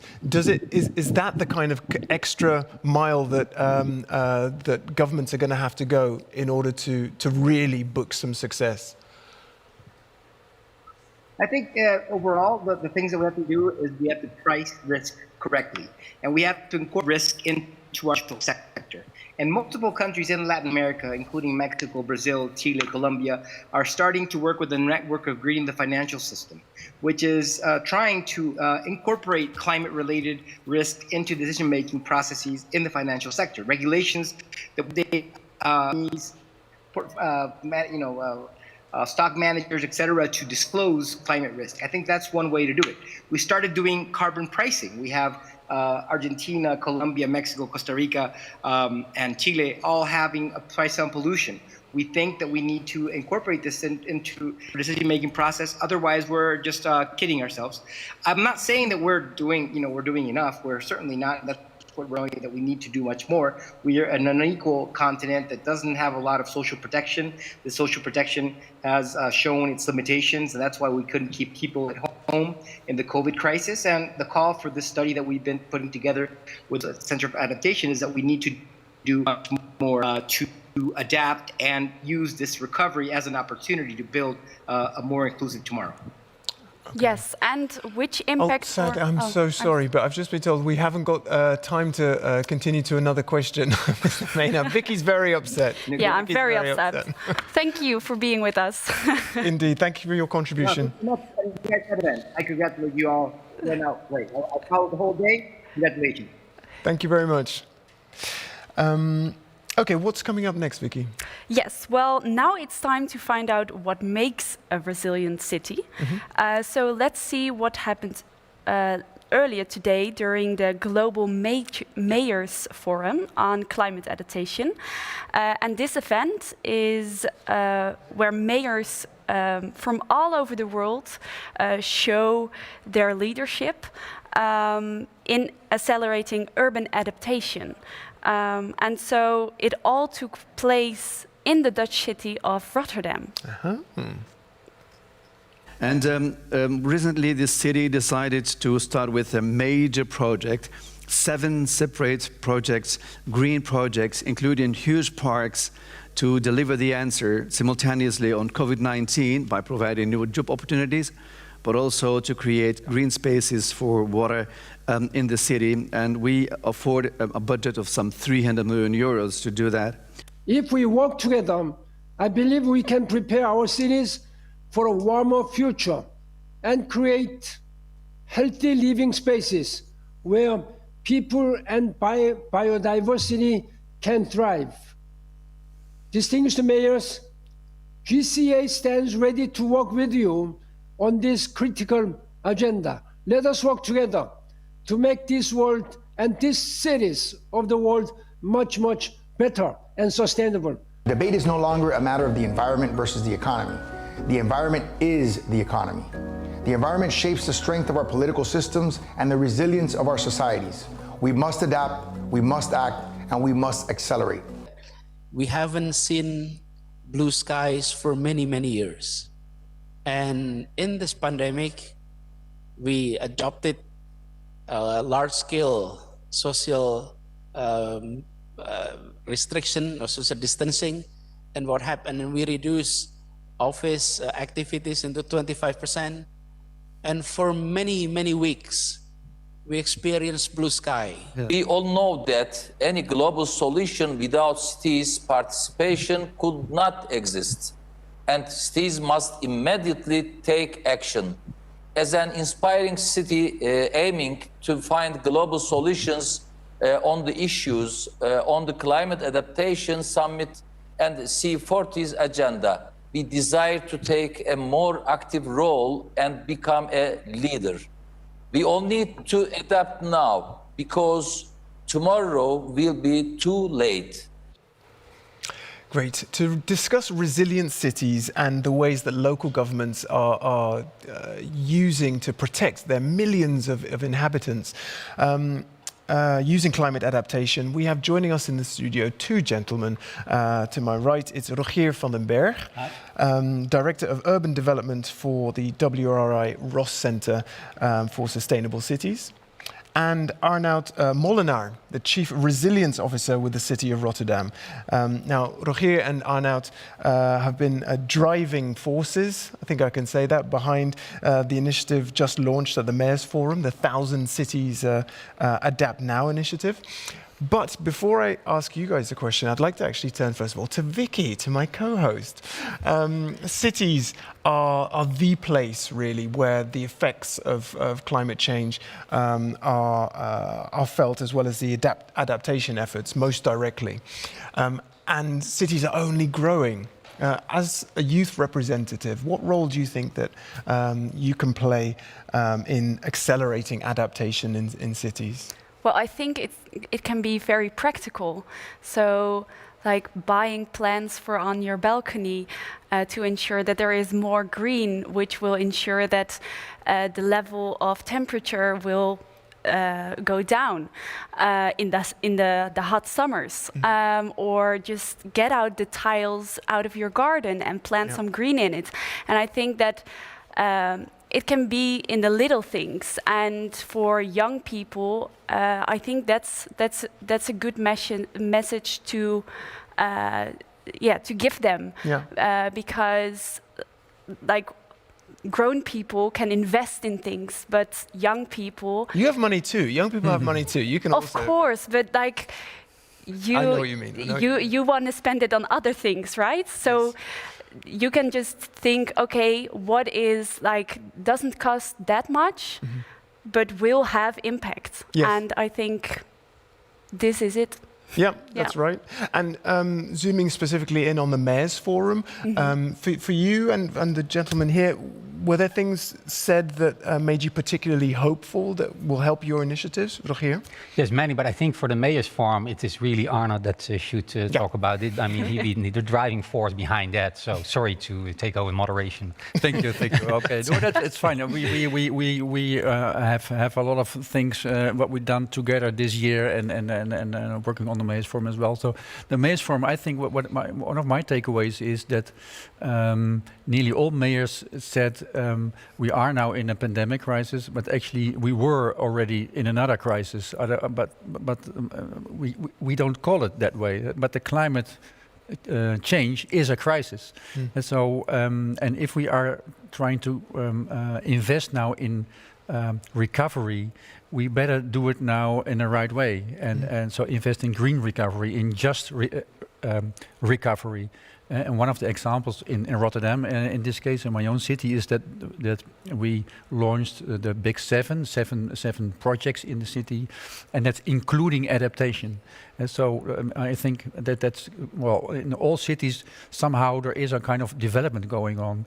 And if you do not include adaptation today, it's actually a lost day, actually. That's my opinion about this. Yeah.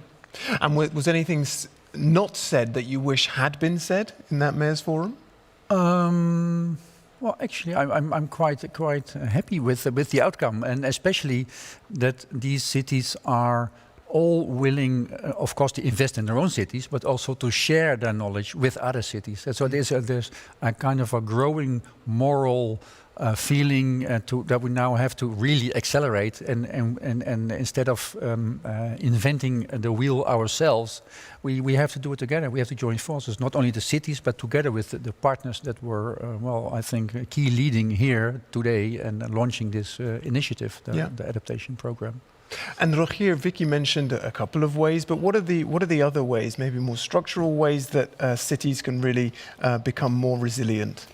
Well, I think we have all seen in this pandemic what the lack of kind of urban services is in cities. So we've seen that, I mean, the pandemic hit the poor and the vulnerable the hardest. And that's simply because the amount of services that you can benefit from, that cities can offer you, are not equally distributed in the city. So some have access and some have no access. Some have no access to housing, no access to space for social distancing. So what we have learned that we really need to rethink how we shape and craft our cities together with its citizens. I don't know where you live, but I mean, walking around the block before you find a nice and beautiful tree or park, I mean, it's difficult in many cities. So that really needs to change. And that's actually not rocket science. It means dedicating more space to public spaces, thinking about planting trees, developing parks.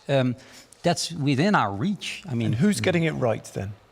Who's getting it right? Where should we move to? Well, I think I'm very happy that Rotterdam and Mayor Abu Talib has been so supportive of us. So I think supporting the 7 projects that are currently regreening the city of Rotterdam with a kind of real investment in doing that, in making that happen in the coming years. I think that's an example of how it should, a political decision, allocated budget, and key projects that can be executed and can be done and can be finalized in a few years. Yeah.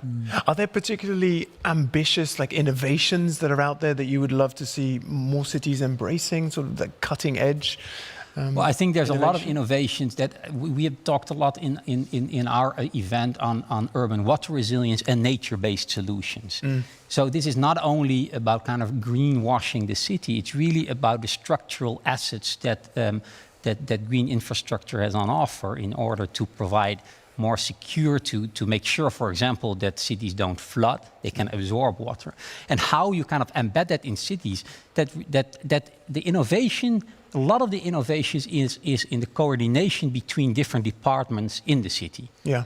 So can you bring green infrastructure in as part of coastal defense? So that means that you have to discuss infrastructure investments, infrastructure projects in the context of nature-based solutions and the other way around. And another good kind of example, and that I think today was mentioned in one of the sessions is in Freetown, for example, in Sierra Leone, where there were a lot of landslides because of rainfall and flooding. And there the mayor is brave enough to say, let's plant 1 million trees, let's regreen this city. So a lot relates to leadership, integration and coordination of departments, and then we can achieve a lot. Yeah. Okay, clear. Thank you very much. I'm so sorry we don't have enough time to continue our conversation, but it sounds as though we can be very optimistic. Just quickly, though, about the 1,000 cities. Who's next up in terms of the 1,000 Cities initiative? You mean regarding the cities? Yes. To be honest, these 1,000 cities have still to be selected. Well, sure. We are already active in 100 cities. Yeah.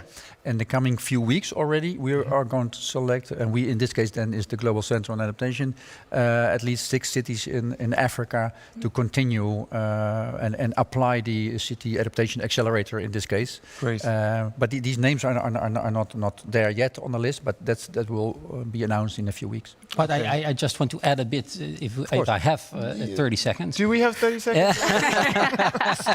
No, because I mean we started this program because we have actual projects under it. So one of the deliverables is on urban water resilience, which we started in Addis Ababa, which we just started in Kigali, and we are now working with South Africa to start this work on urban water resilience in 2 other cities. And there are many more of the deliverables that are kind of packaged under this 1,000 Cities Adapt Now program that we kickstart or already have started. So the coming year is another year of action. So, It's going to be a busy year. Yes, so it sounds always. Like. Thank you very much, Rogier. Thank you, Arnoud, for joining us. I'd like to now welcome via video. We have a message from Mr. Jose Antonio Meade, who's a commissioner of the GCA, one of the 31 commissioners. Welcome, Mr. Meade. Thank you. How are you? Very well conducted. You've given this seminar a lot of dynamism. No. We won't miss being present there. Thank you very much. Let's hope your internet connection isn't too dynamic to spice things up. Okay. Let's hope we adapt it well and that it's resilient. Listen, we just heard about the 1,000 Cities Adapt Now initiative. In your experience, Mr. Meade, how can cities be the key accelerator of adaptation globally? I think cities is where most of the economic activity happens. It's where we have the greatest levels of productivity. And in many cases, they explain a lot of the depletion of the resources amongst rural areas. And I think that COVID has shown us in a way where there are synchronicities in terms of answers that are net wins, a larger use of bicycles, for example, that at the same time reduce the level of contact and reduce the level of contamination. But in some cases, adaptive would be costly. And I think that this means that events such as this one, the work that the GCA does, is really key to identify the trade-offs, to mobilize the partners, to recognize that there is no long-run contradiction between adaptation and economic growth, but to recognize as well that in the short run, we are competing with different agendas, that we're competing with different objectives, and that we have to really go out there and explain how it is that cities can improve short, medium, and long term, what the sacrifices in the short term imply, and what we're going to get out of those sacrifices in terms of sustainability, adaptation, and just quality of life. Okay, clear. And listen, you mentioned it there, and some examples. We're in the middle of this global pandemic. Our cities, our communities need to recover economically. How do we make sure that it's a resilient economic recovery?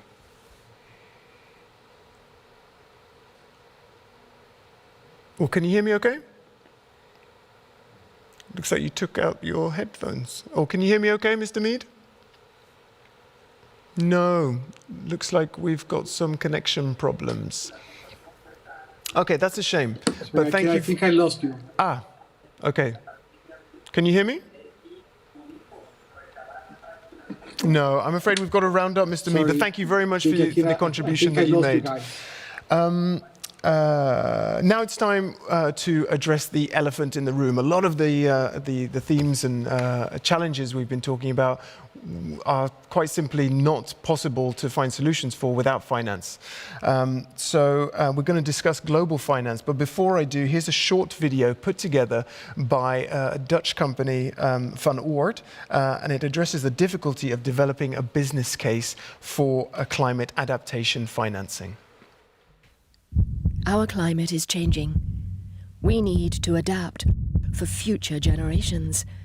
That's why we have C, Sustainable Earth Actions.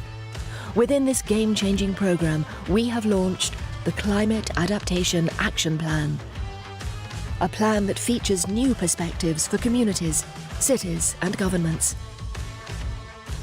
With new insights about vulnerable areas, thanks to the Climate Risk Overview, an interactive tool with many different layers to see how the local sea level rise is affecting, for example, coastal erosion, biodiversity, and the number of people impacted by extreme weather and flood risks.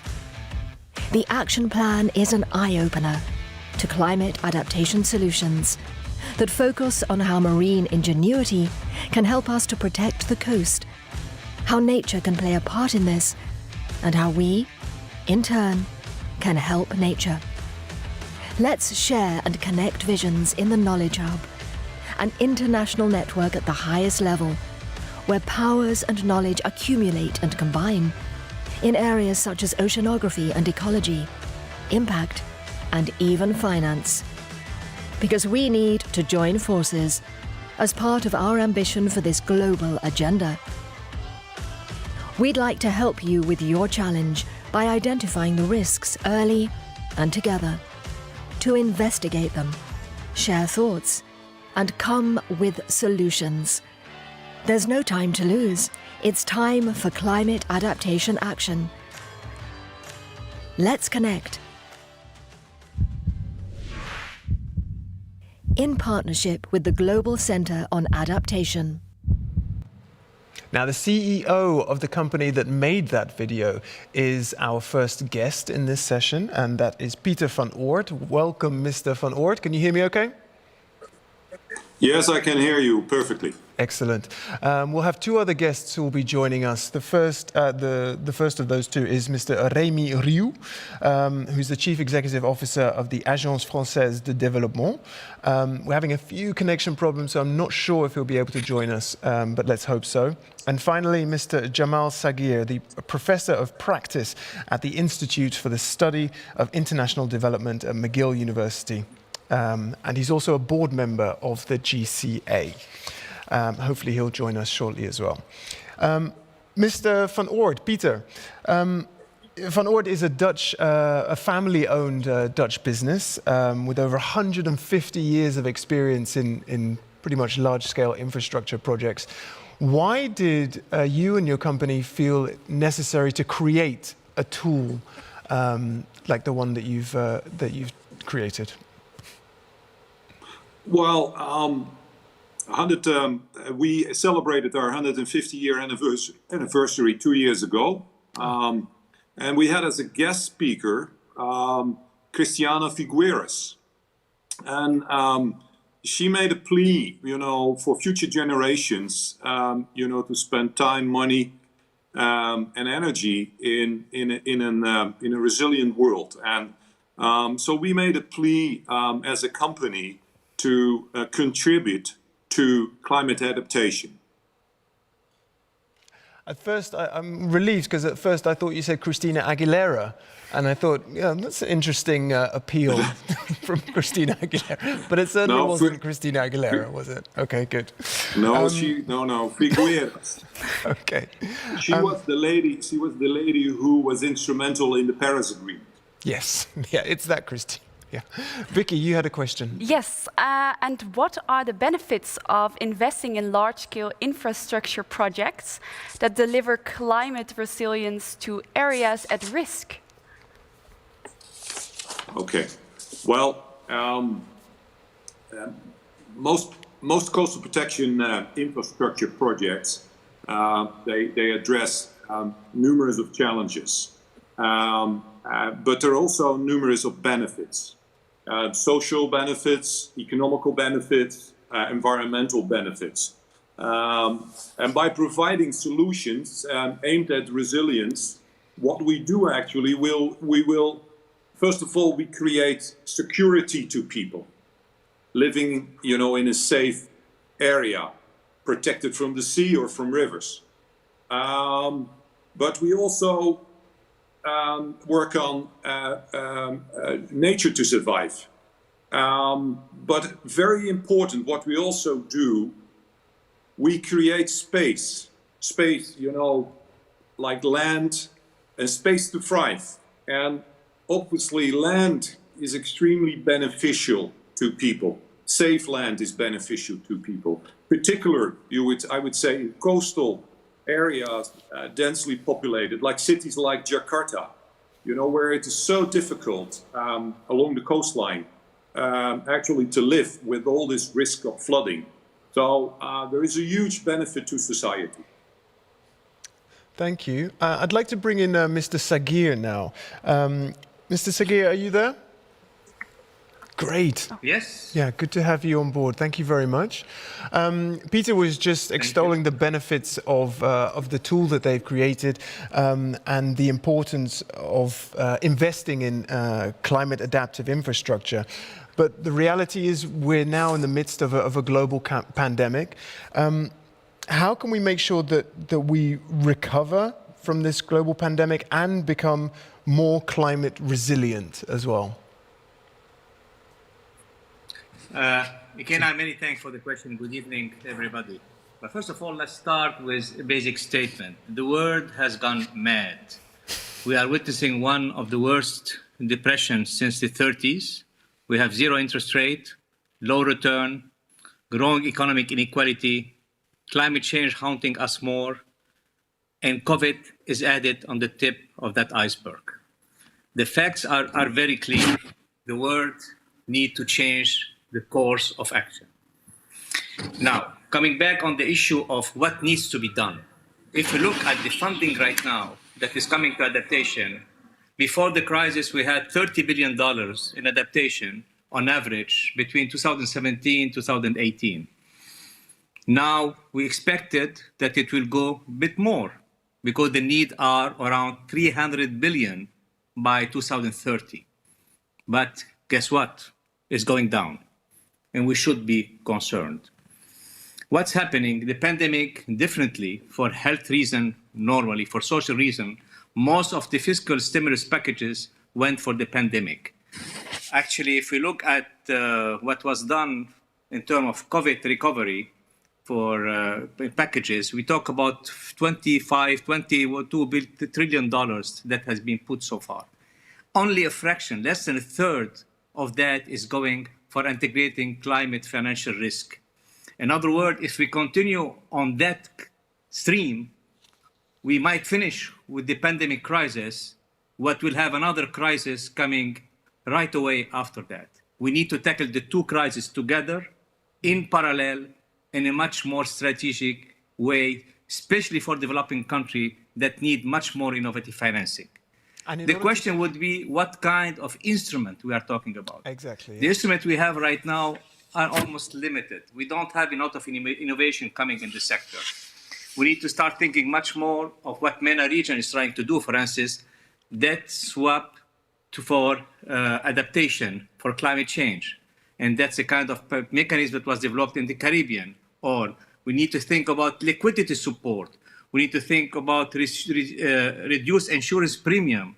We need to talk about public-private partnership to address those climate risks, like my colleague before said. These are the questions that we need now, the international community, to look at it. But my main concern is that what's coming for adaptation from the private sector is very, very limited. Out of those 30 billion, only 500 million went there. So we need the private sector to take the lead, because the public sector and the international financial institution alone cannot pay the price and cannot definitely fill the gap. Okay, thank you very much, Mr. Saguier. And I'm pleased to say Mr. Ryu is now available. I'd like to bring him into the conversation, if he is indeed available. Oh, thank you. Good to see you. Hello, sorry. No apology necessary. Mr. Ryu, the Paris Agreement has placed climate adaptation on sort of equal footing with mitigation, but the reality is that a lot of the financing still goes towards mitigation. How do we change that? Thanks a lot for the invitation. Thanks to the government of the Netherlands, and thanks to the Global Center on Adaptation.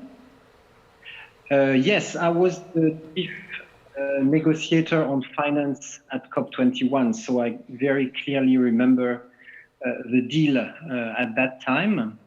And at AFD, the French Development Agency, we take this issue of adaptation finance very seriously.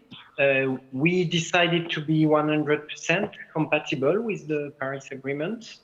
We have significantly increased our flows since 2015, more than 6 billion now, as President Macron said today, and out of which 2 billion are for adaptation. And we multiply by 4 these numbers since COP21, so it makes about 45% of our climate finance that goes to adaptation. So not yet at half climate finance, but we're very close to it. We started with agriculture and the water sector, which is the most evident sectors. And now we are mainstreaming it with infrastructure, credit lines, policy loans, even health and education, of course, more and more with the private sector. So all colleagues at AFD now are taking, factoring adaptation in. And of course, we also are taking care of the other 50% because we have to avoid and seize financing projects that would bear a high risk of maladaptation adaptation. And Mr. Rioux, just briefly, because unfortunately we're running out of time, I mean, moves by banks like yours to be 100% compliant with the Paris Agreement are very positive, and I think we heard as well from the African Development Bank doing similar things. But these seem to be the exception rather than the rule. Why are banks so reluctant or so slow, let's say, to finance adaptation as much as mitigation? Well, the target was not so clearly set at COP21, so that's where such a big summit as the one today is so important to give a stronger guidance. And I would say that there's a clear momentum in the world of public development banks. So I'm also heading the International Development Finance Club, 26 of us, KfW in Germany, China Development Bank, DBSA in South Africa, JICA in Japan, BNDES in Brazil, many others. And we already multiply by 4 adaptation finance to reach $20 billion right now. And we decided to go further last November with the Finance in Common Summit, where we gathered not only 26, but 450 public development banks. And we took quite a strong commitment behind the adaptation finance and committing to mainstream resilience and adaptation in our strategies and operations. And having so it sounds as though the future is brighter indeed, with more development banks. Okay, that's good. Well, it's nice to end on a positive note. Thank you very much, Mr. Rioux, for joining us. Thanks to you. Okay, we're going to move on now, Vicky, to our final segment, which is the competition. Yes. Competition results. The Dutch Ministry of Foreign Affairs, or rather the Global Water Partnership, this is their competition. They ran a competition to highlight who the people and organizations are who are implementing creative solutions in the water sector for their communities, for their countries, and doing very good things.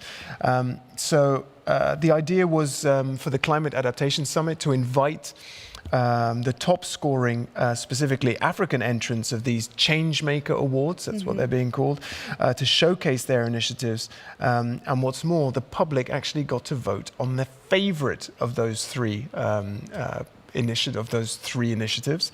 And we have a winner of that as well. So we have a People's Choice Award, and we have and the other 2 shortlisted companies. But first, initiatives. Before we hear what those initiatives are and who's behind them, first a message from Professor Amadou Maïga, who's chair of the West Africa region of the Global Water Partnership, and he's going to tell us more about these change makers. Africa's vulnerability to the devastating impacts of climate change and its current ability to adapt have been well documented and discussed. What is discussed less often is the innovation, determination, and resourcefulness that lies inherent in our continent's people.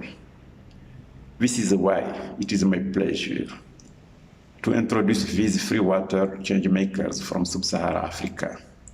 Each have led positive change in the water sector in their respective regions and communities. Each have shifted mindsets pushing for action where previously there was inertia, and built climate resilience in the process. These 3 change makers, who will compete for the title of People's Choice during today's proceedings, participated in the Global Water Partnership Changemaker Awards. The awards, which were launched during 2020, one of the most extraordinary years in recent history. They celebrate the teams and organizations shaping water decisions that build climate resilience. The awards were convened by Global Water Partnership with the support of a multitude of valued partners. These 3 water change makers represent creative initiatives which have pushed the boundary beyond business as usual. Because during extraordinary times, business cannot continue as usual. In summary, these stories demonstrate Africa's vast adaptive capacity which can be unlocked and harnessed once we commit to decisive, swift, and perhaps most importantly, collaborative actions. Wonderful. African solutions for African problems. Let's find out who the 3 finalists are. My name is Indi Dinala, Project Manager for Strengthening Climate Resilience in the Kafue Sub-Basin, implemented under the Ministry of National Development Planning of the Government of the Republic of Zambia. The project is piloted in the southern part of the country in 3 provinces, cutting across 11 districts. The initiative aims at improving livelihood of the rural farmers by providing alternative sources of income away from the business as usual kind of monocropping agriculture. In this case, water points are provided for the farmers using solar-powered boreholes, and they are able to engage into horticulture production and be able to also rear small ruminants and village chicken, and even engage in fish farming. This initiative is the definite way to go for Africa and beyond, and lessons drawn from this initiative can be replicated in other African countries, because pilot program for climate resilience is piloted not only in Zambia but other African countries. Thank you.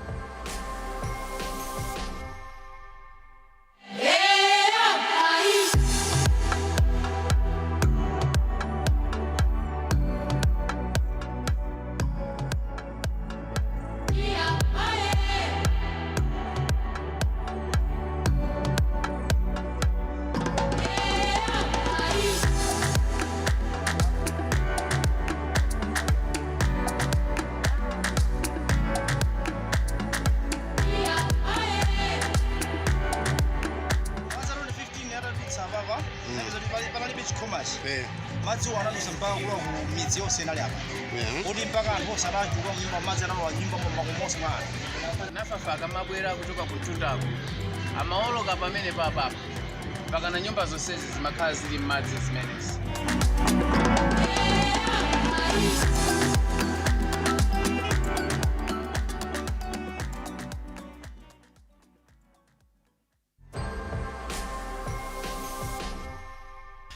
Zutari is the #1 engineering company in Africa.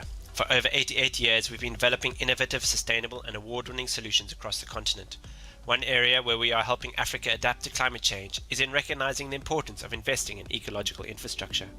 We've been involved in studies that have shown the significant water resource benefits of protecting catchments through the removal of invasive alien plants, and are assisting the Greater Cape Town Water Fund in installing monitoring systems to quantify these benefits. We also provide engineering support to the Working for Wetlands program, which has not only resulted... Right. Well, we cut that last video short, but they didn't win anyway. The winner is the very first video from Zambia, from Miss Indi Dinala. So congratulations to all 3 entrants, who are all really winners anyway. And I hope you guys at home enjoyed watching those videos as much as we did. It's always good to see people coming up with great solutions. On that note, we're going to wrap up this CAS Talk, which is the final one of the evening. Tomorrow, we have lots more coming up. And what about the side events? Vicky, are there still side events that people should... Yes, well, there are some side events in our cinema. Yeah. So there are a lot of videos about all of the sessions or topics on the sessions that are very interesting to watch. So I think people should forget YouTube this evening, forget Netflix, forget all the streaming services. Just binge the videos that are on the... Binge Climate Adaptation. Yes. That's what we'll be doing. Promise.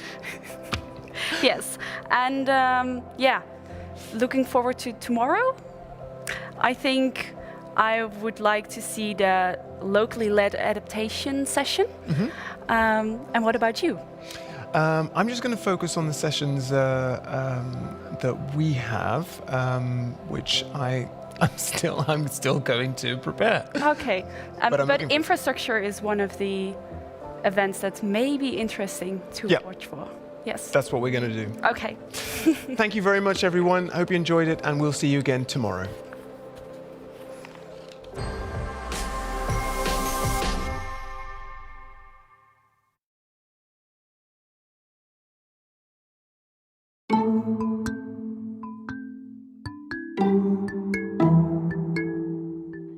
Sahelian wetlands are the beating heart of the region, yet their condition continues to decline. Climate change risks accelerating the degradation of Sahelian wetlands. This is alarming, since intact and healthy wetlands play a crucial role as lifelines for millions of people in the Sahel and Horn of Africa. Les autres limites, comme vous le savez, constituent un réservoir d'eau aux dépens duquel les cultivateurs, les pêcheurs, les éleveurs, les transports pour leur compte, sans lesquels il n'y a pas de vie dans le Sahel. Water and peace and security are strongly interconnected and negatively impacted by climate change. There is a growing body of evidence for this water, peace, security nexus. The continuing loss and degradation of formerly productive wetlands is contributing significantly to increasing conflicts over natural resources, including migration. This is now a regional trend across the Sahel and Horn of Africa. Moreover, conventional forms of economic development in the region too often fail to recognize wetlands as major natural and economic assets. Definitely, water scarcity does increase the risk factors for conflict. And definitely in the Sahel, where water generally is a scarce commodity, we have witnessed, the degradation of water contributing to eroding livelihoods, which in turn then impacts on people's security. And we have seen that this has contributed to particularly a younger generation that is not employed and gravitating towards violent groups.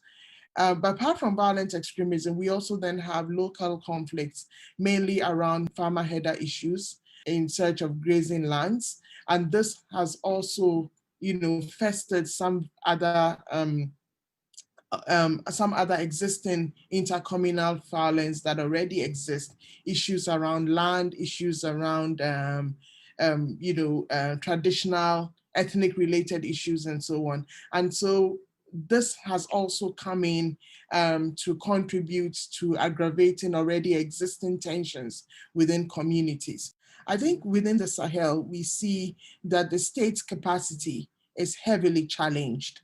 However, we continue to see also that the governance models that are being used or that continue to be used rather worsen the situation rather than improve the situation. Effectivement, dans le cadre du changement climatique, nous constatons plusieurs menaces pour les zones humides. Souvent, les berges sont envahies par des ordures de tout ordre. Les populations aussi dégradent les berges.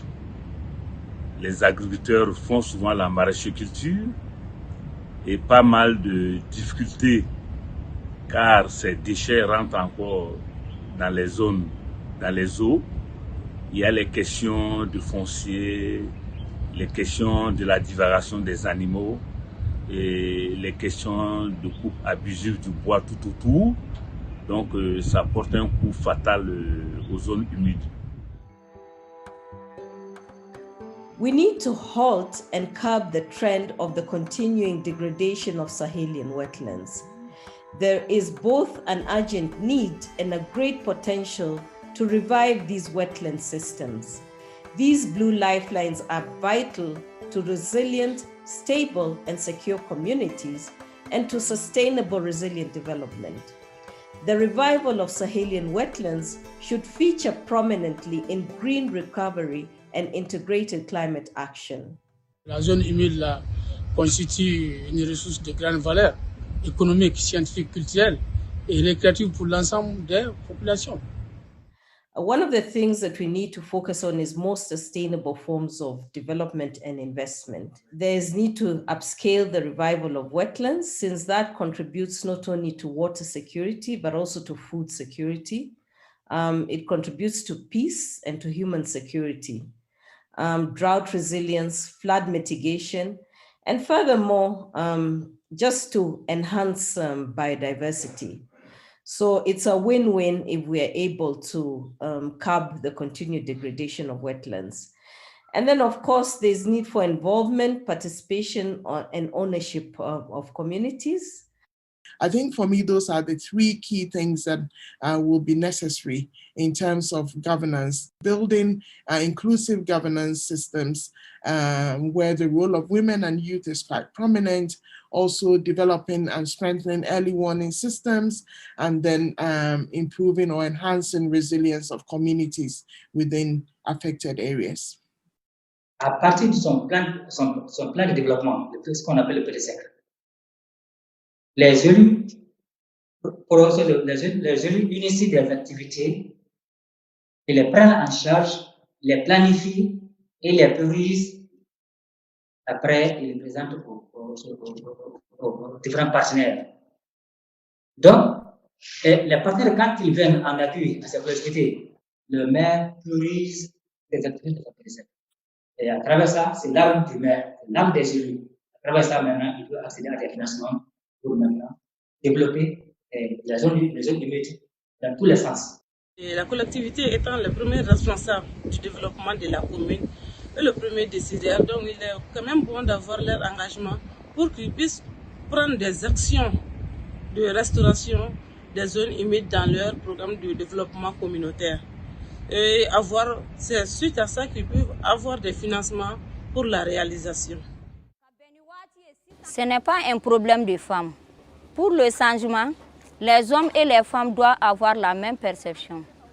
Et c'est pour cela que nous nous battons. Et tu fais allusion à la mobilisation. Sans ces populations, rien ne se développe. Elles savent qu'est-ce que ça doit valoir. Ça veut dire que ça coûte. L'homme, ça ne va pas, c'est cherche. La femme, même, ça ne va pas, elle meurt devant les enfants.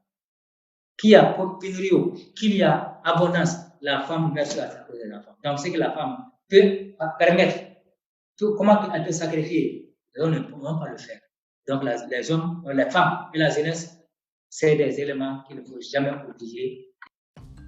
The Blue Lifelines for a Secure Sahel initiative, in short, BLISS initiative, aims at revival of wetland systems, the Blue Lifelines in the Sahel and Horn of Africa, thereby contributing to increased water security, climate change adaptation, and reduction of conflict. Done in the right way, revival of wetlands will promote economic recovery and livelihoods, whilst protecting natural resources and biodiversity and reducing conflict. It will catalyze and convert the political commitments into major investments to safeguard and restore 20 million hectares of Sahelian wetlands. So we are looking at 6 major wetland systems, and we are targeting that at least 10 million people would benefit from this by the year 2030. So by doing this, the BLISS initiative is vital to accelerating adaptation. So the core consortium brings together a unique variety of organizations with very different backgrounds. So it consists of Wetlands International, which is the only global not-for-profit organization dedicated to conservation and restoration of wetlands. Then we have the International Water Management Institute, known as IMI, which is a research for development organization. We have CARE. CARE is one of the largest development and humanitarian NGOs. And then we have International LED, which is one of the world's leading peace-building organizations. So you can see these 4 organizations bring in complementary knowledge, approaches, and networks. The Great Green Wall is supporting the BLISS program because water is life, because water is everything. Without water, the Great Green Wall will not happen. It's all about sustainable management of water if we want to ensure sustainability of our actions. Water Management Institute is excited to become partner of the BLISS initiative. We've worked in West Africa for 3 decades, and we've seen how important wetland systems are when addressing water, food, ecosystems, and climate change challenges. These systems are lifelines for people across the Sahel, contributing to better food security, nutrition, and prosperity. Une gouvernance inclusive des ressources naturelles est essentielle pour prévenir et réduire les conflits pour ceux qui vivent dans des écosystèmes des zones humides et fragiles. Par conséquent, l'initiative BLISS est importante car elle soutient la paix en veillant à ce que les communautés, en particulier les femmes et les jeunes, participent à la gestion rationnelle des ressources naturelles. I am convinced that the BLISS initiative will be a great opportunity for women in wetlands. It will contribute to reduce environmental degradation and increase ecosystem restoration. The BLISS initiative focuses on key landscapes across the wider Sahel and Horn of Africa region. The initiative undertakes action in specific sites in those key landscapes. For example, in Lagdebo in the Inner Niger Delta. The Inner Niger Delta is the largest river floodplain in West Africa located in the center of Mali. It is fed by an annual cycle of flooding and support the livelihood of an estimated 1.5 million people. Lagdebo is a key water regulator in Delta system and provides the foundation for a local economy based on livestock raising, fisheries, and rice production. Unfortunately, Lagdebo's resource base is diminishing due to a combination of two main phenomena: climate change, which is increasing temperatures and altering rainfall regimes, and the upstream water use for energy production and agricultural intensification. As a result, the size of flood reaching in the Niger Delta is decreasing. At the same time, the human population using Lagdebo is increasing. The consequences are devastating. First, the degradation and loss of critically important grazing area called Burgofield. Secondly, the decreasing fish catch due to the overfishing and the loss of spawning and nursery grounds in grass areas. And thirdly, decreased rice yields due to the invasive species facilitated by changed water regimes. This is leading to growing tensions between farmers, pastoralists, and fishermen as they compete for access to resources. In the absence of effective governance systems, communities are forced to resolve their issues themselves, often leading to conflict. It is clear that there is a complex and challenging situation in Lagdebo. However, wetland landscape and the related livelihood of local people can be safeguarded and restored. There is a good understanding of the relationship between upstream river regime and local scale production. To safeguard Lagdebo, upstream strategic energy and agricultural production choices must be better informed by this relationship. Knowledge-based multi-sectoral dialogues are key. This will lead to decisions favoring the water regime in the Delta, resulting in reducing risk and on peace and security, certainly. At local scale, the resilience of Lagdebo's ecosystem can be restored. For example, livestock grazing capacity and fishery production can be recovered by restoration of lost burgo fields and flooded forest. Secondly, rice production can be improved through physical removal of invasive species such as hyacinth and water lilies. Thirdly, overuse of natural resources can be mitigated through promotion of sustainable production practices in sectors such as fisheries. Lastly, understanding and cooperation between different users of wetlands can be enhanced through capacity strengthening and the creation of cooperative and local governance systems. The BLISS initiative aims to inspire, mobilize, and upscale the revival of wetlands to achieve its goal. So we will inspire other stakeholders by sharing knowledge and best practices, and of course, strengthening their capacity. So here we are looking not only at NGOs and CBOs, but also at the public and private stakeholders. Then furthermore, we'll mobilize actors and create coalitions to influence and improve policy implementation. And most importantly, will be the upscaling of actions to revive and safeguard the wetlands for the benefit of not only people, but also nature. Et ça, c'est des partenaires potentiels. Et là, quand tu suis le conseil, tu ne vas jamais le suivre. Et surtout, dans le domaine qui nous consacre aujourd'hui, la zone de delta qui est en train de se perdre. C'est là que les ont réussi. Appuyer, suivre et maintenir. Sinon, restaurer même.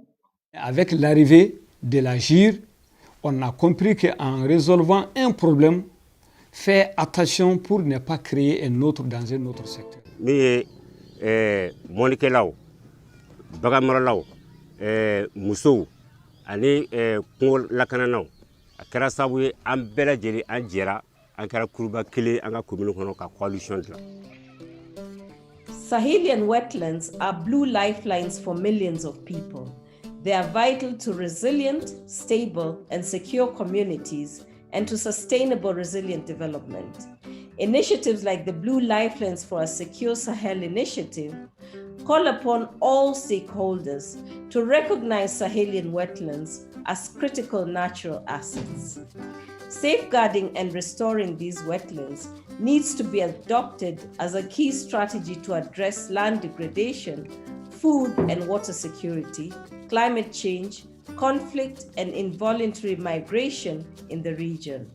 Revival of Sahelian wetlands should feature prominently in post-COVID green recovery integrated climate action.